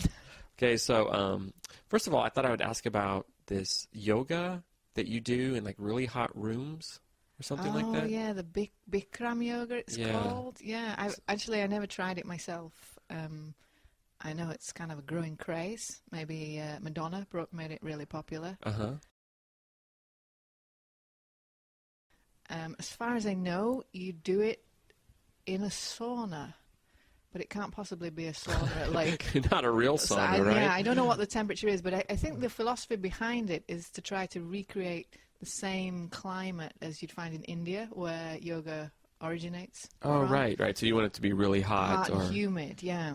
Oh, wow. And also people who like to get the kind of the stretch value, but also like to sweat at the same time. If you want to sweat at yoga, then to crank up the temperature is going to help you. Wow, that's intense. Well, what about, have you heard about CrossFit? CrossFit? Yeah, No. CrossFit's the big rage in America. CrossFit? No, I haven't heard of that. CrossFit is like people do all of these really old school exercises like push-ups or pull-ups. Star jumps. They do like jumping jacks. They do really weird things like deadlifts, stuff like that. But they do it one after the other in really short time intervals. And like you're supposed to, like the workout only takes 12 minutes. Whoa. But if you do it right, I think like some people actually get so fatigued they throw up. So like you really push your body to the limit. Well, that is extreme. It is extreme. Although I'm probably saying it wrong. Yeah. So, but it's actually this big craze where people do more natural body movements, and you never do the same thing twice. You're not supposed to get into a routine. You always do things different. You do it like spontaneously, or you set yourself a program? I think that, there's a whole website. You can go to the CrossFit website and they explain it all. Yeah, but it looks pretty cool. It's like not your typical gym type workout. CrossFit sounds like something you do on a BMX or something. Right, exactly.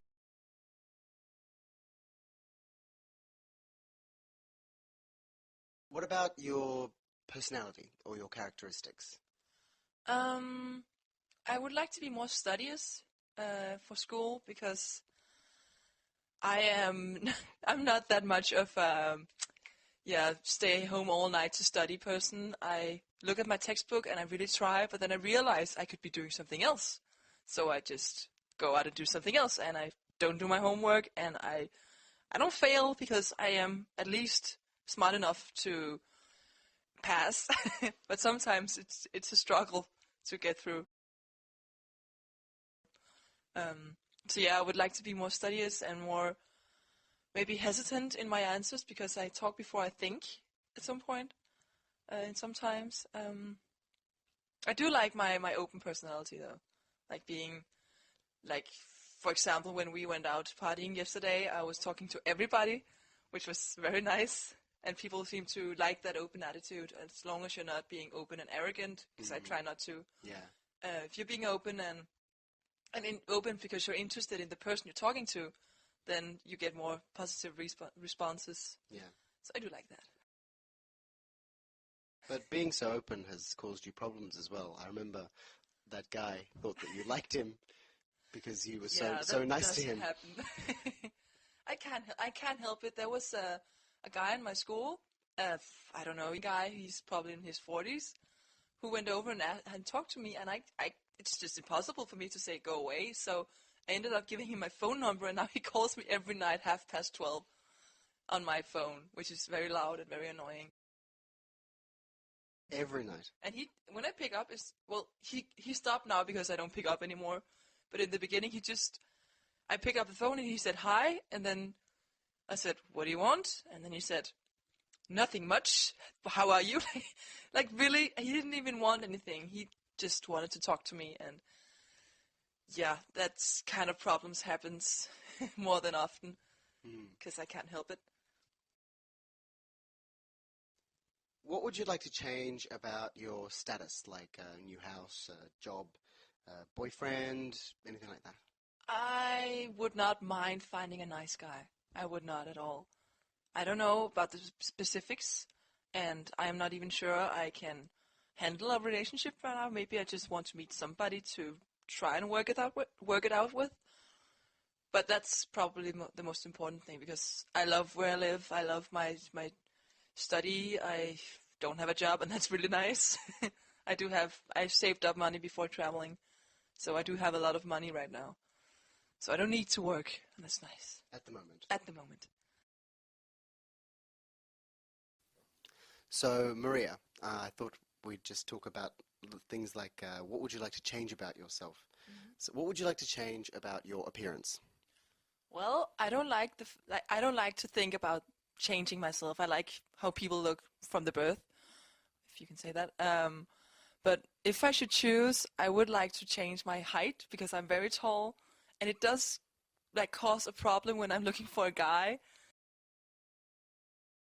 Especially since in the past I happened to fall for shorter guys, and I got issues because they were always being intimidated by my height, even especially when I wore heels.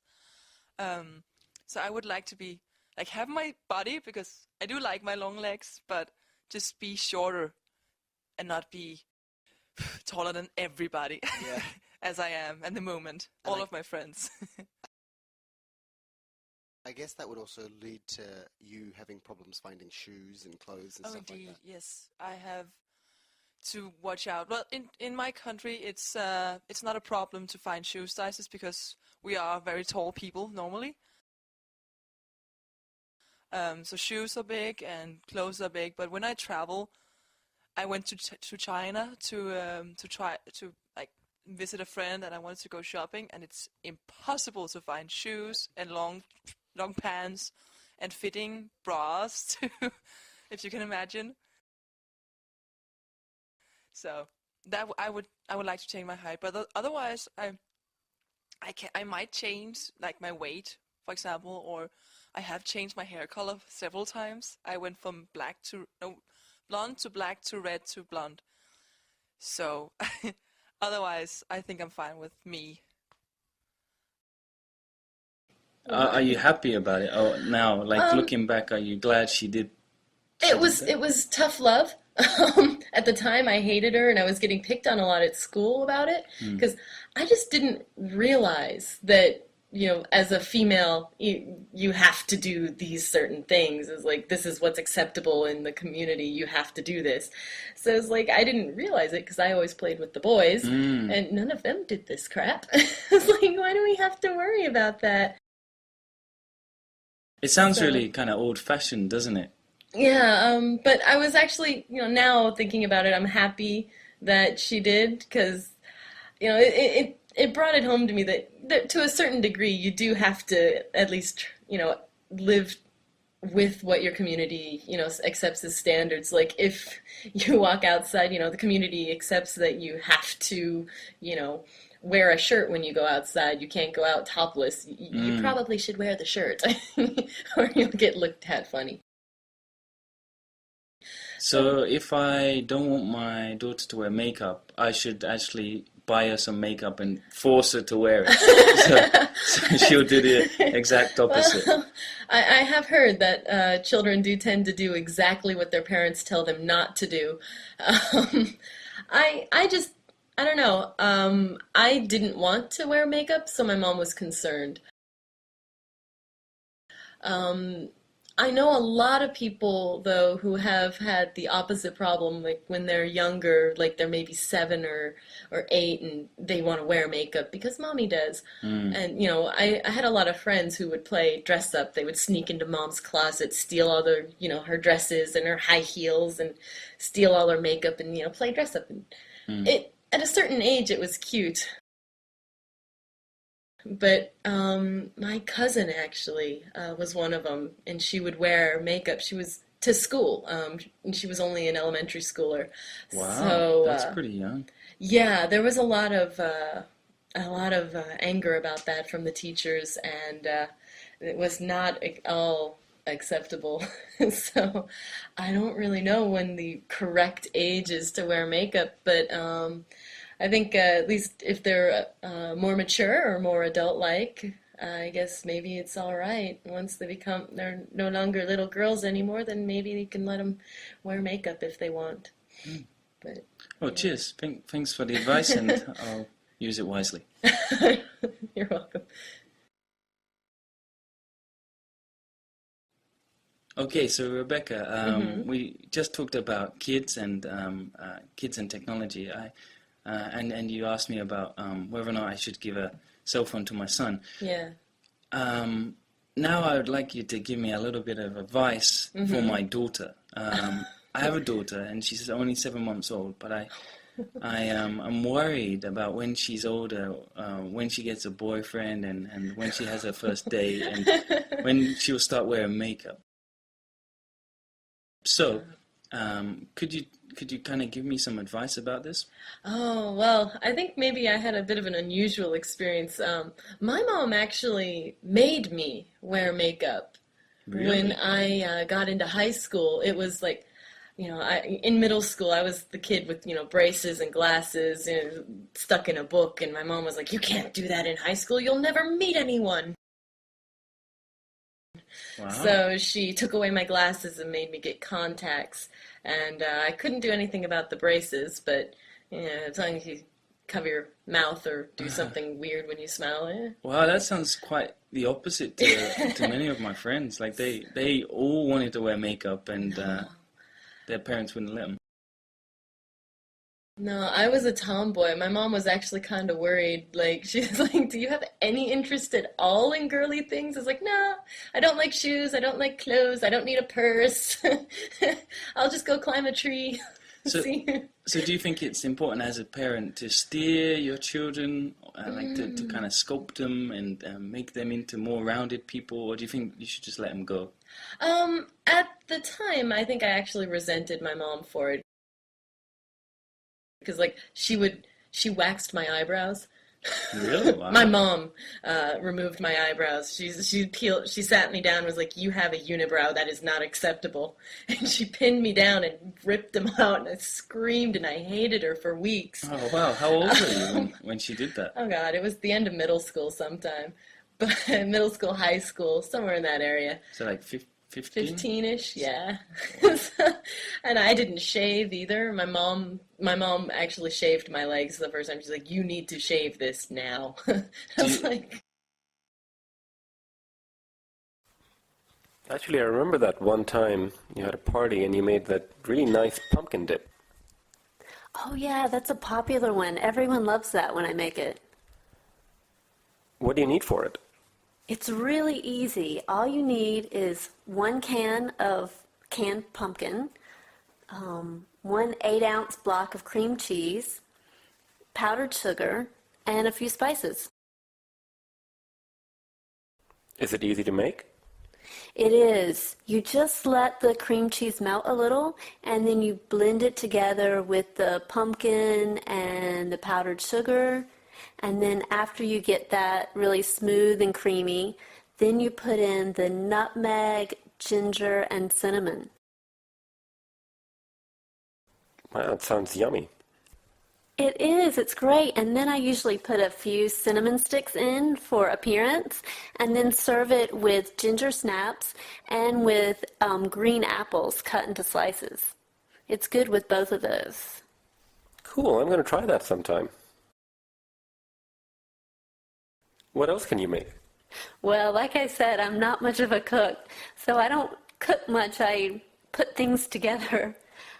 You know what? I have a blender and I do a lot of smoothies. I love making smoothies. Yeah, I buy the fruit and then keep the fruit in the freezer. That's the trick. You've got to freeze the fruit. And then you don't need ice, so it doesn't taste watered down. So you take the frozen fruit, put it in the blender, and then you just mix it with yogurt or fruit juice, and it's delicious. What kind of fruit do you like to use? Well, my favorite is just really simple. It's just frozen strawberries, frozen banana, orange juice, and a little honey if you want, but you don't even need the honey. And then I have another I like with mango and papaya and pineapple and yogurt. Well, between your smoothie and pumpkin dip and my eggplant curry, we can throw quite a party. Let's do it. We'll do it on your rooftop with your cats. Sounds like a good idea. So, Nabil, I really like that eggplant curry you made the other night. What's in that? Oh, you did? Okay. It's actually really easy. There's eggplant, and you need some potatoes, some tomatoes, and onions, and a few spices. Okay, what spices? Well, I use about half a teaspoon of turmeric powder and a teaspoon of coriander powder, red chili, and cumin. Are those easy to find at any grocery store? You can find them at most grocery stores nowadays. If you can't find them at the major ones, then you might want to look for an international food store, and all of those carry the Indian spices. Okay. I have a really small kitchen. What kind of equipment do you need to make it? Oh, nothing at all. You just need a stove and you need a saucepan. Okay, I can handle that. So how do I make it? Well, first of all, you heat some oil in the saucepan. And when the oil is hot enough, then you add the chopped onions and a tablespoon of garlic paste and a tablespoon of ginger paste. Okay.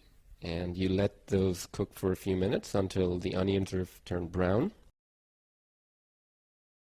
Then after that, you add the tomatoes and let those cook for a bit until the tomatoes have gone soft. And then you add all the spices, the turmeric, the red chili, the coriander, the cumin, and the salt, of course. And just mix it up well at that point and add some water. Okay. The water prevents the spices from burning. After that, add the potatoes and then add the eggplant. And then pour in about a glass of water just to make sure that the potatoes and the eggplant are covered. And then you turn it to low heat and put the lid on and let it cook for about 15 minutes. Okay, I'm not much of a cook, but I think I can do that. I'll give it a try. Well, good luck. Thanks. Maybe I'll have you over and let you try it. Yeah, I'd love that. All right. So what about you? You're still in the same place, right? Yeah, I'm still there. Good. How's it going? Oh, it's great. I'm actually quite satisfied with it now. Oh, good, because I thought you wanted to move at one point. Yeah, I thought about it for a while, but then I decided to stay there. There's a lot of good points there. It's a quiet neighborhood. It's not too far from the train, so I can get to work easily. For a while I thought it might be a little too expensive, just slightly above my budget, but I've gotten used to it, and my cats love it. They're really comfortable there, so I think I'm going to stay. Oh, great. I love your cats. Do they have a lot of room to roam around? They have enough room. Of course, they were better off in the house. Right. I was living there last year, but they've adapted pretty well. So there's a roof there, I can take them up and they run around. There's plenty of places for them to hide. Now, what about your neighbors? Are you still living near Matt and Matt and Laura? Laura, yeah. Right, right. Actually, it's really funny. They've been there for about 4 months, and last weekend they invited some people over, about 5 or 6 of their colleagues, and they had a little party. I think they played poker and had lots of booze around. But unfortunately, the neighbors complained to the landlord, and the landlords were just really angry. Oh, no. So they sent them this really harsh email and said that they wanted them out by the end of the week. So yeah, Matt and Laura have been kicked out of the building. You are kidding. No. Wow, and just 5 people over. Yeah, it was like 5 or 6 people, but apparently it was loud enough. I think it's because the neighborhood is kind of family oriented, so people aren't used to loud parties. Oh, right. Maybe the voices carry a lot. Yeah, there's a lot of echo in the building actually for some reason. So well, that's too bad for them. Where did they move? they just moved down the street to another apartment building. It's smaller, so I don't think they're happy about it, but oh well. Well, tell them I said hey when you see them. I will, yeah. So Ginger, I hear you have a new apartment. Yes, it's great. I just moved in last week. Nice. Where is it? It's near Victory Monument. Do you know where that is? Yeah, I do. How do you get to work from there? Well, I take the SkyTrain. Oh, that's really convenient. It is, it is. It's just a 5-minute walk. Okay. And what's the neighborhood like? It's a crowded neighborhood. There are a lot of people, lots of cars, just lots of energy in general. And is it conveniently located? It's very convenient. It's about a 5-minute walk to the SkyTrain station. Okay. Why did you decide to move? Well, it's near a park, and I love living near a park. And it's also just a 5-minute walk to my gym. And have you made any new friends in that neighborhood? I have. I've met a couple of people in my apartment building, and I've gotten to know the person who owns a restaurant across the street. There's some great restaurants on the street also. Oh, what kind of restaurants? Well, mostly Thai restaurants. A lot of Thai people live in the area. But there's also a Western restaurant and a Japanese. And is it a safe neighborhood? I feel very safe there. I've heard that there's some thefts on some of the quiet streets where the motorbikes will ride by and snatch your bag off your shoulder, but I've never actually seen it myself, and I feel very safe sleeping there. And what about traffic? There is a lot of traffic. Oh, no. Yes, the traffic, and a lot of street traffic too. Lots of people walking on the street, so it can be tough to get around. But there's still a lot of excitement in the area, so it's fun to be out and people watch. It doesn't sound like a quiet neighborhood. No, it's not quiet at all, unless you go into the park, and then it's very quiet. How often do you go to the park? Almost every night. Every night after work, I'll take a walk in the park, and there's a pond with a water display with music, so it can be very soothing. Shirley, one question, please. I'm a bit confused now. One thing, when about sports, sometimes I can see UK play something with a team. Sometimes you're all divided. Why is that? So we are essentially still 4 countries, 4 separate countries in a united kingdom. So, yeah, basically each country's just wanted to keep their national team. In the case of the Olympics, for some reason, and I'm not sure of the exact reason, but the Olympics Committee didn't want 4 divided teams from Great Britain. They wanted a representative of the United Kingdom, so they basically made the rule that Great Britain had to send a team and not teams from the 4 individual countries. So we are a United Kingdom, but we're still very much 4 independent countries, and each country is very proud of their own national teams for football and for rugby and things like that. And but it's good that we get together for the Olympics and we can perform as one united country. Okay, thank you very much. So, Shirley, we were talking about politics. How is the situation in your country? Well, I'm pretty much an on-the-fence kind of person, and politics is not my forte. It's not something I like to get into a conversation about. So I'll just change the subject if that's all right. I'd like to tell you a bit about the United Kingdom. I'm from Scotland, and where is Scotland? I get this question so often. Is that in Norway? And is it a region of England? So just to clarify, it's pretty complicated, but in the United Kingdom, the UK, we have Scotland, England, Wales, and Northern Ireland. And then people know Great Britain. Yes, so I do. Great Britain is Scotland, England, and Wales. To give the country its full title, it's the United Kingdom of Great Britain and Northern Ireland. That's the full title for the UK or Great Britain or GB, or England is just one country within 4 that are united. It sounds really complicated. But it is the biggest one, right? England is the biggest country with a population of 40 million. Scotland's about 5 million. No, I correct myself. England is, I think, 49 million. Wales is about 2 million. Northern Ireland about 2 or 3 million. So in total, the whole of the United Kingdom is about 60 million population. How did that come about? Go back 300 years or more even. England and Wales united over 300 years ago, and then Scotland was invited to join the union between England and Wales. Scotland agreed with actually many conditions.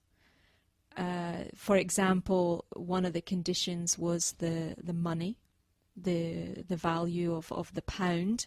In Scotland we have Bank of Scotland pounds, and in England it's Bank of England pounds. It's all the same sterling currency of the UK, just it's very difficult in England to spend any money that's got Bank of Scotland written on it, even though it's all the same money. Anyway, that's another issue. So 300 years ago Scotland joined the union between England and Wales to become Great Britain. And then I think early in the 1800s, that's when Ireland joined. Of course, now it's just Northern Ireland, and there's other history related to that. We could go on all day talking about how it became Northern Ireland. So when people think of the UK, they generally think the UK is England, but it's actually 4 countries. So.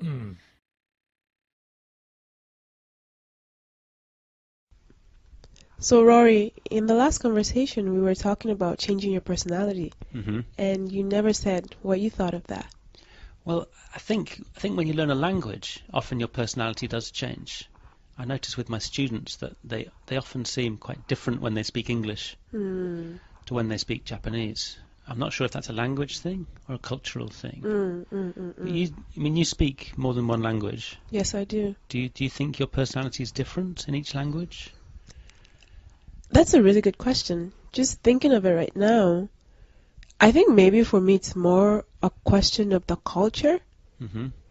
Because I think when I am in an environment where I'm expected to be more extroverted, I tend to try to live up to that. Right. I tend to try to be more cheerful, more open, more friendly, more friendlier, I should say. But when I'm somewhere where I know that it's expected of me to be quieter, I do tend to become more quiet. Right. So, I don't know. That's a really good question. And Do you think there might be something in languages which make them like a more extroverted language or a more introverted language? Like I think about Italians. Maybe it's a stereotype of Italians, but they seem to be very extroverted, and the language seems to help them in that extroversion. That's true. That's very true. That's a good question, because I'm just trying to think of culture and languages in general, and there's that debate of how cultures and languages are intertwined. Is it the culture that came first, or is it the language that made the culture the way it is? So I don't know. I really don't know. But I would love to read more research and find out. Yeah, I mean, I noticed since I moved to Asia, to countries like Japan and Korea, the people do seem more introverted, and the language also seems more introverted. So I wonder if the language, like you say, I wonder which came first, the language or the culture. And I think, to add on to that, when I think of Asian students that I've noticed speaking English, which to some people is a more extroverted language, they always seem more confident. Yeah. They seem friendlier, they seem more open to talking about themselves, their family life. But when you talk to them in their native language, it seems like they revert back to their cultural norms, which would probably be less. So maybe there is something there. Yeah, I guess the culture over here in Asian countries is people are less likely to share information. There's less. I mean, in the West, especially recently, there's quite a pressure on you to be more open. That's true. Whereas maybe in Korea, Japan, China, people are more closed and just have different boundaries. I'm just trying to think of African countries. Like being a Nigerian myself, we've had the issue of colonization and where the Western British culture is valorized. So coming from that aspect, I wonder before how we were we more introverted? Because in a lot of ways we're very similar to Asian cultures and Asian values. We have a lot of that as well. But now it's true that being able to speak English and express yourself in a more Western way is a lot. It weighs a lot. It means a lot. So people really enjoy that. People really take their value from that. Right. So, yeah, I think it's a really interesting topic. Because, people often see England or British people as a bit introverted and a bit quiet, a bit cold, and yet we share the same language as America, and people tend to think that people from North America are quite brash and extroverted. That's true. So I guess it is more cultural than language-based. Yeah, maybe. Maybe we've come to a solution then. Okay. We found it. It is the culture more than the language then. Okay. Hi. So, Rory. Yeah, hi. Hi. Are you an introvert or an extrovert? I'm not sure, Sometimes I think that I'm basically an introvert. Yes. Like, as I get older, I much prefer my own company. Interesting. I don't really like going to parties that much if there's going to be new people there. If it's my friends, I'm happy to go out, but I don't know. What about you? It's funny what you said. I feel the same way. I think sometimes I'm an introvert, and at other times I can be an extrovert. But maybe in reverse to what you said, I feel like the older I get, the more extroverted I become. That's interesting. While I was younger, I was a lot shyer, so I preferred my own company. But now I find that sometimes too, I really enjoy people, so I like to meet new ones. Yeah. So, yeah. In the classroom, as a teacher, I'm quite an extrovert, I think. I quite like being up in front of students, showing off, but I would never do that in front of other teachers or my friends. Interesting. In my personal life. But it's something about the classroom, maybe because it's my environment and I'm in control, that I feel more comfortable, like being more extroverted and showing off, camping up. I think it would be a little difficult to be introverted if you were a language teacher. I think it certainly helps to be extroverted or to act to be able to become more extroverted when you're in the classroom. Yeah. For sure, for sure. And have you ever done anything really extroverted, like performed in public or? Before I used to sing actually, and I've sang in concerts. Right. And it's true, I think that's where my introverted self really comes out, because although I enjoy singing and I like the attention to a certain extent, but I get really nervous. Right. Really, really nervous when I'm in front of a large crowd. And sometimes I'm like, why am I doing this to myself? Why am I here? Yeah. But yeah, I don't do that so much Right. anymore. And do you think people can change? Do you think people, because people seem to want to become more extroverted, it seems to be like society says extroverted people are successful people. It's true. Do you think people can change, or do you think people should try to change? I've heard of actually people saying that depending on the language, that people change with language. I've heard of some of my students saying that when they speak in a different language, their personality actually changes. Right. Where maybe in their own language they may be quieter, but when they speak the different language, they become a lot more extroverted. Right. It's as if they change. Uh-huh. So whether or not it's a real change, I think you can fake it, quote unquote, even if you're not an extrovert or an introvert. Maybe for a few hours or for the occasion, you can pretend and then go back. Right. I Yeah. wonder if when we speak a different language, we don't have the same connections with the words. That's true. Makes it easier to maybe speak more honestly and not worry about what other people think of us. That's true. Hi, Sarah. Hi. Today we're talking about bucket lists, things you want to do before you die. Do you have anything? Actually, no. I don't have a bucket list. And the reason why is because I have already done or am currently doing the things that I want to do. In addition, I like to live in the now, so like the present of like what's happening. So I really don't think of the distant future very much, just like what's right in front of me. For example, I'm going to Singapore soon, in about 10 days, and I'm really looking forward to that and the new adventure and things that I'll get to do there. What sort of things do you have in mind to explore in Singapore? First of all, swing dancing. My favorite kind of dance currently is Lindy Hop swing dancing. And Singapore is one of the places in Asia that has several swing dance meetup groups. So I look forward to dancing several of the nights while I'm there, but also trying all of the delicious food and just exploring a country that I've never been to. Wow, great. What are some of the things that you have wanted to do in the past that you have accomplished already? I think living in foreign countries. I've already lived in 2 foreign countries, and I plan on living in foreign countries probably the rest of my life. So that's a big one. And I think just everyday things like finishing college and getting 2 master's degrees and being able to support myself. It's all things that are important to me. Yeah, those are really great things. What are your 2 degrees in? My first degree is in teaching English to speakers of other languages. This degree allows me to be able to live in other countries and to teach English.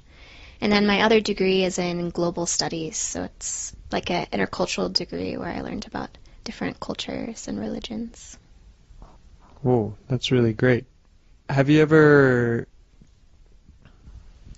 eaten anything exotic or had any really interesting experiences that most people might not have had when you're traveling to these different places and fulfilling your goals?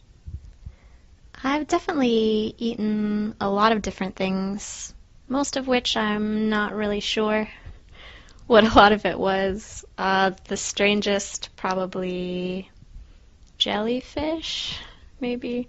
I've also gotten a chance to ride a lot of different animals. I've ridden camel, donkey, horse, elephant, and even an ostrich. So that's pretty exciting. Yeah, that's really interesting. Have you done any other extreme activities? Yeah, I've been skydiving before. I've been volcano boarding. Trying to think what else I've done.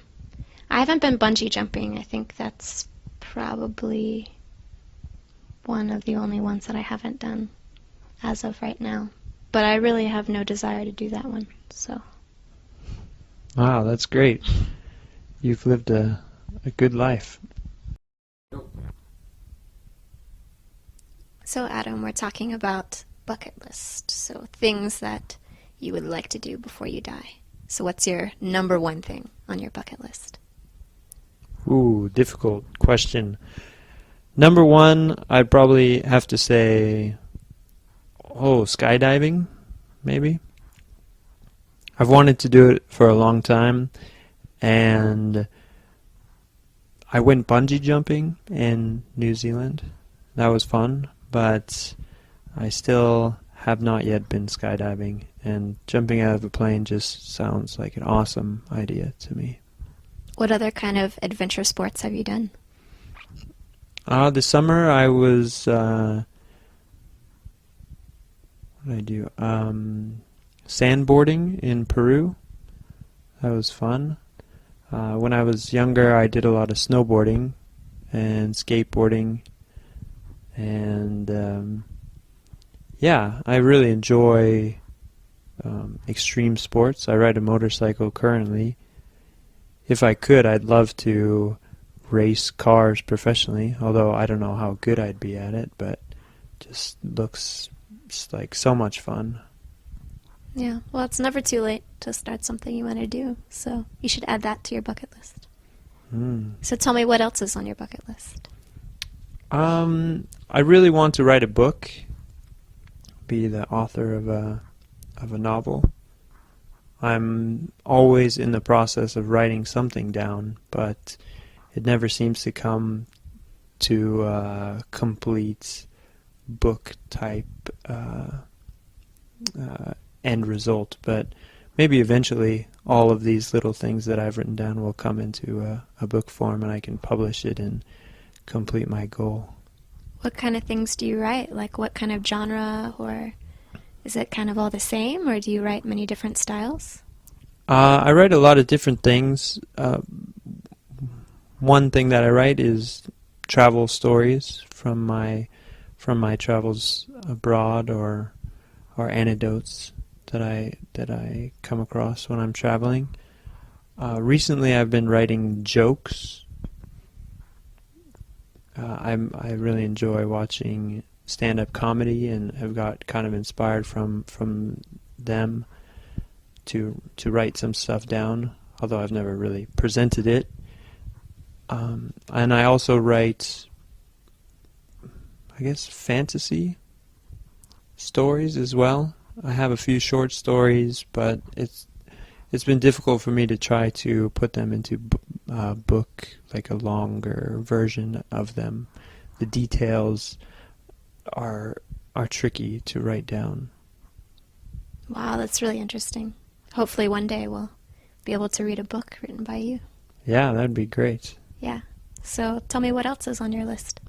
The other things would be traveling to Europe, which I plan to do hopefully next summer, so I can cross that one off the list. I've always wanted to go to Europe, especially Italy and Spain. So I'm excited to get that one done. And I'd also really like to go to Africa and go on a safari and see, lions, tigers in the wild, in their natural habitat. I've also heard that you could see sharks, great white sharks, in South Africa on the coast. I had some friends that went and sat in a cage in the water and had great whites swim by. That sounds like a terrifying and once-in-a-lifetime experience that I'm terrified of sharks, but it would be quite amazing to see. Yeah, I am terrified of sharks as well, so I probably will not be adding that to my bucket list. But yeah, I hope you get to do everything that's on your list there. Thanks. Me too. So, do you dream a lot? Do you remember your dreams? I usually do, although I have to admit now that I'm older, I don't dream so much. It's pretty rare that I have a dream. But I will have dreams if I'm really stressed or if I'm really sick. So usually every time I get sick, I notice I'm sick because I have a dream. And I'll wake up in the middle of the night from some crazy dream, and then I'll notice, oh, wow, I'm sick. So, yeah, that's about it. That's very interesting. Yeah. Although, when I was younger, I used to have all these dreams related to work. I guess they were stress related. And the craziest dream was I was a waiter at a very fast-paced restaurant, and it was very stressful. And you had to wait on about 10 tables, and people would come in, and you had to get their food fast. And if you didn't, you'd get yelled at by the boss, or the customers would be upset. So I used to have this dream, and this was when I was in college, that I would be sleeping, and there would be a table in my room, and the customers would be sitting there watching me sleep, and they would be furious because I wasn't bringing their food, and I was like just sleeping in the bed right next to their table. And it was the same nightmare I had for like again and again and again. It was crazy. That's really interesting and kind of funny too. Yeah, I know. It's weird how you have the same recurring dream. I used to have another dream, a nightmare when I was young, and it would be I was riding a bicycle up a mountain, and the mountain was like had a path that just kept going around and around the mountain, and you had to be really careful or else your bike would fall off the cliff. And then my bike, of course, would go off the cliff, and I would fall, and then you would wake up right before you hit the ground.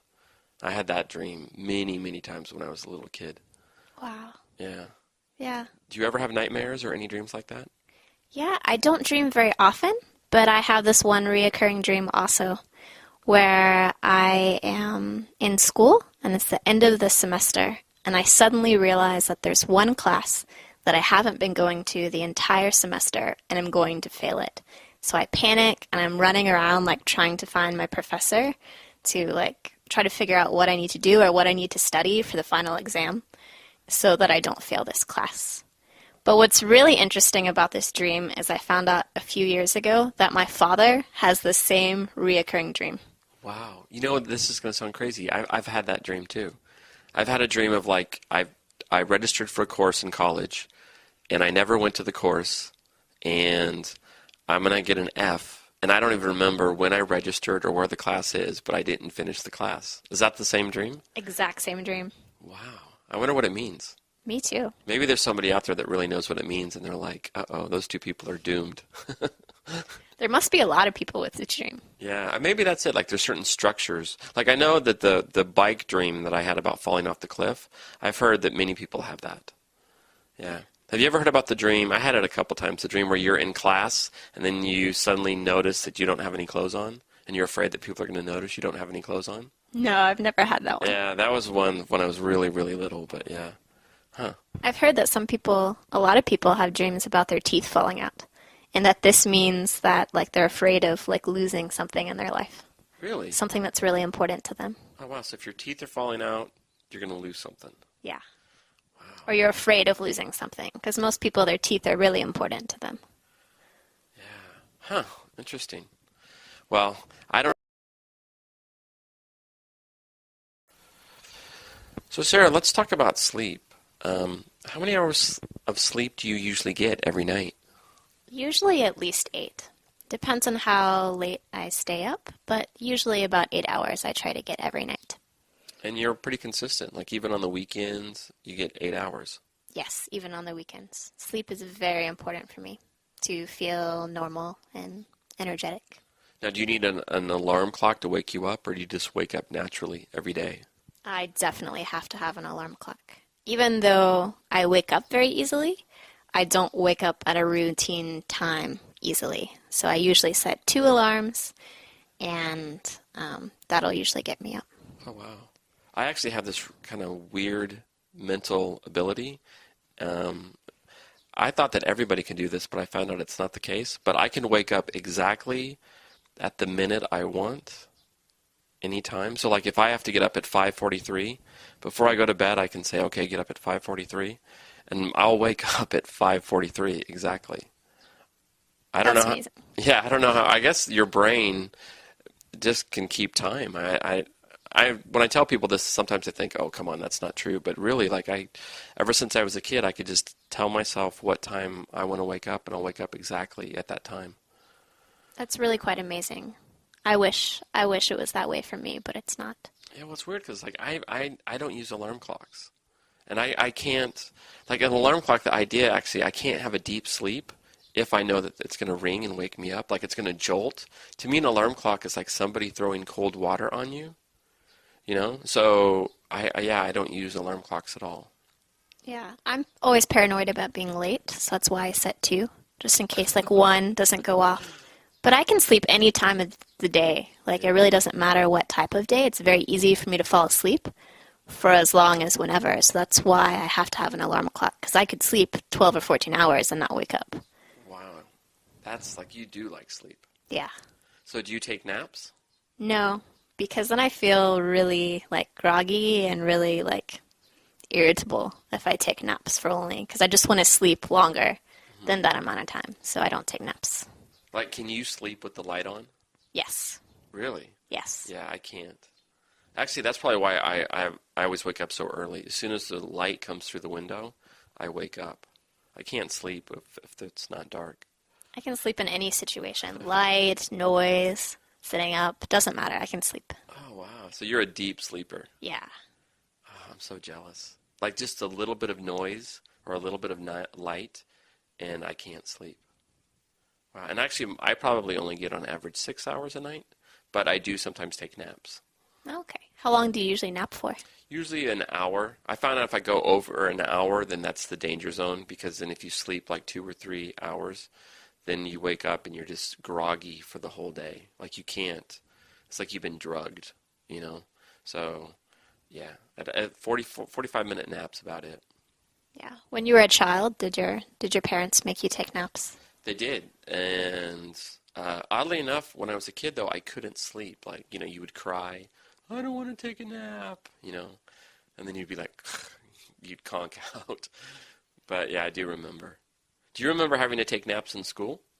I didn't go to school, actually. I was homeschooled. Oh, so really? I remember taking naps when I was really little, but beyond that, and like school age, I never had to. Oh, wow. Huh. Anyway, all this talk's making me...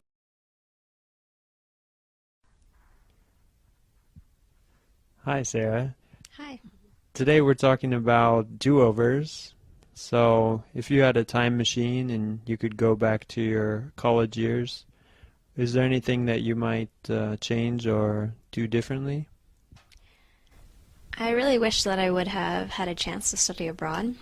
I chose the wrong major initially. I was a nursing major for 2 years and worked really hard at a major I was really bad at.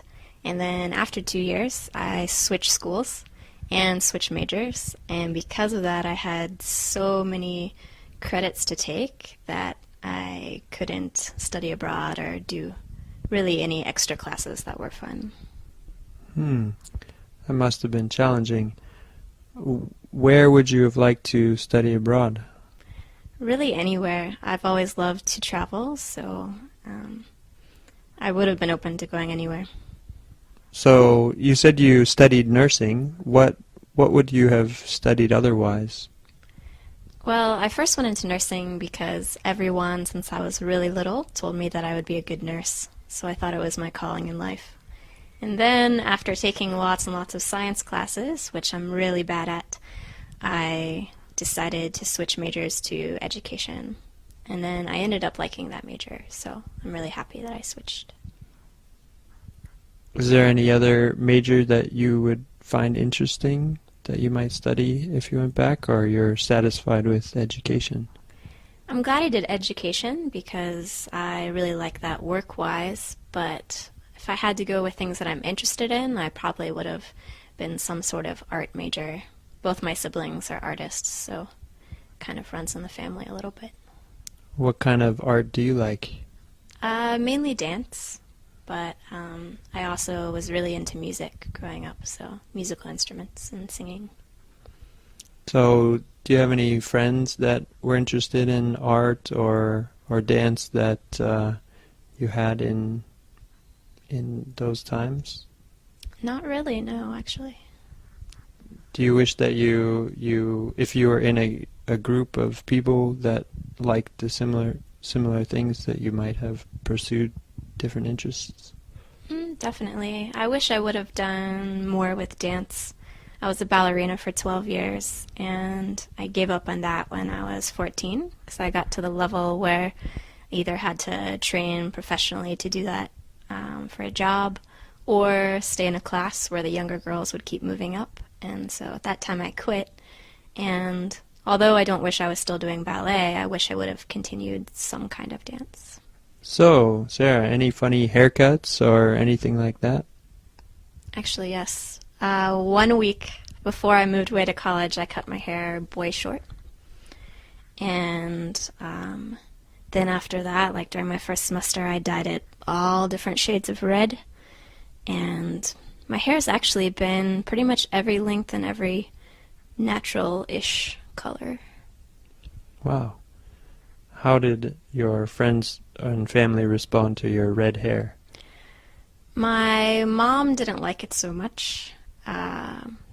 She thought I was going to dye it like a natural red color, but it was more of a fuchsia red color. So she didn't like it very much. But my friends and like my siblings understood because I've always been very different and didn't really care what other people thought about how I looked. How long did you like it? For a while, until I wanted change. I love change, so I'd always switch it to something else. Wow, that's great. Thanks, Sarah. So Adam, today we're talking about do-overs. So what is something that you wish you would have done over? For example, maybe something in your university life? Yeah, there are a few things. I might change my major. I studied education, and while I enjoy what I'm doing right now, my free time, I really like watching movies about science and astronomy. And if I would go back to school and start my studies over, I'd probably study something along those lines, astronomy and metaphysics or something. I think that those topics are really interesting and on the cutting edge of science, and just fascinating to explore. Interesting. Anything else you wish you would have done? I might have been more involved in the sports clubs at my school. For example, the American football team. I played in high school, but in college I wanted to play, but I didn't have the motivation to push me over the edge to actually go out and really put my heart into it. I went to one training day and kind of tried out, but I didn't really pursue it as much as I would have liked. I think it would have been fun to be part of that culture and that environment. How about something that you did do that maybe now you wish you hadn't? I pierced my ears in high school because that was the cool thing to do, but now I don't wear earrings, and yeah, looking back on it, kind of just a silly thing to do, that trying to follow the trends that trends usually pass. So yeah, that would be something that I wouldn't do again. Anything else you would have changed? I might have made different decisions about my girlfriends at the time. I had a really good girlfriend in the beginning of college, and things didn't work out because of a variety of reasons. But I think if we would have worked on it, we could have made it made it happen. And so yeah, that's something I think about sometimes, about life in college. It's always, college love is kind of crazy thing. So yeah, we're too much like kids, I guess, I think, at that age. Okay, thanks, Adam. So, thanks for telling me about the ballet and all that kind of stuff, but I'm really more into sports and things like that.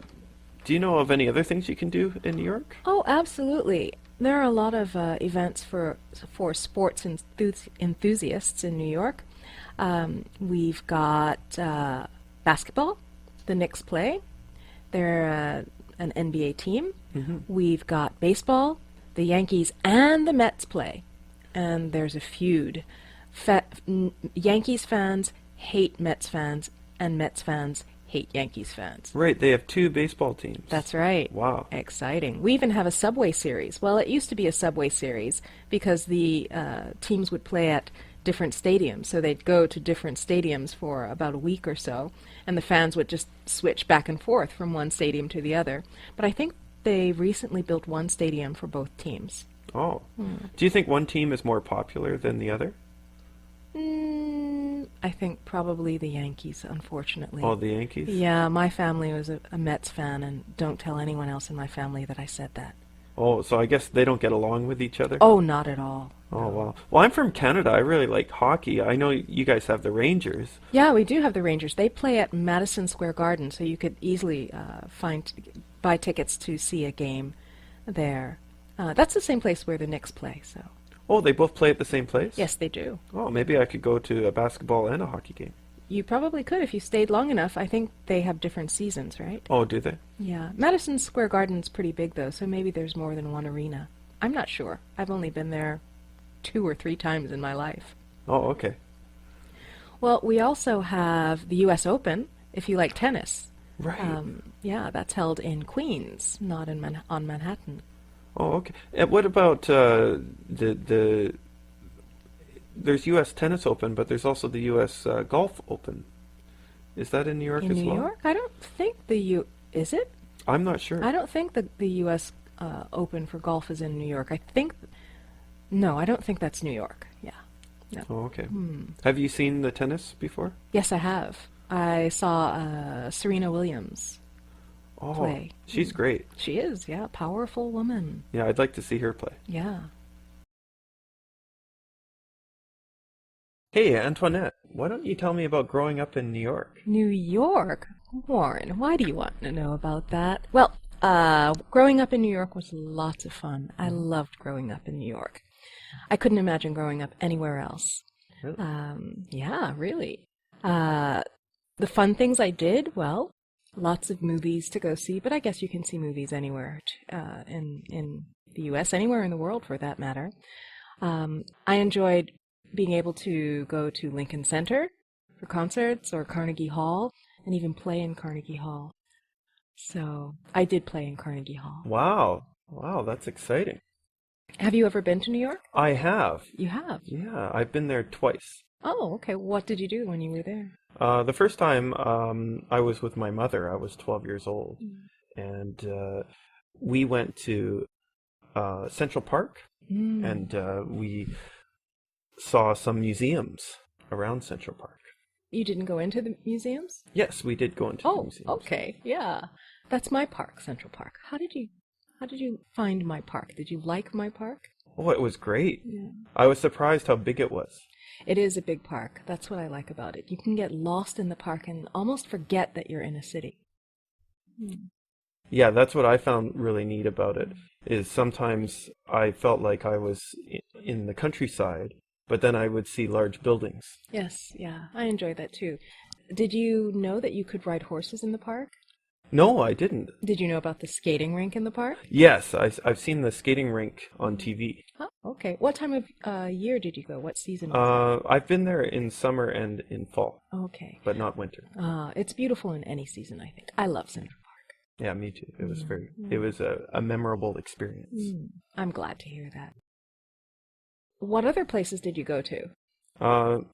Well, when I was older, I went with my friend, and we went on top of the Empire State Building. Okay.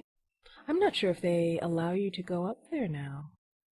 That was around 2004, Okay. and we went.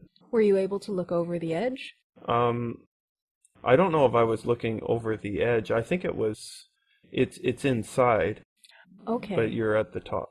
Okay, so yeah, things have changed a bit since I was a little girl.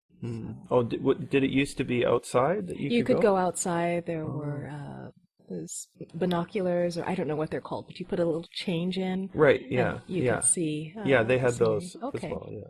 Yeah, we could see Central Park. Okay. And you could even see the Statue of Liberty from there. Oh, wow, I've been there. Yeah. Yeah. Actually, I never got to go. Both times I went to New York, we Yes. wanted to go to the Statue of Liberty, Oh. but we didn't have enough time. Oh, well, you should plan another trip. I'd like to, yeah. Sounds great. So, Megan, the last one we were talking about idioms, but we didn't cover them all. Let's go over some more idioms. Okay. All right. So, the first one is, what activity is in your blood? I would say anything with nature is in my blood. So hiking, or especially kayaking. I love going kayaking. And so it's hard for me to resist if I'm in a place with beautiful nature. I need to go outside. So, what about baking? Isn't baking kind of just natural for you, that you would just love to bake? Isn't it in your blood? I do also love to bake. Yeah, I guess hiking and baking are both in my blood together, kind of two different activities. So baking, especially when I can make very creative and decorative desserts to share with people. So I don't like to bake for myself, but sharing with others, it's quite enjoyable for me. Do you have any activities or things that are in your blood? Well, I think one is actually just teaching. I love teaching. I just want to teach all the time. Even if I won the lottery, I'd be a teacher. I just like thinking of lessons, thinking of new ideas for lessons, trying technology with lessons. So even on my free time, I like thinking about it. And another thing is jogging. Even though most people are surprised because I'm a little fat, I'm about 20 pounds overweight, but I run almost every day. I think I've seen you running before. Yeah, I literally run every day. Like if I don't run, I feel terrible. Like it's the most relaxing thing for me. Yeah. I can't go 2 or 3 days. Well, 2 days maybe, but I can't go 3 or 4 days without running. So jogging is really in your blood. Yeah, and I started when I was a kid. You know the movie Forrest Gump where he just starts running? Right. Yes, yes. Yeah, that was me as a kid. I Run, literally would Forrest, just run. Yeah, I would just run out of my driveway also in the country and just go running for an hour. Wow. Just to run. I thought it was fun. Well, that's great. Yeah, it's definitely in my blood. Okay, so we'll talk a little bit about feelings. So when you get criticized, do you take it to heart?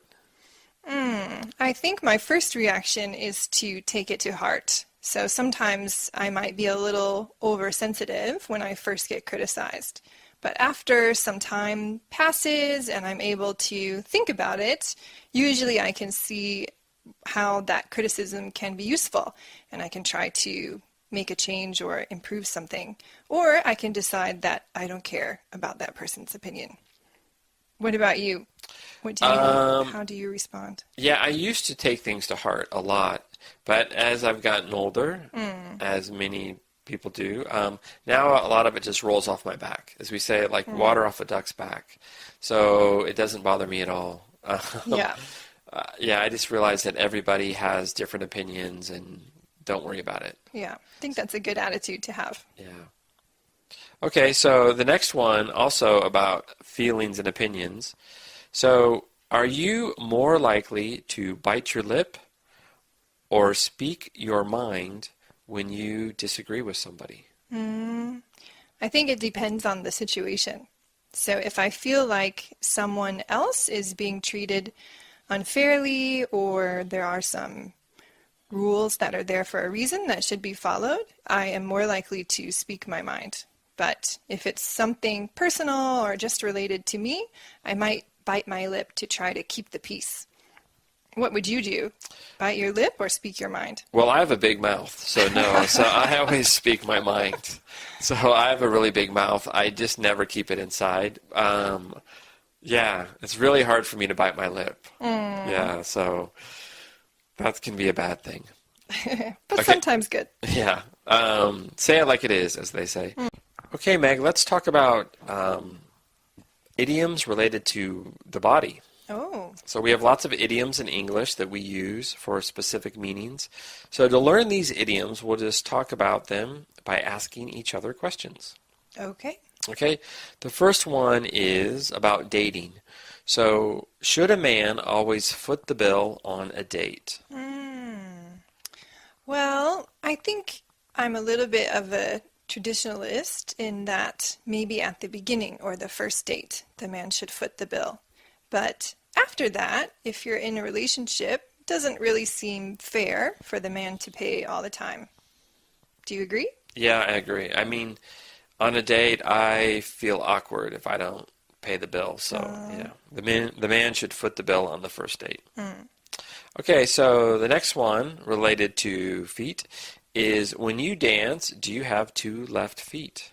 Yes, I definitely have two left feet. I'm not a good dancer by any means, and I don't really enjoy it. So I think I look a little awkward when I'm dancing. What about you? Yeah, I definitely have two left feet. I just look like a mess on the dance floor. So, and I don't enjoy it. And I think because I'm nervous, I want to get out of there. So, yeah. Right. I understand your feeling. Not mine. Okay. So, also related to feet is the leg. So, in your city, what costs an arm and a leg? In my city where I live right now, I feel like fruit costs an arm and a leg. It can be quite expensive, especially if you want fruit that's out of season. But in my hometown in America, you can usually get fruit very cheap. So it feels like it costs an arm and a leg here. What about for you? Yeah, the city I live in now is in Japan, and it's also very expensive. Taxis cost an arm and a leg. So to take a taxi ride is so expensive. In America, where I'm from, I would say healthcare costs an arm and a leg. It's so expensive. Yes. Crazy expensive. Right. You never want to get sick. Yeah. Yes. Even health insurance costs an arm and a leg. It's very, very Right. costly. I agree with that. Yeah.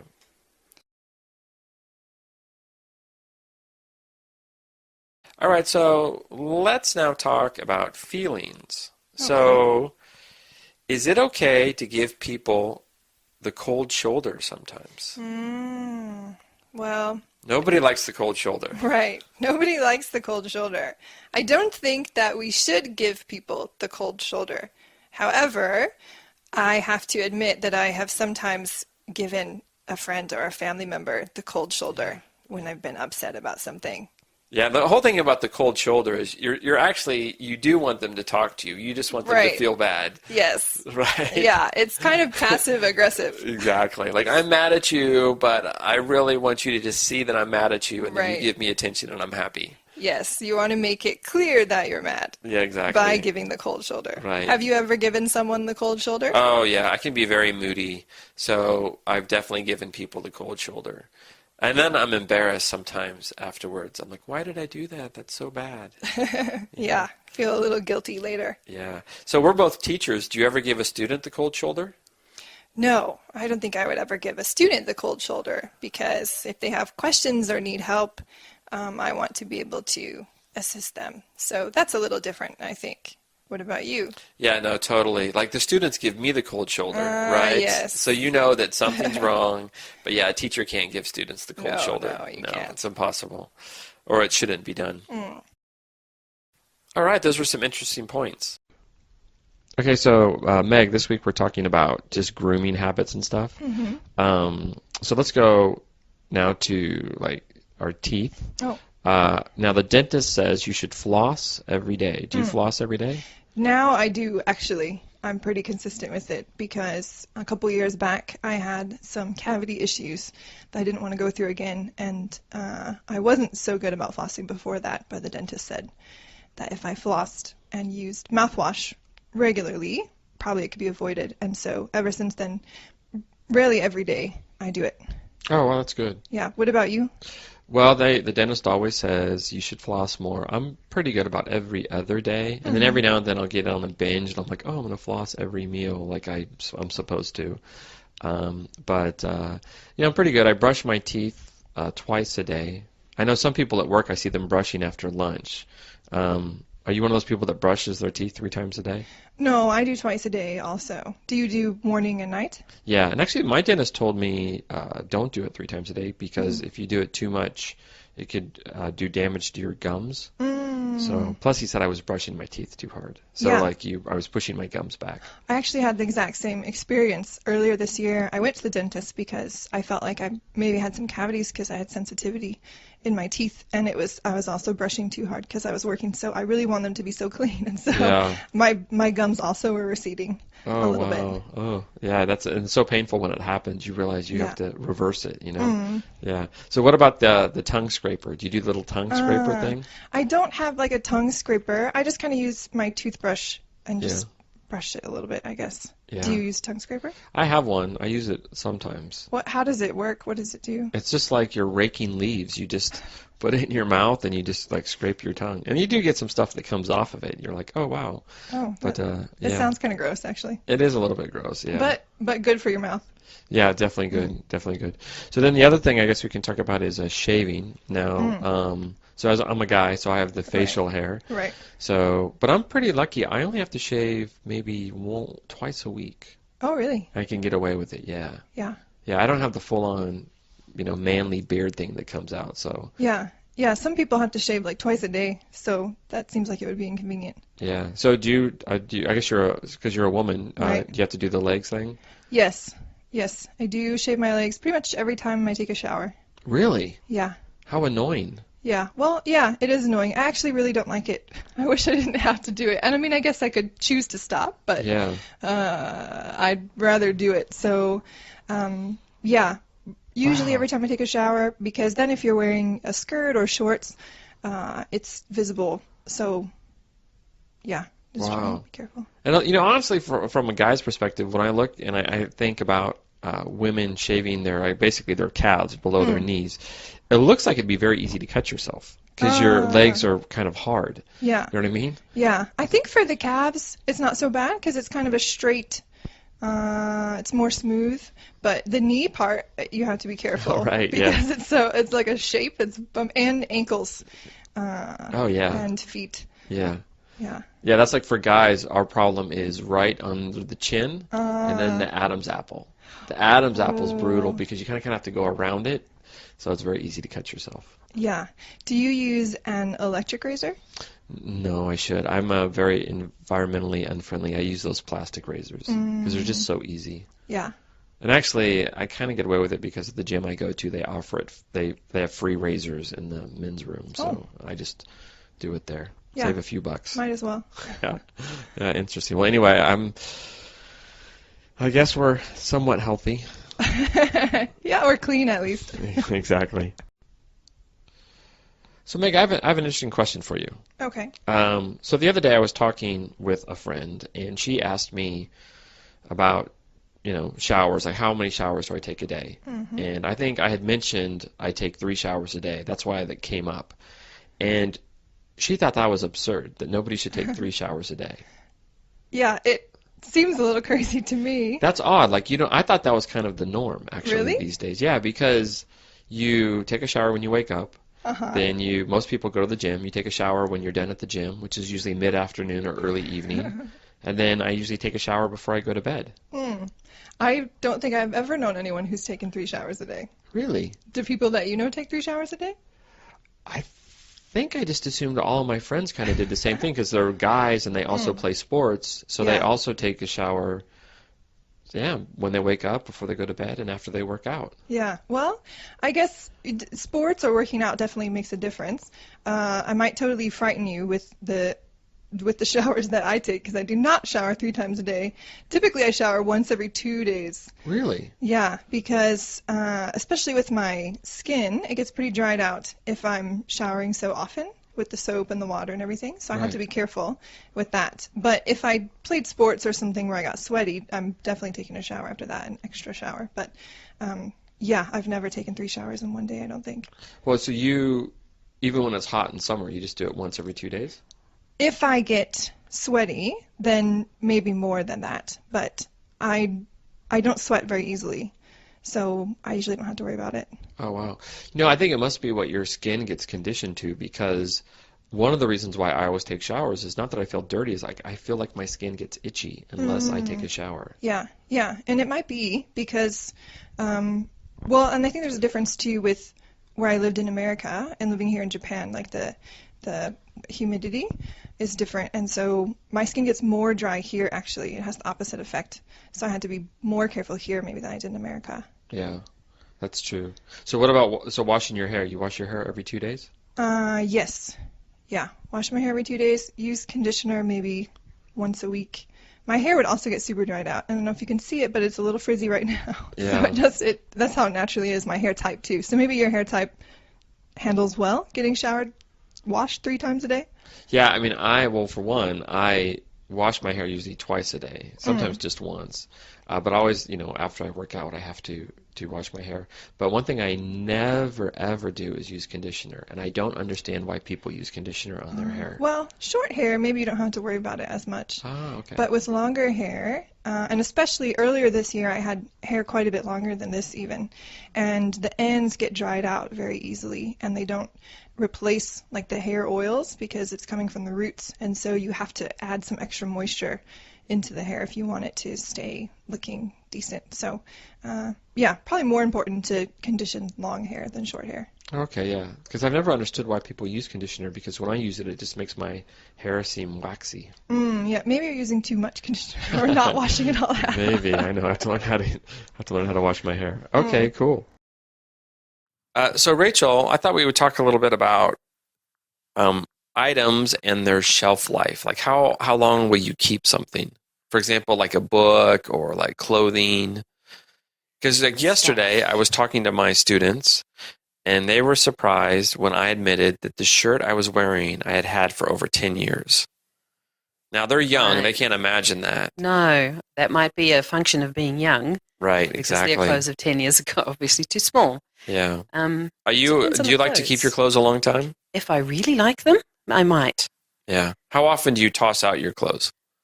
I toss out clothes once or twice a year. I'll go through my wardrobe and throw out things that are too small or have started to look shabby. But there are other things that I just keep year after year after year. Probably things people don't see as often, like pajamas, might last a little longer. Yeah. Some people advise that if you haven't worn something for 6 months, you should throw it out, but that seems to me to be not logical, given that there are 4 seasons and they last a year. If you haven't worn something for a year, maybe you should consider throwing it out. But yeah, definitely at the start of the season, not in the opposite season. Right. You have to think about the weather. Yeah, well, what about food? So we live in Japan. We're both teachers in Japan. Mm-hmm. So one thing I often wonder about is the sashimi and the sushi, the raw fish. Like, how long can you keep it before you eat it? They say you're supposed to have it that night, but I sometimes eat it the next morning or Yes. even for lunch.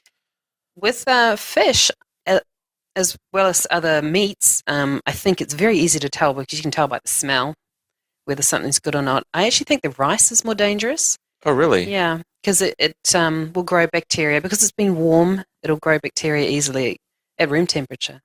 The rice is the part you need to be careful about. Well, what about like other foods? Like, are you somebody who's really strict about the expiration date, or? I'm not. I think the expiration date on most products errs on the side of safety. Another thing is people confuse the best by date with the expiry date. Right. The best by date is just about freshness, flavor. For example, And that's the with date spices, they put on the package in the that's store. often the date that people Sell go by. yeah. Yeah, sell by and best by.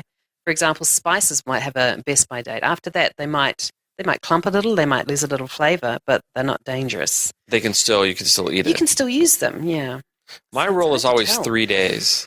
So I'll eat anything if it's within, except for meat maybe, but anything if it's within 3 days of the expiration date or the sell by date on the stores. I think that matters. Yeah, to me, it makes an enormous difference what it is. For example, moyashi, which is bean sprouts, I'll eat them on the day or the day after, but not after that.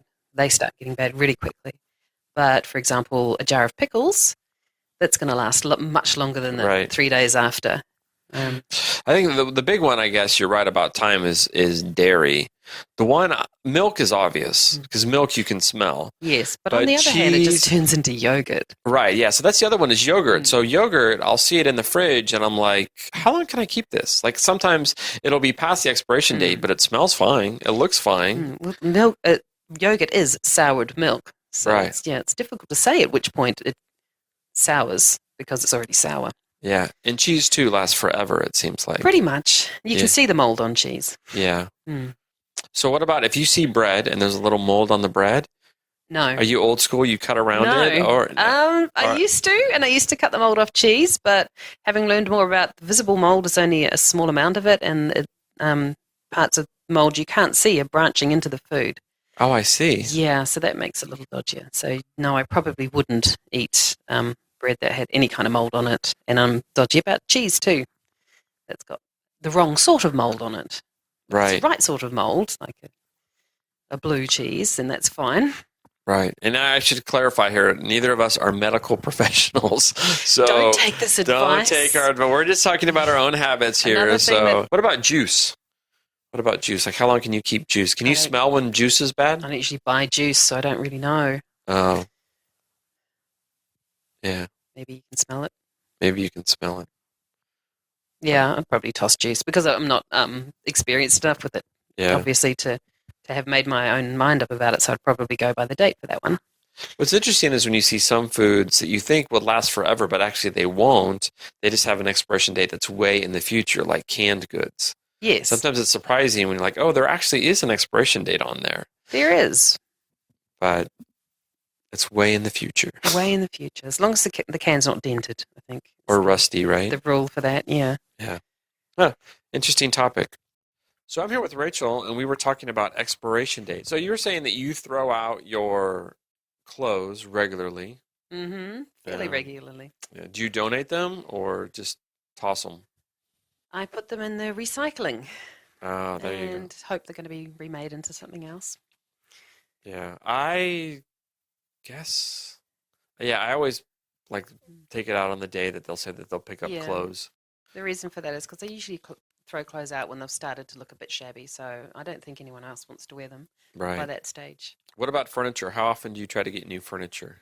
Almost never. That's something I don't. Yeah, I'll put up with what I've got. Yeah. It seems like such a waste to throw out such large things. Yeah, but you never want to replace the couch or the chair. The couch has been replaced 3 or 4 times. Right. That's a big one, but we've still got the same kitchen table.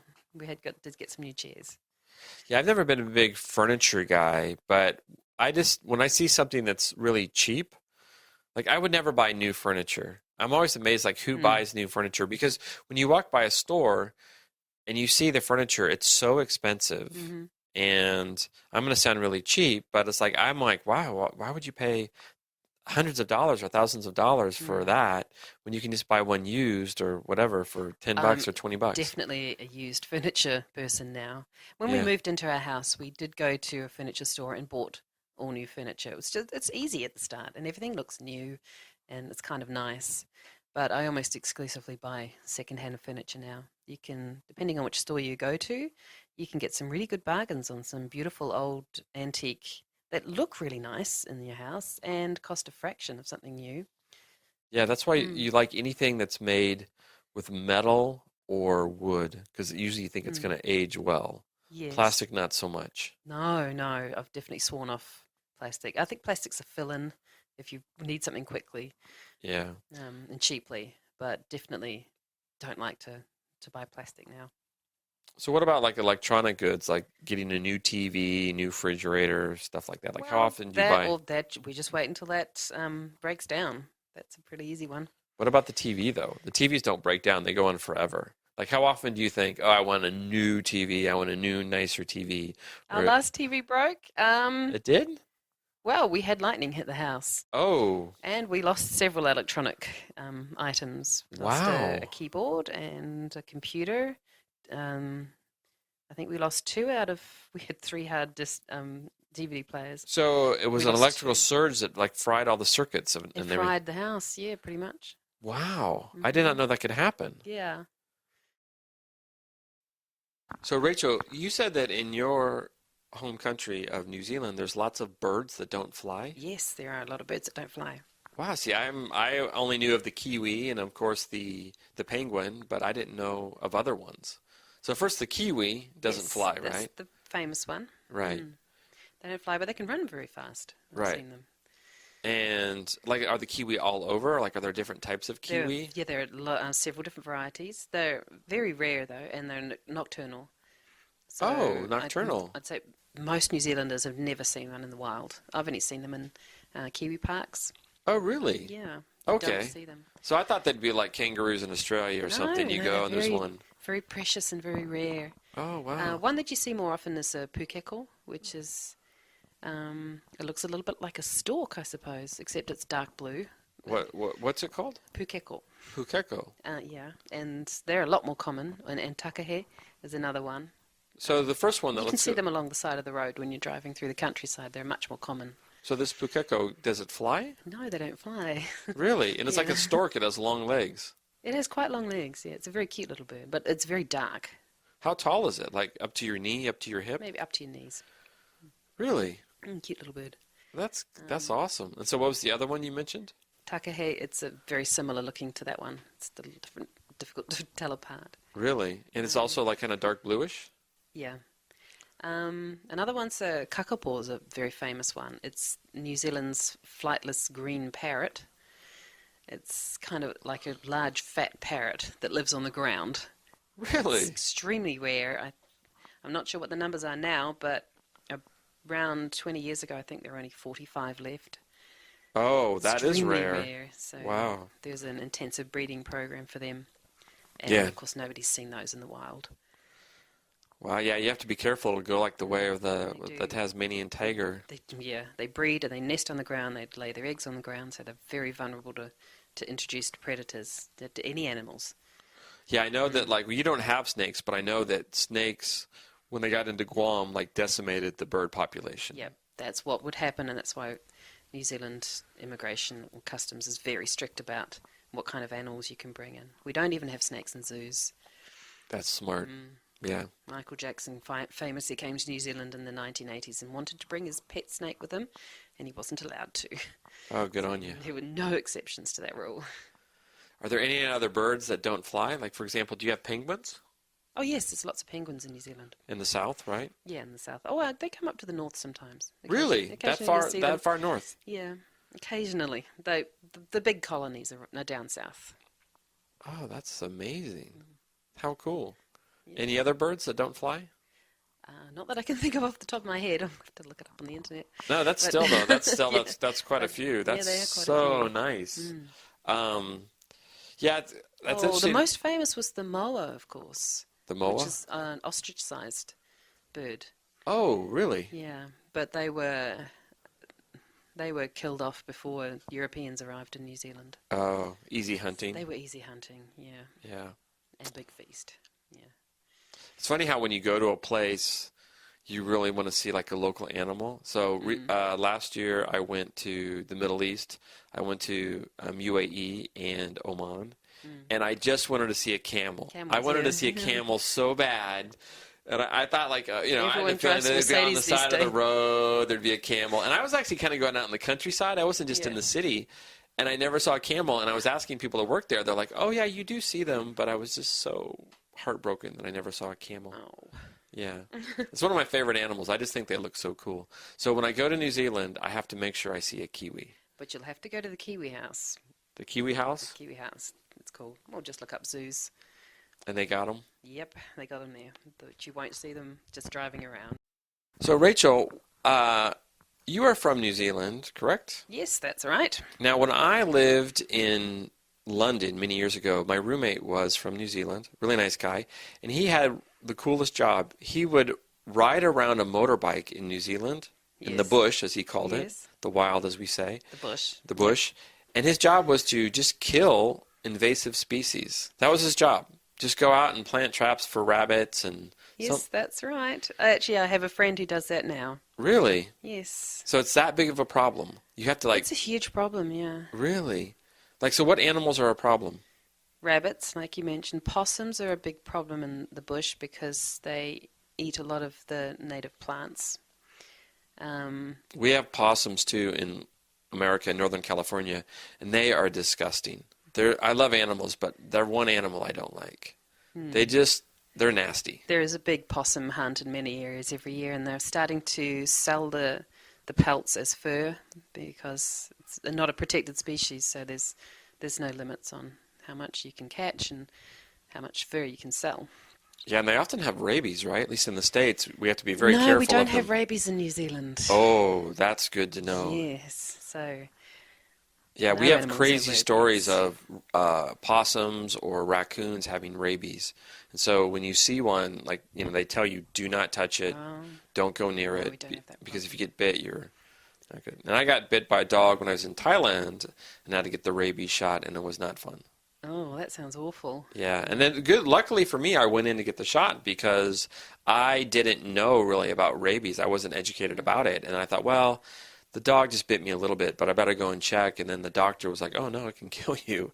Like, yeah, you better get it checked out. No, So this is one of the reasons we have very strict import laws in New Zealand, because we've seen the damage that can be done, and we're very strict now, and rabies is one of the diseases that we don't have and are very keen not to ever have. yeah, you hope so. So you have a problem with possums and with rabbits. Anything Rabbits else? on farms. There's also wild deer and boar in the forests who also do a lot of damage, and stray cats and dogs as well also kill a lot of native species. There's no native animals in New Zealand. The only mammals that are native to New Zealand are dolphins and bats. So there's no natural hunters except for hawks. So the birds, a lot of the birds have lost the ability to fly, and they nest on the ground.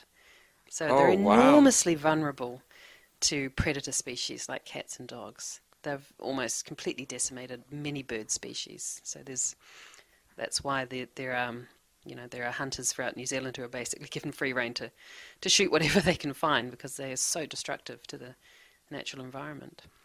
Yeah, I think I read somewhere that you have some campaign to have like no predators by a certain year, right? Like a new thing in New Zealand. I haven't heard of that, but I wouldn't be surprised. I think that's always been a goal. I think that it was in the news. I'll have to check, so I could be wrong, but I think it was 2050 is the goal of the government to have no predators. That would be amazing. And they say the big one is dogs and cats. That's like the Cats are a sticking huge point. one, yeah. They're starting to become much stricter about controlling cats and dogs now, keeping cats inside and keeping dogs leashed, so that they don't run off into the bush and cause a lot of problems. But dogs, I think, are more domesticated. They're probably not as dangerous. But cats are basically, they're not really that domesticated. They're still natural hunters. Yeah, we keep them with us to hunt, pests like mice who live with us. Yeah, so they catch a lot of birds. But with the birds nesting on the ground and unable to fly, it's very easy for the dogs to kill them as well. Oh, I see. So. And dogs just can be kind of naughty sometimes. Heck yes. And they run off. Wow. So what do you think? Do you think your country can achieve this goal, no predators, by 2050? It sounds very challenging. I think at present only some of the offshore islands are completely pest-free. No predators. Yeah, that's not quite the same as no pests. It's because pests also include things like rabbits and possums and deer and that don't eat the native species. So maybe just predator-free might be a bit more achievable, I think.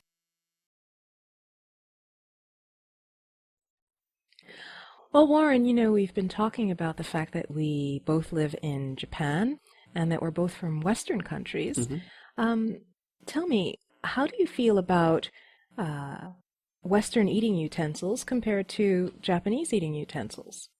Well, even in Japan, they use Western utensils sometimes. But overall, I do like chopsticks. I think it's very handy. It's just easier to pick up certain things. When I first came to Japan and saw people eating salad with chopsticks, I thought it was very strange. But if I try to eat it with a fork now, it's actually very difficult to pick up things like lettuce, and I prefer using chopsticks for things like that. When you first started using chopsticks, did you get hand cramps? Not so much, because I can't recall when I started using them, but I became comfortable with them before coming to Japan. That's good to know. Mm-hmm. Well, what about the sleeping? How do you sleep? Do you prefer a bed, or do you prefer the Japanese style futon? Well, it's funny you say that. At first, I hated the idea of this thin little mattress, but I do find it's actually quite nice for my back. I actually prefer it to Western beds because it's better for my back. But I don't like sleeping on the floor. I like being higher up.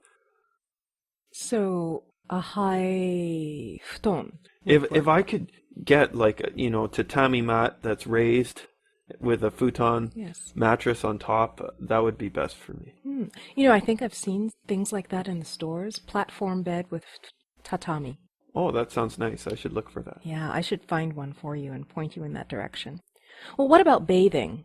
The Japanese are famous for their onsens and the way they bathe. So do you prefer a Japanese-style bathing situation or a Western-style shower? Well, I actually much prefer the Japanese style now. When I go back home, I find it quite difficult. I like to be able to clean myself before going into the bathtub. That's a good thing. I do enjoy that as well. What about the custom of taking your shoes off before going into a house? Well, that doesn't bother me too much. When growing up in Canada, I always took my shoes off coming inside anyways. I don't think it's as much of a ritual in Canada, but many people do it just to keep a clean house. But sometimes if I run out and I forget something like my car keys and I want to just run back inside, I'll tend to want to keep my shoes on rather than taking them on and off every single time. Okay, tell me. Confess now. Do you sometimes keep your shoes on and go into the house? Yeah, sometimes I have, but I've caught my wife doing it a couple times too, and she's Japanese, so I guess I'm not that bad. I don't think so. I do it too. What about sitting on the floor versus sitting in chairs? Which do you prefer? Oh, again, I really dislike sitting on the floor. It isn't very comfortable for me. I'm a little bit tall. I have long legs, and I don't seem to have a place to put my legs when I'm on the floor. Usually my legs will fall asleep quickly and my back will start to bother me, so I prefer to sit up in a chair. Oh, that's too bad.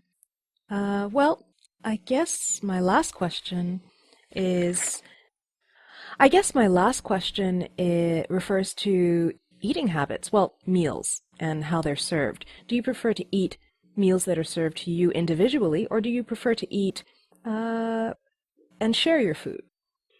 Well, that's a good question, but I don't know if I have a preference. I like the idea of eating all sorts of different things, so it can be fun eating in a Japanese style sometimes. But there are times where I do like to just have my own meal in front of me as well. So, Antoinette, you've been living in Japan for a while now, right? Yes, that's right. Huh. Well, can you tell me, do you like to use chopsticks or forks and knives more? It depends on what I'm eating, really. For the most part, I enjoy using chopsticks. They are easy to use. I don't have to worry about cutting anything, and especially if I'm eating Japanese food, which tends to be chopped in small pieces, small bite-sized pieces, chopsticks are perfect. But when I'm eating Western food or spaghetti, I prefer using Western-style utensils. Oh, okay, that makes sense. What about sleeping? Do you like to sleep on like a Western bed or a Japanese futon? Actually, it depends on the season. In summer, I prefer sleeping on a futon. It seems cooler than a bed.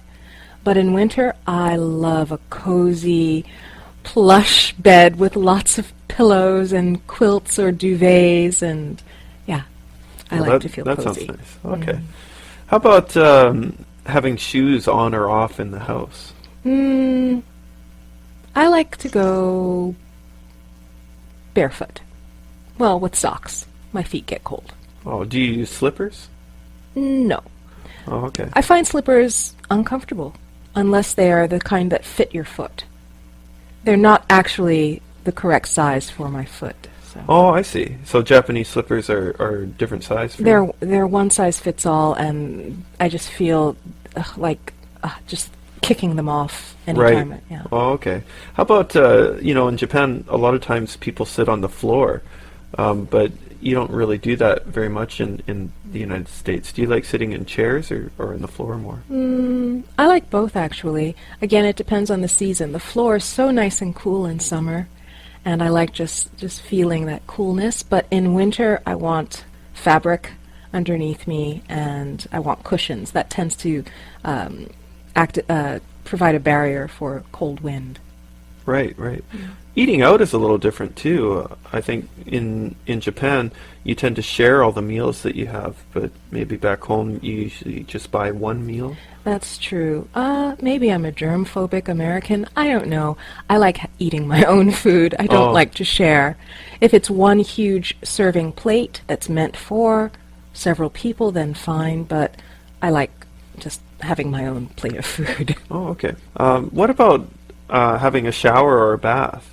I think in Japan they usually have like a detachable shower head, and you can shower yourself before going into a bath. What do you prefer? Well, I like showers, either way, as long as the water is hot. Whether it's detachable or not, as long as the water is hot, I like showers. And I like having water run down my body. That's a pleasant feeling. So, but I also like sitting in a hot tub of water, but not for too long. What about the bathtubs? Because I think they're different sizes, aren't they? They are. I like the fact that Japanese baths allow you to sit in water up to your neck. But I also like the fact that Western-style baths allow you to recline in the water. Right. You can stretch out more? You can stretch out, yeah. Oh, okay. I see. That's a hard call. So, Jeremy, you mentioned earlier that you've been back to Canada with your baby. How was that experience?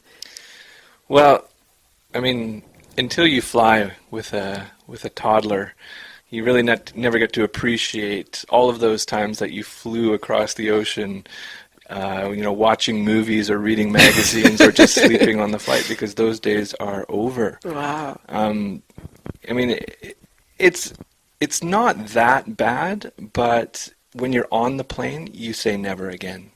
I remember about halfway into a 10-hour trans-Pacific flight, I thought, well, I can maybe do this every 3 years, not more than once a year for sure. I mean, first of all, our boy was bigger than most children for his age, so he was about 1 year old. And they have these bassinets that you're allowed to put your child in, and the baby will hopefully sleep for a while. So the stewardess sets up the bassinet. We're all ready to put him in there, and then she says, "How old is he?" And he was 12 kilos, and this was for 11.5 maximum. And they wouldn't let us put him in there, so they had to take the whole thing apart, and basically we had to find some way to have him sleep on our laps for the next 9 hours. So, I mean, 1-year-olds like to crawl around, they like to scream, they like to cry. Other people on the flight don't like that so much. So, it's basically every minute of silence you just savor and just pray that this will keep going, and it never does. But once he falls asleep and the plane's quiet and they turn off the lights, then it's okay. But it's too long. It's too long for a 1-year-old. So I can maybe manage it once a year, but that's about it.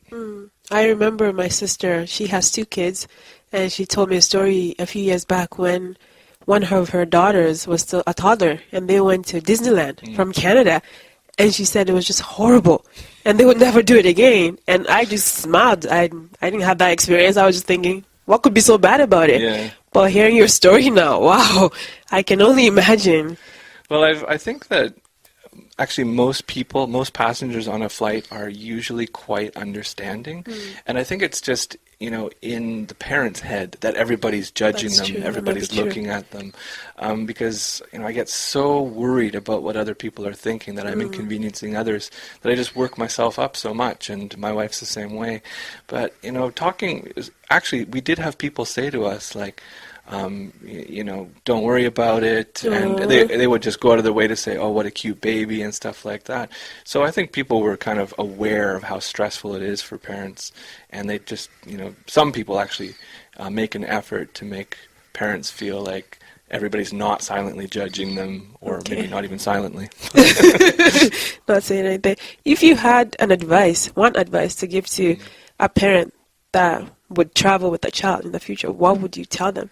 My best advice is if you can fly in the morning, so after baby wakes up and you have your breakfast and your flight's maybe at, 9 or 10 in the morning, I think that works out best if it's say a 10-hour flight, because you'll land and it'll be probably around bedtime, like it's normal bedtime.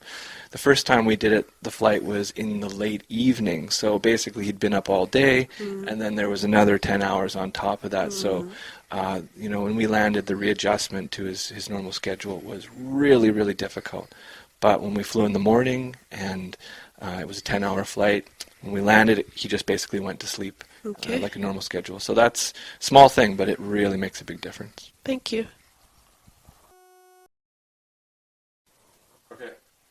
Jeremy, I heard you have a new baby. Congrats on that. Thanks. So how has fatherhood changed you in any way?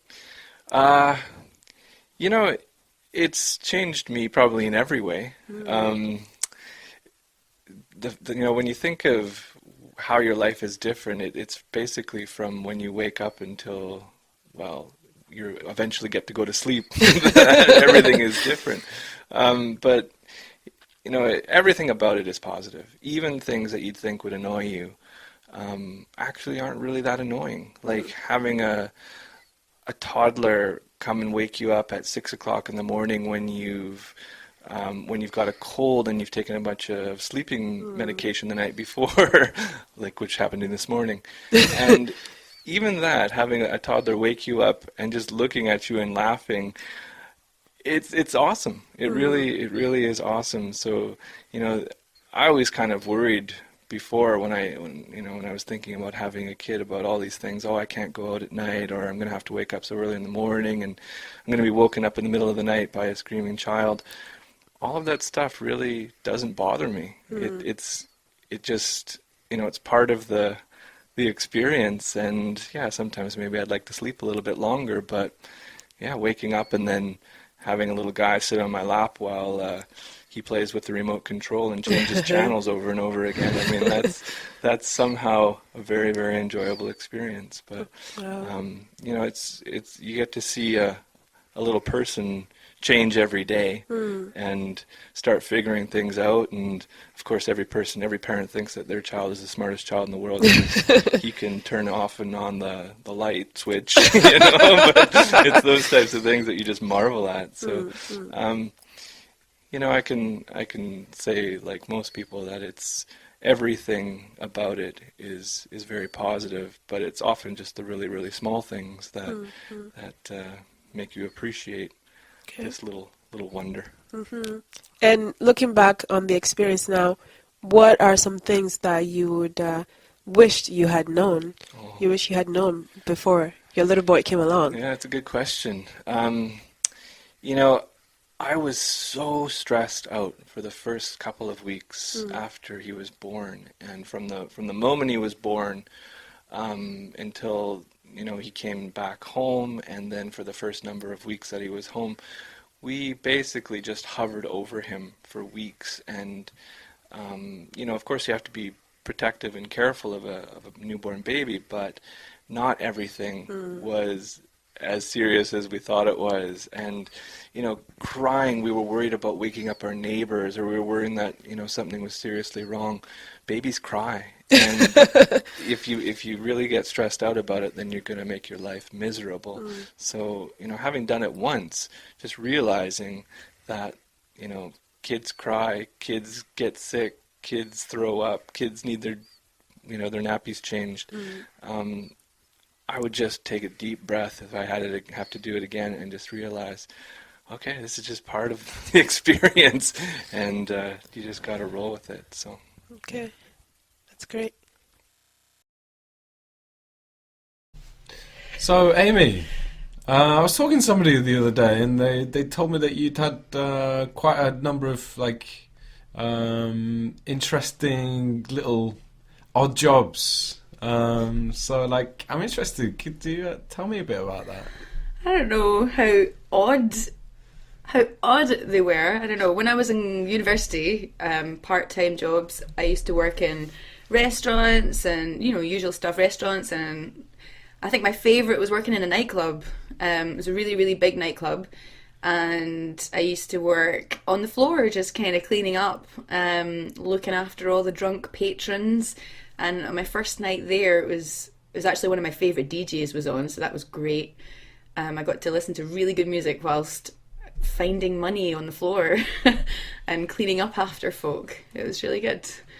You found some money on the floor? Yeah, it was a busy club, really, really full, a good couple of thousand people in there. And I guess people were doing whatever they were doing, and they would drop big wads of cash.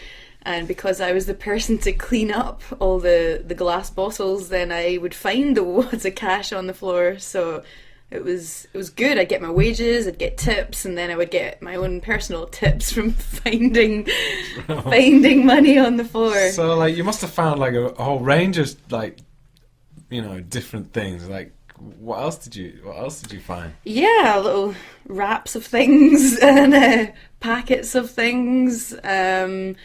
Yeah, I had to work hard for the money. It wasn't easy because the place was full, absolutely rammed of people. Everybody's incredibly drunk or whatever, and they're all just wanting to dance and have a good time. And I have to make sure there's no broken glass for safety reasons, obviously. So I'm pushing my way through the crowd and keeping my eyes on the floor constantly with a torch. And alongside the broken glass that I would sweep up would be, wads of cash, sometimes little purses, little bags, things like that.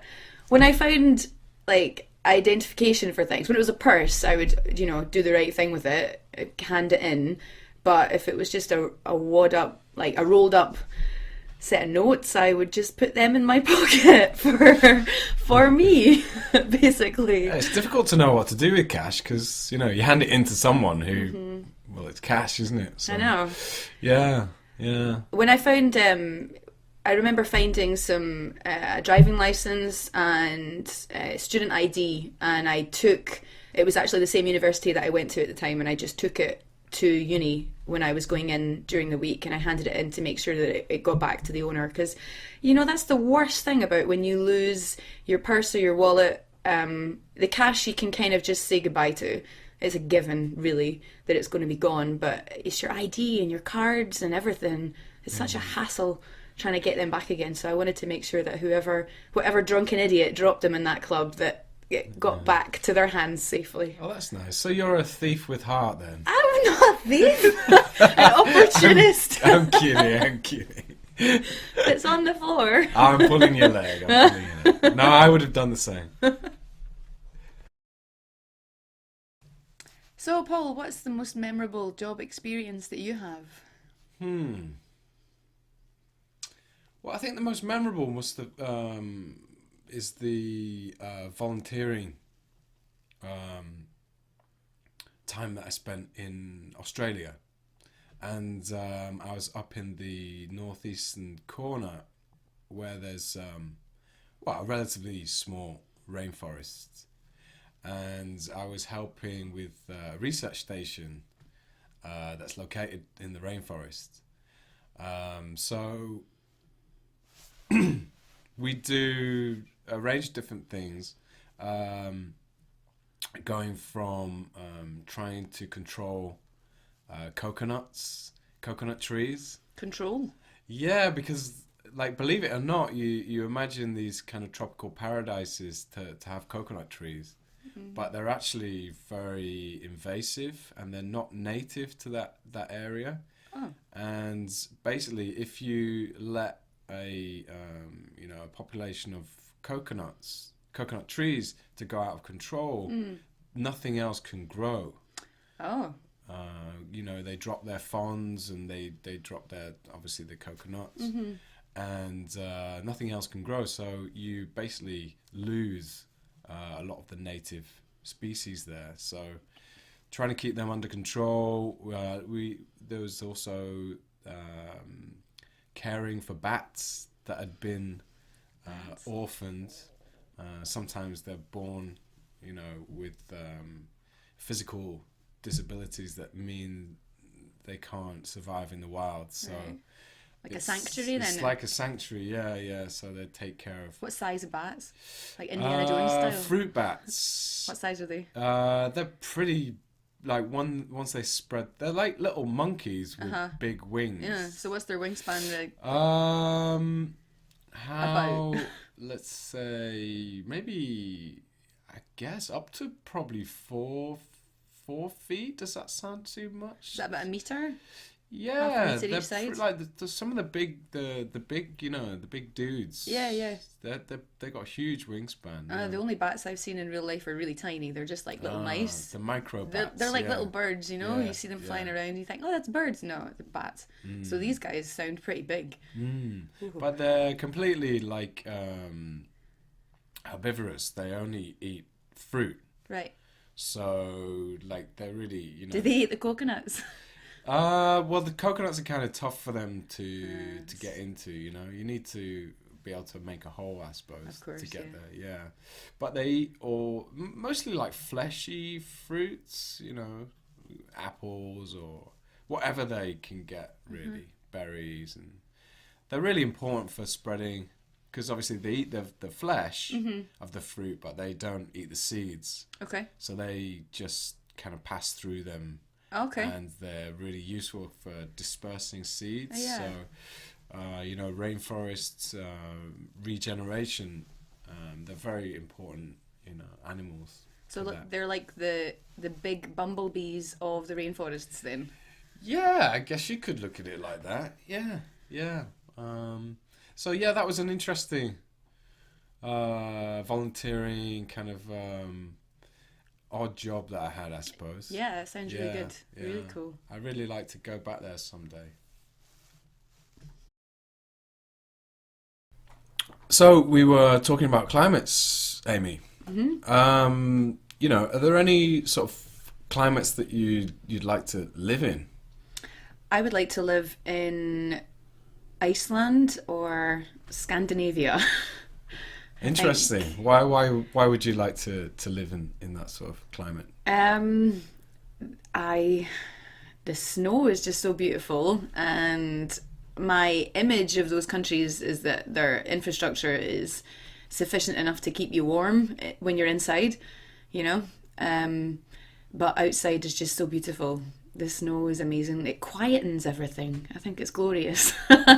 Just really like it. I used to ski when I was younger, so I like skiing and I like the hills, and yeah, this snow on hills is just beautiful for me. How about you? Well, I love snow too, but I don't like it when it gets all slushy and sloppy, and it's like, and your feet are freezing, and I think like the ideal of snow is really appealing. I'm not sure about living in it. I prefer I don't know, maybe the climate of like southern Italy, kind of Mediterranean climate. I think that would be really quite pleasant, not too hot, by the sea. Although, yeah, in the summer it does get hot, but I don't think there's the humidity like here in Japan. Right, I was thinking about that. What kind of heat is it? Is it a dry heat? Or I think it's a drier heat, yeah. Whereas the heat, obviously, we get here is Yeah. unbearable at times, right? Yeah. It's really bad. Yep. So, what's the highest temperature? What's the range of temperatures, do you think, in southern Italy, that kind of climate? Do you know? I'm not sure. I guess maybe at this time of year it starts getting up towards 20 degrees C. That's nice. And then I think it does, places like Sicily, I think it does get pretty hot. Probably like, high 30s. Yeah, so... And then I think the winters are probably quite mild. Unless you're up in the north of Italy, of course, near the mountains. Yeah. I think down in the south, I think it remains kind of pretty mild, If it's in the Med, then it must my image of that. I've never been to Italy, so I don't know. I've been to the south of France, and that got really hot. That was a nice temperature, and it was dry, and the nighttime wasn't too hot either. It was really nice during the day. That was a nice climate, I think.